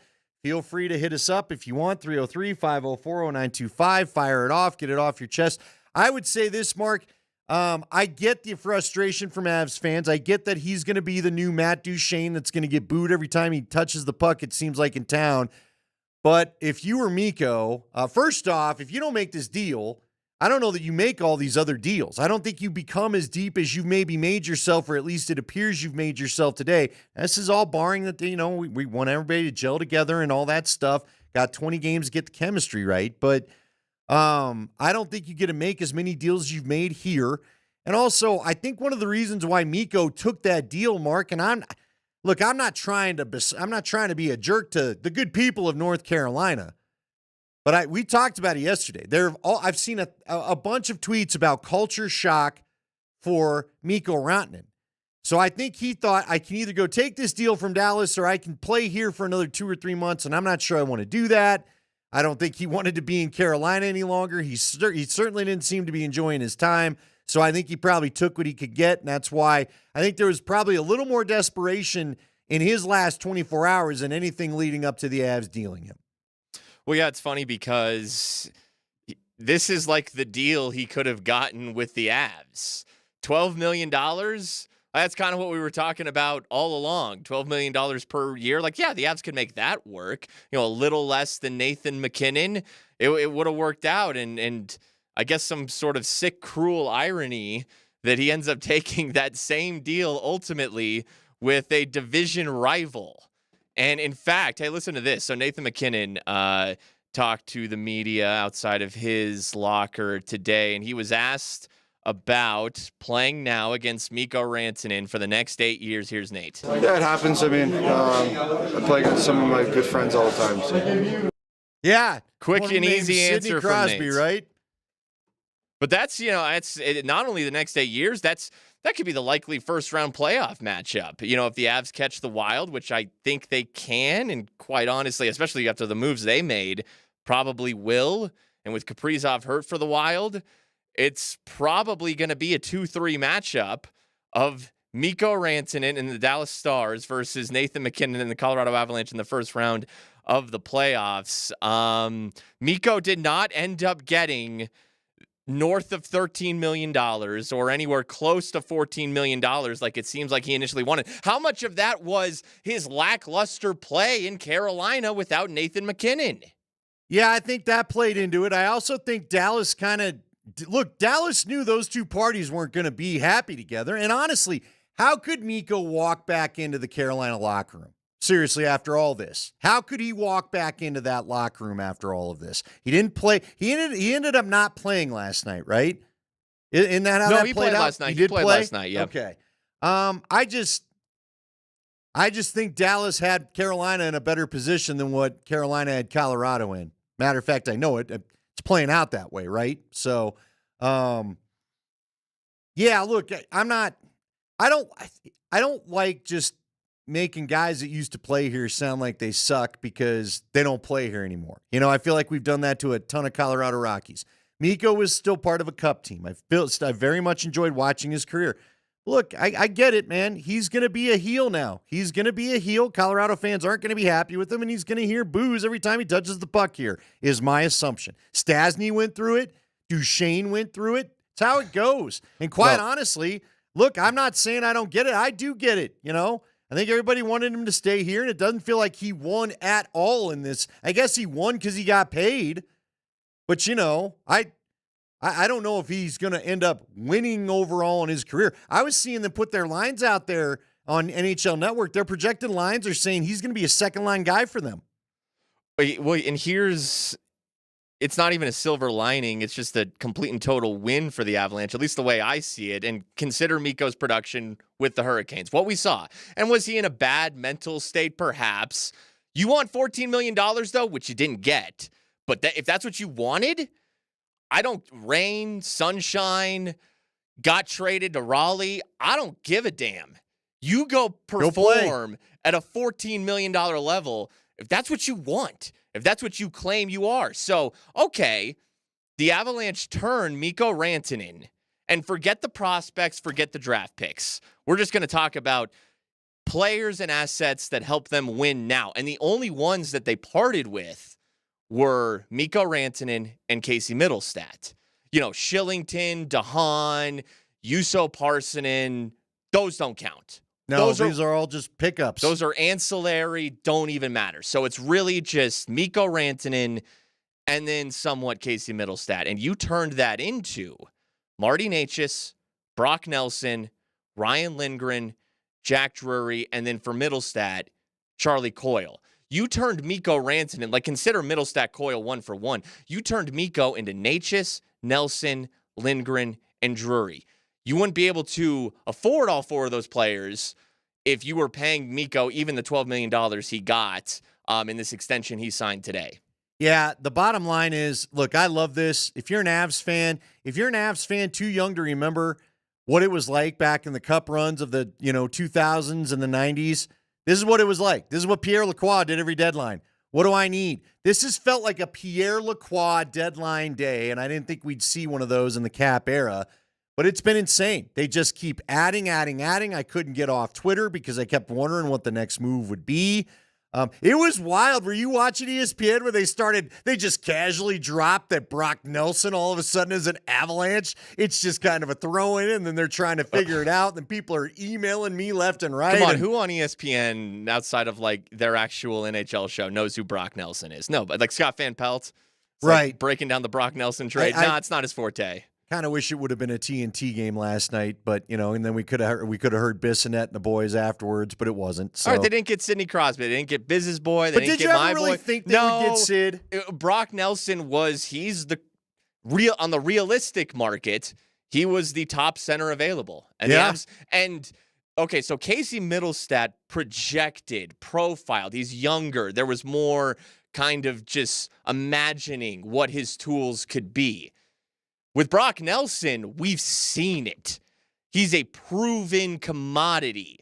So I think finally this is the replacement for Nazem Kadri. Yeah, I would agree with that. And you know what else I think you get chipped in when you add a Coyle when you're talking about Coyle and Nelson and Eric Johnson returning, you got a Cogliano-type presence in that room again. You got the savvy vets. You've got Eric Johnson back in the mix. You got these guys like a Coyle. I'm assuming, help me out here. Did Coyle win a cup with Boston? Man, he came over from Minnesota. Because we know Minnesota didn't. I can't remember. Bottom line is, I know Brock Nelson's not won a cup, right? So no, he is Nelson's going to be hungry. He's going to be that veteran voice that reminds you, if you get deep in the playoffs, don't take this stuff for granted. Don't take a game for granted. I feel like they've been missing that the last couple of years, quite honestly, because there are guys that have had the cup. They've got the ring. I don't think it's ever a bad thing to have that veteran in the room that reminds you, guys, you know how long I've been grinding at this and I don't have one? Let's not take any of this for granted. I love what they've done. Last year, you'll remember, we ended up having on my guy from Edmonton. I'm spacing his name, but I'll get it back. Jensen? What's that? Was it Jensen? Pete Jensen? No, it was, why am I forgetting his name? Whatever. Yeah, it doesn't matter. The bottom line is he came on and he said, we had a couple guys say when the Avs won the cup, they were a big, tough team to play against. Guess what? They have now made themselves a big physical team to play against, and they still have all the hockey gorgeousness that is Nathan McKinnon and Netchus and McCarr and Tays, and all those guys are still together. But once you get past that first line, I think you're built to play some rugged hockey, score some ugly goals, and I just think you're better set up for the playoffs. I think it's a great day. Now, look, I may be eating these words come May. I hope not, but I might. No, this is a great day for this season and for next season. Yeah. Maybe in 3-4-ish years, they're a little light in their asset pool, their prospects and draft picks. I don't know what the world's going to look like in 3 years. I don't know what the cap's going to be. Maybe there's a high enough cap. Maybe there's some boom in the TV money because of the four nations followed up by the Olympics, and all of a sudden you got a big cap and they're just signing other free agents. We don't know. All I know is we got McCarr, we got McKinnon. You got the best goaltending you've had since Varlamov. I told that to Scotty on our Hot Mic podcast. So you want to check that out? Go to the YouTube page. Subscribe. Altitude Sports Radio on your YouTube page. Dude, they've got the best goaltending since they've had Varlamov. Completely agree. And now they're tougher to play up the middle with some of these forwards they've acquired. Dude, the size they have. And Brock Nelson and Charlie Coyle, they are really solid, good players in the size. They're like 6'4". They're not fun to play against. No, they're two-way players. Charlie Coyle scores some clutch goals for the Boston Bruins. Can't tell you how many Bruins games I've watched and followed where it's Charlie Coyle scoring. Yeah, you know what you're describing? A larger version of Lehkonen. So, absolutely. There you go. And Val was their only size guy. Yeah, and they just added two. You've got more size in case, not just the other stuff, but look, Val's injury, Val's been in and out with injuries the last couple years too. So now you can't have one guy be the only size you have. And I just think Val coming back and showing you what he adds, you needed some more options like that. Now, I'm not telling you everyone's as special as Val. We're finding out Val's a pretty special player. But at least you got some other size options. All right, let's take our break. We are going to hopefully get to hook up with Brock Nelson this hour. We've got Eric Lacroix coming up at 4:20. We've got Fat Leader at 5:30. We've got a Rocky bobblehead doll to give away. There's no reason not to leave before 6 o'clock. It's Altitude Sports Radio, Kreckman and Lindahl.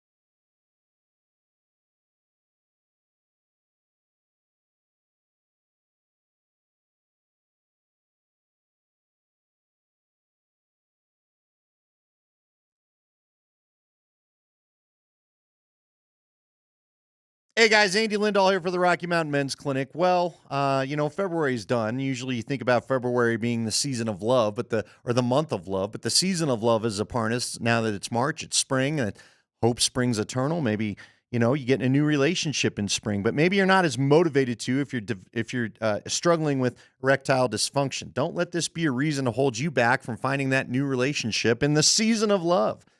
You can go to the Rocky Mountain Men's Clinic and find answers to your problems. ED can be a huge contributor to things like breakups and divorce. You don't want that, depression, none of that. Go and talk to the Rocky Mountain Men's Clinic because they have treatments at work when pills and herbals fail, and treatments with success rates well over 90%.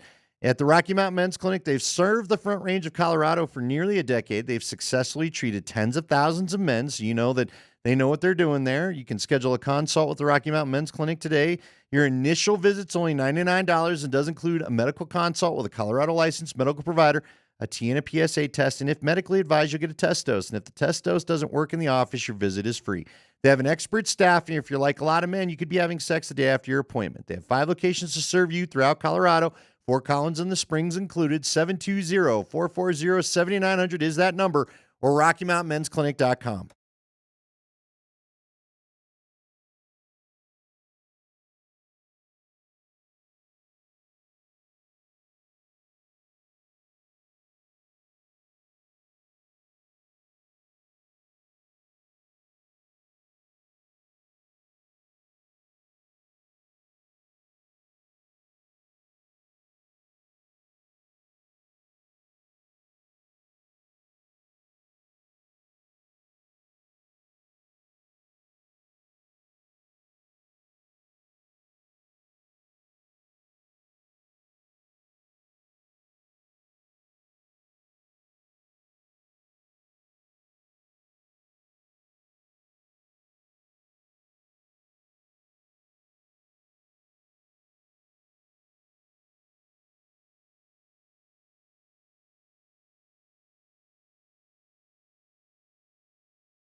All right, we roll on here. It's obviously been a huge day in Avalanche territory, so we're going to go heavy hockey today, as you can imagine. We are going to talk to Dan Hyatt at 3:45. He's got the stats you need to know as we talk a little Nuggets. We've got a Nuggets game coming up tonight. Don't forget that. It's a late one. I believe that one begins at 8 o'clock against the Phoenix Suns. Boy, it'd be nice if the Nuggets could do to the Suns what the Avs did to the Sharks last night. Just go ahead and handle some business. Although I got to tell you, I don't know, Mark Springer in for Nate Kreckman, who's under the weather today. I have not been this excited for the Avs game in quite a while. I mean, I'm always up to watch the Avs play, but I love that they got all this done. I got to imagine everybody was in country, right? We've had a couple times where they've traded for guys. There's been passport issues, something like that, but I believe everybody was in the U.S., so we shouldn't have any passport holdups. They should have everybody in town. I would imagine we'll get our first look at this new-look Avs team coming up tomorrow. Let's get to the keyword because we do have a Rocky bobblehead we're giving away. Okay, the Rocky bobblehead. We want you to remind you to be one of the first 5,000 fans through the doors for the game against Utah on the 28th. So again, not the bobblehead giveaway tonight, even though they play the Suns. It's the 28th that you can get your hands on this Rocky bobblehead. It's really cool, but you want to get there early. Again, first 5,000 fans. Don't miss out on the exclusive giveaway. We've got one we're giving away today with a keyword. Keyword's real easy. A guy that I was talking to Nate about yesterday, and we're going to do this keyword for fun because I'm really hoping that he has somehow turned the corner and can at least contribute to what this season could be, and that's Zeke Nnaji. So you want to text the word Nnaji. Get the spelling right.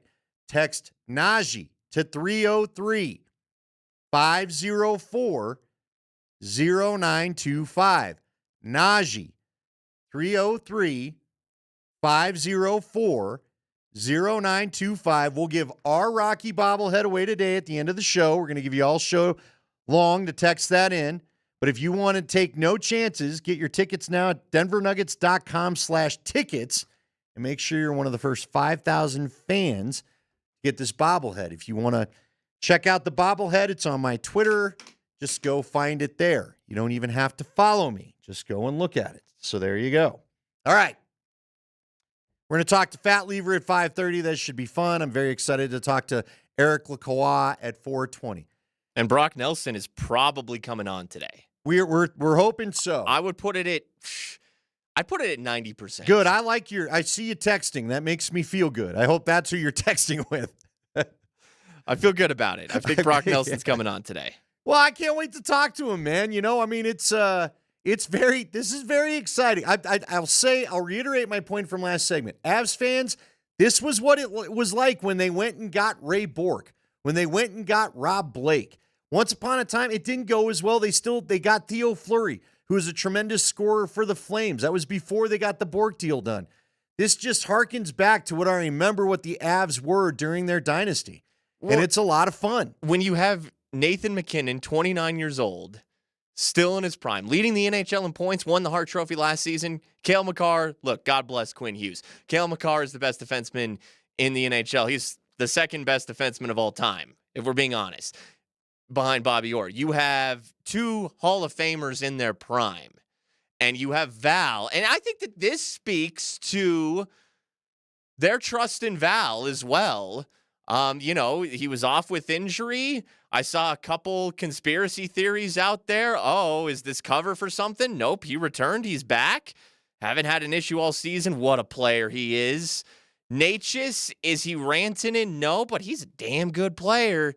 You got it. Taves, Lehkonen, you got it all set up. So you should be why take anything for granted? Why take any chances? Why not go all in right now in this calendar year in the heart of the prime of MacKinnon and Makar?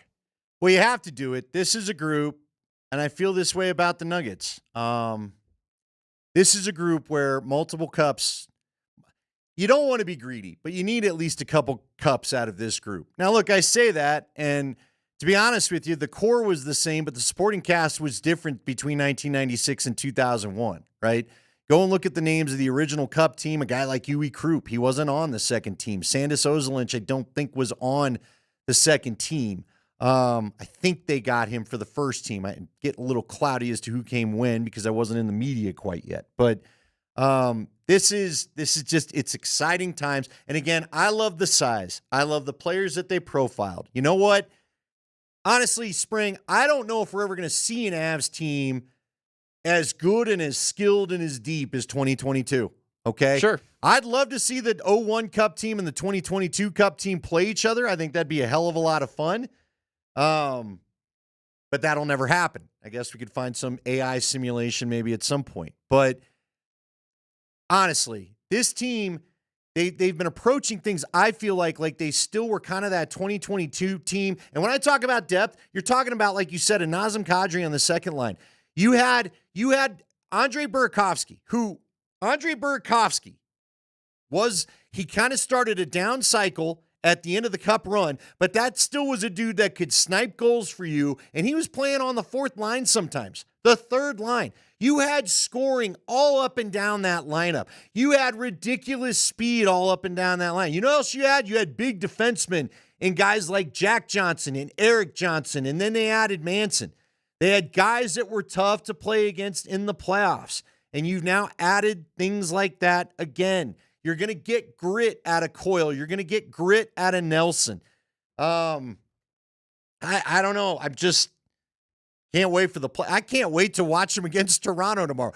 Now, again, Spring, we're going to need to give them, a few games. I hope it's just a few games. You got 20 games to get the chemistry right. And so let's get the chemistry right. Dude, we keep not even talking. I keep forgetting about Drury. Let's not forget about what Drury's added to this team. There's another, and that guy keeps sliding down lines. Again, when he keeps sliding down lines with it, he's already kind of added. That tells you the kind of depth that you're putting together. I mean, I'm curious to see what they do with, I think the top line will remain the same. It'll be McKinnon, Lehkonen, Necas.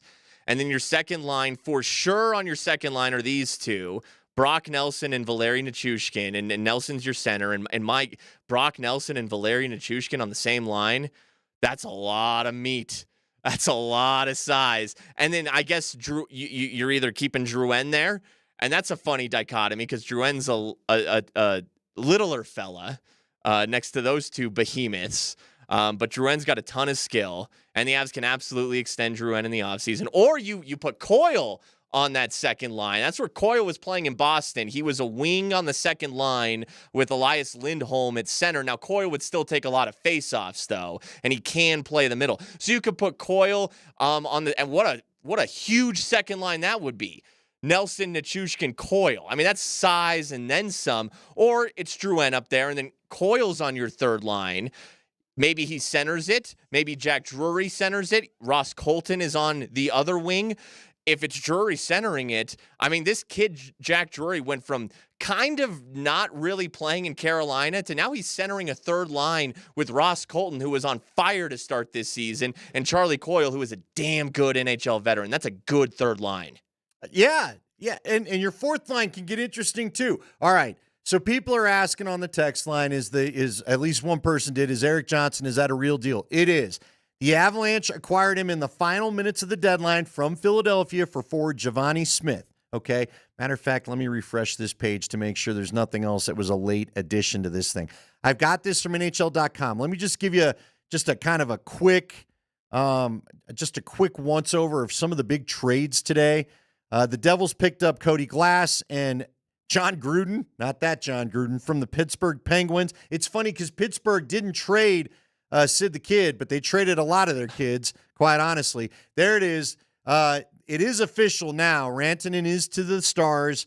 So Mikko goes to the Stars from the Carolina Hurricanes for forward Logan Stankoven and a couple of first-round draft picks. I guess it's one first-round draft pick and a conditional first round in 2028. So they got a 26 and a 28 and a third-round pick in 2026 and 2027. So look, that's a good trade.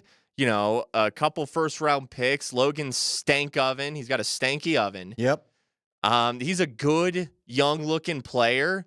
But if you're Carolina and you're trying to win this season, that's not Marty Necas. Logan Stankoven is not Marty Necas. That is a downgrade for the Carolina Hurricanes. How about this? Our buddy Nicholas Aube-Kubel is traded to the Rangers by the Sabres. Of course, the Avalanche, I told you the Avalanche getting Erik Johnson. If you missed this, they acquired forward Charlie Coyle and a 5th-round pick in the 26th draft from Boston for Mittelstadt and William Zellers, plus a 2nd-round pick in 2025. Let's see here. Here's one, and this is a big one. And you mentioned that Avs-Leafs game. That's going to be hockey night in Canada on Saturday night. So the Leafs today acquired Brandon Carlo, who I think he's from Colorado. Raj knows a lot about Brandon Carlo, but good defenseman who's entering the prime of his career. He goes from the Bruins to the Leafs for essentially a 1st-round pick. The Avs, they used their 1st-round pick on Brock Nelson, and they used a 2nd-round pick on a different defenseman, Ryan Lindgren. Look, Carlo's better than Lindgren, but the Avs would have rather used their first on Brock Nelson. So I'm fine with Carlo going to the Leafs. We'll see him on Saturday, and then the Leafs will see all the Avs' new additions as well. Now, something else we want to watch, Brandon Tanev is gone from the Kraken to Winnipeg. So there's someone you may be dealing with in the playoffs, and we know Tanev can be a problem. So now he's with Winnipeg. Let's see here. The Red Wings and Blackhawks have made some deals.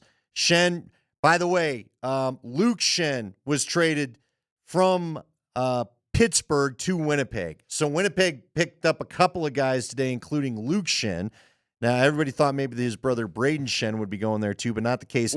Raj brought Luke Schenn up on Between the Pipes last night because, we were thinking the Avs could still be looking for that 6th defenseman to play with, whether it's Lindgren or Manson down there or even Girard.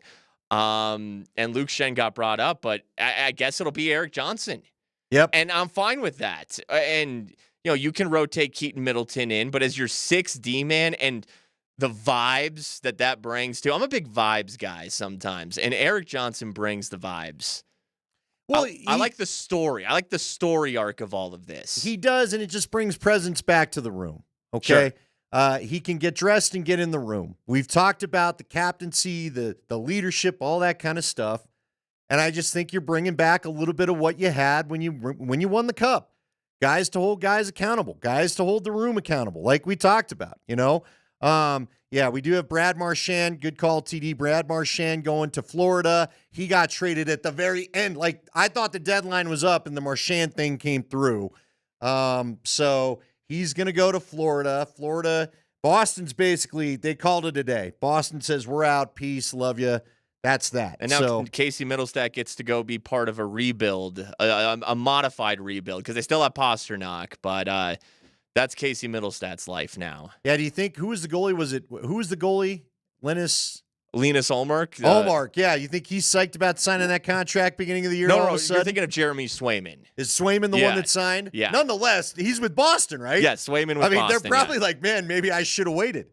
So now again, look, Dallas getting Rantanen makes them a bigger team. It was funny because it was brought up on the panel. I can't remember all the players on the panel, but they had a whole panel going talking about the Rantanen trade. And look, they all loved it. I'm not going to sugarcoat it. They loved it to Rantanen going to Dallas. It's going to make it more tough. We all know that. But they said, who's going to bring the puck in? Who's going to carry the puck in for Rantanen? And so we'll see. Rupe Hintz may be the guy that does it. It's the Stars are constructed very similarly to the Carolina Hurricanes. Like, there was no clear alpha of either team, like there was a McKinnon or even a Makar when Rantanen was on the Avalanche. Like, he had Sebastian Aho as his best forward teammate with the Hurricanes. That's kind of like having Jason Robertson. It's very similar. Like Heiskanen in Dallas, Slavin in Carolina. And we saw what Mikko did on a team just like that. It was underwhelming. So I'm looking forward to seeing the matchups. I'm looking forward to seeing the Avs beat that team because, quite honestly, they're constructed better and they have better star power. Mikko's going to have to carry that sucker. And he struggled carrying a team. Even, Carolina, again, a good team. Dallas, a good team. But Mikko wasn't really carrying the Hurricanes. I don't know if he can do the same with the Stars. Well, and that's why you asked, why did he back off and go to $14 million? Or go from $14 million maybe to accepting 12. Maybe he realized, I don't want the pressure of the number one guy. You know? Look, what McKinnon and Makar and guys like Jokic, and pick your star. okay? Jokic, McKinnon, Makar, the three guys right now, they are not allowed to have a bad night, period. If they have an off night, their teams usually don't win. That's just how this thing goes. Not everybody's built to carry that kind of pressure. Maybe Mikko got a bit of a taste of it in Carolina and decided, all right, maybe I'll just take $2 million less, not to get hit with that every time. Although, look, Dallas is going to expect a lot. I don't think you're going to escape it completely. Tell you what, we're going to take our time out. We are going to talk to Dan Hyatt. Remember to keep texting Najee. You've got all show to text Najee. That'll get you in the running for our Rocky bobblehead doll. It comes up on the 28th, where if you're one of the first 5,000, you can get your own Rocky bobblehead doll. But in case you don't have tickets now, first off, go to denvernuggets.com/tickets and get those. But if you want to win one tonight and be able to say, I've got it before everybody else, then text Najee. We're going to give one away here at the end of the show, coming up right before we get off the air at 6 o'clock and turn it over to a full version of the Blitz tonight. You guys will have plenty to talk about. It's going to be a big, big, big day. All right, we're going to talk to Dan Hyatt next. We're waiting on Brock Nelson. We've got Jeff Legwold. Again, Brock Nelson's going to take priority. When Brock Nelson's calls, whoever's on the line, we're going to make sure they know we're bumping you, kid. So a lot going on. We've got a lot of interviews, a lot of information to bring you. Want to get your text? Keep texting it in. How do you feel about this, Avs fans? I hope you're excited. I got some on Twitter. I need some on the text line, 303-5040925. Mikko going to Dallas. He becomes a big Denver villain. I'm trying to figure out where this ranks, not where necessarily the team. Like, I thought of Shannon Sharp going to Baltimore, but look, the Broncos traded Sharp to Baltimore. It's not like Sharp asked to go there. When the Broncos cut Bill Romanowski, the word is he wasn't even out of Dove Valley before he called Al Davis and said, make me a Raider. And Al Davis said, fly on out here, and he became a Raider. That's what this feels like, but I need more examples. Go ahead and hit me up. Let me know what this feels like. And let me know, are you going to, the Stars and Avs get together a week from Sunday on the 16th. Mikko's back in the building as a Star. I assume you're going to boo him. Tell me if you feel otherwise. It's Altitude Sports Radio 92.5.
It's a Scott Friday. It's a Dan Hyatt Friday. It's the trade deadline. We got way too much going on. Here's the nuttiness. Then NFL free agency gets going Monday.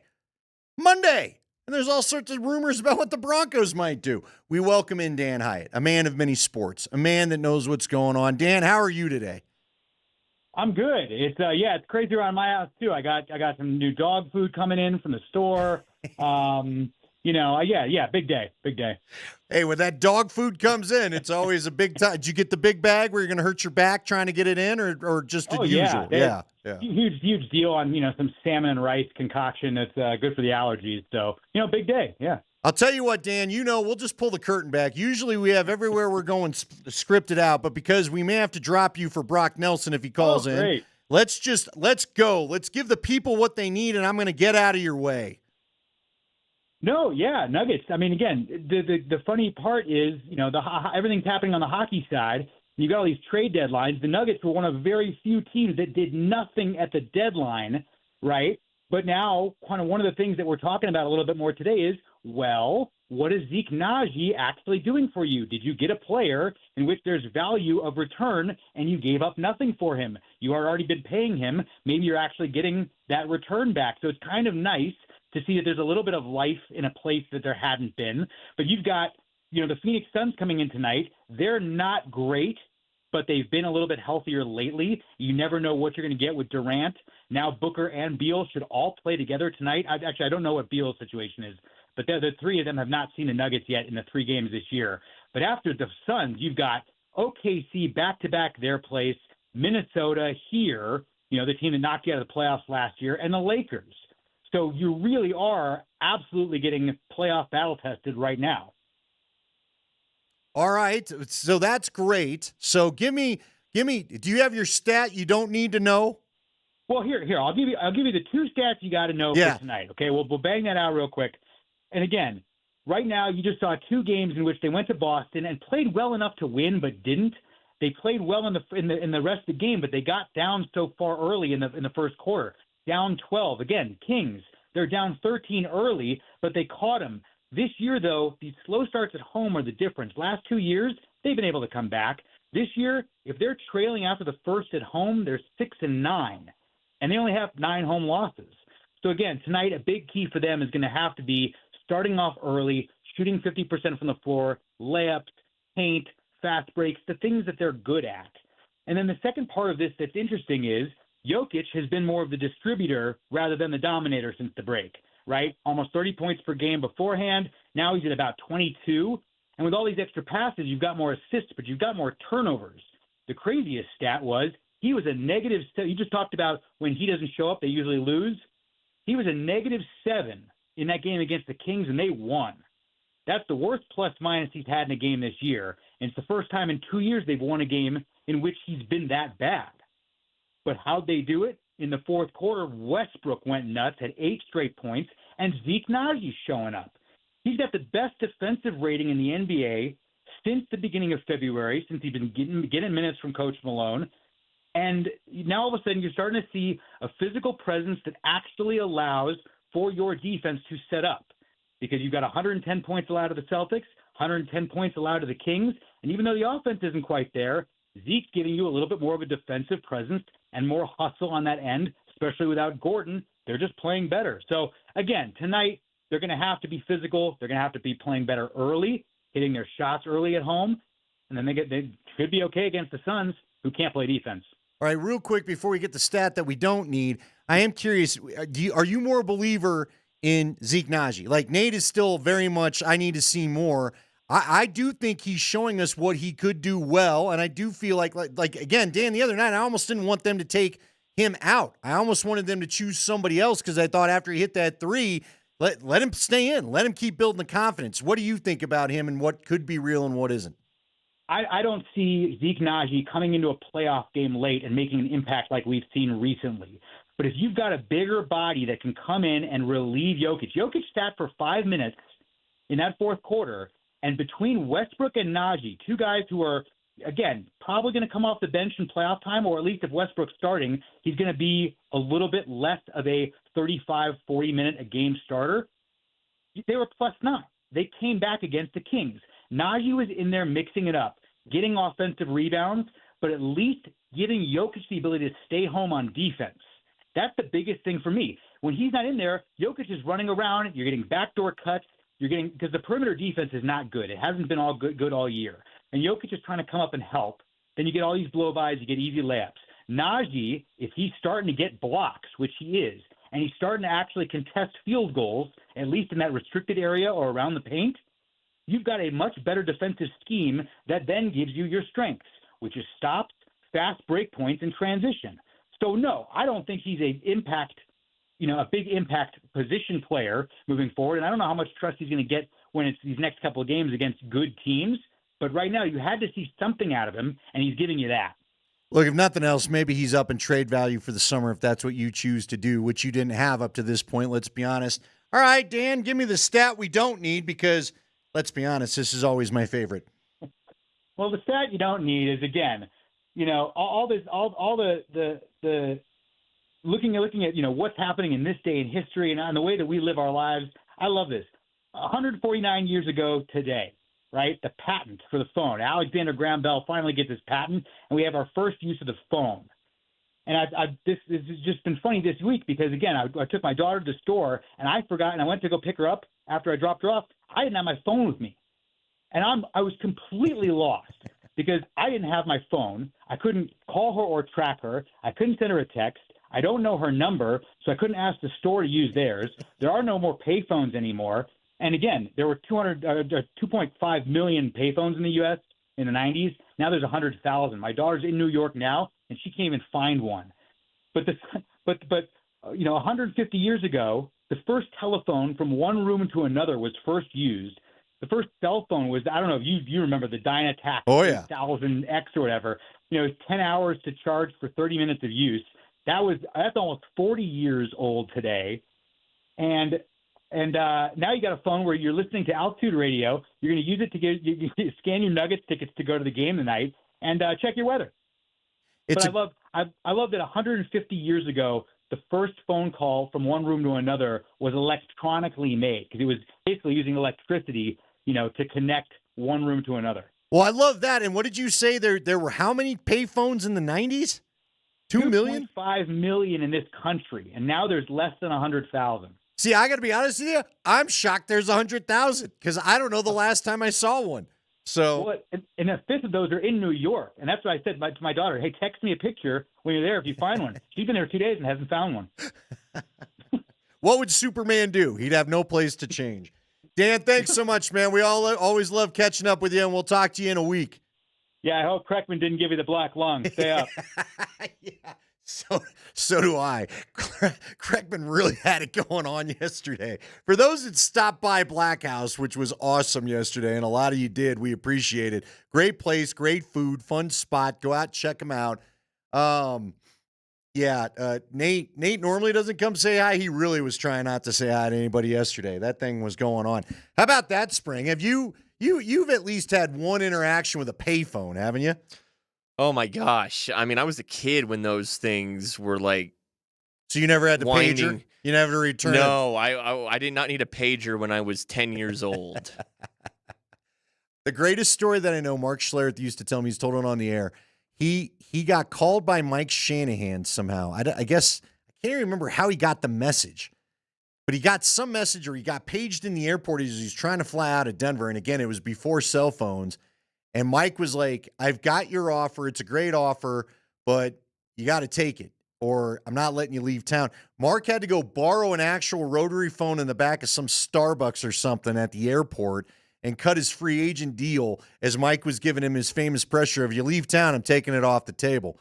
And so Stink ended up staying here in like the back kitchen of a Starbucks using their rotary phone in the office. So just unheard of now. See, for me, it doesn't feel all that long ago, and it might as well be as long as when Model Ts roamed the streets and we had no asphalt. So I feel old. Shout out to Alexander Graham Bell. I mean, imagine inventing the phone. Yeah, that's huge. That's a bit of a flex. You're dropping that on the ladies at the bar. I invented the phone. No Forget big deal. Athletes and musicians. Yeah. You invented the phone. I allow you to talk to people not in this room. How you feel about that? I guess someone wrote it. What about calling collect? I remember the ads. And you really, you know what, we got sly because it would say, who's calling, please? You go, I'm home, I'm okay. And it would play to the collect person, I'm home, I'm okay. And they would just deny the charge, and that's how you got your free call. So there you go. Scamming the system since the 90s, Andy Lindahl. Brent says there's a payphone at the Greeley King Supers. There you go, Dan Hyatt. If anybody's got a picture of that phone, text it to us. We can see that. All right, talking to Leggy, top of the hour. We're waiting on Brock Nelson. We got Eric Lacroix. We got all sorts of stuff for you. Remember, text Najee, like Zeke Najee. That is what's going to get you in to win that Rocky bobblehead. We return after this.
Oh, we're off and running. Gosh, what a day. This is what I can't wait to talk to Jeff Legwold. And the NFL does so many things right. But the NFL would love a trade deadline day that looks like this day in the NHL. Not only look, it's been exciting for the Avs, but the whole NHL's drunk. I can't get over it. There's been so many trades today. So, Jeff Legwold, as we welcome you on, and we want to remind everybody that Jeff's appearances are always brought to you by hold on real quick, Jeff. I'm getting it. Got to get it right. Got to get the sponsor right. He's brought to you by the National, there it is. Brought to you by the International Brotherhood of Electrical Workers, IBEW, Local 68. Start with a job and with a career. We got to get that started. We got to get that right. We love our electrical workers. So congratulations to them. Seriously, will the NFL ever be able to get here? I know you're an old NHL guy. You love to talk hockey when we can. Jeff, there's guys going everywhere. This has just been an insane day, and it tells you how many teams think they've got a shot in the NHL. Well, that's the biggest thing to me I took away from it is all these teams think they have a chance. And the Rantanen thing, that's unbelievable to me. But anyway. Did someone at lunch tell you he thought that might happen? Now, I was worried about Vegas, but I believe I mentioned that to you. You did. No, that's going to be hard to take. Rolling in here. That's in a couple weeks too, right? Literally a week from Sunday, the 16th.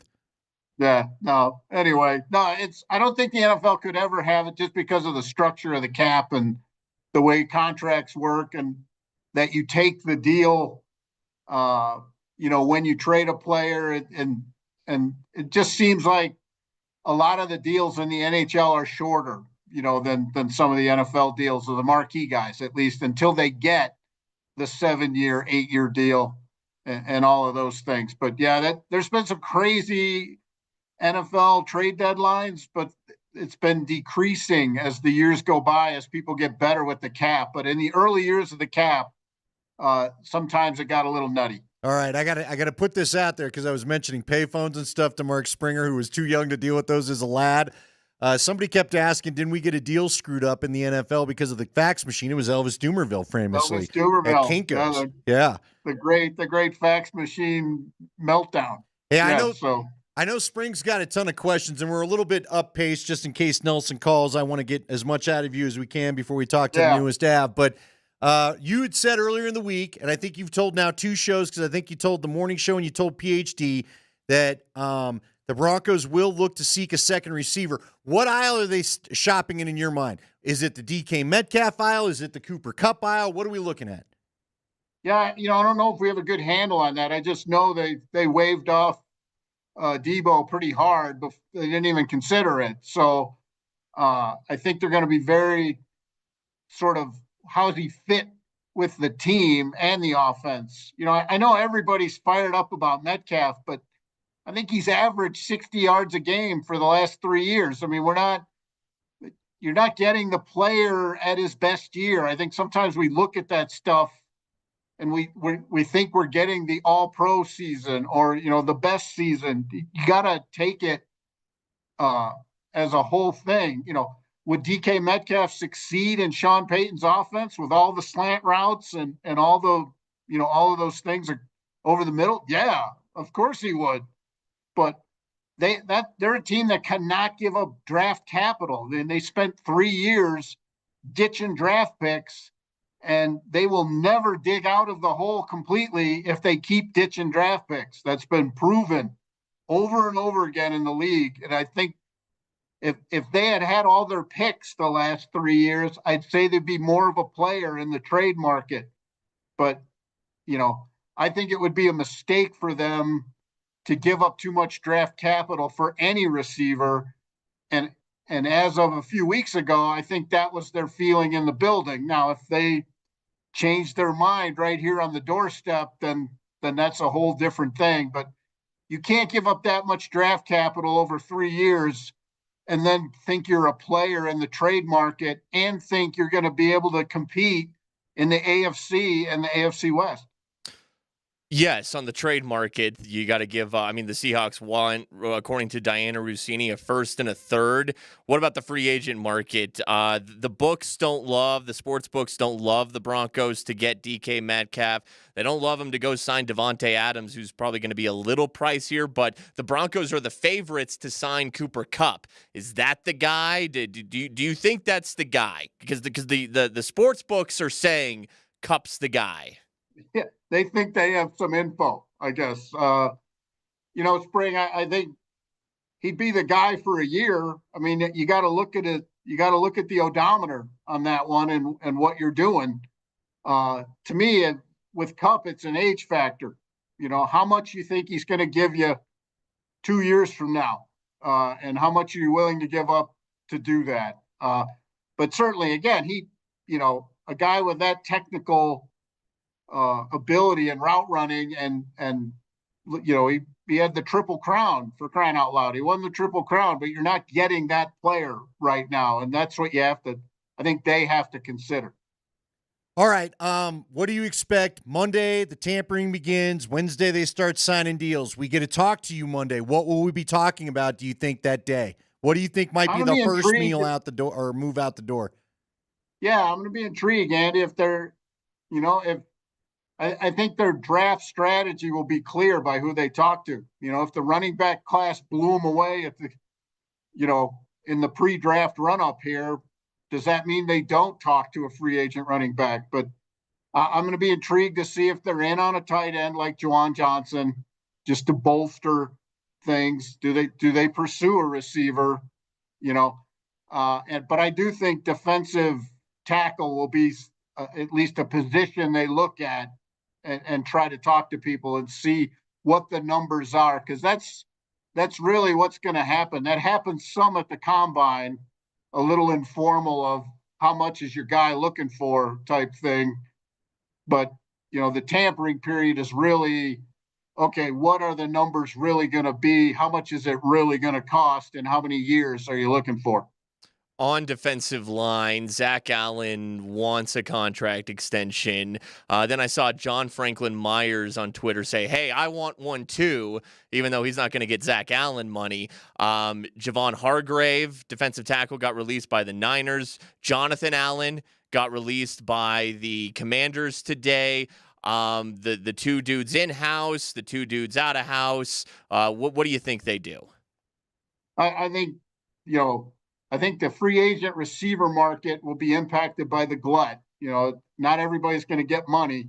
And I think the defensive line market, I think Milton Williams will get the money. The Eagles defensive tackle will get the contract, I think, in free agency among the defensive tackles. Broncos have to do something, I think, with Zach Allen, because he and Benito will be up at the same time if they don't. So you can either deal with one or both of them this year, whether that's a September thing like Surtain was, or Meinertz was later in the year. I think in November of the season, whether they do that for Zach Allen. But Allen or Benito, if you're going to keep both, to me, I would think in-house, they think they have to do one of them, whether it's in an extended free agency period or right before the season or early in the season. Real quick, Chris Godwin, what do you think? Is he got a shot at getting talked to by the Broncos? Because you said you're not giving up draft picks for him, right? I wouldn't. Again, they may change their mind, but as of the combine and before that, they were really intent on keeping as much draft capital as they could, because they know the issues that come when you go multiple years like that. You don't recover from that in one wild card season, where you played the worst division in football for 4 of your games, 4 of your wins. You don't recover enough if you keep giving up picks. But, they'll look at everybody, but, what they will actually move on, I don't think we're going to know until, right when the everything gets going and people start. Agents want to shop one offer against the other. Then I think that's when you start seeing the names, is when the agents want, okay, I got this from team A, and they go to team B, C, and D. All right, before we let you go, Pat Surtain's talking to Rich Eisen yesterday, said some of the guys thought the Greenbrier was haunted. Did Jeff Legwald get any of those stories out of that? Was there hauntings at the Greenbrier?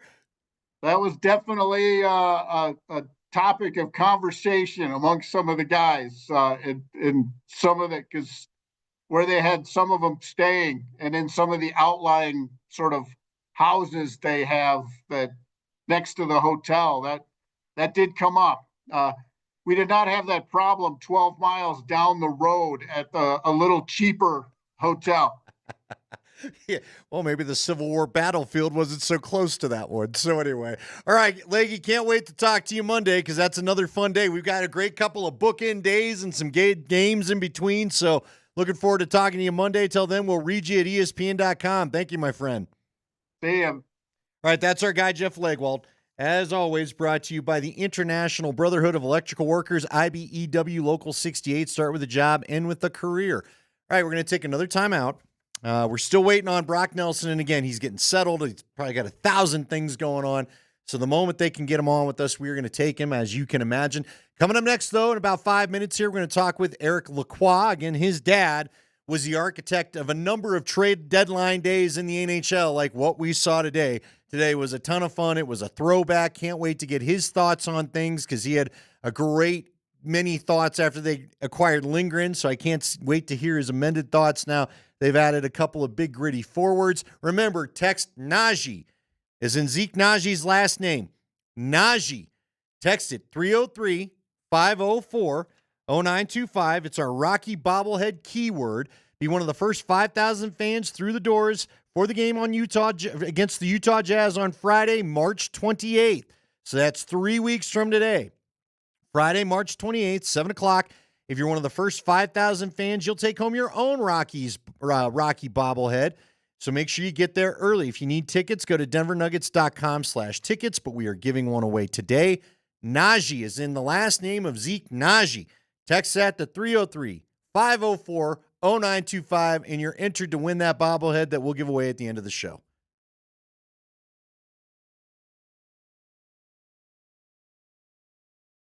Hey guys, Andy Lindahl here for my friends over at Colorado Off-Road. Are you looking for truck and 4x4 accessories? Do you need maybe something a little extra with the snow that's still flying around? Maybe a bed cover to keep it out of your bed. Maybe those floor mats to keep the cabin of your vehicle clean. The step rails, I can tell you, makes it a lot easier to get into the cabin, much safer when the weather's slick.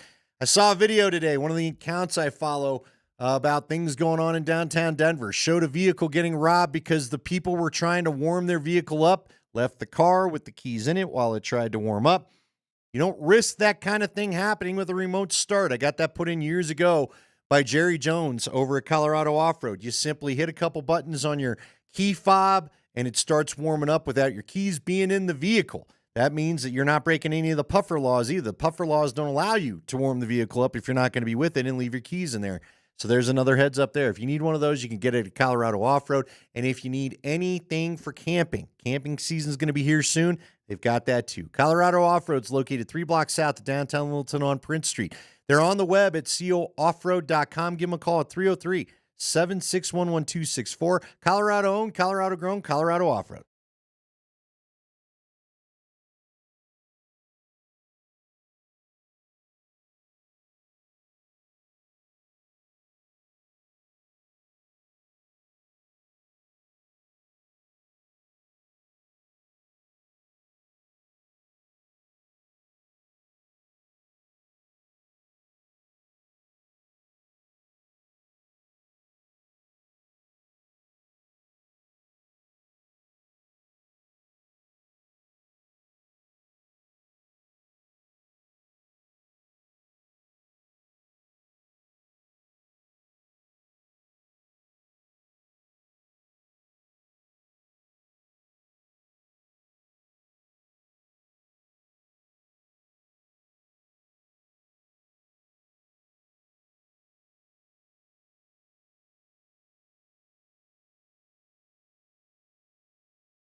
And it's back. We're back on a Ska Friday.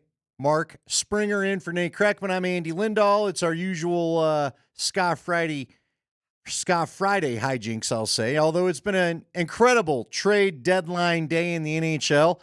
And a man whose father architected so many of these is Eric Lacroix. He joins us now with DNVR. Eric, man, good to talk to you again. How are you? I am doing great, guys. It was a fun last couple weeks. I'm not going to lie to you for the Avalanche. Fun day today, fun day yesterday. I love when they go for it. I love again. We'll dial it in a little bit here coming up, but I love what the Avalanche did. And you're right. It's there's so many similarities. I call it Avalanche 1.0. You know, with Peter and Joe, and obviously my dad and his staff. And there's so many similarities. I call this the Avalanche 2.0 with, McKinnon and Makar, and I love that they're going for it. Is it going to work every time? No, but I'll tell you one thing: you're sure going to try, and the Avalanche are trying, and that's what makes me so proud. All right, so I caught your post after the Lindgren trade, and I couldn't have agreed more, which is one of my motivations to get you on. Now I'm really curious after two big gritty forwards added with Coyle, and I'm already forgetting everybody's Brock Nelson. Yeah. You had said there was too much redundancy, repetitiveness, the same kind of player on this team. And again, I agreed. And at the time, you're mainly talking about the defense, but it really held true for a lot of even the forward group and whatnot as well. How do you feel now that they've made this team? Have they rounded things out and maybe made them a little more diverse? I love it, and this is not being biased. Obviously, I mean, I'm not going to lie to you guys. I bleed burgundy and blue. It's my family. It's my past. It's a big part of our lives, of my family's life, and I'm always going to be an Avalanche fan. You know what I mean? I got traded away as a player, and I still rooted for them. You know what I mean? So that somewhere, somehow, I love this team. I love the city, and I tell you one thing. I think that what Chris and company did, and Joe and the scouts and the front office and even coaches to a certain extent get involved in those types of situations and what they feel needs to be done. You're right. I felt there was a little bit of. I said that the other day on our show. I said, it's like a party and everybody's drinking wine. You know what I mean? Sometimes you need a couple whiskey drinkers, right? You know what I mean? Just to change it up, and it was a little bit of all the same. You know what I mean? And I love what they did. I think if you want to be good in the playoffs, you got to be strong in the pipes. We all know that, and I'm not here to criticize Georgiev or whatever it was. It wasn't working. It was time, and they addressed it on the fly. Bang. The Miko situation happened. It's not something they wanted to do, but at the end of the day, they felt they had no choice. They addressed it right there. Hey, listen, Marty Natchez is not a bad return. Jack Jury is not a bad return. They needed some centerman depth, right? Now, all of a sudden, you got a center position that you feel is not strong enough to go 4 rounds, and you addressed it the last couple of days. Brock, now, I'm a big Charlie Coyle fan. I love Charlie Coyle. I was working with the Avs. We missed on him. It's not to bag on, the person that we picked. It's just that Neil Shea at the time, our scout in the Boston area, was so bullish. He wanted him so bad, and there was a lot of arguments in the room, and we ended up passing on him. All those years has just been haunting me. You know what I mean? That, oh, man, we missed on him. And that's why I've always liked his career, not because we missed on him, because he's an excellent hockey player. And they're perfect fits, him and Nelson. So I love what Chris has done. I think it's awesome. He's given his core. Like a chance to go in. And I'll tell you one thing, if I can talk about my dad for a second there, without making this about him. That's not what I'm trying to do. But if Joe was here on the phone right now and you asked him, hey, what's the best thing Pierre ever did for you guys as a core group? Without hesitation, because I know I've heard his answer before and I've asked him, would be what? It would be he gave us a chance to win. And that's all you can ask as a player. That's all you can ask for. And I think it goes hand in hand, too. Those guys deliver. Nate is the leading scorer in the league. Kale, we saw last night. He's man, oh, man, is he the best player on the planet? Maybe. He is the most unbelievable fun guy to watch. Those guys are delivering. They need, the chance where all of a sudden the front office is giving them the tools to go out and go for a big run again. And I love that. And I love the fact that they're going for it. Like I said, it's kind of like back then what the Nordiques came over here, and it was always the goal was to win the last game, right? That's on the schedule of the NHL. That was the goal. you can clearly see that this is the goal still. And that's why I love being an Avalanche fan. I love being here in town because, boy, oh boy, is it fun to see those guys perform, but also it's fun to see Chris, Joe, and company in the front office, go after. And for me, nailed this trade deadline absolutely flawlessly. People talk about the price. It's expensive. Boy, oh boy, I tell you one thing. If you don't do it, you have no chance to get in. Anyway, not to get in, but to fight for those 4 rounds. So you might as well do it when you have the best players in the world at forward and on D in Kale and Nate. And again, their secondary guys are not so bad either, and Taves and Nichushkin and Lehkonen and Drew. I mean, man, oh man, this is a fun team. This is going to be a fun team. They got work to do to get in there.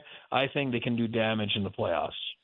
Eric, a couple thoughts here for you. First off, have you ever seen an NHL team have as active of a season on the trade market as this Avs team, from overhauling the goaltending room before the calendar even turned in 2024 to the Rantanen situation to everything we've seen in the past week? Lindgren, Nelson, Coyle, Eric Johnson. Have you ever seen anything like this?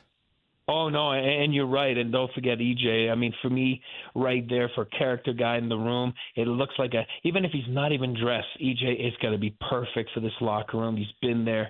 But, yes, I'm a big, people always talk about, Chris McFarland and Joe was the GM. We all know that they worked well. It's been years that, titles have changed a little bit, but at the end of the day, it's the same front office group, right? And they all have their strengths and their weaknesses, and they complement each other real well. But Chris is in that seat now, and I've told Chris that before. I'm a big Chris McFarland fan. I really admire him. He's a worker. I think he's a thinker. But I'll tell you one thing. And I've said that to him. You got to be a little bit deranged, or you know what I mean? Like 32 seats in the world. I would never want to be in that seat. I've lived it firsthand. Obviously, seeing my father, and it's in my blood somewhere, somehow, right? Oh my God, those guys are. It takes a special individual to be in that seat. It does. It is not easy. Yeah, it's sure easy on Xbox to make trades and make things happen, make your cap work, no problem. In real life, it's not easy. And I'm just so proud of honestly, to have Chris as a GM here of the team that I like, that you guys like, that I cheer for, and he does an unbelievable job to do what he did this year. I mean, if this guy doesn't win General Manager of the Year, I don't know what can. It's 10 trades, and it's on the fly, retooling everything. I think it's been unbelievable. He doesn't get enough credit. He's not the flashy guy and likes the cameras and media. You know what I mean? He's just a thinker. He works hard. Very methodical, and I'll tell you one thing: he's not a fate. He wasn't going to look and get struck out. I'm not a big baseball guy, but I know that you can strike out by looking and not swinging. He's swinging. I think the rest of the front office is swinging. I love that because there's sometimes, you might miss. My dad used to always tell us that all the time in the front office. Say, listen, if you make 7 great trades out of 10, and all you do is harp on the 3 you missed, you're going to miss the boat. But if you bat 700, first of all, you're going to finish first overall in the National Hockey League. You're going to win the batting title for sure in baseball. So harp on those things, learn from the other ones, and then don't be just so bush. And if it doesn't work, move on. And I think that's what you saw a little bit with Casey. It didn't look like it was going anywhere. It didn't look like it was working. Why just all of a sudden try to make it where, oh, my God, you're trying to force something that's not there? You move on, you do something else, you retool it, and that's exactly your point there. I think is retooling this year. Not just him, but their whole front office has been absolutely phenomenal. Well, you get 2 goalies and all the additions we've talked about. All right, let's hit the headliners and tell us what you expect. Lindgren, what will he bring? What will the forwards bring? Just break it down for us. Nelson, Coyle. Let's just do that. Lindgren, Nelson, Coyle. Tell us what you expect out of each guy. Yeah, and again, Lindgren, for me, it's all about the word that you hear all the time: the sandpaper, the snarl, you know what I mean? A little bit of.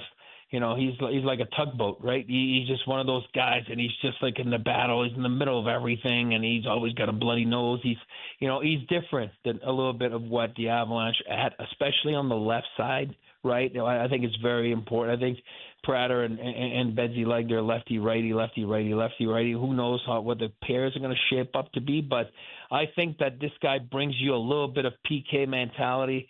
Yes, his analytics weren't that good this year. Everybody was down in New York, to be honest with you, this year. On the back end, everybody's kind of struggling. I think if he's deployed, like to use Bednar's words, you know what I mean? If he's deployed right, deployed differently here, he's going to have success. And I think Chris said it. He's banking on, Ryan Lindgren's character any day of the week. And I think that's what's important. Now you're moving on to, the two sentiments. Nelson, this is a guy, I think he's one of the best and his own entries in the National Hockey League. You're going to put that guy probably with Val. Those are two big, lanky guys that can skate, that can make plays. I think he's going to be unbelievable compliment to Val. And he's played in big games. This guy scored 3 30-goal seasons in a row, I believe. I'm not looking at stats right now, but I mean, I feel that's what he did. He's a little bit down this year. He's only got 1 power play goal. Probably one of the reasons why he's a little bit lower in the 20s. I like that he's probably one of the number one target, trade target on a lot of people's boards, like TSN and places, all the pundits around the National Hockey League, that experts, he was one of the guys that, it will make you into a better team, you know what I mean? And that's what this guy did. And I think Charlie Coyle comes in. Like I said to you, I'm a big Charlie Coyle fan. He can play heavy minutes. He can play down low. He's played in big games with the Bruins. He is a righty. For me, that's a big added bonus as a centerman. You need a centerman that, Nate doesn't have to. I'm not here to bag on Nate with his face-offs. We know it's been better lately, but at the end of the day, that's not his forte. But now you got a right shot centerman for a big draw. Jack Drury's been awesome. We always forget about him because Nate just came in and he's been absolute dynamite. But Jack Drury's been great too. Now you got guys to take face-offs. Coyle is a two-way player. He can play the wing. He can play center. Now they really feel good about their sentiment depth, and that's why for me it's just like, man, oh man, you know what I mean? It is a home run. You have to pay the price to go get guys. But I'd be the first guy to tell you, like, I can't believe they did nothing. I can't believe they didn't get rid of their first or a prospect like Cal Ritchie, because you're in the window right now to go win year in and year out with Kale, Nate, and guys like that are so special. All those years, you had a decade of success with the Avalanche back then with Peter and Joe and Patty and Footy, and it's very similar. And you can't waste those years and go. You got to be smart. I think Chris's word this week was in perpetuity. You can't do that, all the time. You don't have the assets to do it. But when you feel the need that you can do it, might as well do it. And I think that if I'm Kale, if I'm Nate, if I'm the rest of the players today, I'm like, man, oh man, what a boost it does to your locker room. And you get all excited to get to the game tomorrow night and show, hey, management did their job. Now we got to go and do ours, which I think for the most part, with all the injuries, and again, we haven't talked about Bednar and company. I do believe they should win the Jack Adams. I think they're going to be close to 50 players, dressed this year with all the injuries and the craziness of the season it's been. Not enough has been said on the spotlight on the job that Jared does with Ray Bennett and Nolan Pratt, and obviously I'm just so excited to see Nelson, to see Lindgren, to see Coyle. And, of course, Nichushkin and Drury have been phenomenal, not to forget about the two Wood brothers, Blackwood and Wedgwood. And they've been fantastic, and they have bite to them. They have, as goaltenders, I mean, I don't know if you can notice it on the bench. Watch when you see if you go to Ball Arena, if you're a fan listening, like, watch Wedgwood. He's very active on the bench. He's not just sitting there with his ball cap and a towel around his neck, and he's active. You know what I mean? He's talking. I know you're not in the net, for example, but you can be a difference maker by being alert on the bench in the locker room, and that's exactly what Eric Johnson's going to bring. We all know that sometimes Nate can be a little bit like, barking and stuff like that. That's what makes him who he is, and maybe you have a guy like Eric Johnson that's in the locker room that can be like, knows him, been around him. We all know about all the big hugs when they won in 2022 and everything. So, hey, listen, quiet down a little bit. It's all good. It's all good. We're going to be good. You know what I mean? Sometimes you need a little bit of that. We all know that Gabe has been missing for that kind of stuff for the Avalanche the last couple of years. Now, again, that's another card. Gabe, you had this thing yesterday with Kiefer on altitude, and boy, is it fun to watch his face. And when you're seeing a broadcast and you see Gabe Landeskog, the face of the Avalanche, really the last so many years. And man, can you imagine if he steps out there anytime there in the spring there? How unbelievable that would be. I'm looking forward to it. I hope it happens. But this is another hidden card in there, and it's just an emotional card, and so be it. I'll take it. Talking to Eric Lacroix now with DNVR. Eric, the Miko Rantanen saga, I'm going to call it a saga, open-ended, just your thoughts on this season and where he is now. He's a Dallas Star. Your thoughts on Miko Rantanen? Well, my thoughts is Mikko for me. Again, do I know him personally? No. He's always been one of my favorite players. I loved the pick back then. I love what he was homegrown. I love what he became. I love his kind of attitude. A little bit of times, a little laissez-faire or a little mad or whatever it is. What a shot! What a player he's been. Listen. I'm not trying to kiss up to the Avalanche management, but I do believe that he left them no choice. To do what they had to do, and that's what they did. Now, it's all part of the business. I get that. I was a player. I've been in management. I understand both sides. It sounds like him and an agent made a decision. They were looking for something, and, they all knew that this was a possibility, that it could be, moved, and that's what they did. Now, I love the return they got for it, which I believe if you're trying to win the Stanley Cup this year is a better return than, for example, Carolina got in return like a few hours ago. I'm talking about to be in your lineup today, right, to go win. Nichushkin, Jury, those are big pieces. Mikko was an excellent hockey player, unbelievable ambassador for the Avalanche, unbelievable teammate. I mean, you don't hear people badmouth Miko Rantanen. He was awesome, and I can't wait to see how the reaction of the crowd when he comes in here next month. It's for me, you should give him a standing ovation. He's won here. He's earned that right. He made a decision. Now he goes to Carolina. For me, I like what he did. You know what I mean? It sounded like he wanted a certain number. He wanted to go somewhere for a number, he didn't like the fit or else. If he liked the fit in Carolina, he would have stayed there, right? We all agree with that. He didn't, and he kept playing his cards till he found something that he wanted, and ended up signing it and moving on to different places. Now, that's why I love sports. That's why I love hockey. You're back in the same division. Does that scare me? Hey, when you trade a guy, you always know that he can end up somewhere down the street from you in a sense, like, in the same division. And that's life. That's hockey. But I don't think you make decisions thinking that you're scared one day he was going to come back this way. I think it makes it for an unbelievable spring if they ever meet in the playoffs. I think it's a great storyline. And I think that, hats off to him. He played his cards, and he ended up where he wanted to be, and more power to him. Now, the Avalanche so far, I think Marty's been phenomenal. It's a righty. It's a different dynamic. He's brought a little difference on the power play. You know what I mean? It's a little different. I think it was getting a little bit redundant, the power play with, the teams kind of, like defending the way they were. The power play went for a 2-3 month struggle there. I thought it was a little bit like, oh man, this has got to change. You know what I mean? And I'm not bagging on Ray. I think Ray does a great job with the power play. But all of a sudden now you have, I'm a big lefty-righty.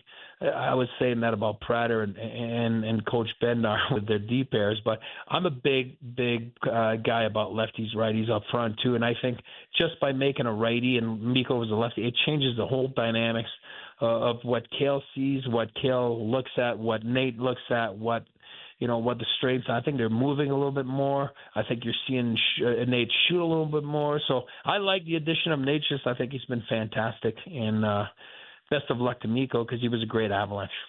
Well, we're glad to catch up with you, man. It's been great to have you on. Eric, thanks for all the thoughts, and now we all got to get fired up and wait and see how it all plays out. Oh, I'm pumped for tomorrow night, man. This is Me exciting. too. All right, man. Hopefully we'll see you around the old rink there soon, okay, Eric? You guys call me anytime. Always a pleasure. That's Eric Lacroix. We love talking to him. Check him out on DNVR. He does a great job, and it was great to talk to him. So there you go. By the way, how about this spring? This is normally a Nate Kreckman stat, but I think I sent this over to you. I believe the stat was since 2002, the Avs have always made a trade on trade deadline day. And it does not break this year because they made 2 today. Yeah, that was a stat I considered throwing Eric's way, and also the fact that yesterday was the 25th anniversary of the Ray Bourque trade. So this has historically been an active team, not just in trade deadline season, but on the trade deadline itself. And this is this is the peak. Yes. I don't know if we'll ever see another trade deadline like this. And we really might not for some time because, I mean, they've depleted a lot of their assets here. I was about to say, they're kind of out of things to trade. They're going to have to trade other things to acquire those again. But again, as the cap goes up, hopefully you can acquire free agents. Now, look, this is an exciting day. It's a fun day. We'll need to talk more about it. We got Fat Lever coming up at 5:30. We're still hoping to hook up with Brock Nelson. We're under the impression we will. Obviously, a lot of first things trying to get done with him, but he did skate with his new teammates today. But to your point, Spring, they've given up a lot of draft picks. They've now given up their top prospect in order to get Nelson. But you know what? Hopefully this stuff just works out. Frankly, Spring, I hope a lot of these guys are still on the team next year and that they're kept. I hope a Lindgren stays around. I hope you keep a Coyle. I hope you keep a Nelson. Coyle's got another year. So we don't have to worry about that. Yep. Nichushkin has another year. Now, Lindgren and Nelson will be free agents. Well, hopefully they enjoy it. Like, this is one of the benefits of not paying Miko Rantanen even $12 million. There's more money for Brock Nelson and Ryan Lindgren, who might not be that expensive. Right. And hopefully they enjoy it here. Sure. Because I'd like to see a lot of what you've done today. Get your chemistry right. Let's go make a cup run. And if not, it'll be all the better next year. So I was a little disappointed, although looking back at it now, it all worked out. But you got a Sean Walker last year. You got Tanev. You got the dude from Minnesota. Duhaime, Trenin. Trenin. Thank you. Yeah. I like Duhaime and Trenin last year. Big guys, got some size. But clear fourth line grinders that you want. Yeah, that is nothing compared to Brock Nelson and Charlie Coyle. That's a different atmosphere. But Walker and Mittelstadt, I thought had a chance to be something because they were younger. Sure. You just hope hopefully it works out better. And Mittelstadt, look, without Mittelstadt, you don't get Coyle, so it did all work out at the end. Yeah, Mittelstadt it was a risk in the sense that he had not truly entered his prime yet. You were just seeing signs that maybe in Buffalo, a former first-round pick, was playing well, that he was going to turn into that true second-line center. Didn't happen. But to flip him for Charlie Coyle, who can play 2C, who can play second wing, who can certainly play 3C or on a third line, and to get Brock Nelson, it's aces. It's absolute aces. Well, and look, this is also why prospects are great. And I hope, we wish Cal Ritchie a whole bunch of success, but you don't know what they're going to be. Mittelstadt was a Cal Ritchie to someone at some point, exactly. Right? Whereas Brock Nelson and Charlie Coyle are proven commodities. Established, and they've done it. All right, keep texting Najee, as in Zeke Najee's last name. Text Najee, it'll get you in the running for that bobblehead. We'll talk a little hoops, a little nuggets, and a little football here before the top of the hour.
A little no effects on a Ska Friday for you. By the way, we've got a lot of cool concerts we're going to be hooking you up with tickets to coming up, including Punk in the Park and a Less Than Jake show later on in the year. So stay with us for that.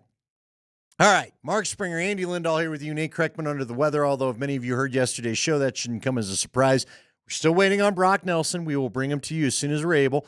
5:30, we're scheduled to hook up with Fat Lever, who I believe is the alumni of the game tonight, correct, Spring? Against the Phoenix Suns, so there you go. And on Brock Nelson, like I said earlier in the show, I'm like 90% confident we're going to get him on today.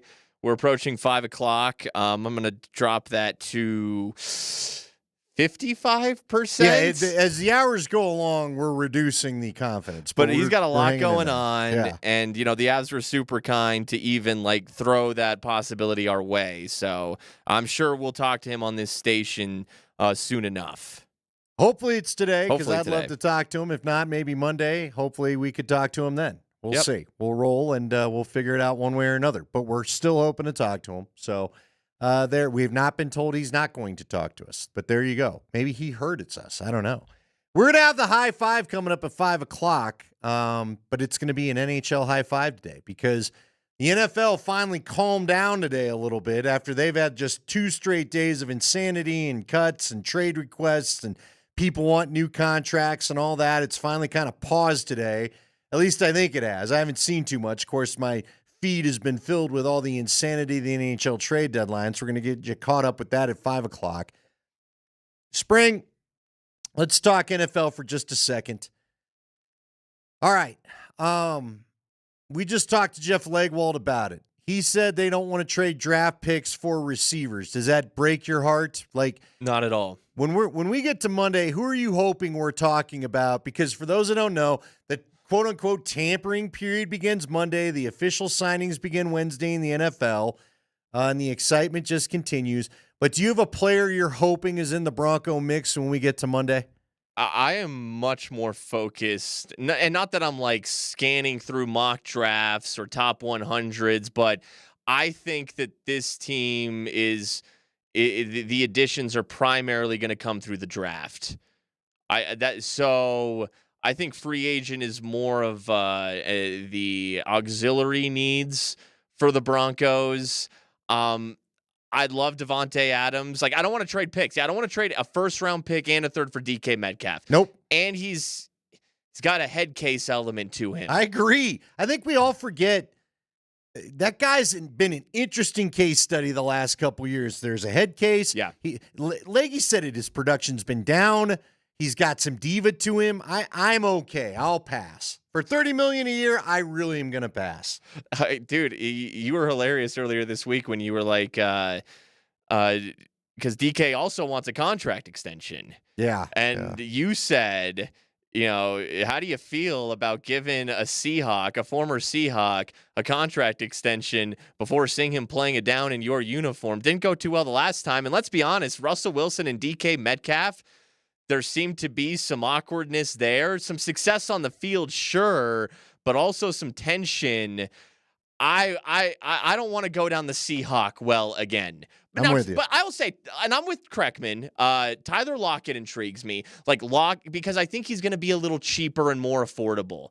I'm not sure he's exactly what they need because I do think Mims, while Mims has some Debo element to him, he's not as big or as physical as Debo Samuel, but he was a little bit of a deep threat, and that's what Tyler Lockett is. Hell, Troy Franklin, when they're actually in rhythm, is supposed to be a deep threat, so I'm not sure that's really what they need, but from a price standpoint, I don't hate Tyler Lockett. Yeah, I'll just say this. We'll hit our breaks. We'll stay on time so we can make sure, hopefully, fit everybody in that we're hoping to fit in the 5 o'clock hour, but I'll just say this. With Franklin Myers wanting a contract, Allen needing a contract, Benito needing a contract, you got enough of your own guys to worry about. Add a couple.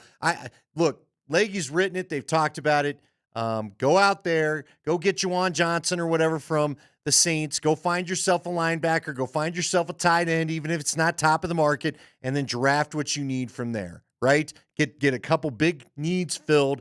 Keep your own guys and get on the draft. All right, we've got the 5 biggest stories of the day in the NHL. Good luck with that, Spring. There are only about 100 of them. We got that on the way. Najee is the key word for the bobblehead, like Zeke Najee. You got to spell his name right. Najee. Text it to 303-504-0925. We give that away in about an hour's time.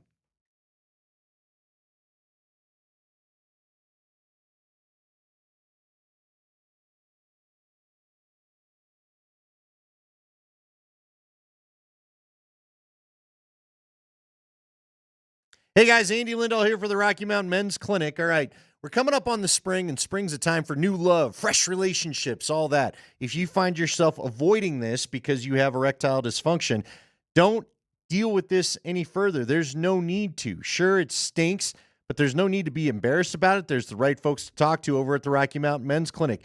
Don't let this lead to problems in your relationship, a breakup, divorce, depression. None of that needs to be a part of your life, because they can help you over at the Rocky Mountain Men's Clinic. They've got treatments that work when pills and herbals fail, treatments with success rates well over 90%, and some that can have you lasting an hour or more. Plus, at the Rocky Mountain Men's Clinic, they've served the Front Range of Colorado for nearly a decade, and they've successfully treated tens of thousands of men. Schedule a consult today with the Rocky Mountain Men's Clinic.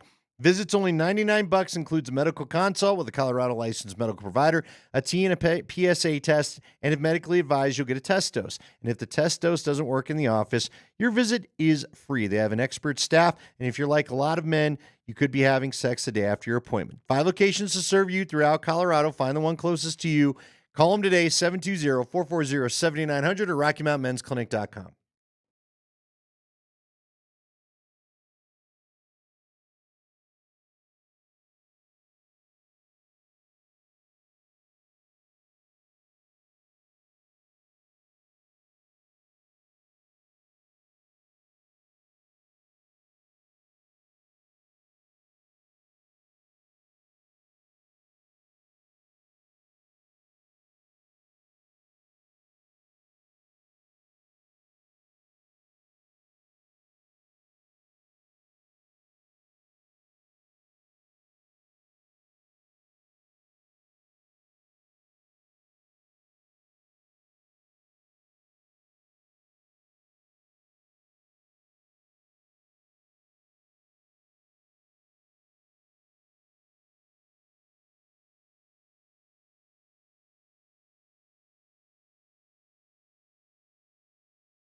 no time to spare. We are going to do the high five NHL style today, but you know what? Just when I said the NFL chilled spring, literally as we got into the live read for the commercial, it quit chilling. We've got quarterback news. It is the high five with Mark Springer.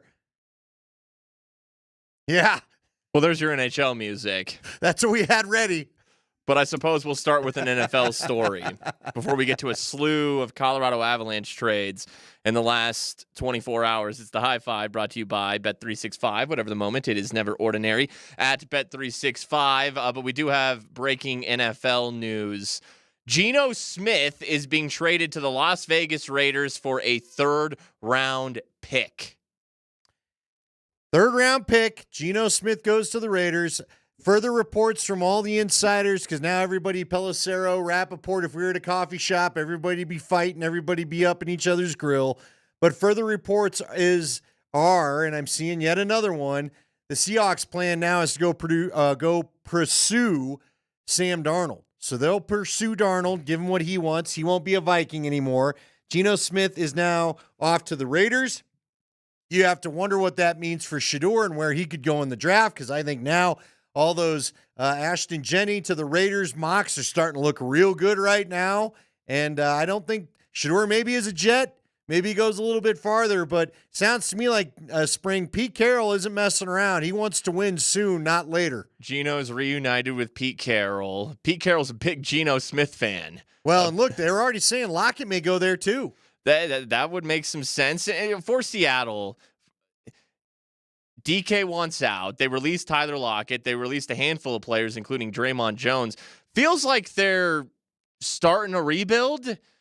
Does Sam Darnold even make sense in that situation? He would, because they're running a West Coast offense. I will tell you this. Sam Darnold makes sense for anybody with that Kyle Shanahan, Mike Shanahan system. Okay. That's what he makes sense for. If you're not running that, I wouldn't sign him. Okay, now for the Raiders, and you mentioned Shedeur Sanders. And it's like, okay, they just got a quarterback, a reliable veteran quarterback. Perhaps they think they can win now. They have Brock Bowers. They just made Max Crosby a rich man. Genty, helps them win now. But here's an argument for them to still draft Shedeur Sanders. Some people were comparing Shedeur to Geno Smith. Sure. And Geno Smith only has 1 year left on his contract. Geno wouldn't be the worst bridge quarterback for a team that would allow Shedeur to develop for a year behind him. I don't necessarily disagree with you, but it feels like 77-year-old Pete Carroll or whatever he is didn't show up to wait to produce a quarterback. It feels to me like they're going to win now. And who knows, maybe the Raiders trade back in, But you got to be real about it. If you're Pete Carroll, if you're Tom Brady overseeing that operation, really, where does this move the Raiders in the hierarchy of the AFC West? I still see, Geno is Geno. I still see them as the fourth team in this division. Maybe. We'll see. We'll see. They'll be better coached than they were. That's true. Okay, it's going to be a competitive division. And if you were to have Ashton Jenney, Brock Bowers, and Geno Smith, and who knows, maybe they go and get another receiver too. Lockett is, we've talked about Lockett. Lockett's fine. Maybe they bring Devontae Adams All back. I'll say is that it's a much more competitive situation than it was a year ago. Look, I think Pete Carroll's going to be the Raiders' John Fox prior to Manning coming here. I don't know if the team's going to be super good, but I think they're going to be a better coached team, and I think they won't make so many stupid mistakes or stupid decisions down the stretch. He knows how to coach. He knows how to get them ready, and I think they'll at least restore order. Now, it still may, to your point, may keep them fourth in the division. Maybe it's good enough for them to get by the Broncos or the Chargers.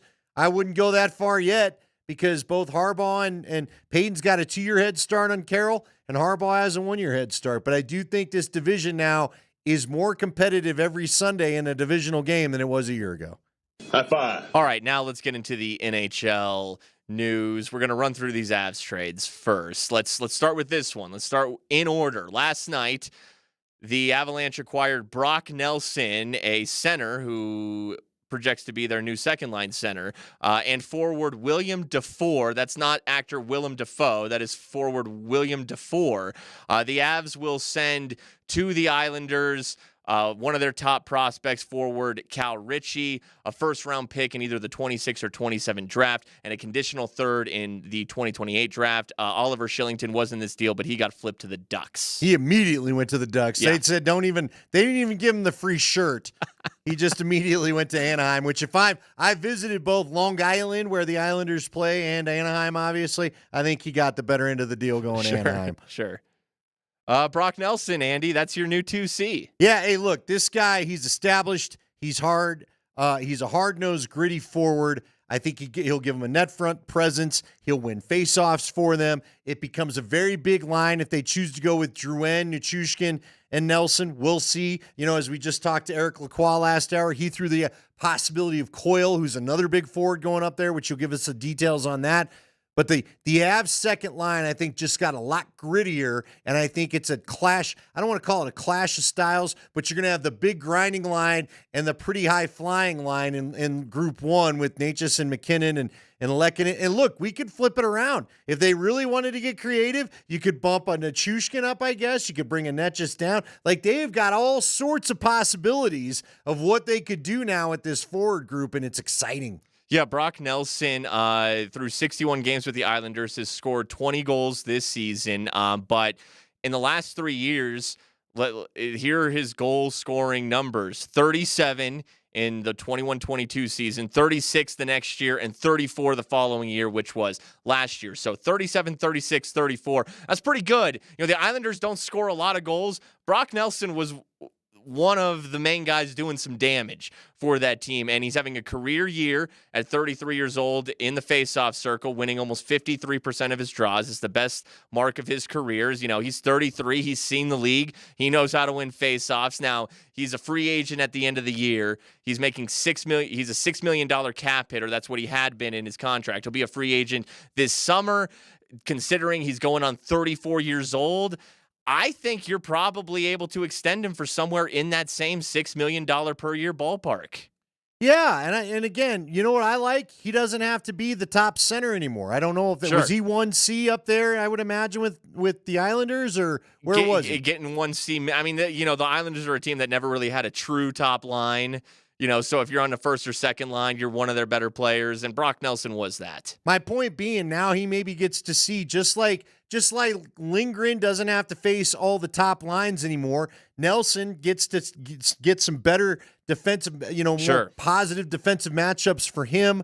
I could see this extending his career because, again, you're not the guy. You're now a complimentary piece. You're not the star player.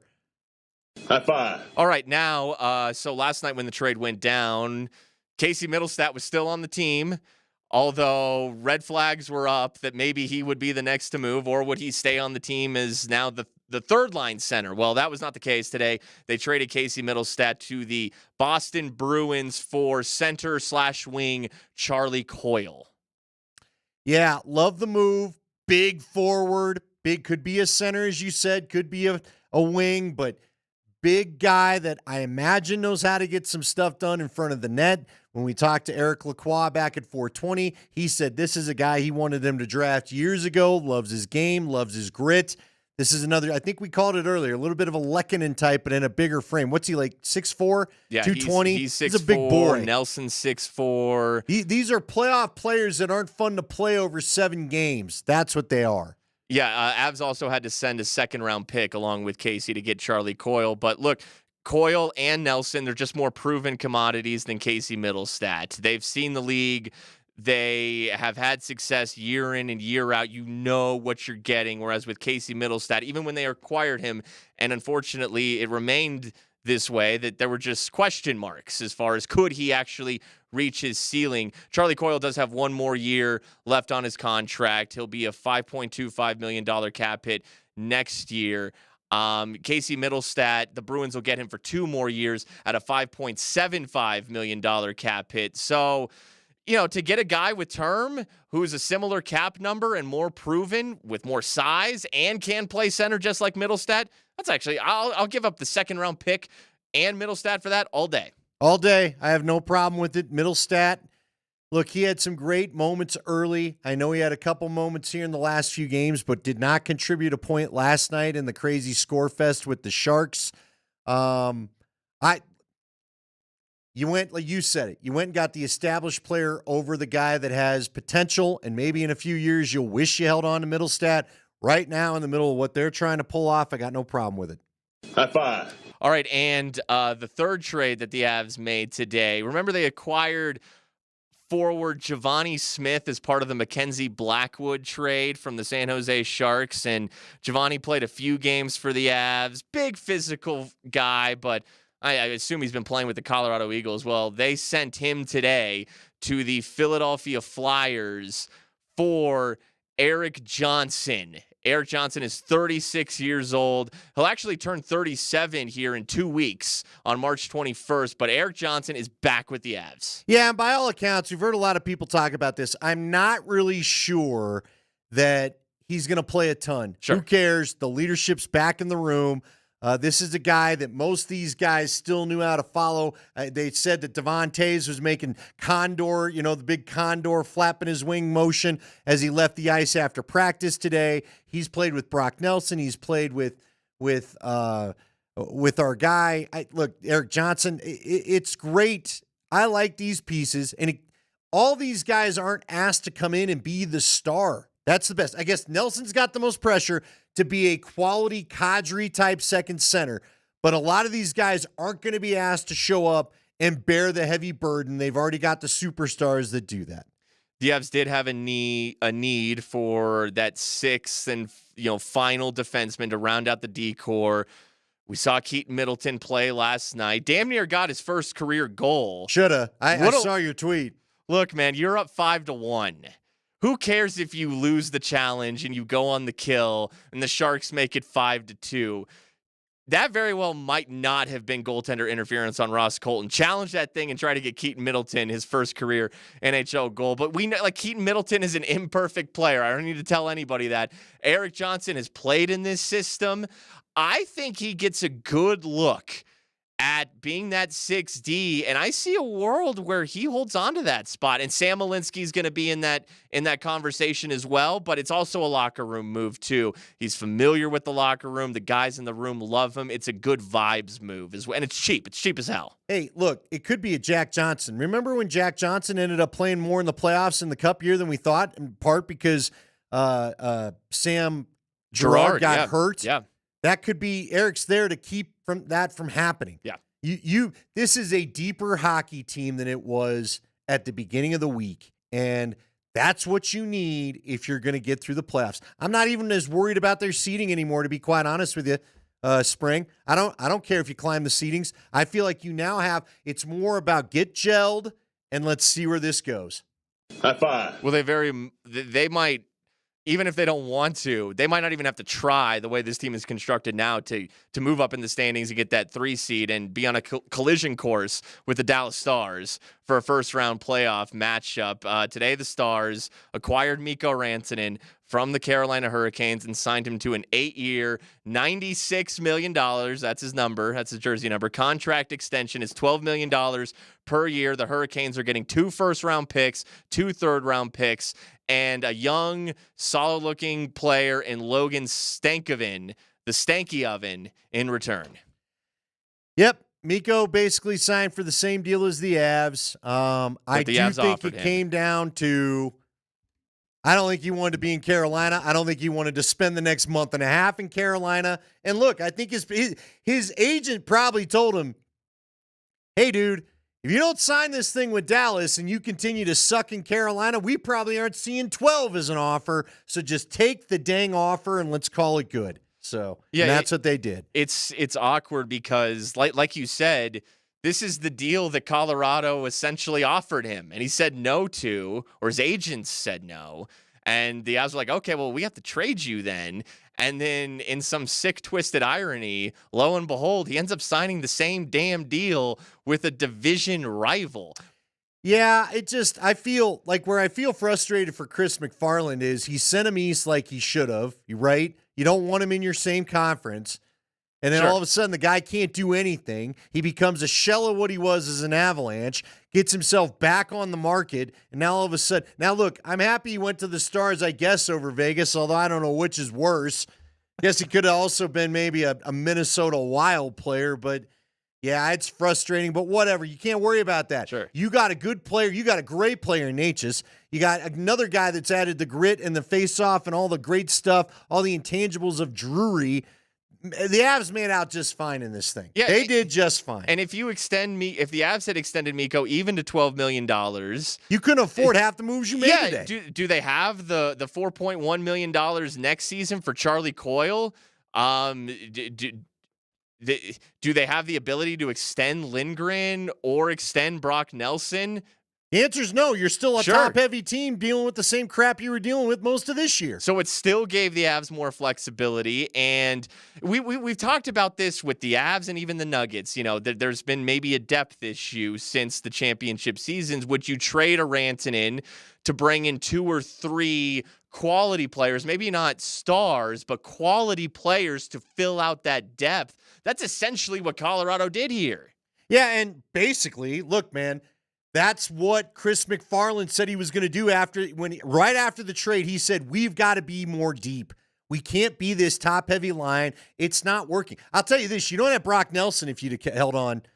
Not only do you not have Nichushkin and Drew, you don't have Brock Nelson, period. Yep. Now, maybe you could have traded for Coyle because Middlestat and Coyle's contracts are pretty much the same number. That's fair. But that's about it. Mm-hmm. And to your point, I don't know if you're going and getting Lindgren, right? Mm-hmm. At least without giving up more. So I've got no issue. I'm excited about this. Hey, look, a month from now, we could all be saying, well, it didn't work out. Remember, Vegas made all those moves last year and got bounced in the first round. Maybe this goes the same way this year. I doubt it. I feel like they've got size, they've got toughness, they're harder to play in the playoffs over a 7-game series, and they've got leadership back in the room. Let's go. Let's bring in Mancha. Let's get Toronto in here tonight and let's play. Yeah! You know what I'm saying? Sorry, Nuggets. You got to wait till tomorrow. We're playing Toronto tonight. That is your high five. 5 biggest stories of the day, brought to you by Mark Springer, because that's what we do. All right, remember to be texting Najee, as in Zeke Najee. Text Najee to 303-504-0925. Got about another 25 minutes to get entered, and then we're going to pull one as we come to our last segment of the show. And that's, again, in about 25, 30 minutes here. So Najee, 303-504-0925. If you get that in, you're in the running for the Rocky bobblehead. If you want a Rocky bobblehead of your own and you don't win, it's easy to do, as long as you show up early. The first 5,000 fans through the door against the Utah Jazz 3 weeks from tonight, March 28th, 7 o'clock, will get their Rocky bobblehead. But again, we're giving you early access. But you want to get to the game early. If you need tickets, denvernuggets.com/tickets.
Yes, the mighty Boss Tones. Actually, the Avs do acquire a member of the Boston Bruins today. Hi-oh! That was the Nate Kreckman special. There you go. Yeah, you know what? You know how many William Dafoe jokes we were denied by him not being here today? When I saw it was William Dafoe, I thought immediately Nate's going to call this guy William Dafoe. Do we know anything about Dafoe? Is he going to go down to the Eagles? Like, what's the deal? No, I Googled him last night. In fact, and let me pull it up again. He's played like one NHL game in his career. He played like 6 minutes and was a -2. So, there are the ancillary pieces of trades like DeHaan, Shillington. William Dafoe is one of them. He doesn't really matter. No, who knows? Maybe one day we'll be talking about him, but right now, probably not this year. All right, it is Kreckman and Lindahl. Nate's under the weather if you missed earlier parts of the show, and we're hoping that he gets well soon. He's going to be in Vegas calling some games next week, so what's going to be great is we've got Mark and Berto riding along next week, the early part of the week, and we're going to have plenty of Avs stuff to still chop up after we get a look at Toronto. What are they doing next week? I want to talk some Nuggets before we get Fat Lever on. That's going to be a lot of fun. Are they heading out of town? When do they – because doesn't – Toronto ends their longest homestand, No, correct? Chicago does. Chicago, And they got to beat the Blackhawks, They can't seem to beat the Blackhawks. Gosh. And then they'll go to Minnesota. And then to Calgary for a 2-game road trip, and then the Dallas game next Sunday, and that Dallas Stars game will be at Ball Arena, 1:30. It'll be an afternoon delight, and it'll be on national TV. It'll be on TNT.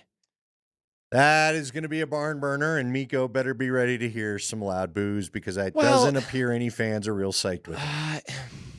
Yeah, I get it. There's a part of me like he's always going to be a cup guy. Now, I had asked earlier for villains in the division. Villains are just guys, like I said, where Romo is in the middle of Dove Valley calling Al Davis after he gets cut and says, I want to be a Raider, and Al says, sure, come by. Somebody else texted in a great example of Eddie Kennison. Do you remember him? I Basically do, yeah, showed up here Chief. for camp, decided he didn't want to play, told us he was going to retire, then became a Chief somehow 3 weeks later. Yes. Now, again, I don't feel like – here's the thing with Miko where I feel like it's a touch different, although I get it, fans. I get it.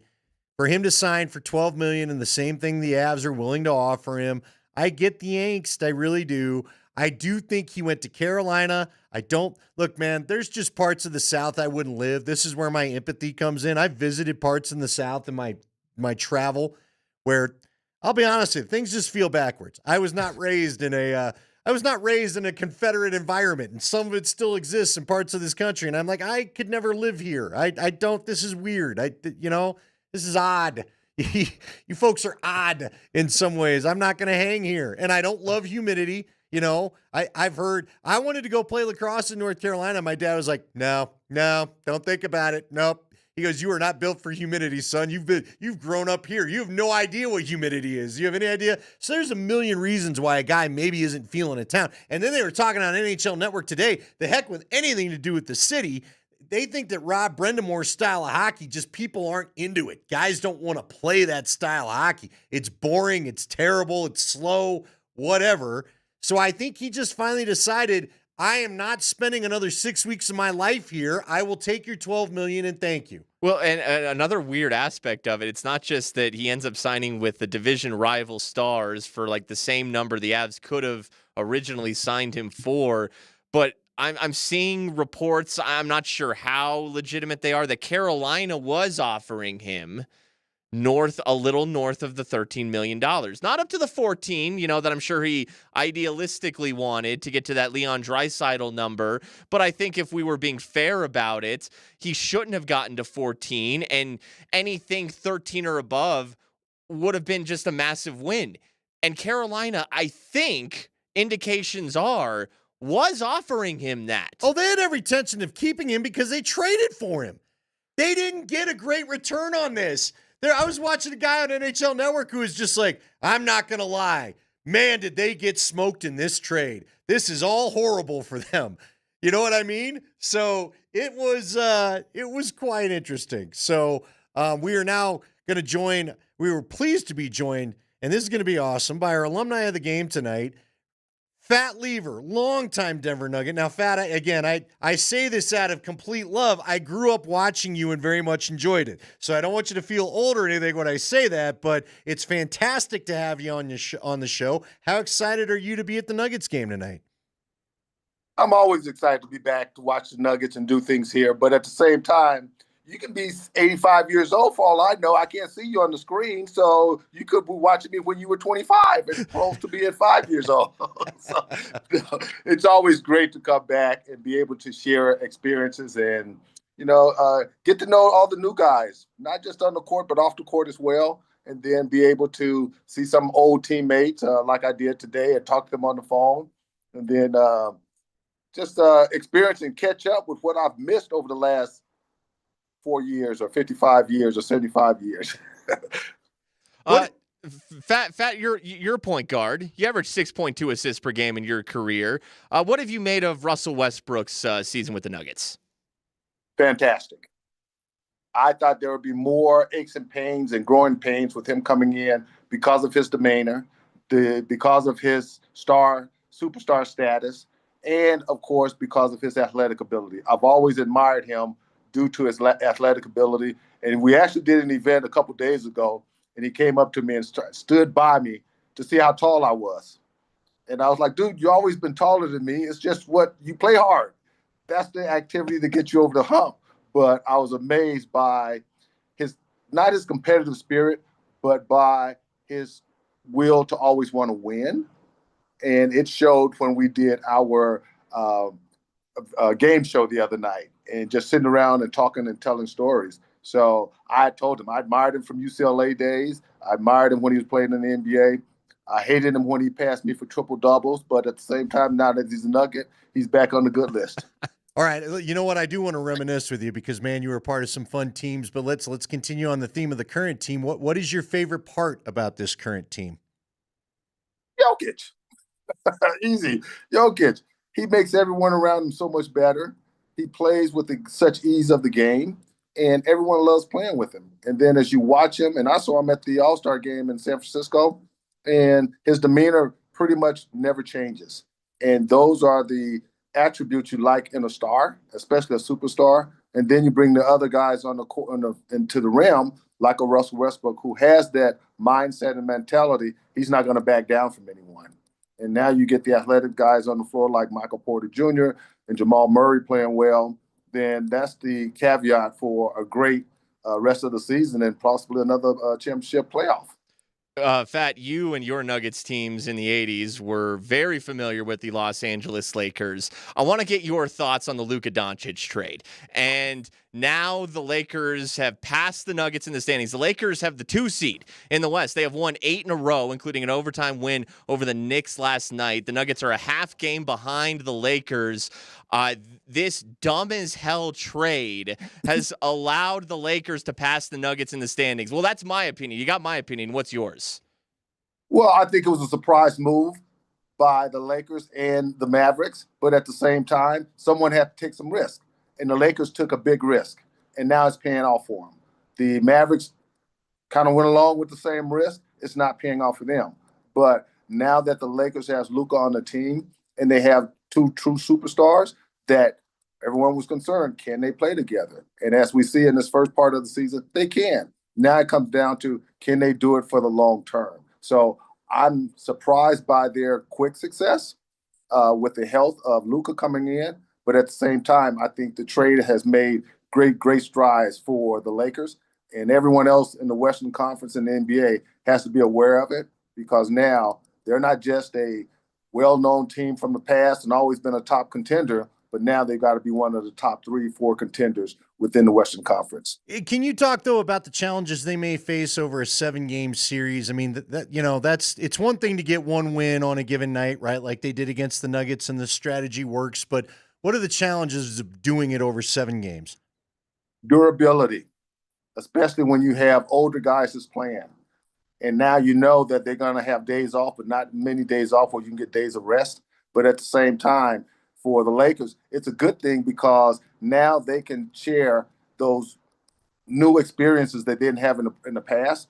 And the problem with that is you can't adjust to the problems that you had in the past because you've never had it or experienced them before. So I think that comes with most of the guys that are been around for a while going into the playoffs. If you're a contender in a 7-round playoff series, you have to be aware that it's not one game, it's not 2 games, it's 3 games, because you can always bounce back as long as you are healthy.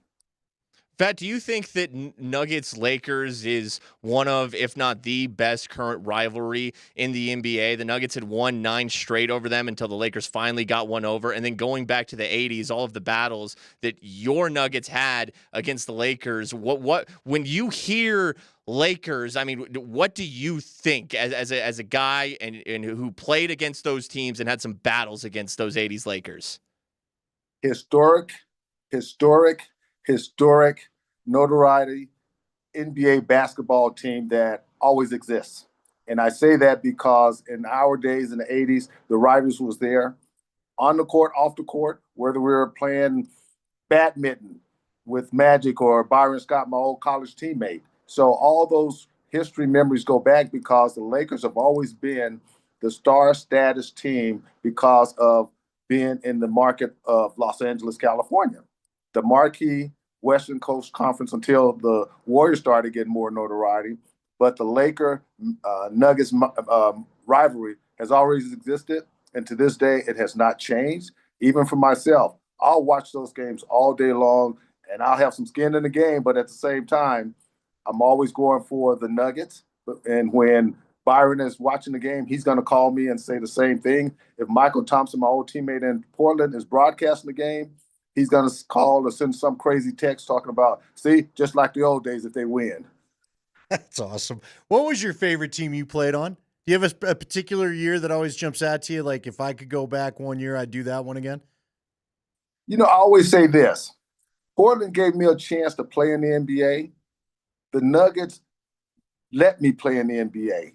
And I say that because I was rookie in Portland. And then when I came here with the trade with Kiki and came in with Calvin and Coop, that was the time I really got a chance to show a lot of my basketball abilities, and it showed up from numbers and wins and losses. So I look at that as far as being my steps into the NBA. And then when I was traded to the Mavericks from the Nuggets, the health wasn't there.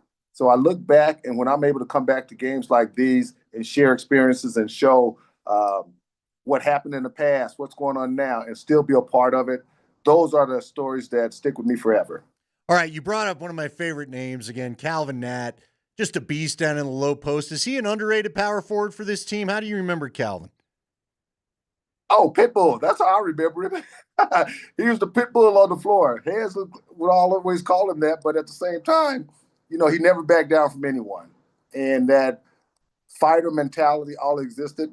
It was a funny story. I was watching some social media pass, and they had Calvin Nat when he was in college.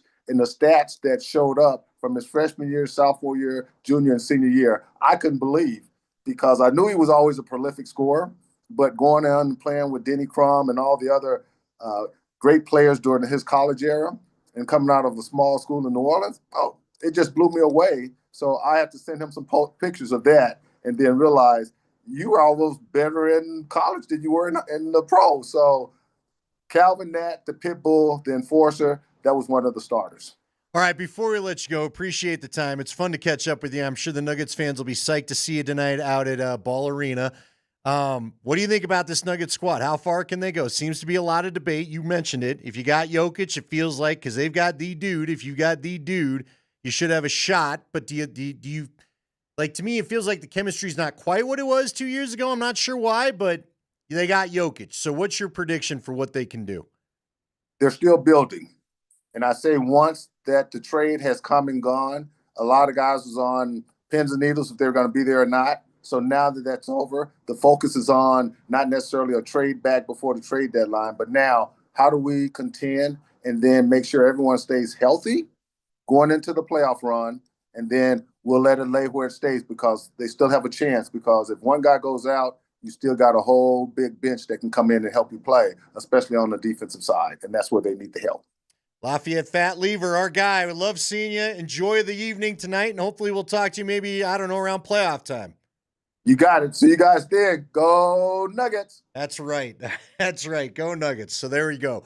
Fat Lever is going to be the alumni of the game tonight. It's great to have him along and great to get to catch up with him, get on out there and see him tonight. I'm getting texts from everybody. I'm telling you, Spring, it's one of those, there's a lot of teams that haven't won necessarily championships in this town, but still lots of guys that are beloved in this town, and he's certainly one of them when you talk about Nuggets history.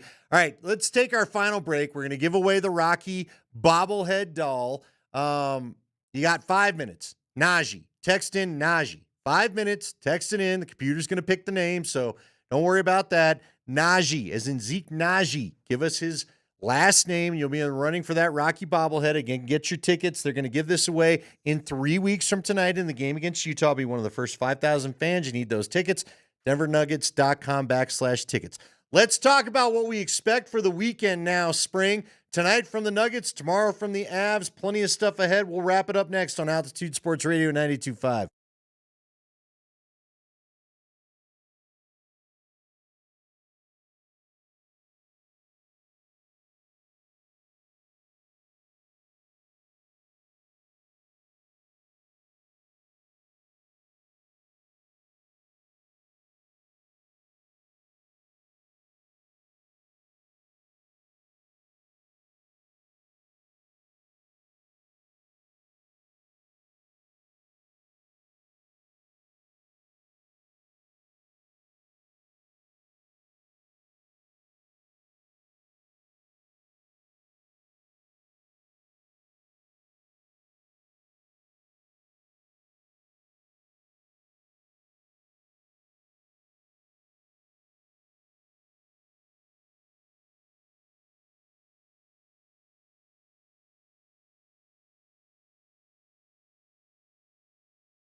Wrapping it up on a Friday. One more topic to get to. By the way, a lot of defensive Raleigh in North Carolina, so my apologies. People telling me it's not what you described. I'll have to get out there and find out. I do know this in Durham. There was a place where you could get a tarantula on your burger. You had to order ahead, but it literally would sell you a fried tarantula on your burger. Gosh, I can't even remember the name of the place now, Spring. It was like horrifying to see.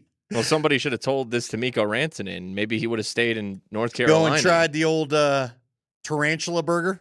If that doesn't keep you in a state, I don't know what would. No, that would get me out of the state. All right, who's our winner? Let's handle business first. Yeah, the winner for a Rocky bobblehead is O'Neill Mercure. Well, there you go. Congratulations to O'Neill Mercure. So there you go. And if you didn't win a Rocky bobblehead today, up and down our shows on Altitude Sports Radio, go to or get your tickets to the Nuggets Jazz game on Friday, March 28th. And the first 2,000 fans in the building get a Rocky bobblehead. There it is. Get on out there. All right, what do we expect from the teams this weekend? Let's start with the Nuggets, okay, Spring? I felt like everybody had angst when the Avs squeaked one out against the Pittsburgh Pirates. I know Moser was talking about it. That's right. Why don't we keep playing hockey? Paul Skeens was not pitching against the Avs. Didn't show up to play a little hockey.